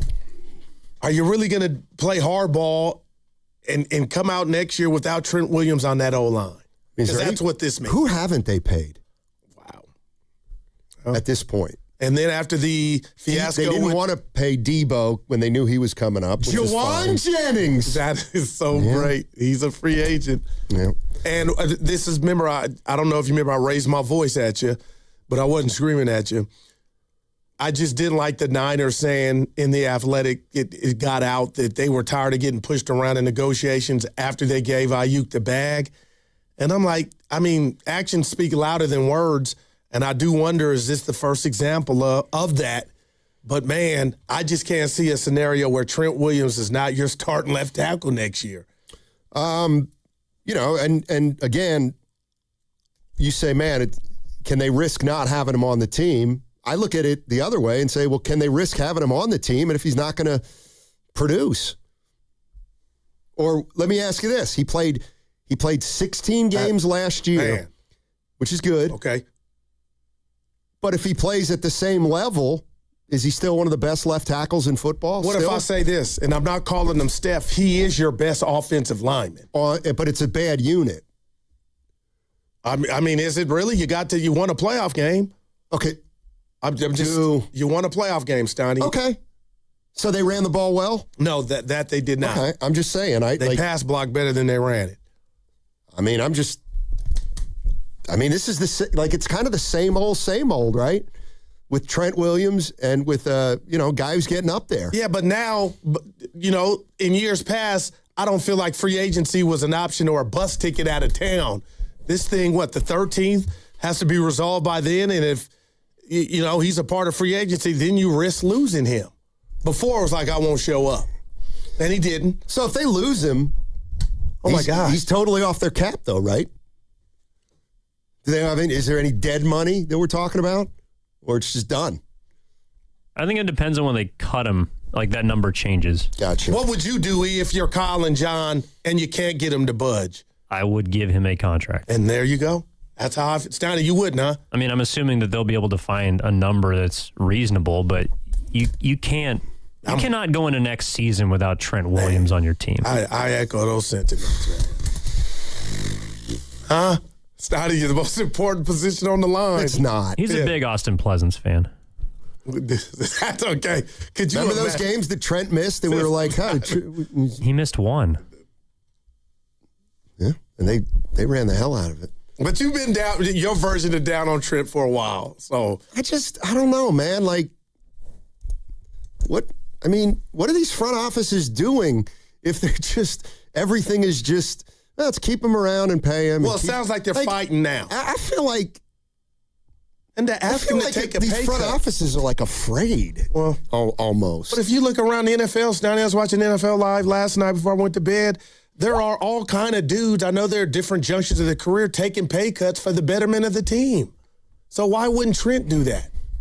Well, because people in the media like you say he's a generational player. And he is that. If we don't have him on the team, we've got, like when you say if we don't have Trent Williams on the team, we're done, well, then I'll agree. You better sign him. No, it's some of that, but I'm from the school of, okay, he's not what he was at 7 years ago, but is he still our best O-lineman? That answer is hell yes to me. Okay. And you said it, and you were being very fair that, they didn't run block well last year, but you couldn't put that all at the doorstep of Trent. But, man, Stoney, I just don't know if the Niners are in a position to say, oh, we'll fix that on the fly. And we got the draft and free agency. We'll be fine. Brock Purdy's blind side will be fine. This is what I mean. When you're in a position like this with the Niners, I don't care what they do. Neither of them's a good option. You're going to pay them a lot of money for an old guy who's declining. Again, it's like, man, do his job. We talk about it all the time. It's like, okay, sure. I guess you got to, I guess if the answer is, well, I guess you got to do it, then, okay, you got to do it, I guess. But they're not. It sounds like with that Schefter report that there's some tussle. There's a struggle. And there should be, shouldn't there? Are the 49ers out of line by wanting to renegotiate this? Well, does it help that Trent had a better year this year than he did 2 years ago? Well, last 2 years ago, he's hurt. He only played 10 games. And bounced back with 16. So he was better this year. Okay. So he's not declining. Okay. Do you believe that? Is he the same left tackle he was 5 years ago? No. But he's still a top. So he's not declining. He's a top 3 left tackle in football. Still, no doubt. He's still top 3 left tackle football. That's what he was last year. According to what? Some numbers or the eye test? That's a bad thing. Well, there would be a line around the corner for his services. There would? I believe so. Okay. He could be a man. So why didn't they run the ball last year? I don't have that answer. But I'm not sitting here telling you it's all on our best offensive linemen. And I'm not here to say that none of it's on the best offensive lineman. I would tell Trent Williams to kick rocks had this been the season he played 10 games. He bounced back after the 10 games and some family stuff with 16 of them. Okay. Missed one game. So durability. Yeah. Then he should get a raise. And I'm not kidding you. Why wouldn't he want more if he had such a good year last year? The team's trying to create more flexibility. And that's why I said, again, everybody's not at where Trent Williams is at in his career, but I'm reading everything on the scroll on the bottom of the TV. Said team restructured, said team, like it's a known. And for Trent to be like, I can't put words in his mouth now, but hell nah, I'm shocked. And then what if you're Lynch? How you feeling knowing, I'm about to go to the mic. Now I got to go to the mic and I'm going to get peppered. Well, I know it's his job, but you know what I mean? Now our dirty laundry's being aired out. Right, There's some who's friction. airing it? Trent. Probably. Yeah, and his agent, and I get it. Like this is, and the other thing is, and I don't blame Trent Williams. This is the problem with football. 12-time is Pro that Bowler. he's got a 12-time Pro Bowler. All right. So you would not give in. You would, they're like, at the end of the day, Stoney, you would be okay. Not okay, but there's a world where you would go into next season without him at left tackle. That's why I call that leverage. Okay. Well, then I'm in the minority. I'm in the minority. I think Bill Walsh would have said night-night, and he might have said night-night a couple years ago, but Stoney, they need him. I mean, the other question is, what do you do if you don't have? Okay, and that's fine. You are okay with letting him walk. Then what do you do? Well, obviously, you got to get a player there. Yeah. And he's not going to be as good, but you're also probably going to be able to play him for less money. I mean, is it worth it? That's what I'm asking you. Is it worth it? Okay, yeah, you save some money, but what are you losing on the field? I don't know. I don't know what you're losing on the field. Well, a 12-time Pro Bowler who gave you 16 games last year. Yeah. And it's funny because now it feels like everybody thinks he's really good last year. Oh, I thought we were kind of saying he was average last year. Or we didn't, it wasn't easily it wasn't seeable that he had such a great year. If you're telling me I had a great year, sure, bring him back. It's kind of funny I'm using this word, but partner, I just think you can't afford not to bring him back. And that's what this is about, money. But that's just where I'm at. You don't got somebody ready and waiting that you're like, man, he can hold it down. All right. Okay, well, then there's really no decision. Well, there is, obviously, because this news broke and the Niners aren't giving in.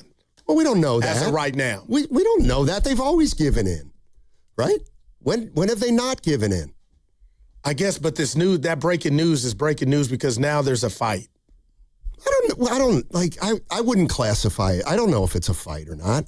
And in fact, I'll bet you at the end of the year, the Niners are probably like, well, Trent's going to do this again, right? They probably knew it at the end of the year that Trent was going to do what Trent does. Well, I mean, they said goodbye to Debo. They said goodbye to Greenlaw, Hufanga, Ward. I mean, they said goodbye to a lot of players. But none of them to the stature of Trent Williams. Debo Samuel's pretty important. Yeah, but he was, according to everybody else, Debo was declining at a far higher rate than Trent Williams is declining now. So. But to your point, they've made tough decisions before, and the question is, do you think that this would be the correct one?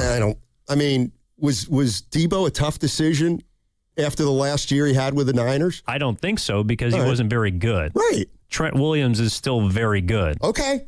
And that's why it's a tougher choice. Okay. And I'm not like, I'm hearing a lot of people say he wasn't very good last year. I mean, I don't. They had their worst running year in the Shanahan era, probably. Well, I don't know how much you guys are into PFF, Stoney, but he was on the top 100. Trent Williams was number 20, for what that's worth. And a lot of people, PFF, whatever, but that's how I see. That's pretty damn good. It's 20 overall offensive lineman. 91 point player, 91.1 PFF overall grade, ranking him third among offensive tackles last year. 80.3 pass blocking grade, 92.0 run blocking grade, placed second. And I know you've been on him. Well, then this is a no-brainer. Then this is a no-brainer for the. I'm being dead serious. I'm with you. If you guys are right, then it's a no-brainer. But do what he wants and bring him back. I'm with you. Seriously. But obviously it's not because there's some friction and the Niners are pushing back. And Stoney, they're not telling them to kick rocks. Take a cut. I don't know that there's friction. He does this all the time, well, right? He's close to getting a free agency based on if they don't give in and the possibility of losing them. That's a big deal to me. Okay. And I'm not saying it's not a big deal, but I don't know that things are acrimonious. I don't know that things are. So you think they expected this? Of course. They had to. They had to. I'd be like, Trent, we've bent over for you every time. Even when you didn't come to, the activities. Damn, you can't meet us halfway. We're talking about Steph Curry taking a pay cut and all that stuff, having fun with it. But I am shocked Trent won't do it, or right now won't do it, or meet him halfway. Again, that's me not knowing what's going on, but that's Adam Schefter reporting. And Stoney, this is how I took that breaking news from Evan. You might say Goo is highly unlikely. This is just fool's gold. But the fact that he could hit free agency means that signals the end. And I don't think this team has his replacement on the roster right now. And you might be right. But I don't think if he's so valuable, then I guess we got to keep him. No, what's kind of funny? I guess Trent thinks he's so valuable too. We'll be a better running team next year back with McCaffrey and an older Trent Williams. It's not, but I'm just saying it's PFF again. He was the second best run blocking grade. He placed second, 92.0 if you're into the PFF. Yeah, McCaffrey averaged a yard less per carry than he's ever averaged in his career. Now, That's weird. I don't understand it, and I'm not being. I guess if you had 5 Trent Williams, then obviously McCaffrey would be better. But, I mean, McCaffrey didn't have a great year. They didn't have a great year running the ball. And he's old. But still serviceable for my team. Serviceable. Well, no, there you go. No, it's not. You saw what he graded out, and that's one metric. Okay, PFF, well then, look, if he grades out, he grades out. But I think there's a case to be made. It's time to kind of stop doing this stuff. But hey, you asked me, and it's like, okay, so we got a 38-year-old dude who's held out. First of all, he's going to hold out, right? I mean, if they don't do anything, he's not coming to training camp, right? Unless they cut him outright. And that would be on brand. Like, do you think Trent Williams and maybe shouldn't factor in at all? You think Trent Williams was kind of selfish? How he's handled his contract situation? I'm not trying to play word games with you. We always hear get it while you can, and they've given it to him. Right. So I don't know if that constitutes selfish, but by you saying that, if that's how somebody feels, I could say, okay, but what does that mean? The team gave in. And I know why they gave in, because they know what he meant on the field. So Trent Williams slated to make $22 million, but it's not guaranteed, right? So they want to bring that number down, $22 million down, probably. Yeah, hey Trent, and give him what? 2? Okay, and he doesn't want to, right? We know he doesn't want to. So does that? I'm asking, does that constitute selfish to you? Yes. He doesn't have any guaranteed money. That's also And this is the second time that's happened. Right, but if he starts the season and gets hurt on the first play, he's going to make $22 million. Yeah, but, I mean, he wants more financial security. Also, there's an option that would kick in for an extra $10 million after, I think it's like June 1st or something. So right now he would be going into next season one of, if not the highest paid left tackles. And the Niners probably don't want him to be that, would be my guess. And I'm going to be real. Evan, you guys get time. I'm talking to you. Stoney, if you told me Trent Williams wasn't on this football team and you said, Goo, how many games the Niners are winning, how many games they're going to win next year, and let's say with Trent I said 13, I could back that thing up to 11 or 10 without Trent. Yeah, it's still a playoff team. So you think? Yeah. I wouldn't do it. Right, but you've never... I've been high on him. No, but there's never been a player where you're like, no, let him go. Debo. Yeah. Were you? Yeah. Okay. I just can't wait to hear Lynch talk, because, again, I know you're like, Goo, this is the job, but this is the one thing he don't want to talk about. And you're right. We don't know where it's at, but it's out. The Rats on the Table brought to you by Atco Pest Control. So I'm curious to see, will we get a Mike Dunleavy, testing this, or it'll just be Joe Cool, and we'll get it. I just think Trent has the leverage, Steiny, because they can't afford to let him go. that has to mean you got to pay. He has no guaranteed money. Get him some guaranteed money and keep it moving. And this is one where, because we've done this before. From the 707. Yeah. This is why sports don't equate to the real life. 707. Oh, there's no Steiny, would you take less for your job? Yes, and I have. That's the difference. Trent doesn't have to do that, but that doesn't mean you have to give it to him. You're my guy, but what if you were Stephen A. Smith? Would you? Then you would probably play another. Stephen A. Smith's in his prime. Listen, you just ruined it. You know what I mean. If you were the guy, you would play that card of, they can't do it. He can play it. Last time he played it, he had no guaranteed money. They fixed it, right? That's right. And I think they're going to fix it again. Okay. And you think that's wrong? Well, I got to see the number. Yeah. But, like, again, I'm especially on a football team where there's 22 players. And he's at the end? Huh? I mean, he's at the end. He's on the back nine of his career. Hell yeah, he's trying to get more guaranteed. And then so give it to him. That's what they, like, okay, then just give it to him. And then if he breaks down next year, I don't want to hear it. Well, to that point, he gave you, I get you. Yeah, but that means nothing. I know, but he gave you 16. Had it been 10, then it'd be like, hey, what are we really doing here? And I would argue that if he gave you 10, he might be more likely to give you 16 this upcoming year. Because I'll tell you right now, he ain't giving you 16 at 38 a year after he's played 17. Like, that is the way I think of it. Like, I just... If I had no guarantees at his age, I understand what card he's trying to play. And he's played the card before, and he's come up roses. I think he's still going to come up roses. Well, first of all, they're like, he's not like... Talk to me.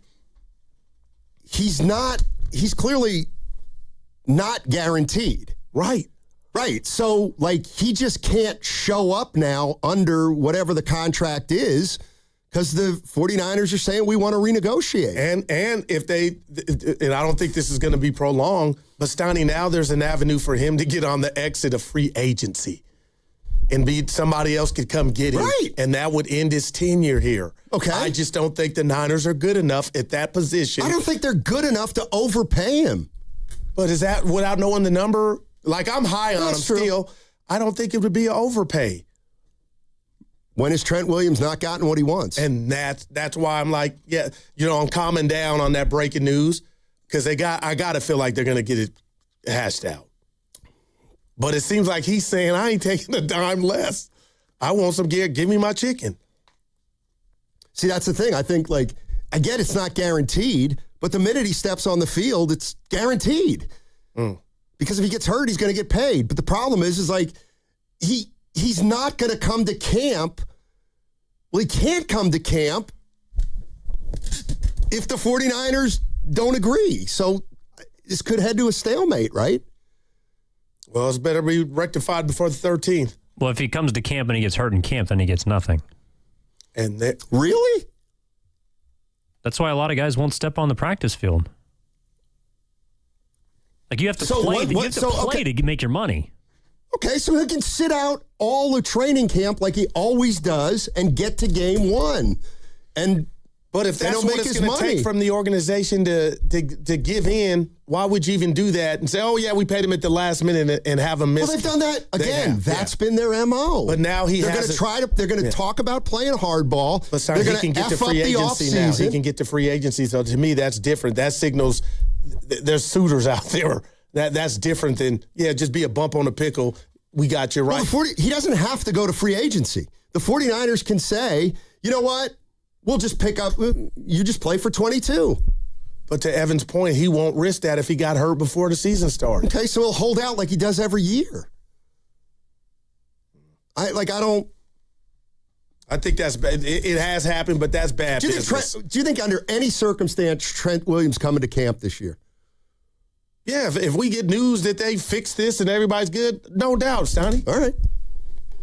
Because that'll make what? 2 out of 3 years he's been to camp? Well, that'll be pretty good. Okay. You can bring him back. It's fine. I can't wait to hear Lynch. And I know, Gooey was not going to say anything, but still the fact that, And you understand he has no guaranteed money, right? So wouldn't you be team player? Bottom line, well, he's not. Like, he's proven he's not. Do you think Trent Williams is a team player?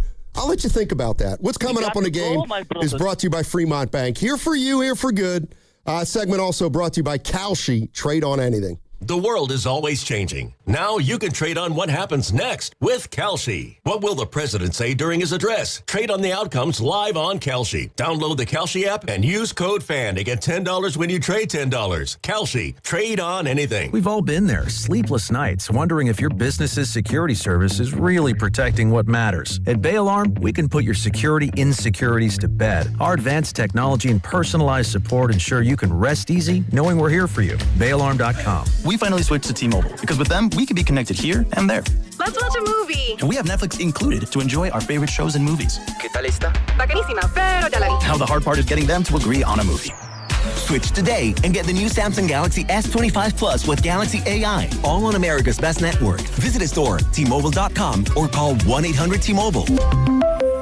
Best mobile network in the U.S. based on analysis by Ookla. Speed Test Intelligence Data 2H 2025. Receive Netflix standard with ads on us with qualifying plans. You know that Big Bargain detergent jug is 80% water, right? It doesn't clean as well. 80% water? I thought I was getting a better deal because it's so big. If you want a better clean, Tide Pods are only 12% water. The rest is pure, concentrated cleaning ingredients. Oh, let me make an announcement. Attention shoppers, if you want a real deal, try Tide Pods.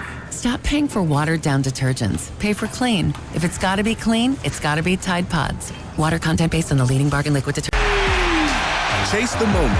Buy tickets at Warriors.com. What if you could have the most reliable fiber-powered Wi-Fi? And get this, what if you could keep it at the same price for 5 years? That's the Xfinity 5-year price guarantee. 5 years of Wi-Fi that boosts speeds to the devices that need them most. That finds and fixes problems before you... An experience report May 2025. Actual speeds vary. Xfinity Internet powered by fiber and connected to the premises by coaxial cable.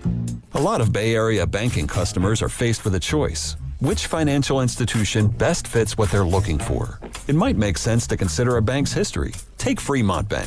For 60 years, we've provided stability and consistency with an emphasis on relationships. We've grown one customer at a time, not through mergers or acquisitions, because that's how you can do business when you're independently owned and community focused. Fremont Bank. Here for you, here for good. Did you know that most people wait 6 or 7 years before they buy a new TV? That's a lot of time in front of one TV.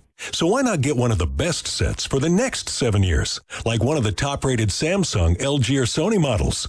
Too expensive? What if you could get up to $1,000 trade-in for your old set? Who would do a stupid deal like this?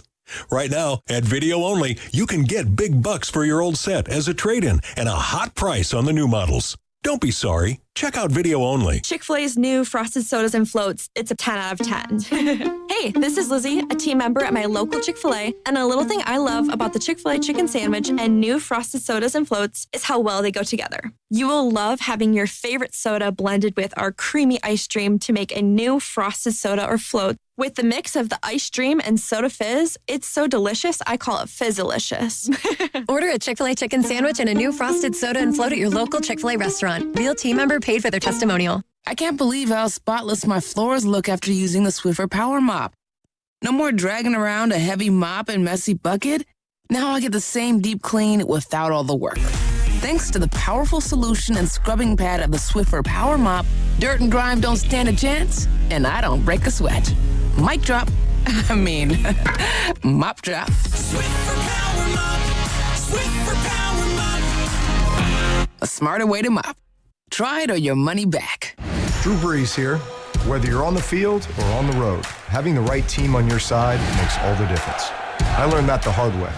On the field, you don't go anywhere without a solid O-line. And when your car breaks down, you want that same kind of protection. That's why I trust CarShield. Their protection plans help you tackle expensive repairs so that you're not blindsided.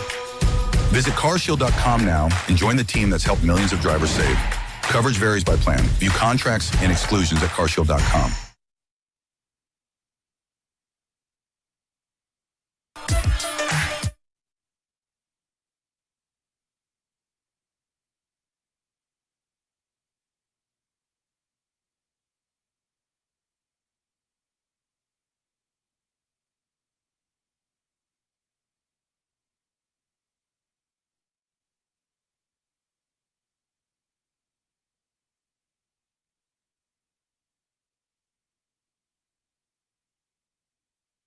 This is Macklin Celebrini, and you're listening to Steiny and Guru.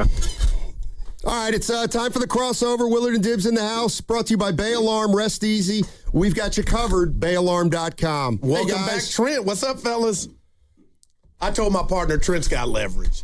All of it. Okay, that's all of it. So the Niners can answer the question of who's playing left tackle. Well, Nick Zakelj. I mean, they just brought back Zakelj, so Trent's hearing footsteps. All of it.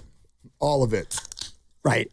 And we've been here before, right? Yeah, good timing. John Lynch is speaking. 40 minutes. This is why you get paid the big bucks, right? They're going to first in half. Right, and also when you realize what the Niners have done off the field of late, they sold off a nice little piece of that thing, and so they've got cash on hand. Okay. So the way this goes is Trent says, well, I'd like to get this thing refreshed, and so the team will wait, and they'll balk at it initially, but ultimately you shovel a bunch of cash for him, and you offset it over 5 years of, the dead years or whatever, the voidable years down the road when he's 41, 42, 43, and you go ahead and pay the piper later. My and partner that has this year. Right. Yeah. And my partner has an expression, cap schmap, and that's this is the way they go about like making the cap less than really pressing. Well, it's also February, so this is when the Niners, they like to act big. Oh, we're not gonna. They're fighting. We're not gonna buckle to anybody until August. Then they give everybody exactly what they asked for. I think it's a good sign that this is happening now as opposed to August. Because Trent remember, he's like, I could play a couple more years. That was by design. Yeah, right. That was him letting everybody know that he would like a new contract because he's got 1 year left on his deal. And we did the PFF Top 101 yesterday. I just read it to Pro Football Focus, and he's on the list. No doubt. He made All-Pro. He did. I mean, and he's 37, and he's still out there doing it. Not what he once was, but to the Niners, they need him. And if you want to do the comp of 37-year-old versus 37-year-old Steph versus Trent Williams, who is closer to the top of their game right now? Ooh, that's a fun one. Now, you guys, you too, because I'm still mad at you. 27 points per game. That's Steph. Points per game. Dude, that means something to me. But now he's injured. Trent played 16 of 17. I got to give you that. And, Steph is on pace to play about 50-something. But the Niners' run game as a whole is not all his fault, Trent, because it took a step back. But I would say, well, that's not Steph's shooting percentage from three, They're both playing great. All right. They're both playing great. They're both about to turn 38, and they're both playing great. So is this really news? So who is it? I don't know. I have to think about it. Okay. Yeah, I don't have an immediate answer. I do have this. I want to remind everybody that if you want to go to the Sharks-Canadiens game with, I think, all four of us, next Tuesday, week from today, first of all, we ask you to check your calendars and make sure you can go. If you win and you're like, we can't go, that's lame. And that's just you blocking somebody else. So, but if you can go and you want to go, we'd love for you to go. And so what you'll need to do is just listen for the sounder. We'll let you know when it happens. And then you're caller 8 to our contest line. And you are in a suite with us next Tuesday night. What did you make of the text from my partner? We got a venue. I'm excited about it. Dibs, we got a venue. All we need now is a date. And maybe I should update the word reservation. Because you said we have a reservation, and then you said now we need a date. And I looked at my open table rules and regulations, terms and conditions, and I'm like, you're actually not allowed to make a reservation if you don't have a date. So you can't go through DoorDash? I mean, I don't know. Open table. You can't just go online and be like, you think I go to a restaurant's website and we'll take 8 o'clock. When? Just whenever. We'll take 8 o'clock. So how about if I update the word reservation to plan? And it sounds like you guys have a plan, which is great. Yeah. I have a place, and they're like, give me the date. And I'm like, well, that's going to take a while, probably. And I texted you some date possibilities, but it's kind of up to pending on Dibs. Yeah, it's up to him. It wasn't balls in his court. What you got? I mean, I have a 3-year-old, so I mean, we can do it. It's really a question of, I just need a little bit of a runway. I need a little bit of a run up to it. And also, it's a little bit prickly when you deal with, stacking too many things in a row. I've got the Sharks game coming up. Indeed. What next? Is it next week? Week from today. A week from today. Yeah, from today. We're ready. And that's sorry, honey, you got the baby all day by yourself. And then quietly, I've got da-da-da-da-ska, da-da-da. March Madness, trip to Vegas coming around the corner. So, I mean, I could squeeze one more in there. And you have to, Diz, because this sounds like the future. No, it's big. April or May. Well, it feels like, and this, if I was to cram this in, I'm going to put the over-under on nights in the guest room at 3.5. So, Dibs, I'm not in your business. So you get off at 6. Like, if you got home at 8, that would be friction. Depends. I threw out a couple of the Warrior, the shorties. Yeah, you got one today. We do. And ball. But and one next week and the week after that. So that would be perfect. I threw those out. Let's watch it. Let's watch a game together. That is perfect. But do it now. Now, Steiny, you seemed very upset with me, though, at the start of the show. Man. No, I wasn't. I'm upset with other stuff. Well, that's not what you said. You said you were upset with Willard. Yeah, you used my name a number of times. Well, I don't like the way you conflated the losing of the bet. And I feel like to this Sharks great game. use of conflated. It's a good use of conflated, but I think that this has been misconstrued a little bit. How do you think this came together? This wasn't like Matt Nahigian is not making the two of you go. No, I know. Okay. We've been wanting to go. But I guess we want you to go. No. We do. You want us to go conditionally. Correct. Yeah, and I'm out on that. Actually, let me say it differently. And that's not a power I'm going to give you. I can't. But I would hope that you would understand, I want you to go conditionally on also going to something else with us. He wants to see you more. Steiny, I just want to spend time with you. Well, I'm like, that's really it.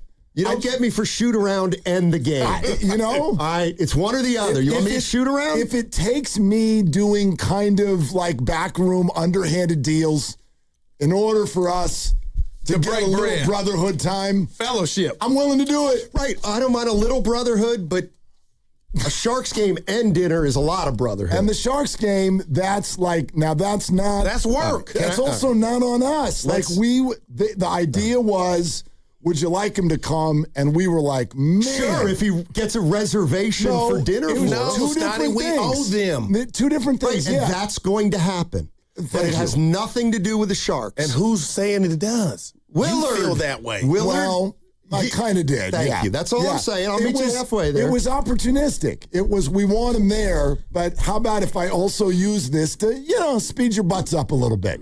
Because what I don't want, it started to feel at times like maybe you weren't going to pay off your bet. You're calling us mouths when it was your mouth. We got a venue. It wasn't mine. We got a venue. Followed up on Google. Now we need a date. We got a venue. All right.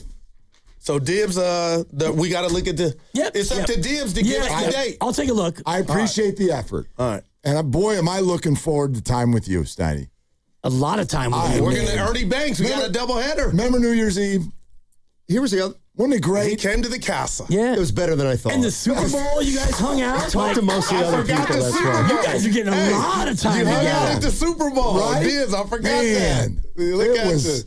Boy, I here's clearly drive all over the Bay Area for this. I was a little annoyed yesterday when I thought I was going to call you and say, dude, we'll give him a gift certificate. We don't have to go with him. Like, seriously, we want to go. Did we bet him dinner or not? We bet him dinner. Okay, Yeah. all we have to do is pay for their dinner. We don't necessarily have to go with them to their dinner together. You could just send us each Blue Apron. Maybe something like that. That actually would help cooking our own Dibs, meal. but So. Yeah, Dibs can use his solo. I mean, it's fine. You put your toe in the water, and sometimes it's hot, and sometimes it's cold, and then you put your toe back in, and you never know, guys. You just never know. I'm really looking forward to it, Steiny. We'll get a date. This guy that shows up at the bar and just starts talking to everybody there, I want to meet this guy. It's a stranger's mark. Oh, well, I'm excited. Stranger or enemies I haven't met yet. If you want to pretend like we don't know each other when we get there, I'm open to it. No. And in my calendar, Dibs, I'm putting it back on you, not in a bad way. We might get to the dinner before the Sharks game, depending on the afternoon game next week. Great. It's next week, right? When do they play the Rockets? Is that Monday? It might be. Yeah, good call. Steiny, you want to do back-to-back nights? Probably not. Okay. Anyway. But maybe. Yeah. I'm open. I'm easy. I'm ready. See, I appreciate your effort. Now, in all seriousness, the issue with the Sharks game has nothing to do with you guys. I went off on them earlier. I know it I doesn't. got a partner who's traveling a ridiculous amount these days. More than ever, huh? That's ridiculous. Yep. So I'm home alone Sunday to Thursday next week. Shout out Macaulay Culkin. Which means there'll be a lot of dog anxiety. So the idea that I would come to work and then go down to San Jose, I can't leave the dog for I got 11 for you go home after the show and the caddy would be there at 4:45, 5 o'clock, and we strike to smash to San Jose. Or what if I drive over at noon and say hi to your dog while you're doing your show? That would work. That would help. That would help. I could come over at noon because your dog and I we have a deep kinship. This And is you know, crazy. Andy, wow, Willard, I moved, you would do that. Any dog walkers in Oakland? Willard said he'll do it. I'll go over there. I'll do 2 bridge tolls in a day. Let's do it. All right, let me talk to some people. Oh my God. I just want to see you not stand up and put your jacket on 10 minutes after I get in a room for once. That's all I want. I understand that. You're listening to 95.7 The Game, KGMZ FM in HD1 San Francisco and Odyssey Sports Station. Always live on the free Odyssey app. Now broadcasting from the Laughing Monk Studios. Dibs, I had a dog a little bit of my growing up, as I was young. Okay.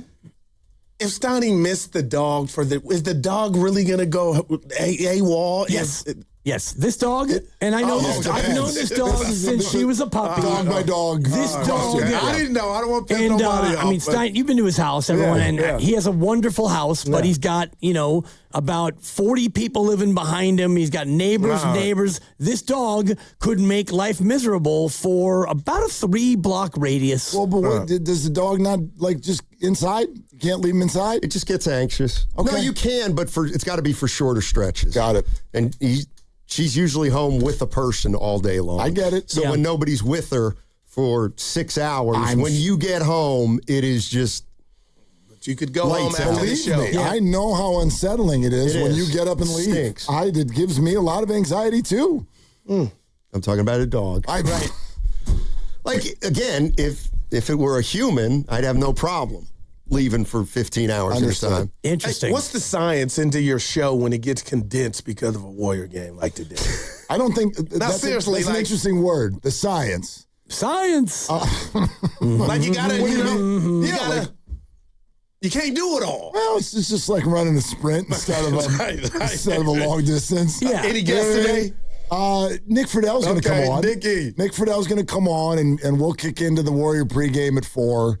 Obviously, whatever we were going to do got changed when Adam Schefter started tweeting about Trent Williams. And John Lynch is going to talk in a half hour. Man. So, we're just, today's a little loose. All right. See where it goes. I think Trent has the leverage. I said it before. Could I'll just say it always again. kick over to Dibs and story time. Yeah. In the absence I don't know of if you anything heard else. that last week, but I laid out all the different times I've been fired. I went back and listened. It was incredible. good. Evan loved it. brought it up yesterday. Yeah. So a little bit of feedback from that, positive mostly, but we can go that route. But today, short show, lots to talk about, and have you guys heard? Is Kristaps sick, or is this part of the syndrome? Do we don't know? I think it's the POTS. Nick Friedell, 3 o'clock. Okay. Sounds like a good question for him. Yep. And I'm not sure if, HIPAA laws would even allow them to let him know, but he probably has a good idea. It's just, I heard you earlier, and, he will have played in one of their first 5 games. Regardless of what it is, it's like, damn. And so if you want to project that out to next year, 82 games, that's him playing 17 games, which is about, by the way, what he's played this year so far across multiple teams. So a little tough, but. It's not like they try to make it sound like he just woke up sick on Sunday. Okay. Also, but I don't know that. Right. I have no idea. We would hope it's that, right? I A sure more would hope it's natural that. sickness than what he's doing. And also, staying home from the trip would suggest, let's keep him away from the other guys, and I don't think Potts is contagious. Do we know if Steph's Hopefully on the trip? Pods is contagious because he's been hot. Is Steph on the trip? Is Steph on the trip? I don't know. I would doubt to it. sit down on that plane where it's pain, dude, you did a great job of that. Yeah. That pain just when you're sitting. Right. I would doubt that he'd go on the trip because, you're going to fly and then stay in a hotel and then fly and stay in a hotel and then fly back. Wouldn't it be better to just be here and I don't know, go to your daughter's volleyball practice? Their bench the other night looked like a CYO game during ski week. It was like there were 5 guys running around on the floor, and I'm like, there's a couple of assistants, and I had to text Granny because I was at Sunday. I'm like, where is Draymond? He's not starting, he's not on the bench, It's like Quentin Post and seats. Yeah. That's what the bench was on Sunday. As a CYO ref, I love reffing Ski Week because Logan's in Vail and little Timmy's in Tahoe and Brooks, well, his family has a place in Hawaii, so he's gone too. You show up with 4, I walk out the door. Can you start the game with 4? Nope. Wow. And I give you the 5-minute, courtesy forfeit time, and then when that thing hits 2:05, he is out of here. Not reffing a forfeit. Show up, Logan. You were bringing up, like, I think we said the other day the Warriors only had 9 guys. Yeah. That might be good because then 9 guys know they're probably going to play. And 5 of them know they're going to play a lot, and 4 know they're going to play a fair amount. So when you go into a game with nine guys, chances are they're all going to have a role, so it's easier to keep them more engaged as opposed to when they have 14 sitting on the bench and number might not get 4 guys are going to get left out. Easier to lock in. I'm with you. Yep. I mean, to stick with our youth sports comp, the families and the kids love it when there's only 7 people who show up. Yep. Because everybody's in and just rotate. All of that stuff all breaks down. So, yeah, for guys like this, 22-year-olds who get DNPs and stuff like that, you're probably right. I looked forward to that when I was a freshman basketball player, the only year that I actually didn't get cut. And I was the 12th man on a 12-man team, and sometimes we'd go 11 deep.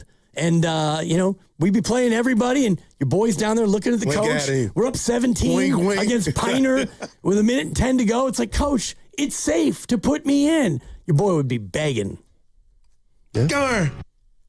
Oh, I actually did once. So I scored once.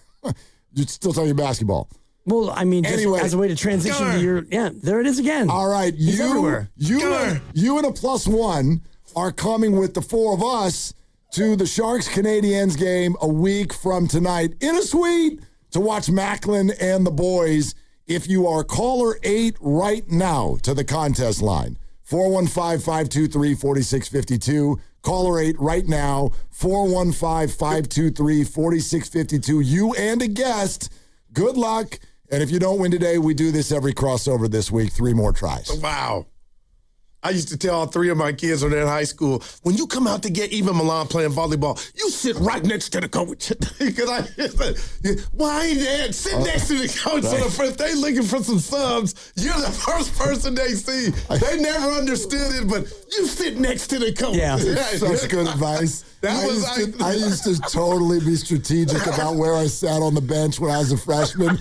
Because all you're hoping for is when the coach gets pissed, it's not like when they're thinking. Because when they're thinking, they're like, we're going to go to our normal rotation.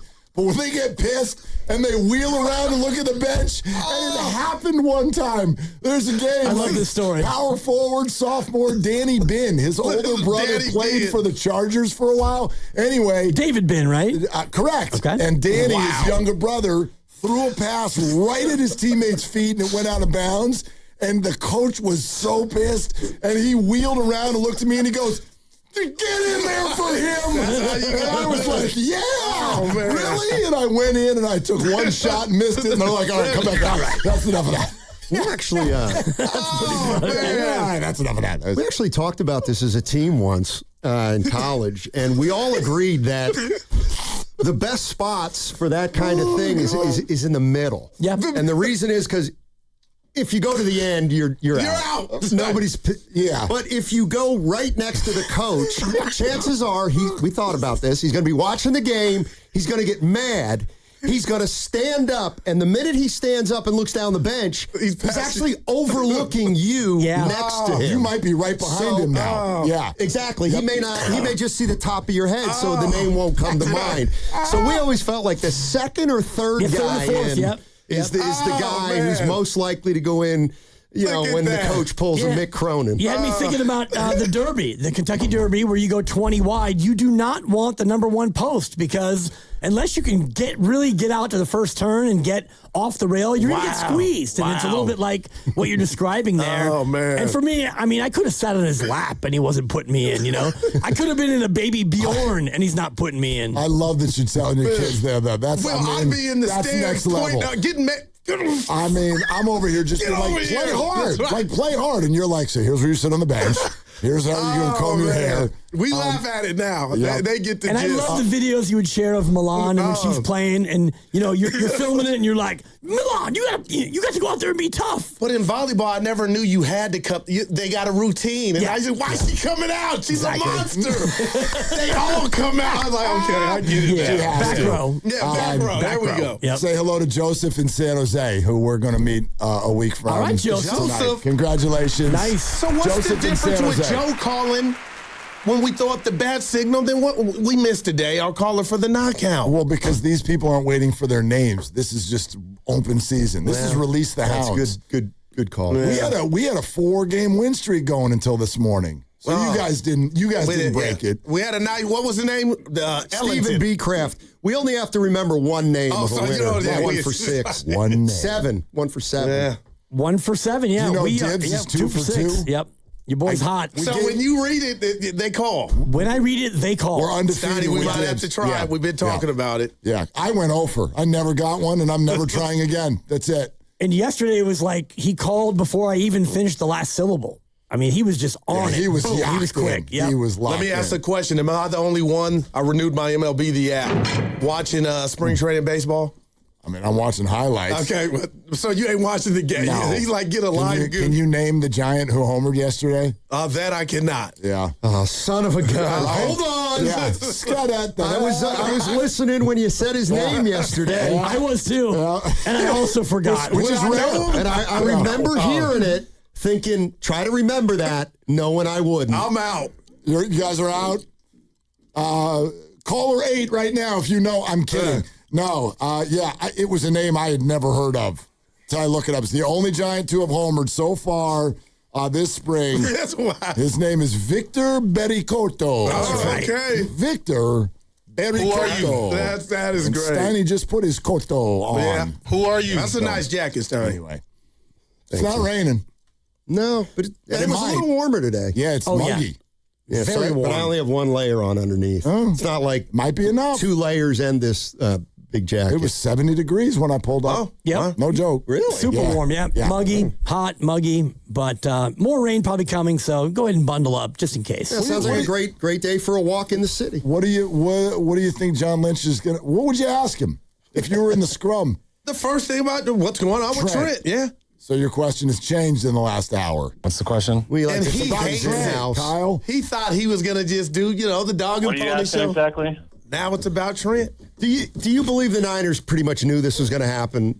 Yes. Yeah, I kind of did. It's that like I saw. I think it was Nick Wagner tweeted that he kind of talked to Trent before the year even ended, and said Trent told him he's expecting a short-term extension.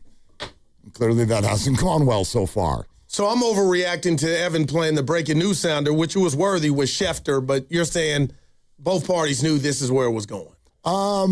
Well, I don't think it needed to get here. I think both parties knew that there was a discussion to be had. It doesn't mean the discussion has gone well. It's very early, obviously. I'd be shocked if we heard anything other than Trent's a great player.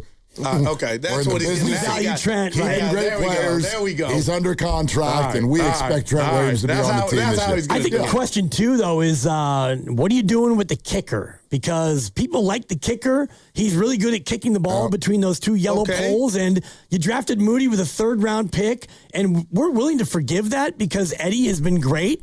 Are you keeping Eddie? Because Eddie wants money, and shout out Eddie Money. Hadn't he earned it, though? He has, but they may not give it to him. They may go to Matt Gay or some other veteran off the couch. So he's going to answer that today. Questions about, what are you doing at kicker, John? I love NFL free agency. Might be the best off-season event in any sport. The league year hasn't even started. I know, but it's coming up here in a couple weeks. Yep. I told Stoney Trent the line would be around the corner for Trent. Oh, of course. If somehow that's not going to happen. Of course. Yeah. If you're Trent, though, so like you're about to turn 38, you've never won a ring. You've made well over $200 million. Wouldn't competing at a high level be high on your list? Right. And how many teams would offer you a better chance than the Niners? Well, I mean, how many? Indeed. How many have open spots at left tackle? Right. Teams that are willing to say, all right, current left tackle, we don't want you anymore. We want this guy for a year, maybe 2. the teams that usually want a left tackle aren't the good teams. Yeah. So he's kind of in a spot as far as that goes. So he's going to stay. It's just a question of how much does he get in the bag to come back and just, like Mark said, see you in August, more like September. We don't need you at camp. We don't need you at all until week 1. You think that's the drill, huh? Hey, Trent, here's $30 million guaranteed. Just fly to Australia now. Wow. We'll see you there. We'll meet you there. Glad I forgot that the season starts in Australia. They have 2 games overseas? I don't know how. Mexico City is technically not overseas, but I know what you're doing over there. 2 international games. I mean, that was very Steiny of me to nitpick. A lot of things happen in Mexico right now. I mean, it's over golf. So, where are we going? When do we get to find out? I don't understand the secrecy behind it. Sam's. We're going to Sam's. Oh, just down the street? Yeah. Great. We thought we'd make it easy. I love Sam's. Thank you. That's what Sam's I said. You'd be happy. I told him. Sam's is great. And you really like because you won't have to get your wallet out. I'll make no credit card. Yeah. That was Do they have high chairs is the question. No. Plus one. It's a plus 2. And I love her. Might be a minus one. I love her. I'm bringing a minus 1. I love her staying home. But if Christy's there, she's got to pay on her own. No, she doesn't. I owe her $20. That's not true, Hey, I owe Christy $20 right Christy here. can come. Yes, you do. She's a light eater. We'll Not get just to a little that Do tomorrow. they have a kids menu? That's all I want to know, Steiny. Christy? All right. That's good. Anyway. On 95 cents. All right, bye.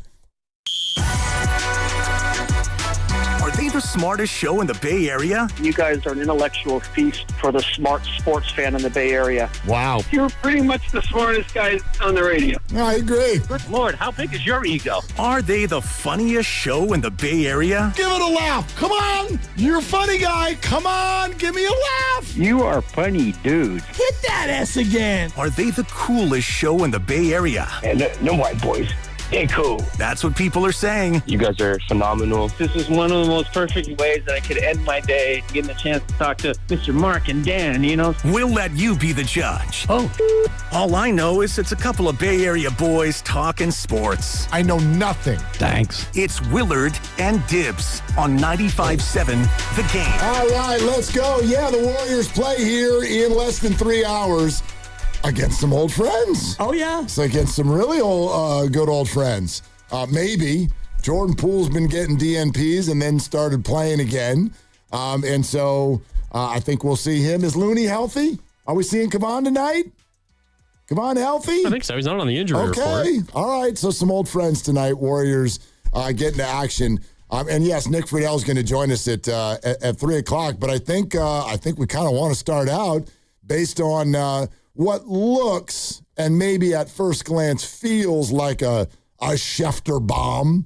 And that is that Trent Williams and the 49ers are apparently not on the same page, struggling to find common ground in their contractual situation with Trent Williams due to make. And part of this is bonuses and some of it is base pay and all of that, but it all adds up to about $33 million, which is about $5 million more than the next highest left tackle in the game. And the 49ers are clearly in the process of both trying to add, but reboot and rebuild and bring in some young people and make room for Brock's money and all of these things. And I think that they probably asked Trent to take just a smidge of a pay cut. And Trent, Mr. Boombox, doesn't seem like that kind of guy. And he's got, this is one of the rare situations. This doesn't happen a lot in the NFL. Players got all the leverage right now. He does. Trent's got it all. He does. And, he's on the books for, I guess the cap hit would be 38.8 roughly. And, they already have some voided years on the back end, which is where the prorated signing bonus is going to be spread out. So you've already got some of that money lingering in your future when Trent's going to be 40 and Trent will be 41. He likely won't be playing, but they won't be paying him. He already got that money, but it's going to be on the books. And so basically what Trent is saying is, I want a little bit more of that fresh moolah and go ahead and tack on a few more of the voidable years on the back end. And if you're the Niners, you don't want to do it, but you look at the things that you don't want to do more. We don't want to give you more money, but we really don't want to play without you. Right. So when those two we don't want tos come together, you ultimately do what Trent wants, and that's going to be, you probably won't give him a huge amount of fresh money, but you're going to give him something. Meet in middle. Well, and actually, I think that it's important really to understand here, this doesn't really threaten those of us who are thinking in the now, and I don't know about you, I am. My mind on the Niners is not about I hope they can be good in a couple years. I'm like, now, bro. The Niners have to be really good this year. I think they can be. They've got some newfound money because of whatever's going to happen with Ayuk. There is a scenario here where you stretch the Trent Williams thing out with an extension and it lowers the cap figure this year. And so the only risk that you're playing with is now you're taking Trent into his 40s. But he said he wants to play more than one more year. So that means he would like to play into his 40s or damn near his 40th birthday at least. He's about to turn 38, very similar age to Steph Curry. He'll be 38 when the NFL season starts again. So that's the risk that you're taking. But it could open up even more dollars this year for some shopping that I really feel like they need. I know there's been a lot of focus on the draft, and no doubt, cheap labor, do a better job, address this, that, the other. I'm in full agreement, but I'm excited about NFL free agency this year, and I would love to see the Niners much more aggressive than they were last year. Yeah, from what I've heard from people like Matt Barrows and others who are on the beat, it doesn't seem like they're indicating that they will be more aggressive than what they were last year. And so maybe it's a trade. I don't know if the Raiders would trade Max Crosby to the Niners. That doesn't feel like something that Mark Davis would greenlight just based on the long and somewhat bitter history of those two franchises. But he would be the one that you'd look at and say, yeah, that'd be awesome. But beyond that, you need another running back. And I did a deep dive on McCaffrey and his big touch year and what that's meant historically. We'll get into it as we get closer to the combine, but you need a tight end. You need another edge rusher. You need an offensive lineman for the future. I think you need another corner. You need at least one linebacker, possibly two, to be a part of the future of your team. So you've got a lot of things that you have to go out there and do. I don't know if this excites people. Is this too in the weeds? David Lombardi threw out a name to be the other running back this year, Kenneth Gainwell. Yeah, that sounds great. Yep, and that won't be expensive. He played really well in Pittsburgh this year. At times, he actually kind of moonlit as the lead back. Jaylen Warren was the main lead back, but Gainwell did a lot of the red zone work. He's a really good receiver out of the backfield. I don't know if stuff like that sounds and feels exciting to people. It does to me, because that's exactly the kind of player that the 49ers need that would really take a lot of this load off of Christian McCaffrey. Yep. It is sorely needed. And you also need somebody who can be a positional, flexible kind of a player where you could put him out there in the slot, you could put him in the backfield, and that's what McCaffrey is so good at, is you can use him in a number of different ways, and that's where Kyle Juszczyk has been so important. And Debo, when he was here, you could put Debo in the backfield, you could put him out wide. So if you're looking for a running back, you're looking for that type of player who can do multiple things for you. I mean, that's kind of what I'm getting at with how excited I am about free agency. I don't know to what level they'll be, really involved and aggressive, or are they kind of more all the way down in the bargain bin again, whatever it may be. But to the point that I think you're making, what an odd setup that we have right now. It's a 49er team that is accomplished. They're coming off of 12, you could call it 13 wins. Yet we all look at their roster and go, hole, yep. hole, like holes everywhere. Sort of. Some of them will probably, you hope, fingers crossed, get filled by the people who are coming back. Just Fred Warner and Nick Bosa being added back to your team kind of change it. And then there's the mysteries of George Kittle, who will tell you he'll be ready for week 1. We'll see. Yeah. Even if you are. I think there's another tight end receiving type that the Niners would probably be interested in. Tim Kawakami predicted that Isaiah Likely will end up on the 49ers for whatever that's worth. That's been one of the Ravens' 2 tight ends next to Mark Andrews the last handful of years. And he's a good receiving tight end. That's an interesting name, but I'm not saying they need to go break bank, but I would love activity. I want to see the 49ers. It's the same way what we talked about yesterday with basketball coaches. What do they want to see? Activity, man. Yeah. Defense, rebounding, move your feet, move the ball. I want to see the offseason for the Niners feel like that. And you mentioned holes, and it's real because, and we've talked about this, the 6-11 year, it came down to 3 games you could have won. You would have been 9-8. Last year you were 12-5. There were 3 games you might have, quote, stolen that maybe you didn't quite deserve to win, but you did. You don't apologize for it. No. But you look at what they were last year, and every year that Shanahan's been here, when they've been good, they've been able to do one thing every single time, and that's run the ball. And last year they could not run the ball. And I don't think your center is good enough. I think your left guard needs to be replaced. Your right guard is good as he got healthy. Dominic Pooney had himself a good year. PFF loves your tackles, but you need a left guard. You might need a center. You've got to be able to get back to Shanahan ball, which is we're going to run it 30 or 40 times, and we're going to beat you that way. 888-957-9570. Nick Friedel joins us in a half hour. We got a lot going on and not necessarily a ton of time to do it.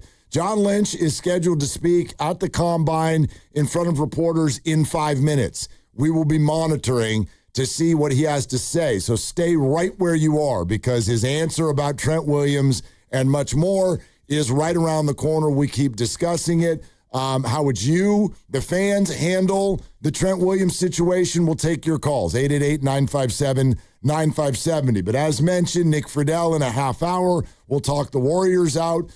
Dub Nation, let's get engaged. Before every game, we ask you to vote in our engaging Dub Nation poll on 95.7 The Game's Twitter page. It's brought to you by Shane Co., your friend and jeweler, where you'll find the Bay Area's best selection of unique engagement rings and their unmatched free lifetime warranty. Visit shaneco.com today. All right, fun game tonight. Warriors in New Orleans to take on the Pelicans. That means Kevon Looney, Jordan Poole. Which former Warrior do you most wish was still on the team? Looney, Poole, Wiggy, or JK? We're just have some fun with this. Like, who do you miss the most? JK's supposed to play tonight, by the way. Exciting. Supposed to make his debut. Okay. Looney, Poole, Wiggy, JK. Who do you miss the most? Vote now on Twitter. We'll share the results later. Don't forget that in exactly an hour, we'll open up another window for the knockout tournament on the Chase Center floor. Today, all week long, all 3 shows every day. The first thing you need to do is make sure you're registered at 957thegame.com. Once you're registered, make sure you're listening between 3:30 and 4. At that time, we'll call a name of a registered user. If it's your name, you got 9 minutes and 57 seconds to call the contest line and then end up with us at Chase Center. Just Chase Center. Yep. On April 6th, shooting free throws and knocking each other out. That's right. And somebody take down Mark Grandy. It'll happen this year. It has to happen. It's just time, dude. No, seriously. You know what I mean? It's kind of like any great band. You don't come out with an album every year. You're going to wear people out. You need to create a new story behind your brand. I'm not done yet. All right. We're also sponsored by Kalshi. Trade on anything. This is Willard and Dibbs. The world is always changing. Now you can trade on what happens next with Kalshi. What will the president say during his address? Trade on the outcomes live on Kalshi. Download the Kalshi app and use code FAN to get $10 when you trade $10. Kalshi. Trade on anything. Home equity. Across America, there's $30 trillion of it sitting in homes, already earned, already yours. But for most homeowners, it's not easy to access. Until now. Unlock's home equity agreements help you unlock your equity without the usual headaches, for flexibility, for possibilities, for the things that actually matter to you. So ask yourself one simple question. How much can you unlock? Find out at unlock.com/home. Terms and conditions apply. Not all homeowners will qualify. Use home equity responsibly. Want to interact with the hosts but can't call? Text the Boxer and Gerson Work Injury Attorneys text line at 888-957-9570. Boxer and Gerson, Northern California's premier workers' compensation law firm, helping injured workers get their lives back for over 40 years. he's the best interview in the Bay Area. He looked like Steph Curry always has, so he still got it. I mean, I think the biggest thing when you're 37 is maintaining the level over the course of 82 games. And he joins Willard and Dibbs every week during the NBA season. We have a blueprint that everybody's feeling confident with. Steve Kerr is presented by Great Clips. In sports, success is about team effort, and the same is true for your hair. Great Clips. It's gonna be great. What's your financial future look like? At Pettinelli Financial Partners, we help you shape it. Whether you're planning for retirement, buying a home, or saving for something special, our professionals are here to provide clear guidance and smart strategies. Visit PettinelliFP.com today and take the first step toward a more secure financial future. The financial consultants at Pettinelli Financial Partners are registered representatives with and securities offered through LPL Financial, member FINRA SIPC. Investment advice offered through Stratos Wealth Partners, a registered investment advisor. Stratos and Pettinelli are separate entities from LPL Financial. This February, fall in love with your home. American Vision Windows Matchmaker Deal lets you pick any two offers. Free expert installation, free sound package, free upgrade to Sun Matrix, we pay your tax, or no interest and no payments for 18 months. Stunning energy-efficient windows, your choice of savings. Visit AmericanVisionWindows.com or call 888-347-0711. That's 888-347-0711. On approved credit, minimum of 4 windows. Taxes based on materials. New customers only. Some restrictions apply. Call or see website for details. Offer ends February 28th, 2026. Hey, it's Willard. Legends are built over time. Anyone can have a great game, a lucky season. At Habas Law, generations matter. For Tarek Habas and Nicholas Habas, integrity was learned at the dinner table. And a hard truth, clients are often victimized twice. First by accidents, then by greedy insurance companies. 40 years strong, Omar Tarek, and now Nicholas Habas, generations fighting to make it right. Visit HabasLaw.com. Omar Habas is a California licensed attorney. Offices in Northern California, including San Jose. Past results do not guarantee future outcomes. Want to talk about low testosterone or impotence? No way, right? But did you know 1 out of 4 men suffer from this condition? Listen to Dr. Robert Rowley from Prime Male Medical. At Prime Male Medical, we specialize in acoustic wave therapy, sublingual lozenges, injectable medications, and testosterone treatments. Get your first visit, PSA test, testosterone test, Doppler ultrasound, and a year of follow-up visits for just $99. Go to PrimeMaleMedical.com or call 415-761-4037. 415-761-4037. Are you 50 or older? This news is for you. The CDC recommends you get vaccinated against pneumococcal pneumonia. Even if you're healthy, your age puts you at risk. People 50 or older are over 6 times more likely to be hospitalized with pneumococcal pneumonia compared to adults 18 to 49. Just one shot can help protect you. Learn more and schedule at vaxassist.com. That's VAXassist.com. Sponsored by Pfizer. That sound? Yeah, that's not a good sign. Hey, it's Drew Brees. And when your car starts making noises like that, a big repair bill might be coming right at you. But with CarShield, you don't have to fear unexpected breakdowns. CarShield helps protect you from expensive auto repairs. I spend my career making tough calls, but this one is simple. Visit carshield.com now and join the team that's helped millions of drivers save.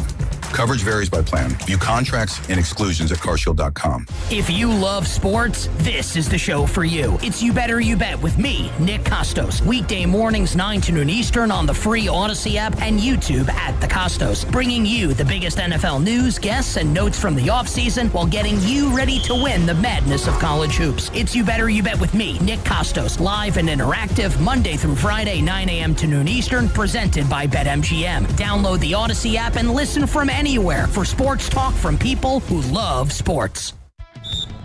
As the owner, coach, and quarterback of your small business, you call the shots. From inventory to payroll and more. Now it's time to bring in LendSeek, your funding MVP. No delay of game here. Get up to $2 million in as fast as 24 hours for business lines of credit or term loans. Let LendSeek's AI marketplace assist you in making the winning play and score that touchdown. Apply at lendseek.com, LENDSEEK.com. Join 95.7 The Game in celebrating Women's History Month at Women's Heritage Day, March 7th at History Park in San Jose. Don't miss this free family-friendly event. Brought to you by History San Jose, Mosaic America, and Chicana Alianza for Liberatory Engagement. For more info, visit 957thegame.com.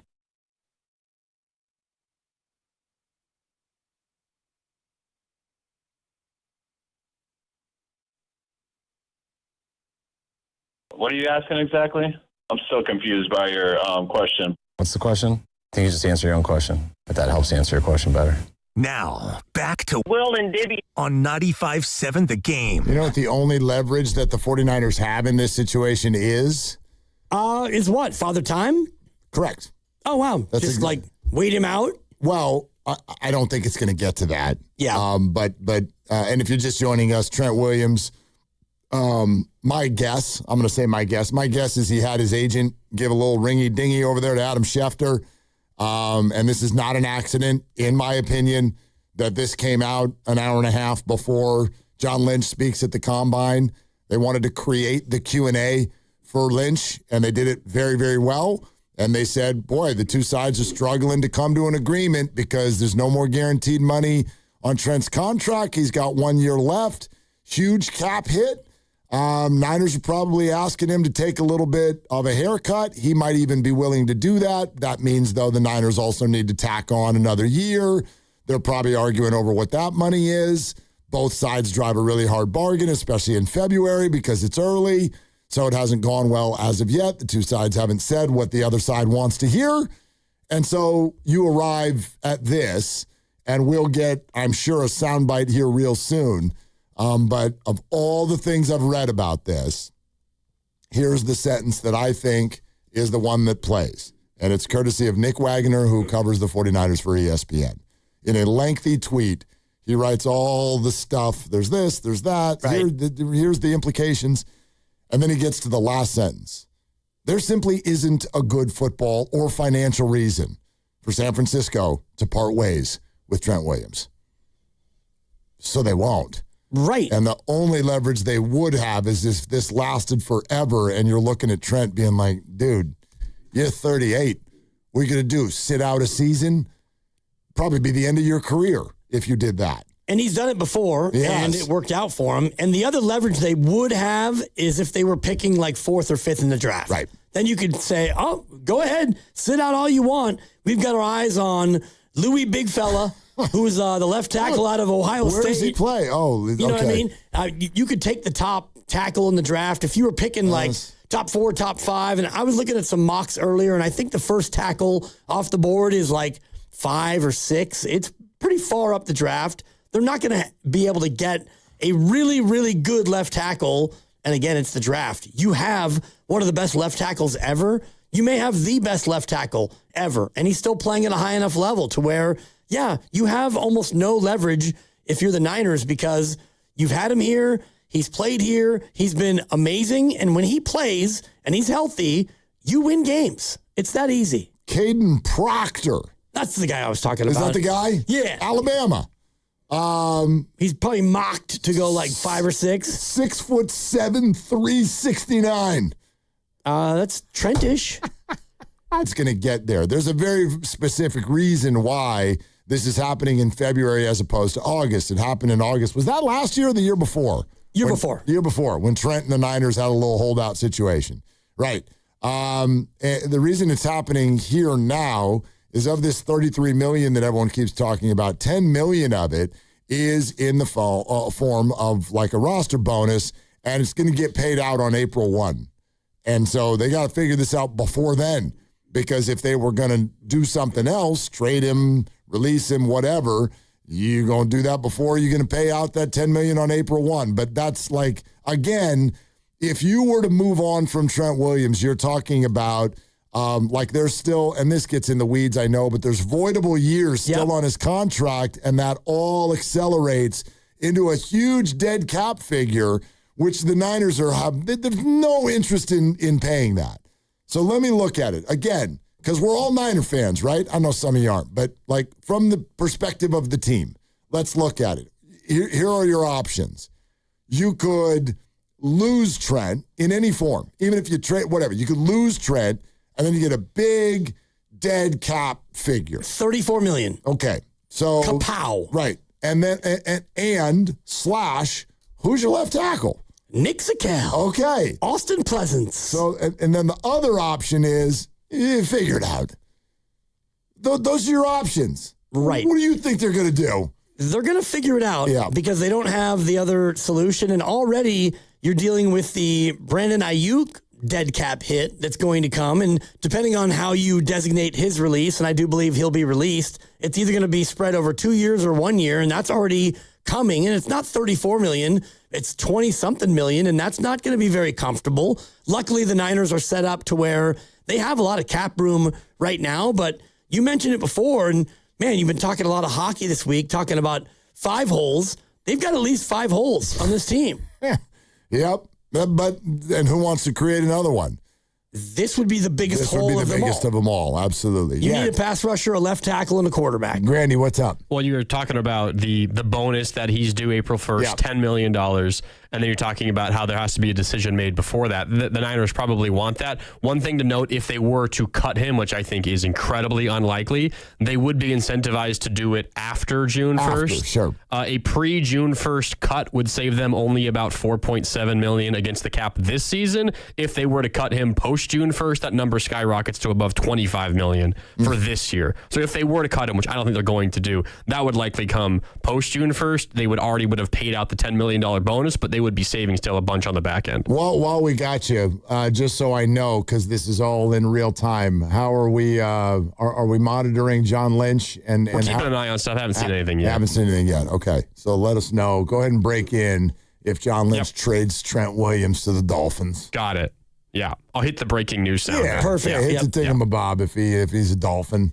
Or something like that. The same thing applies for Brandon Ayuk post June 1st versus pre June 1st, and they owe him the dead cap is 29.6. If they do it post June 1st, then you spread that over 2 years. And so I think with Brandon Ayuk, that's going to be the way that goes. You designate it as post June 1st. It's an $8 million hit this year. It's $21 million next year. Just dead cap. He's gone. You chalk it up to a bad decision and a mistake that you made, and then you're on to Cincinnati. You have no choice now. No, you don't. I mean, your other choice would be to try to save it, but that thing's not savable, right?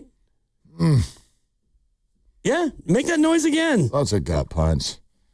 It's a tough one. Yeah. Especially considering how it all played out. It was a whole summer. They say they don't want me. And then all the rest of it, and Kyle running up the stairs and saving the deal, and then Ayuk, and he doesn't want to play. He doesn't want to get better. He's not around. He won't take your phone calls. My God. Yeah.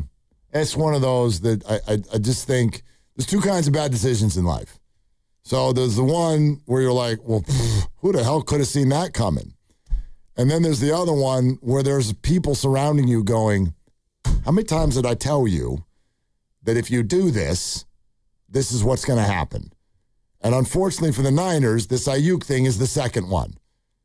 Like, who the hell couldn't see this coming? I'm not saying we could see that Brandon Ayuk was going to have new YouTube videos speeding by Levi's and go super duper AWOL. That I don't know about that part.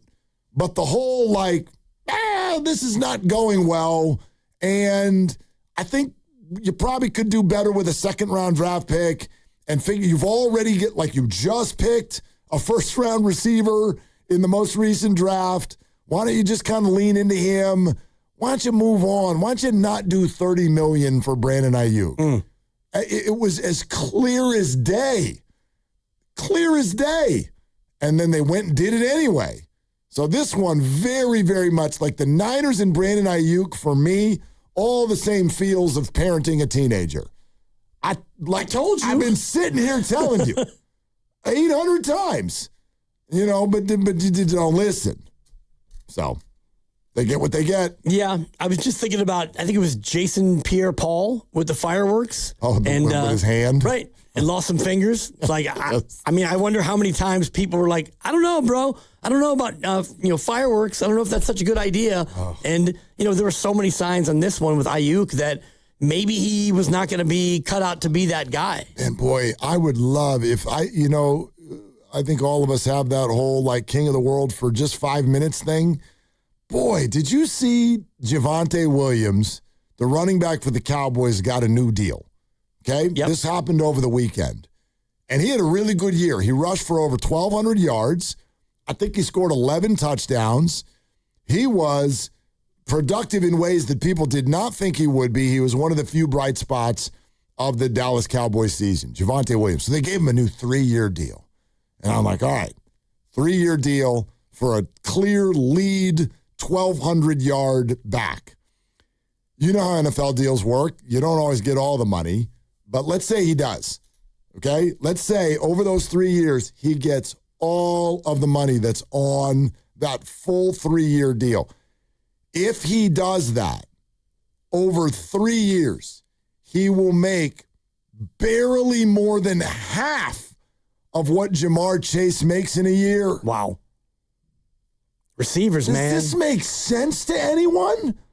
Yeah, it does. It does? It does because running backs are mostly, other than the really, really, really good ones, they're mostly like players that you can trade in and trade out, and you can not lose a lot of productivity. I don't know if I agree with that. Well, I think you could look at around the league and even the Super Bowl champs. So you have, K9, Kenneth Walker, and Zach Charbonnet. Super Bowl MVP. Right, he had a great game. But if they move off of him and they bring in somebody else, somebody younger, somebody cheaper, they're probably not going to lose that much productivity. Okay, but that, like, to the point where the receiver makes 40 and the running back makes 8? No, the receiver shouldn't make 40. Yeah, but that's what I'm getting at. I'm with you. If I had got to keep Kenneth Walker or Jackson Smith and Jigba, I want Jackson Smith and Jigba.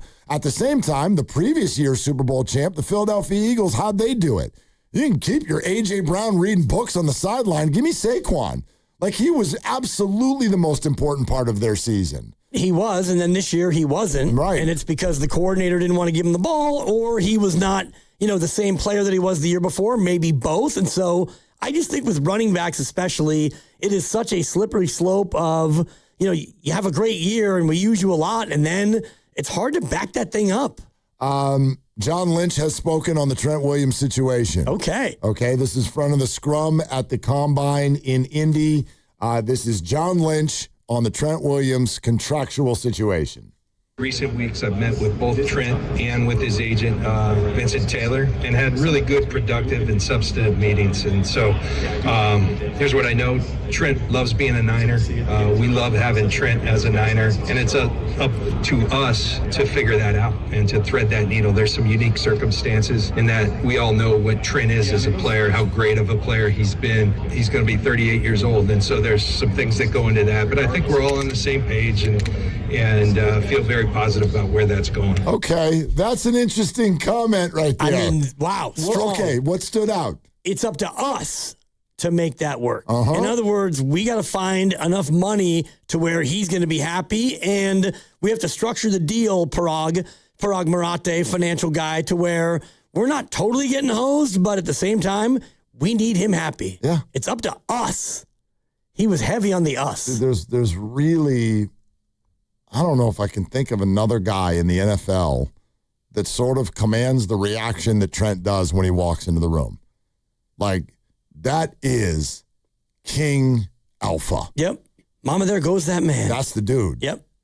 You even see it on the field. Like, think about that now. Okay, there's 22 of the most maniacal, in shape, crazy human beings alive. But if Trent stands up, all of them are like, no, never mind. Never mind. We're good here. Including the Hall of Fame GM, right, who made his living absolutely ruining people with ferocious hits. I'm not saying that he's afraid of Trent, but you realize how important he is. The other name that I thought of right away was Patrick Mahomes, and he is not as physically commanding, but as good as he's been, he's able to get basically whatever he wants, and he reworked his deal again. He does it every year, and, just give me, here's some more of that money up front and whatever. So I think he's kind of similar. Maybe Josh Allen would be another guy. Beyond that, you're running out of names. Let's hear this again. Okay. John Lynch on the Trent Williams contractual situation. There's some fun little nuggets in here. Listen again. Recent weeks, I've met with both Trent and with his agent, Vincent Taylor, and had really good, productive, and substantive meetings. And so here's what I know. Trent loves being a Niner. We love having Trent as a Niner. And it's up to us to figure that out and to thread that needle. There's some unique circumstances in that we all know what Trent is as a player, how great of a player he's been. He's going to be 38 years old, and so there's some things that go into that. But I think we're all on the same page and feel very positive about where that's going. Okay, so let me just take a stab. A little shot in the dark here, because I'm not going to act like we're all tapped in on everything that's going on behind the scenes with these negotiations. But I like your observation. It's up to us to figure that out. We all know, but did you hear how good of a player Trent has been? But he's 38, and there's some things that go into that.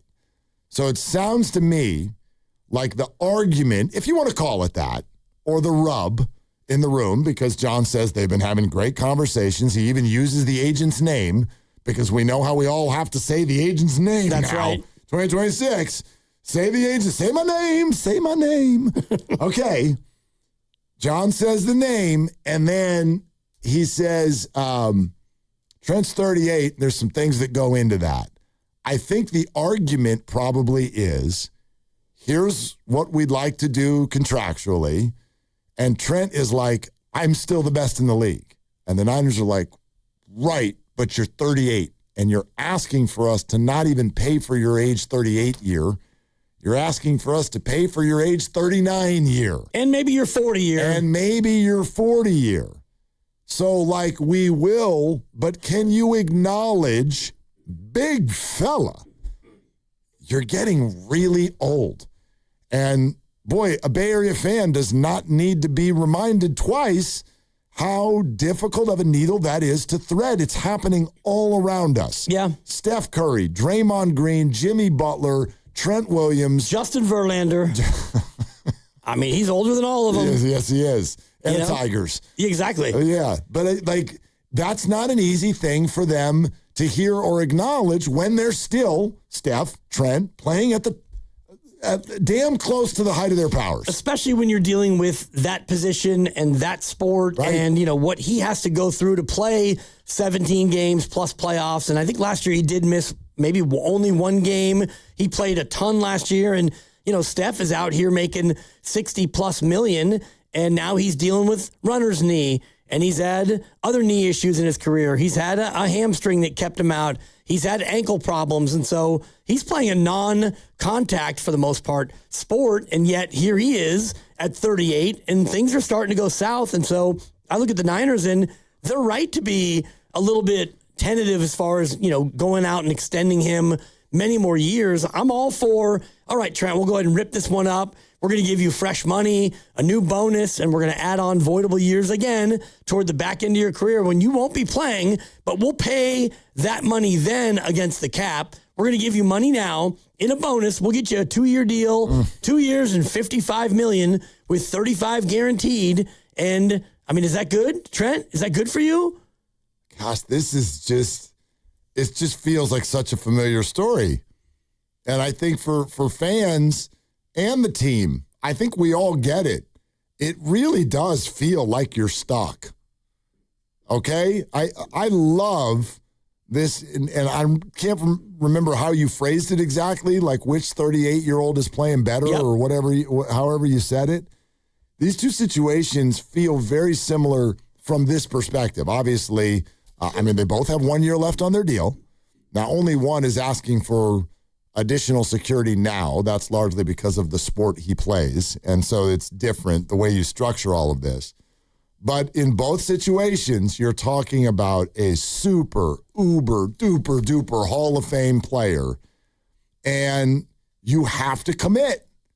You have to build around this person. And you don't feel great about it because their age. Right. And their health history recently. But at the same time, you got no other option. No choice. For different reasons. I think Steph, at the end of this year, he can ask for another 1 year deal, and he can say, look, I'm looking for 65. And Joe Lacob says yes before the 5 even comes out of Steph's mouth, because he's worth more than $65 million to that organization as an entertainment entity. But for Trent, as the left tackle, you just signed your quarterback to $53 million a year, and you're going to go with Austin Pleasance, all due respect. But you're no Trent Williams. And so Trent's thinking, yeah, you just paid your QB. You want somebody to have his back. Literally, it's me, but I'm going to need a little bit of fresh money. and they're going to have to pony up. I have no qualms with elite athletes taking advantage of the situation in which they find themselves. Like, why wouldn't he do this? Right. This is why when we compared Trent and Ayuk same offseason and people were kind of putting him in the same bucket, you remember that? And it was like, oh, Brandon's holding out and Trent's holding out. And, better kind of hold him to the same standard. And I'm like, no, not at all. The Trent thing didn't bother me one bit because Trent Williams is Trent Williams. And training camp, quite frankly, is probably not a great thing for him anyway. Yeah. As it turns out, there was also a lot going on that year in his personal life. That was probably a big piece of it. But all of the 49ers, even add in Juwan Jennings, whether the injury was fake or not, Nick Bosa the year before, Deebo Samuel to a certain degree, he got a little chirpy, but I don't really have issue with this stuff provided that it is going on behind the scenes. Like, take care of your business. Get every dollar you can. Yeah. You should do that. But don't go on TikTok and start making stuff up. Don't start talking about it literally when you haven't even left your locker after a Super Bowl loss yet. All of that stuff to me was a red flag that sort of applied to Ayuk and Ayuk alone. So Trent's doing it again. He's in position to get money. Do it, big fella. Right, because he's in a spot where they absolutely have to have him. And if Steph Curry, and many fans are saying, oh, Steph, you should just come back and play for $40 million like LeBron. That way we can use that other $25 million on other players around you. And that sounds real good and cute and stuff. And he might do that. But at the same time, if you're Steph Curry, you have every right to say, pay me as much as I possibly can make because he earns them more than $65 million each and every year. He probably is worth, to Joe Lacob, closer to $3 billion, maybe $4 billion without the chef and the rest of them, Draymond, Clay, Steve Kerr, whatever. But that thing went from what he bought it for to what it's worth now. A lot of that's because of Steph. Mm-hmm. So if he wants to ask for $65.5 million in an extension, you're getting off easy, Joe Lacob. I mean, players are allowed to ask for what they're worth. All people are. Yeah. But especially when when they put their bodies through this kind of stuff, I just don't, someone just texted in like, save some for the teammates. Again, this actually might open up even more money for the 49ers this year, not necessarily next year. And Trent's elite. Why should he not be paid? Why should he not? I don't think he's asking for a larger slice of the pie than he's already getting. He's asking for another year. He's asking for more guarantees. Guarantees, yep. If he wants to play for 2 more years, and he's still really good. And if he's making the base this year is $22 million, if you can cut that base down to like $11 million, and you take the other 11 and you pop that into a bonus, he gets the $11 million guaranteed, and the team has the ability to spread that money out over years. It can be a win-win. It just matters how much he really wants in terms of fresh money. Nick Friedel joins us next. The Warriors are in New Orleans. Tip-off in 2 hours. Is Kristaps Porzingis just regular sick or like Kristaps sick? That's one of the things that we want to ask Nick. We're brought to you by Fremont Bank. Here for you, here for good. We're sponsored by Planet Fitness. Also, all week long, your chance to go see the Sharks and Canadiens with us a week from tonight. Listen to the crossover with us and Steiny and Goo every day the rest of the week, and you could be one of 5 winners. You and a guest can win your way in. Crossover around 1:45 every day rest of the week. Come sit in a suite with us and watch Macklin and the Sharks next Tuesday night. Nick Friedel joins us next. It's Willard and Tibbs. Planet Fitness has everything you need anytime the motivation hits. And with most clubs open 24 hours, you can give everything you've got. Save $28 or more when you join today for just $1 down, $15 a month. Cancel anytime. Deal ends February 27th. See club for details. Hey, it's Willard. Legends are built over time. Anyone can have a great game or a lucky season, but at Habas Law, generations matter. For Tarek Habas and Nicholas Habas, integrity was learned at the dinner table, and a hard truth. Clients are often victimized twice, first by accidents and then by greedy insurance companies. 40 years strong, Omar, Tarek, and now Nicholas Habas, generations fighting to make it right. Visit habaslaw.com. Omar Habas is a California licensed attorney. Offices in Northern California, including San Jose. Past results do not guarantee future outcomes. We all hear the radio ads about the IRS. They tell you to be afraid, to be scared, and they try to frighten you into calling. I'm not here to do that. Tax Relief Advocates is different. TRA is here to tell you that if you owe money to the IRS, whether it's $5,000, $50,000, or $500,000, we have a solution. It doesn't matter if you're sitting in your car, at work, or with your kids. No matter where you are, call now. 800-507-9701. Don't lose hope. TRA can eliminate or reduce what you owe to the IRS. Generous programs are now available that can give you a fresh start. Our passion is taxes and helping individuals fix their IRS problems. We have over 1,000 5-star reviews on Google and an A+ with the Better Business Bureau. You don't need to be afraid of the IRS any longer. End your tax nightmare today by visiting us online at TRA.com or call 800-507-9701. That's 800-507-9701. Tax Relief Advocates. Real solutions for real people. Tune in to 95.7 The Game for Warriors Live, 60 minutes before tip-off. Every Warriors game throughout the season as we get ready for the action. Presented by Xfinity, your home court advantage. Brought to you by Xfinity. Watch all your favorite teams all in one place. Xfinity. Imagine that. Do you owe $10,000 or more in credit card debt or personal loans? With credit card debt at all-time highs, Debt Relief Advocates is urgently notifying consumers of debt relief now being made available, designed to aid consumers with out-of-control credit card debt. Those who qualify and enroll for this relief program will only have to pay back a fraction of what they owe. This is not bankruptcy or a debt consolidation loan. This is a relief program that credit card companies would rather you not know about, as it ends your debt nightmare and saves you lots of money. Consumers owing at least $10,000 in credit card debt or personal loans can now take advantage of this debt relief as the cost of living skyrockets. Debt Relief Advocates has established a relief hotline for you to call to learn what debt reduction you may qualify for, so don't wait. For this free information, call the relief hotline at 800-390-1164. 800-390-1164. 800-390-1164. There's a party at your house, but some are uninvited. Yeah, it's bugs. You've got ants, spiders, maybe a mouse or two. It's a full-blown shindig. But don't let these party crashers ruin your good time. Visit atgopestcontrol.com and let them show those pests the door permanently. Because when the only guests you want are your friends, leave the pests to them. Visit their website today, atcopestcontrol.com, before your house becomes a full-blown infestation. Call 888-900-9697 now for 10% off your initial service. This is Chris Dolan. And I'm Vanessa Deniston, senior attorney from the Dolan Law Firm. Chris, what's with all these out-of-town personal injury firms coming into the Bay Area with these catchy jingles and funny names?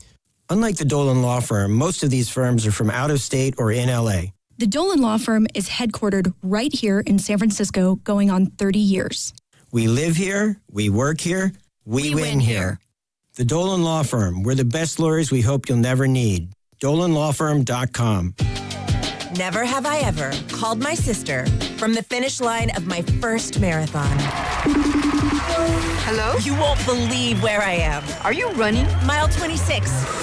I'm gonna make it. Switch to T-Mobile's 55 Plus plan and get iPhone 16e with its advanced camera system on us. Plus 2 lines for just $30 a line. Guys, I can't believe it. I knew you could do it, babe. That was amazing. Mom, how do you feel? I feel great. I can't feel my feet. Let's take a picture. And then you may carry me to the car. Share every stride, every mile, every memory on America's best network. Switch to T-Mobile's 55 Plus plan and get iPhone 16e on us and 2 lines for just $30 a line. With 24 monthly bill credits and 2 eligible port-ins on Essentials 55 Plus for well-qualified customers with AutoPay plus taxes, fees, and $35 device connection charge. Credits end and balance due if you pay off early or cancel. Contact us. Finance agreement 128 gigabytes, $599.99 required. Best mobile network in the U.S. based on analysis by Google of Speed Test Intelligence data 1H 2025. Visit T-Mobile.com. Xfinity Tech Support. Matthew speaking. Hi, I live in a pretty remote place, like Jurassic Park remote. Wow. Will Xfinity Mobile work out here? Yep, the combination of reliable Wi-Fi and 5G makes it so that you can stay connected in all kinds of places. Plus, you get access to ultra-fast speeds and coverage, whether you're poolside or out live streaming with a T-Rex. Hold still, you're about to go viral.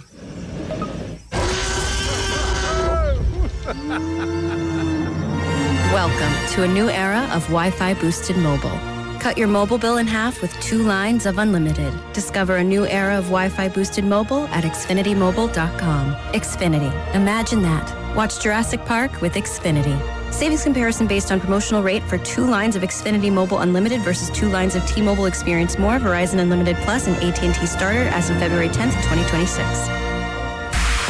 You're listening to 95.7 The Game, KGMZ FM and HD1 San Francisco on Odyssey Sports Station and the home of the Golden State Warriors and Valkyries. Always live on the free Odyssey app and now coming to you live from the Laughing Monk Studios.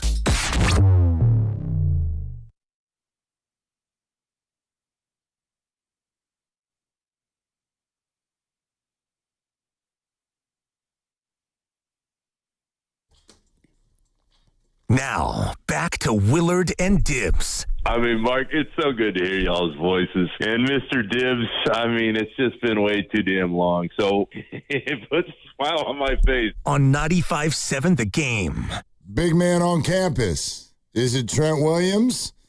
Or do you kind of look to the Warriors where it's Nick Friedel? Yeah, no doubt. No doubt. Better beard than Trent. I mean, maybe not as full, but very nicely groomed. Yeah. Get to YouTube. Say that to his face. To Trent? Or Nick. I mean, his face is right there. It's on YouTube right now. More salt than I remember the last time around in that salt and pepper. No way. No, it's true. Well, you know, the Warriors season is stressful. Oh, no doubt. How about Draymond's salt? Anyway, out to the River Islands guest line we go. On the line is Odyssey Sports NBA insider Nick Friedel. Insider calls are brought to you by Hyundai and the all-new Hyundai Palisade Hybrid. Hi, Nick. How you doing? Mr. Dibbs, my mom has been making sure to remind me to shave before I come on with you guys on Tuesdays because my neck beard makes me look a little fatter. So when these YouTube clips pop out, in the beginning of the year, I had the neck beard going because I was like, I don't know who's actually seeing this. And then it gets clipped 3,000 times, and she's killing me, saying, you better shave underneath. Because it looks even worse than it does. But now that I'm back in the city, I'm eating all this great food that wasn't open the last time I was here. Well, I'm going to have to get on a serious program over the summer. Mom knows best, and that's a great scouting report by Mama Friedel. And, the neck beard is always one of those things where, as a beard wearer myself, it's like, let it go one more day. And then it does make you look a little bit paunchier, shall we say. Always. Always. No doubt. But yeah. Andrew Luck and Nick Friedel, both back in the Bay at the same time. So, and both with noted neck beards. That's why I said it. I just want to bring it home for the people who didn't know. Got it. Okay. All right. Let's talk to Nick about the Warriors. Hey, Guy Santos came on with us yesterday for the second time in like 3 weeks. Is Guy Santos the nicest guy on the Warriors, or is Guy Santos the nicest guy on the Warriors? Guy's awesome, man.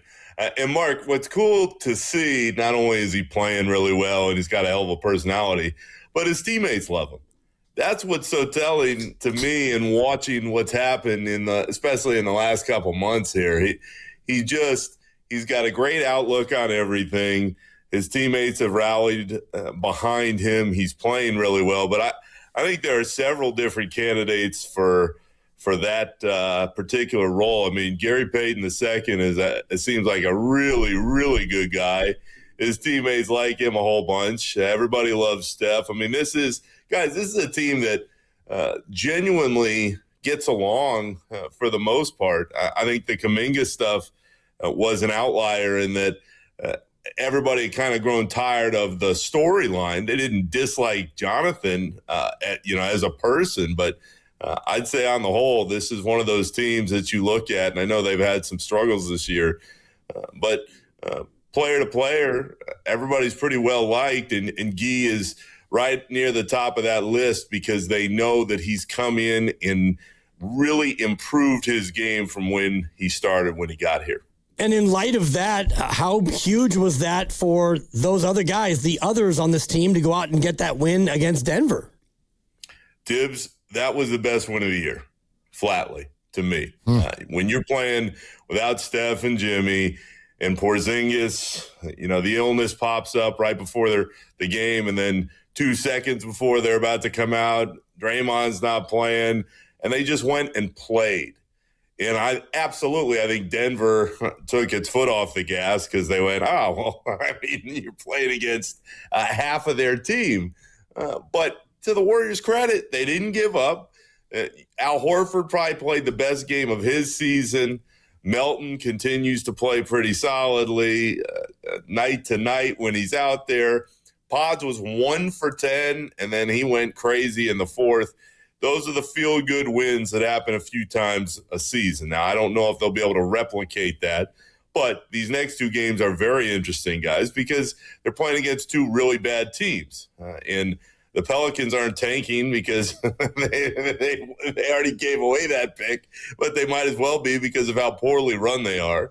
And then you get to Memphis, who absolutely is. And, these are the games you'd hope they can find a way to win. But all of that is secondary to, of course, when is Steph coming back? And that's the one thing that nobody knows for certain right now. But now 1A to if Steph is coming back is what the hell is going on with Porzingis? And maybe in the next half hour down there in New Orleans, Steve Kerr will pull a little more light onto what's happening. But, guys, I can only tell you, sitting in that press conference room the other day, it was like, oh, boy. Because I said to Steve, I was like, what is it? What is it? The flu? Is it a cold? What's going on? And he was like, we just don't know right now. So the fact that he's not there and that he's out for this one, it's kind of like, all right, well, who knows when he's going to be able to return. Nick Friedel is with us, and Nick, that's very much so one of the questions we wanted to ask, and this is the way I sort of phrased it. I think you'll get it. Do you know if Porzingis is just regular sick or Porzingis sick? Like, have you gotten any indication as to whether this is just regular sickness and they wanted to keep him away from the guys to not kind of get something going, or is this related to everything he's always dealt with? Well, Mark, what I can tell you in context is that on Sunday morning when Kerr made the announcement, he said that Kerr got a text and it was like, Kristaps is really sick. He's still in the hotel because obviously he hasn't moved in anywhere yet right after the trade. And so the interpretation was, hey, he's sick. He's got a bug, whatever it is. And so then we asked, all right, well, what is the illness? And Kerr said he didn't know. And then after the game, we said, do you have any more clarity? And he said, I haven't gotten anything yet. So the answer from where I'm sitting still right now is we don't know. And again, maybe Kerr shines a little more light here during his pregame press conference. But the second that popped up, you went, uh-oh, because if this is all tied to the stuff that has really kind of stalled his career the last couple of years, guys, forget the Warriors and whatever happens the next couple months. You wonder if somebody's going to give him a contract because you need a player to be out there. You want somebody to at least go into a new deal saying, hey, I'm going to try my best to be out there every night of the season. When you don't know if somebody's going to be out there or not because of something that's this debilitating from an illness point of view, I don't know. I mean, for as talented as Porzingis still is, and we saw it in moments during that debut against the Celtics the other night, if you don't know if he can be out there physically, that is not a situation I would want to get back into. Yeah, especially when it's this sort of untreatable and kind of a ticking time bomb worth of a situation. That makes it even more difficult. Draymond Green, I'm expecting that he's going to be able to give it a go, although the back could flare up and maybe he's not able to, consistently be out there. What have you made of not only the last couple of months for Draymond, but the comments he made on his podcast about how, you have one bad game and everybody jumps all over you? Dibs, Draymond is a very, very proud player, a proud guy. He is built with Steph and Clay, the DNA of the organization. They've won the titles because those guys put it in place and they did it. I think it's really tough on him. I mean, let's be real. And it's the part that I think not just Warriors fans, but fans all over the place forget a lot of the times. These guys are human beings first. You have a guy in Draymond who's going to end up in the Hall of Fame, who has played at a certain high level for years and years, and he's just not the same player anymore. That has got to be tough. On top of the fact that he's made already a media career for himself. He could retire tomorrow and go straight into whatever thing he wanted to do. He's got the podcast running. So I say that because he's well aware of what's being said. It's not just on radio shows like ours. It's on social media. It's day to day. He is well aware of the opinion that's out there. But the reality is that his play can't back up what has gone on in the past anymore, that he's just not consistently the same guy. And that happens in the league. It just is happening at a rough time where the Warriors could sure use his old ability to hit shots, from the outside or play better defensively. I say all this because I think what's happening is what we're going to end up seeing, and I don't know if it'll happen by the end of this year or not, guys, but Draymond probably is best served in that super sub role, coming off the bench, playing 18, 20 minutes a game, giving a defensive jolt when needed. Maybe he can hit a couple open shots when he's given all the space that he's been getting. But it's just shifting, and it's shifting on the fly, and I don't blame him for being frustrated. But if you take Steve Kerr at his word, and I know he said the same thing to you guys through the last few months, guys, all Kerr has continued to say is Draymond understands where he's at, where he is in his career. They've talked about it. They're aware of kind of the change that's happening in real time, and they have to adjust.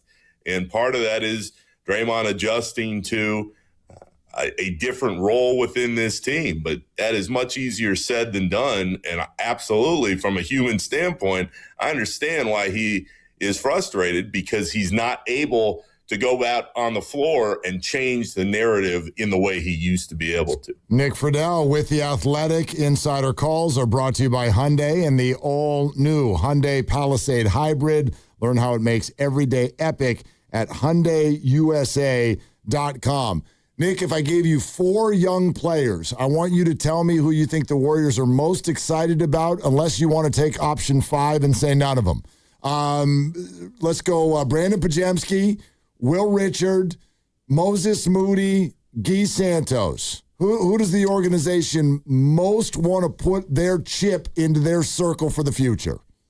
Well, Mark, I was listening earlier, and the guys were talking about Moody. I mean, the reality is I would probably put Moody at the top of that list, especially because he's already signed. They put the chip in. Financially, they backed up how they felt because they inked him to that deal.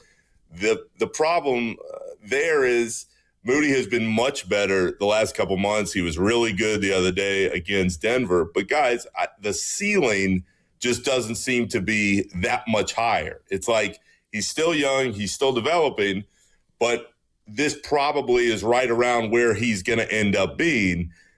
I would say out of that list, Mark, are they the highest on Pods out of that group? I think that would be a stretch, but I would say Pods probably has the highest ceiling still out of that group. And what will be very fascinating is what happens in the summer when Pods is available for that extension. How badly does he want to stay here compared to where he could get paid elsewhere? I'm still not sure if Pods is a consistent starter in the league. I absolutely believe, though, that he can become more consistent than he has shown to this point. But again, we're tying into the same themes that the three of us have been talking about all year. And Mark, it's actually funny that you're framing the question this way, because I remember in the beginning of the season, you said, who out of the young guys, who out of this group would you say you have to have a great season from to believe that the Warriors can take another step? And I told you at that point, Pods. And in this conversation, it was still Kuminga. You know what happens with him? Pods, if he can develop, is going to be able to take the Warriors to a different place than any of the three of the other guys, to me. Now, does that mean that he is going to be one of the cornerstones of the team? We'll see. But that all ties back into, I think, where his talent level could go is higher than any of the others in that group. Nick Friedel here on 95.7 The Game. It's an interesting answer, and I wonder about the offseason, and he is going to be extension eligible. Moses got a quiet extension when he was. Kuminga, we know how that went. Has the organization changed their tack, do you think, when it comes to this time, or are they just going to have a price and then toe the line? I think they're absolutely going to toe the line because Mr. Dibbs, what they're going to say, at least in Pod's case, is, hey, Pods, here's the number. Does it work for you, or do you want to play this thing out? And that's where we're going to get some kind of answer, at least going into next season. And on top of the fact that if you're the Warriors, as much as you may want to sign, let's take Pods, for example, I don't think it's crazy for any team to say, okay, well, what do you think you can do? Show it. Prove it. I mean, Pods the other day, and he got rolling in that fourth quarter. We'll see if it was an outlier or if it's what's ahead in these next 25 games or so. He was awesome.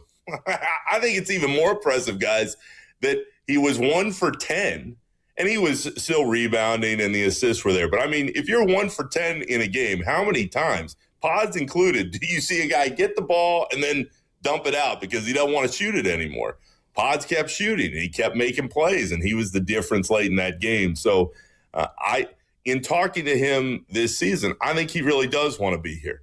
I know a lot got blown out of proportion with some of the things he said, especially, I want Steph and Draymond to be able to go to Lacob and Dunleavy and say, hey, we want to leave it with this guy. But I think his heart was in the right place there. I think the organization means something to him. It's just going to depend on how much he wants to get paid. And that always is the bottom line in pro sports. But Dibbs, I think the key with Pods is he feels like he can help this team into some next stage. And if he really feels like that, he could leave at least a little bit of money on the table, depending on what the offer is, and they could find their way going from there. Nick Friedel is with us here on Willard and Dibbs. I know this may not be the sexiest or even the most relevant question, but I think because of his last name, there is curiosity out there.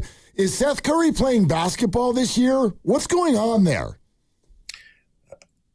We don't know is probably the safest answer in that, Mark. And with Seth, you just feel really bad because in those 2 games he did play, one of them was at Philly. He looked pretty good. Yep. And we know he can shoot it. We know the Warriors need help shooting it, especially when Steph isn't out there.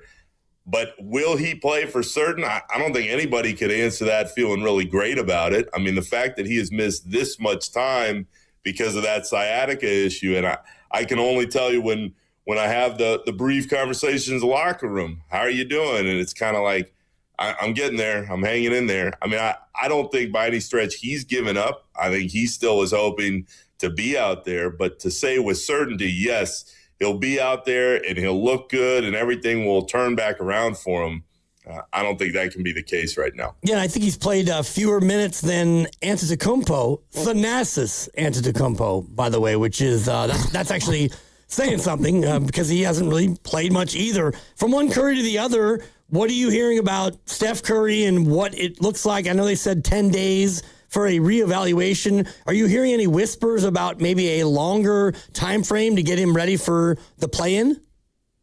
It would surprise me, Mr. Dibbs, if he's back after those 10 days. I'd start there. I think everybody's on the same page there. The Warriors are locked into the play-in tournament. I mean, they're going to go. And if you're the Warriors, your entire organization centers on Steph Curry. The key is, and I think this is where people lose sight of, we'll just shut him down, be done, this season doesn't matter, blah, blah, blah.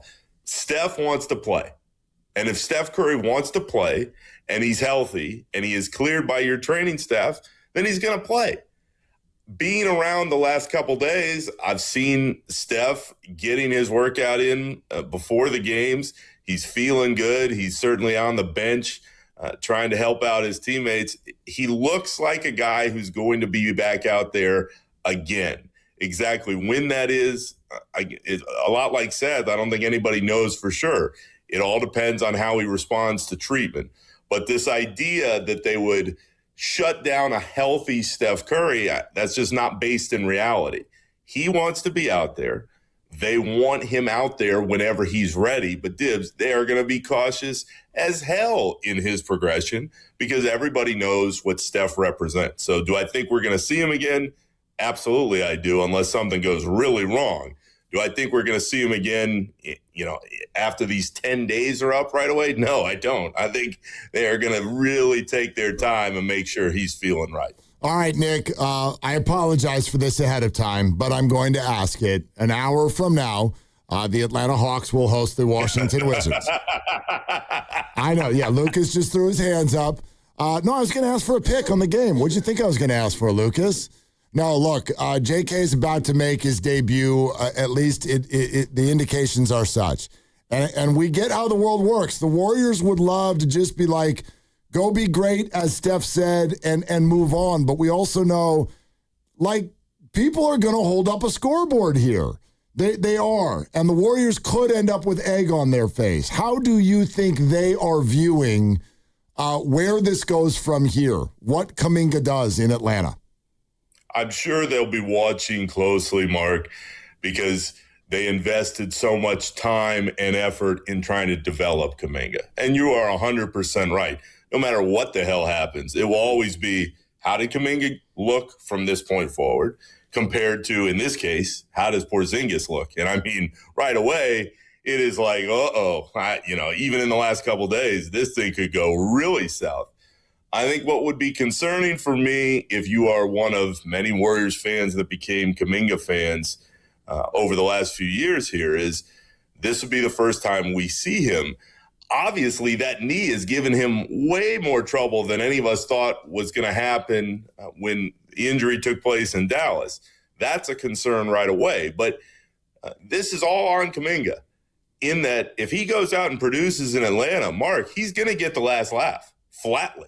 I mean, he wanted to be out of the Warriors. He wanted to be away from Kerr. He wanted to be in a different situation. He believes he can be a star. More power to him. Go prove it right now, because he's got the chance to not only do something much better with his own career and get all the money and accolades that he wants, he's got a chance to put the egg on their face. So how are the Warriors viewing it? They're never going to wish anybody ill will. I mean, if they really thought that Kuminga could be the player that Kuminga thought he could be, they would have kept him. It didn't happen. He didn't fit here. He's got a chance somewhere else now. I think a lot of people within the organization are wishing luck for him, but there is no doubt that all these games are going to be watched very closely to see not only how he performs on the floor, but how he fits in, and he does in a setting with a team that didn't have as much time with him as the Warriors did and didn't invest in him like the organization did. Yep, and about I think 4 weeks they'll get to see him again as the Warriors visit Atlanta. All right, Nick, awesome stuff. Thank you so much as always. Guys, I love being with you. See you next week. Okay, yep. Very, very good. There he is. That's Nick Friedel, Odyssey Sports NBA Insider. Insider calls are brought to you by Hyundai and the all-new Hyundai Palisade Hybrid. Nick Friedel on the Warriors. Love Nick Friedel on the Warriors. And, just the big headline for me, when Steph is ready to play, he's going to play. And all of us who want to bubble wrap him and save him and shelve him and protect him, he wants to play basketball. It's what he does. Yeah, but there's also a whole lot of I don't knows in there. Like, when's he going to play? We don't know. Is Kristaps actually sick? Yeah. Not sure. So Steve will be talking soon, and we'll get a little bit on that. John Lynch has been talking. There's a couple other nuggets to throw in there on that. We'll let you hear what Draymond just said on his podcast earlier today. You might be interested. So all of that is still ahead. However, all of it pales in comparison to the biggest thing that's about to happen. Yep. Which is that we're about to open up the knockout window. I'm hot. You are. But it'll always be, what have you done for me lately? I know, Janet Jackson. Okay? So the knockout window is about to open. If you're a registered user, be locked in, tapped in. Here we go. Listen for your name over the next half hour and see if you can call in and win your way into Knockout April 6th at Chase Center. We're sponsored by Kalshi. Trade on anything. This is Willard and Dibs.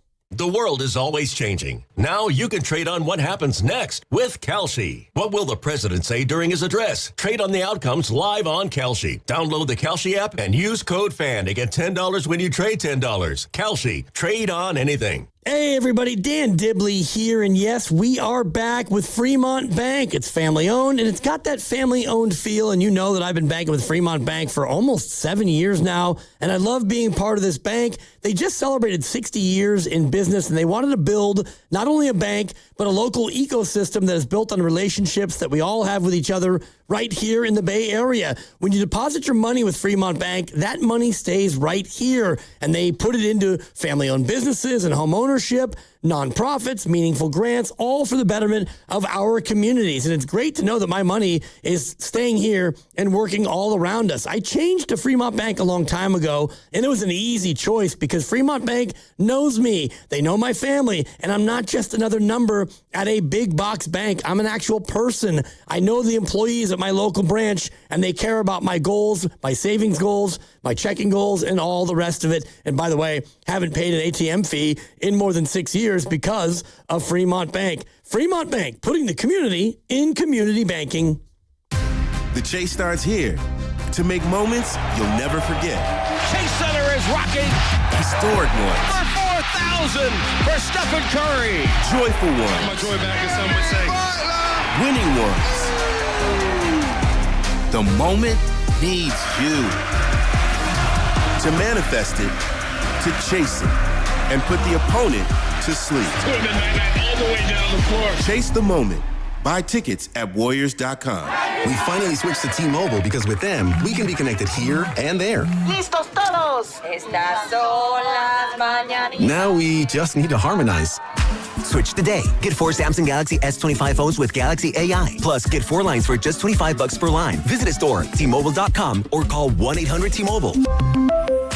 With 24 monthly bill credits, 4 new lines, and 4 eligible trade-ins. For well-qualified customers with auto pay plus taxes, fees, and $35 per line connection charge. Credits and balance due if you pay off early or cancel. Contact us. Finance agreement required. In the East Bay, we may see showers tomorrow. Same thing for San Jose. Weather brought to you by Staples. From posters and presentations to labels and loyalty cards, Staples has all the print to boost your brand. Shop now in-store and online. Staples. That was easy. You know that Big Bargain detergent jug is 80% water, right? It doesn't clean as well. 80% water? I thought I was getting a better deal because it's so big. If you want a better clean, Tide Pods are only 12% water. The rest is pure concentrated cleaning ingredients. Oh, let me make an announcement. Attention shoppers, if you want a real deal, try Tide Pods. Stop paying for watered-down detergents. Pay for clean. If it's got to be clean, it's got to be Tide Pods. Water content based on the leading bargain liquid detergent. DQ presents the Spicy Menu. For a limited time, try the new Flamethrower Chicken Strip Basket for $6.99 with spicy, bold strips that heat you up. Served with a side of famous DQ soft serve as a dip to cool you down. That's right, dip those spicy chicken strips right into soft serve. Plus fries and toast, all for just $6.99. And add a new pineapple lemonade sparkler or cooler made with tahini. It's the limited time only Spicy Menu. Get it delivered in the DQ app. Happy, tastes good. Participation may vary. We've all been there, sleepless nights, wondering if your business's security service is really protecting what matters. At Bay Alarm, we can put your security insecurities to bed. Our advanced technology and personalized support ensure you can rest easy knowing we're here for you. BayAlarm.com. Visit Friedman's Appliance in Pleasant Hill to see the full selection of Thermador appliances. Thermador provides a range of possibilities, from refrigeration to dishwashers or cooking with steam or convection. Come into Friedman's Appliance, and right now, you can receive up to 3 complimentary gifts with qualifying purchase. See all Thermador appliances displayed beautifully in live working vignettes at Friedman's Appliance in Pleasant Hill and at Friedman'sAppliance.com. Tune in to 95.7 The Game for Warriors Live, 60 minutes before tip-off. Every Warriors game throughout the season as we get ready for the action. Presented by Xfinity, your home court advantage. Brought to you by Xfinity. Watch all your favorite teams all in one place. Xfinity, imagine that. At Uline, the prevailing opinion is, if you don't live it, you don't believe it. The people at Uline believe in hard work, and they live it by being there 24/7 to answer your call, having 41,000 items in stock, and offering same-day shipping from 12 locations across North America. Business owners, sellers, buyers, shippers, and packers believe it. Uline is the hard-working, dependable source for your shipping and industrial supplies. Visit uline.com. Well, good morning, kiddo. I love that you're home from college. I've missed you. Still taking your Nature Made vitamins? Every day. A multivitamin and a probiotic. You better be taking yours. Still looking out for me, Mom. I'll never stop. Made to care for you every day. Nature Made, the #1 pharmacist-recommended vitamin and supplement brand. Find us in the vitamin aisle, based on a survey of pharmacists who recommend branded vitamins and supplements. Honey, that flu keeping you up? Did you take NyQuil Intense Flu? Nah, I got this. Okay, I don't got this. Yeah, you need NyQuil Intense Flu. Undo your flu with NyQuil Intense Flu. NyQuil Intense Flu provides powerful relief of your flu symptoms so you can sleep. You do got this. NyQuil Intense Flu. The nighttime sniffling, aching fever. Best sleep with the flu medicine. Use as directed. Keep out of reach of children.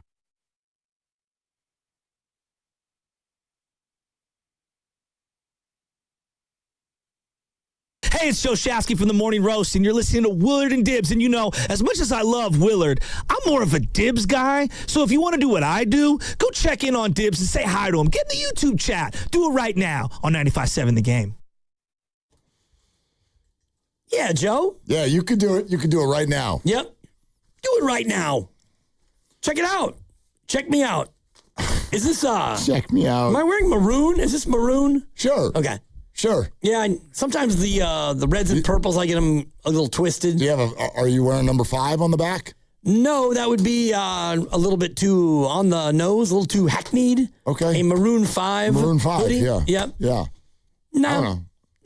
Not your thing? Not really. I know it's not. I mean. I know. I knew that already. I mean, 3 Doors Down, Sugar Ray, John Mayer. These are all a little bit out, just a bit outside of my usual bailiwick. No, we know what your sweet spot is. Yeah. It's saying names on 95.7 The Game. Especially this name. Yeah, don't say it yet. No, I won't, but there's a reason, and I'll explain later why I love this name. It's the window is open. The window is go ahead, Creed. Wide open. Yeah, this Creed, the window is open. Creed, you can put them alongside Maroon 5 and the rest of it. Thank you. I'm like, Daughtry, don't rip Maroon 5 and then sing Creed. It's all in the same bucket. It is. Anyway, the window's open. You take me higher. Anyway, sorry. At least with arms wide open was about having a baby. So it's kind of sweet. Okay. Yeah. Thought it was about bungee jumping. No. Because that's what you do when you bungee jump. Welcome to this place. I'll show you everything with arms wide open. Oh, look at you. Yeah. Dotting I's and crossing He's having T's. a baby. Well, I don't know if he knew who it was with, but he was. I don't know. Scott Stapp. My portal's wide open. Take it easy. I didn't know we kept that. All right. Oh, God. All right. Why did it sound like we had pillows on our mouths? What was going on? Because I was laughing. Yeah, I think you guys were laughing away from the mic. My portal's wide open. Take it easy. We must have been on remote for that one. Oh, Feels God. like last week. Kind of got away from me a little bit. Hang on. Let me try again. 3, 2. All right. The window is open for the knockout tournament. If you've registered at 957thegame.com, and by the way, if you haven't, good Lord, you are a procrastinator. Go register at 957thegame.com. This thing's not over yet. Okay?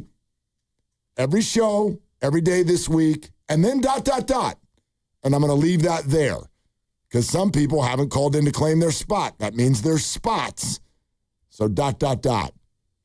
But for right now, if you've registered at 957thegame.com, listen for your name sometime over the next 30 minutes. If you hear your name, you'll have 9 minutes and 57 seconds to call the contest line, which is 415-523-4652. 415-523-4652. That's the contest line. Bookmark it. Bookmark it. Thank you. When we say a name, that person will have 9 minutes and 57 seconds call in and claim their prize. And if it's not your name, but you know the person, then you text them or call them or do whatever and shake their trees. All right? So that's coming up here pretty dang soon. Pretty dang soon. Hey, before we get back to the Warriors, and Warriors Live starts in 23 minutes, can I just run through a little news and notes from John Lynch? At the Combine. I know everybody was waiting for his Trent Williams comment after the news that broke today that the two sides are having contractual troubles. Here's that. Recent weeks, I've met with both Trent and with his agent, Vincent Taylor, and had really good, productive, and substantive meetings. And so here's what I know. Trent loves being a Niner. We love having Trent as a Niner. And it's up to us to figure that out and to thread that needle. There's some unique circumstances in that we all know what Trent is as a player, how great of a player he's been. He's going to be 38 years old. And so there's some things that go into that. But I think we're all on the same page and feel very positive about where that's going. Okay. It keeps hitting me every time you play it. Yeah. He has been great.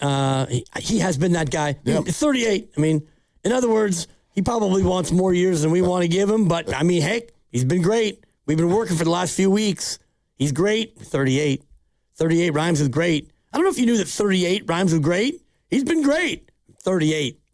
So he's going to have to wait. Yeah. Thanks, Dr. Seuss. You're welcome. I love it when you go Seuss. I bring it home. At the same time, like John Lynch, you can tell in the cut also knows what we all know is you have no other option.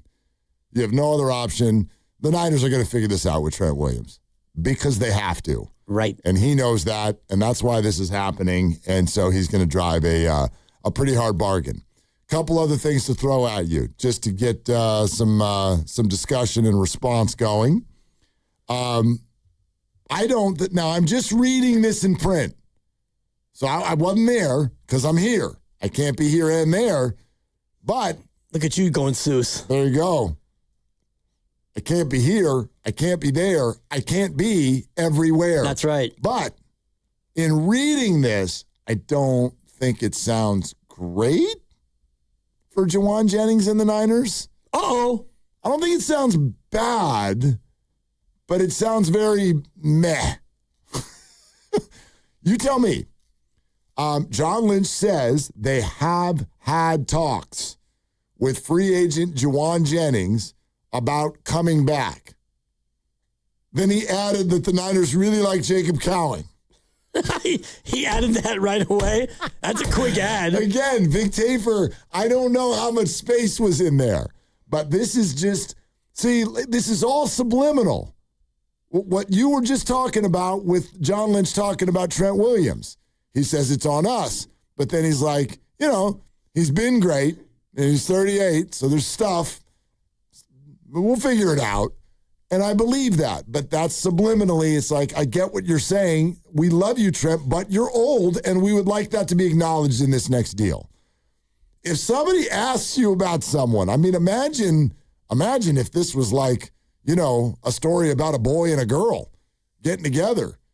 And you're like, hey, you just went on that date. Did you like her? I did. I really liked her. She also had this friend.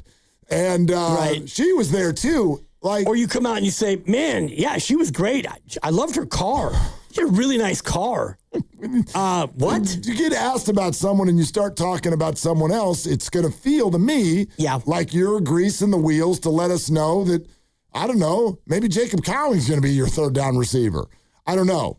But Tafur wrote, John Lynch says they have had talks with Juwan Jennings, and they really like Jacob Cowing, and they need him to stay healthy and make a big jump this season. Right.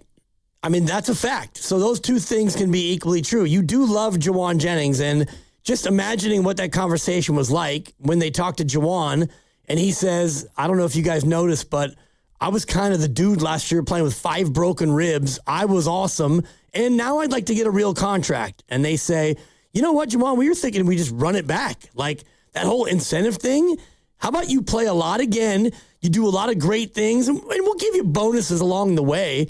And he's probably thinking, hell to the no, I want an actual deal now. How's this quote grab you? This is from Matt Barrows on Juwan Jennings. Okay. This is an actual quote.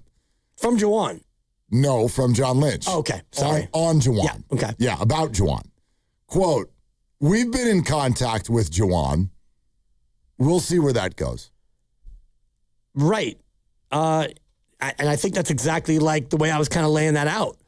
And there's been some talk that, Juwan may want north of, 17 or 18 per year over 3 years. Not fully guaranteed, but if you're Juwan and you did what you did again, you probably want 3 years and 55 million with half of that guaranteed. And the Niners are thinking, how about 2 years and 15, and we'll give you those incentives again, just to make sure you play through broken ribs again. I think that these two sides are going to be wildly apart. I'm just assessing vibe here and nothing else. And I'm going to put Juwan's chances of being a Niner next year at about 30%. Ooh, I was going lower. Really? I was going to go about 10. Yeah. That didn't feel very good. They drafted a guy last year who they just were starting to maybe play. And Cowing 2 years ago, they're hoping that he can somehow eventually play. You got Rick Pearsall, in theory, he plays. You have Demarcus Robinson already under contract. And if you're going to bring back a guy, you probably would be more likely to bring back Kendrick Bourne, who's not going to break the bank. Yeah, I don't know that they love Kendrick Bourne either. Look, what they said was they need to be faster. So if you need to be faster, that's not great news for Juwan Jennings, because that's not what Juwan does. It's great news for Jacob Cowing if he actually is able to lace him up and go be fast and do fast people things. The 49ers have extended long snapper John Weeks. So that's one thing. And then also this is a little bit of a quirky quote. The 49ers are planning to release Brandon Ayuk at the start of the league year. But, quote, who knows? Maybe someone this week will have some interest. Right. Okay. I mean, maybe somebody wants to trade for Brandon. Perhaps. And I don't know why they would. Exactly. Or you could just wait until bulk pickup day, and but then, that homeowner is going to put that item out on the curb, and you can just go scoop it up. Yeah, but then you got to compete for it. You do, but I don't know how ferocious the competition will be. I don't know. I mean, this is a 7th-round pick, a conditional 7th-round pick if I've ever heard one. Yeah. If the Niners were to get something for Brandon Ayuk. Or a pick swap of some sort, like a late pick swap. Probably not even as many picks as you got in the Keon White deal, where that was like a 5th and a 6th in a swapperoo. I bet you have a name that's better than Brandon Ayuk. For a wide receiver? No. For free throw shooting? Yes. I've got that. Okay, let's hear it. Dylan DeBono from San Bruno. Double D, you are on the clock. Dylan DeBono from San Bruno. That has just a wonderful ring to it. Basket by Dylan DeBono. Perhaps. DeBono from San Bruno. Dylan DeBono, you are on the clock. You call in, you get qualified, and you get to knock Mark Grandy out. God, that sounds good. It really does. Yeah, no, it does. And by the way, Dylan DeBono, you can save this from being what will feel like a lost day. Morning show, no go. Midday show, Let's get something out of today, okay, Dylan DeBono? Double D. The name was called by Double D. We have a kinship now, Dylan DeBono. I didn't even think of that. Yeah. Double D. Double Ds. Yeah. Yep. Come on, Dylan. Dylan DeBono, San Bruno, 9 minutes, 57 seconds, which is now probably down to about 8.5. It started right when we said your name. Call the contest line, 415-523-4652. Dylan DeBono, San Bruno, 415-523-4652. If you know Dylan, freak out, text, call, emergency break-in, go to his office, I don't care what. Dylan DeBono, San Bruno, 415-523-4652. Good luck, Dylan. And for all of the rest of you crazy people, remember every show, every day, all week long. So at least 9 more shots this week, 7:30, 12:30, 3:30. Those are the window openers. But by the way, in order to have your name called, you must be registered. So if you've not done that already, go to 957thegame.com and register. You can still get in for the days that are ahead. Wednesday, Thursday, Friday this week, and 9 more spots available, and then ... And then ... Yes. I did a deep dive on Dylan DeBono. Uh-oh, what'd you find? You on his LinkedIn? Can't say yet, but... you got him? I got him. You got... I got Dylan DeBono going. Isn't the internet just... 84 and 75. Probably. The internet is a scary place, dog. Instant discovery of Dylan DeBono. What's his address? I can't tell you that, but I know where he works and what he's planning on doing this year. Is he a ball player? Again, I don't want to disclose Should too I be much. Scared? Probably. Dylan DeBono. It sounds a little bit like a right fielder. A little bit. In the PCL. Dylan DeBono. Yeah. All right. Could be. Okay. Yep. Hopefully Dylan calls in. So far, not so bueno from DeBono. There's time. It's a reach. I know. Not a lot of time, but there is time. And we've got a little bit of time before Warriors Live, and we wanted to throw this at you because I thought this was a little like, like I heard it and I'm like, So this is on Draymond Green's podcast. It's called The Draymond Green Show. It's right here as part of the Odyssey family. What do you want to do first? Go ahead and just say it. What do you want to do first? Well, he's responding to something Kendrick Perkins said, so you should play Perk first. Yeah. Okay, thank you. So Kendrick Perkins on the Road Trippin' Show took a shot at Draymond. That's not new. Kendrick Perkins takes shots at Warriors all the time. So he started with this. Shut him down for the remaining of the season. Let's be real. This Warriors team is not going anywhere. Draymond Green, I don't know where his mind is at, but it's definitely not on the game of basketball. He looked horrible last night. Okay, so he's talking about shut Steph down because this team sucks, and I don't know where Draymond's head is. Draymond did not like that and responded on the great Draymond Green Show. Going into the All-Star break, everybody's like, oh, my God, man, Draymond turned back the clock. Draymond played great. And then one game after the All-Star break, you have a rough game, and this guy goes, I don't know where his head at, but it ain't on basketball. You're not allowed to have a bad game anymore. Yeah, Perk, you never had bad games. We seen you play, big fella. We got your clips of your screen setter. We got clips of your jump shot, Perk. You played, Big Perk. Careful, man. We can start pulling clips now, Big Perk. Now, what I will say is this, because y'all know I'm always be honest. Man, them dog days that last 3-4 weeks before that All-Star break was tough. Felt like the little cartoons there, doing like this when they get hit so the kids can know they dizzy. That's how I felt. It's like the end of the world when you have a bad game, and then these same people, you have a good game, and then they be like, yo, did such and such and such and such. So be careful listening to this stuff. But yeah, shout out to Big Perk, man. You played, big dog. You know how it goes to have one bad game. I can promise you, Big Perk, I ain't where you was at the end of yours. Okay, that's fun. It's fun and it's funny. Yeah. And there's some shreds of truth throughout all of it, maybe on both sides. But what do you think my was when I heard Draymond?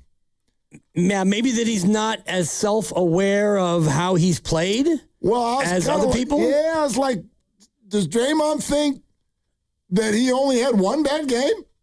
And he's talking about the 0 for 7 against Boston. Yes, he's talking about Boston, 19 minutes 0 for 7. That's 2 games removed from when he had 7 turnovers against Memphis. A minus 17. He's shooting in the month of February 31% from 3. He is averaging 2.5 turnovers per game. He's had 1 double-digit rebound game. I mean, I don't want to just cherry pick on this. He's also had some moments, whatever. You know, against Memphis when he had the 7 turnovers, he also hit 4 3-pointers.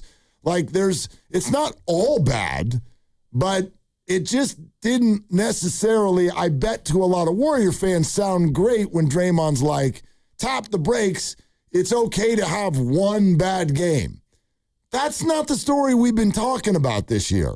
Right. That's not how people are feeling. This isn't about 1 game. It's more like 3 months. And if you go back to December, I think he's a minus 105 in plus minus. And I know it's just one stat, and you can use plus minus however you want, but he's been on a stretch ever since December 1st of games where he's been a net negative to the ball club. And I'm looking here against Toronto. He's a minus 27. They lose that game by 18 at home. You lose to Dallas. He's a minus 15. There's been more than just a one-off in games where he just hasn't been himself. And that's to be expected when you get to this point. And he's going to be, just checking the notes to be sure, he's about to be 36 on March 4th. And he's had a lot of miles on that body. Yeah. Again, this is, for me at least, this is not to line up Draymond and start taking shots at him. The Warriors are going to do this in a very classy way. I think Steve Kerr has addressed it. He said that the adjustment is already happening. He has said that he and Draymond have an open communication about it. And to Draymond's credit, Draymond has said, hey, yeah, you want me to not finish? Let's not finish. There's an openness there. So my hope is when I hear this is just about the playful trash talk back and forth between two guys who never hold back anything, and that is Kendrick Perkins and Draymond Green, and they're in a little media thing, and that works for everybody. I hope that's all it is. Because if not, then I would say Draymond Green's words are not really matching with what the rest of the organization has been saying about this, which is he is at a full awareness level of where things are going with his career here at the end. And he's aware of it, and the old expression of never let him see you sweat, that's always going to be Draymond's thing. He's not going to come out and say, yeah, Perk, you got this one right. I am kind of washed, and I'm holding on for dear life out here. I'm not the same player. Geez, Kendrick, I wish you would have called me privately. We could have talked about it because you're spot on. It's never going to go that way. Draymond will be a defiant force all the way to the end, but I do think it's been more than just the one game, to be honest. Of course it has. Of course it has. Okay, Warriors Live's in 5 minutes. Engagement is everything on the court and live vote in our Engaging Dub Nation poll on the 95.7 The Game Twitter page before every game. It's presented by Shane Co., your friend and jeweler. We had a fun one earlier. We asked, with the Warriors taking on Kevon Looney and Jordan Poole tonight, which former Warrior do you wish was still on the Warriors? Looney, Poole, Andrew Wiggins, or Jonathan Kuminga? Have you looked at this? No, but I voted Looney. So did I. Early Loon. So did I. I did mid-range Loon. But, this is a very surprising result to me. Okay? Jordan Poole, the winner? The winner, and not close, is Andrew Wiggins. Hi, this is Andrew Wiggins. Andrew Wiggins got 48.9% of the votes. Second is Jordan Poole, 35.4% of the votes. Kevon Looney, including votes from me and Dibs, got 11.1% of the votes.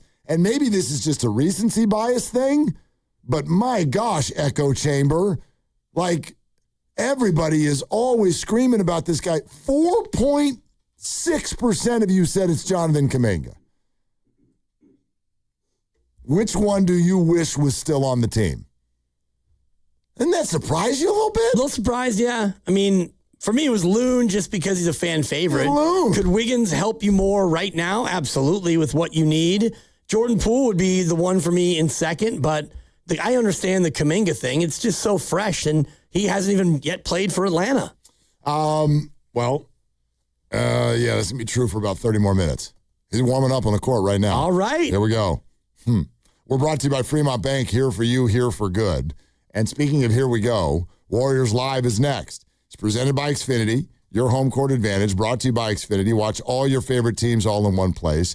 Xfinity, imagine that. What's the timer at there, Grandy? It just expired, and unfortunately, Dylan did not call. So what are the last two letters of his last name? Well, I don't even know. He's dead to me. Oh. Is it... the last two letters of his last name. I'd have to look it up. N-O. DeBono. So I was thinking DeBoer. DeBono. It's a shame. Yes, Lucas. We do have a little bit of an interesting development going on back here in this room. Yeah. One Dylan DeBono just called.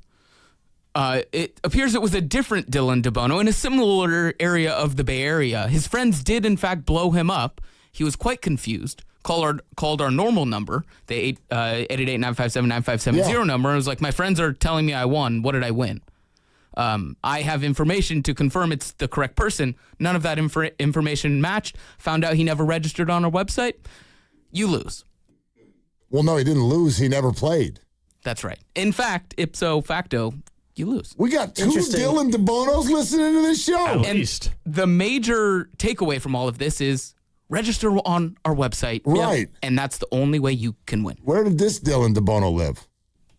He agreed that it was San Bruno. Okay. Gotcha. He's like, sure. The one I found is a PE teacher in San Francisco about to be married. Oh. Yeah. What a year you could have been having. This would have been a great date. Well, oh. not sure which DeBono I found. Well, no. We still have Warriors Live. Yeah. Which is next. If you're thinking about a new Ford truck, but you've been waiting for the best incentives, you're probably asking, when is Ford Truck Month? It's here, it's now, and it's at Serramonte Ford. What's up, Bay Area? It's Joe Shasky. And this right now is the best time of the year to buy a new Ford truck. We're talking about special incentives across the entire lineup. The F-150, Super Duty, Ranger, the Maverick. But let me zero in on the big dog, the 2025 F-150. And right now, get 0% APR financing for 60 months, plus $1,000 in truck month bonus cash with a 0 down payment and 0 payments for 90 days. That's power, that's value, that's timing, and you can drive it today and not make a payment for 3 months. Ford Truck Month doesn't last forever, so go to Serramonte Ford right now off of 280 in Colma, Daly City, or shop anytime at SerramonteFord.com. Stacked inventory, serious savings. Serramonte Ford, the Bay Area Ford dealer. You know that Big Bargain detergent jug is 80% water, right? It doesn't clean as well. 80% water? I thought I was getting a better deal because it's so big. If you want a better clean, Tide Pods are only 12% water. The rest is pure concentrated cleaning ingredients. Oh, let me make an announcement. Attention shoppers, if you want a real deal, try Tide Pods. Stop paying for watered-down detergents. Pay for clean. If it's got to be clean, it's got to be Tide Pods. Water content based on the leading bargain liquid detergent. DQ presents the Spicy Menu. For a limited time, try the new Flamethrower Chicken Strip Basket for $6.99 with spicy, bold strips that heat you up. Served with a side of famous DQ soft serve as a dip to cool you down. That's right, dip those spicy chicken strips right into soft serve. Plus fries and toast, all for just $6.99. And add a new pineapple lemonade sparkler or cooler made with tahini. It's the limited time only Spicy Menu. Get it delivered in the DQ app. Happy tastes good. Participation may vary. I've always got my eye out for a great catch. So when I spotted a Filet-O-Fish extra value meal at McDonald's, I knew I had to hook myself up. Crispy fish fillet patty of wild-caught Alaskan pollock, melty American cheese, creamy McDonald's tartar sauce. That's pretty much everything I'm looking for in a sandwich. And the Filet-O-Fish extra value meal includes a medium soft drink and medium fries, all for just $9. Well, that just seals the deal. Order ahead in the McDonald's app. Ba-da-ba-ba-ba. Prices and participation may vary. Promotional pricing may be lower than meal pricing. 95.7 The Game and Great Clips have teamed up for the new basketball season. We want our listeners to look fresh with a great haircut from Great Clips. Each week, we'll pick a lucky winner to score a gift card. For a chance to win, courtesy of Great Clips, enter online at 957thegame.com. We all hear the radio ads about the IRS. They tell you to be afraid, to be scared, and they try to frighten you into calling. I'm not here to do that. Tax Relief Advocates is different. TRA is here to tell you that if you owe money to the IRS, whether it's $5,000, $50,000, or $500,000, we have a solution. It doesn't matter if you're sitting in your car, at work, or with your kids. No matter where you are, call now. 800-497-8091. Don't lose hope. TRA can eliminate or reduce what you owe to the IRS. Generous programs are now available that can give you a fresh start. Our passion is taxes and helping individuals fix their IRS problems. We have over 1,000 5-star reviews on Google and an A+ with the Better Business Bureau. You don't need to be afraid of the IRS any longer. End your tax nightmare today by visiting us online at TRA.com or call 800-497-8091. That's 800-497-8091. Tax Relief Advocates. Real solutions for real people. We finally switched to T-Mobile because with them, we can be connected here and there. ¡Listos todos! Estas son las mañanitas. Now we just need to harmonize. Switch today. Get 4 Samsung Galaxy S25 phones with Galaxy AI. Plus, get 4 lines for just $25 per line. Visit a store, T-Mobile.com, or call 1-800-T-Mobile. With 24 monthly bill credits, 4 new lines, and 4 eligible trade-ins. For well-qualified customers with auto pay plus taxes, fees, and $35 per line connection charge. Credits and balance due if you pay off early or cancel. Contact us. Finance agreement required. Are you looking for a podcast about pro football that doesn't put you to sleep with an avalanche of analytics or insult your fandom with brainless hot takes? Well, hi. I'm Dan Hansis. And I'm Mark Sessler. Oh, hi, Mark. And we're the hosts of Heed the Call, the NFL podcast you've been waiting your whole life for. Heed the Call covers every game, every storyline, everything that matters, and we do it all with a touch of mirth. Football is fun. Why shouldn't your football podcast be the same? Follow and listen to Heed the Call NFL podcast wherever you get your podcast. I built this business the old-fashioned way. Hard work and a whole lot of spreadsheets. Yeah, about that, I upgraded us to Odoo. Odoo puts everything we need, sales, inventory, accounting, on one connected platform. No more juggling systems, no more headaches. So it all works together? Exactly. Odoo is the all-in-one business software that makes running and passing on a business easier than ever. Take your business into the next generation. Try Odoo free at odoo.com. That's ODOO.com. Hi, I'm Michael from the War and Treaty. You know the jingle. Now discover the facts about Ozempic, a GLP-1. Only Novo Nordisk makes FDA-approved Ozempic. Learn about the real thing. Talk to your healthcare professional today. Call 1-833-OZEMPIC or visit Ozempic.com to view the medication guide and to learn more about Ozempic. Semaglutide injection 0.5 milligram, 1 milligram, and 2 milligrams.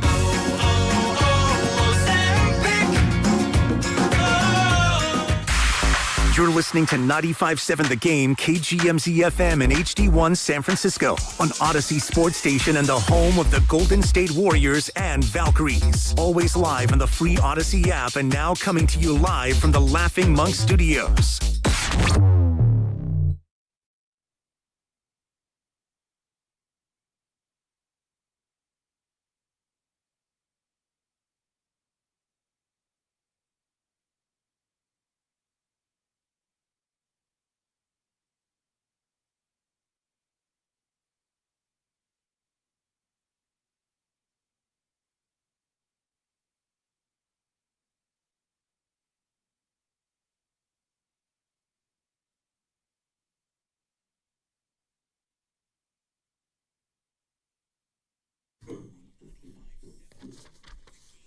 And a stretch of Road Warriors begins. They will only be at Chase Center 4 times over the next calendar month.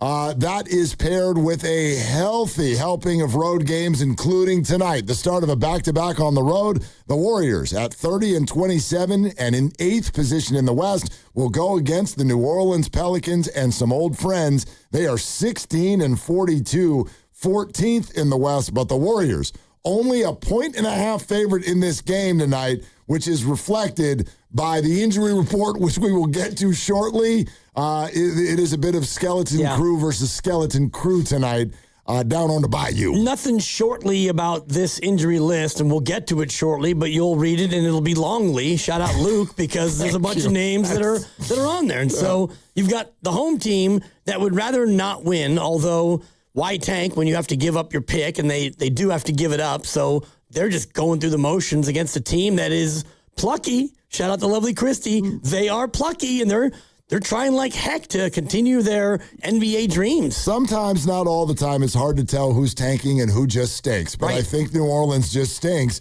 But can the Warriors take advantage, missing a lot of guys? We're about to get into it. Warriors Live is presented by Xfinity, your home court advantage. Brought to you by Xfinity. Watch all your favorite teams all in one place. Xfinity, imagine that. On a Sunday afternoon, the Warriors brought our eyebrows up. They surprised us with their performance against the Denver Nuggets, grabbed a win, and a lot of people who watched the game came away with the same reaction, which was, boy, was it me or was that ball moving?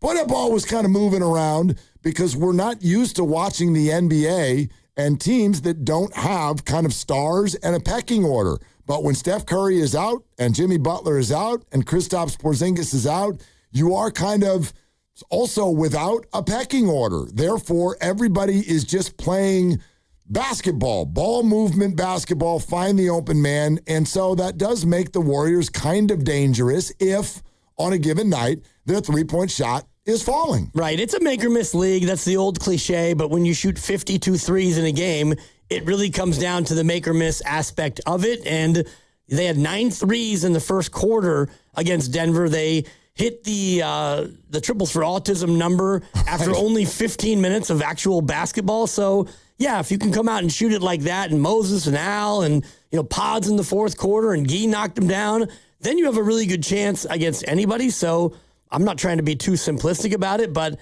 this team, this group, you're probably not going to have a lot of ISO ball and have one guy just take over. So the ball has to move, and you have to find the open shooter. There is one guy who in this month of February is shooting over 45% from beyond the arc, and he also happened to be on our show yesterday. Guy Santos talked about what it's like when the group doesn't have Curry, Draymond, Jimmy, Kristaps, how that sort of affects the game plan and the way they go about doing what they're doing. When you don't have Steph, when you don't have Jimmy, Porzingis, guys that are going to have the ball more in their hands, you just got to move the ball. You got to make the ball run for us. So that's one thing that we have in mind. Somebody got to create the first, make the first domino fall, and everybody just keep moving the ball, keep driving, taking the best shots. I feel like we've been doing that very, very good. I think last game we had a lot of assists, one of the most assists, games in the season. So that was one of the biggest reasons, because we didn't stop to move the ball. Everybody was playing and running for each other, and that was what made us really, really play, I think, one of the best basketball games of our season right now without Steph. Steph, Draymond, Jimmy, and Porzingis. Yeah, he's not wrong. I think the number ended up being 42, if I have it right, the number of assists that the Warriors had in this game. And so, listen, we're not confused over here. Nobody thinks the Warriors are better off without their stars, and nobody thinks they're more entertaining without their stars. But it was a very watchable style. And at least in a short term, I do think that people can get into kind of the underdog. You use the word plucky, let's see a couple of other guys out there. I mean, a lot of them, we would love to see some of them find some sort of consistency. And the guy you were just listening to is threatening to be that guy right now. He has been very consistent over the last month. And the markets are responding, and I'm just looking at his over-under, 13.5 points for Guy Santos. So you know that he's going to play a lot because everybody has to play a lot. I do think that there's a certain amount of clarity that comes with not having all those other guys, because you're down to 9, maybe 10 bodies. I know Draymond Green's coming up on the injury report. You'll have an update on that. But if you've got 9 or 10 guys, it's all hands on deck. You as an individual need to be ready to go out there and play and also contribute. There's going to be no quick hook for these guys. No, definitely not. Warriors Live presented by Xfinity, your home court advantage, brought to you by Xfinity. Watch all your favorite teams all in one place. Xfinity, imagine that. Let's go ahead and do that. Let's get that going. Today's injury report is brought to you by Boxer & Gerson. We'll see if we can get it in before the game starts. Exactly. Northern California's premier workers' compensation law firm, helping injured workers get their lives back for over 40 years. For more info, visit boxerlaw.com. Okay, DeAnthony Melton with left knee injury management is available. The expectation is that maybe, therefore, he will not tomorrow with the back-to-back. And then the same thing goes for Al Horford, but in the opposite direction. With his left toe, which is what they're listing him as, but we know Al doesn't play back-to-backs. Al is out tonight. The expectation is that he will play tomorrow. Draymond Green had been questionable with that low back injury management. They've upgraded him to probable. Draymond Green should be in tonight. And then there's the names you know. Steph Curry and his brother Seth Curry both remain out. Kristaps Porzingis with a general illness is not on the trip. Jimmy Butler with the torn ACL. So that's what the Warriors have tonight. DeAnthony Melton is in. Draymond Green is back in, and they will both be centerpieces of what the team tries to do tonight. And everybody's going to be a centerpiece because you don't have so many of your frontline guys. And, you're not in a spot where you can just kick away games. New Orleans is a team that struggled all year. There's no expectation, as Mike Dunleavy said, about the season or even this game. You mentioned it. You're a 1.5 favorite here at New Orleans, a team that's been mostly dreadful, and it's because you don't have your guys. So really just go out there and run and play like you did against Denver.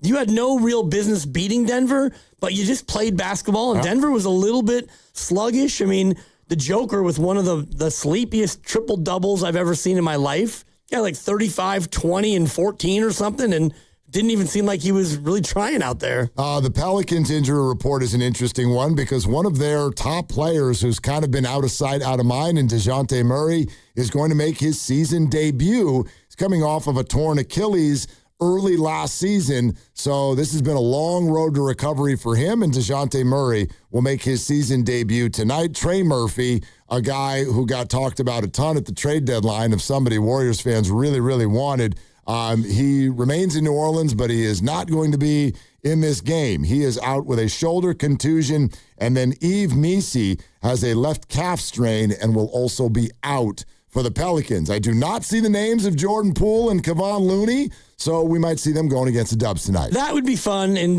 Jordan Poole for me is always enjoyable to watch, even when he struggles, because he plays with such great energy and he tries like heck to go out there and score and get his. And, Kevon against some of his old teammates, it'll be fun watching him possibly, tangle with Draymond Green a little bit and some of those interactions between Kevon and his old guys. It is a very different season. I wonder, and there's a lot that goes into this. There's been some injuries, but we watched Kevon Looney for so long be an absolute Iron Man and play in every single game. Kevon Looney, since joining the Pelicans, has only played in 18 games this year. Yep, that sounds about right. Yeah, and 18 games. It's a shame because, he had such a long run of health here. Then he started catching DNPs, and New Orleans gave him a nice contract in the offseason, so he had to, shove off and get that money and get that chicken. But he is a guy who, at times early in his career, struggled with health. And has averaged under 14 minutes per game in the games he has played. So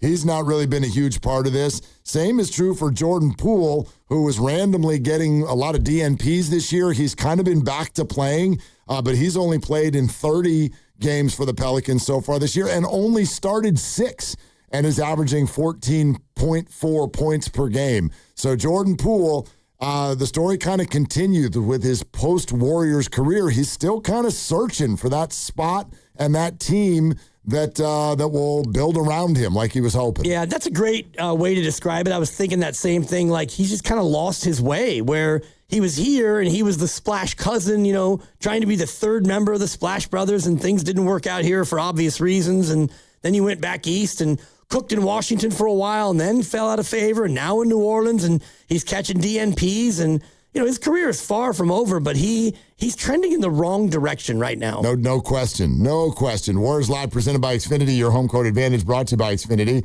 Watch all your favorite teams all in one place. Xfinity, imagine that. We had a conversation yesterday that I really enjoyed, which was kind of zeroing in on some of the Warriors' young talent, which I think has been largely dismissed by the fan base. And my belief is they've kind of been dismissed because they've been miscast. And I wonder if that game and some of the games that are coming tonight, tomorrow, will be no different, to whether those players, Guy Santos being one of them, but also Pajemski, Moody, a little bit of Will Richard as well. I wonder if they can start to work their way back into, or even for the first time, into the hearts of Warriors fans, if we can start to view them not through the lens of what they're having to do now, but what they would have to do if the Warriors at some point are a healthy-ish basketball team. I thought that, Moses Moody, quite frankly, has looked pretty good of late, and Steve Kerr said the same after the game against the Nuggets. Moses has been brilliant for 6 weeks. He's shooting the lights out, the confidence. He's, maybe been our most consistent performer. His on-ball defense is top of the league against pick and roll. He's such a great teammate. He's there for you every night. The way he works, he's so poised. It's really fun to watch Moses blossom and have such a good season. And, there was a stretch in there for a month or so, maybe in December, where he cooled off. But I think this is the guy who he is. He's really a good shooter and good defender and somebody you can count on every night. And Moody is the one of the four I just brought up that actually has a second contract, and the team is invested in him a little bit. So he's not going to go anywhere. And he's also the one that I think has kind of found his role, accepted his role. And so we're finally seeing the consistency they've been looking for. Yeah, and it's kind of the double role that you were talking about. So when you don't have Steph and Kristaps and Jimmy, obviously they're all out. And so Moses has the ability to step up and take on a little bit more of the scoring role. But at the same time, when you do have your full team around, Moses is also really good at playing that role too, which is, point of attack defender, pick and roll defender, knock down the open three. Don't be a negative on either end of the floor. A guy who can play that role, he can play this role, and that's where you think about Pods, and that's kind of where he needs that growth area. And now, can he step up and be more of a part of this tonight? You said it. Let's talk about Pods, because this, for me, one of the more interesting answers we've gotten this year post-game from Steve Kerr. Podziemski was not having a night for 3 quarters, and then suddenly he got to the fourth quarter, and he was really having a night because all of his shots started going in, and the guy messed around and almost ended up with a triple-double. 18 points, 15 rebounds. I'll say it again, over a third of the Warriors' rebounds for the entire game came from the little guy with the floppy hair, Brandon Podziemski, 15 boards and 9 assists. Poughkeepsie kid. Yeah, but it led to kind of an honest answer from Steve Kerr when he was asked about his season as a whole. It's been up and down for sure, but our season has been up and down as a whole, and sometimes a team's struggles impacts the individuals. But we know what he can do. For the last couple of years, he's been one of our highest plus minus players. He's a very versatile player. The rebounding is what attracted us to him in the first place. Coming out of Santa Clara and. When a guy rebounds like that, he has great anticipation. So it's really more a matter of finding that sweet spot that we're trying to get him to, where he's making plays, but he's not dominating the ball, and that's his next step. And you can see tonight there was a little of both, and he got himself in trouble a couple times.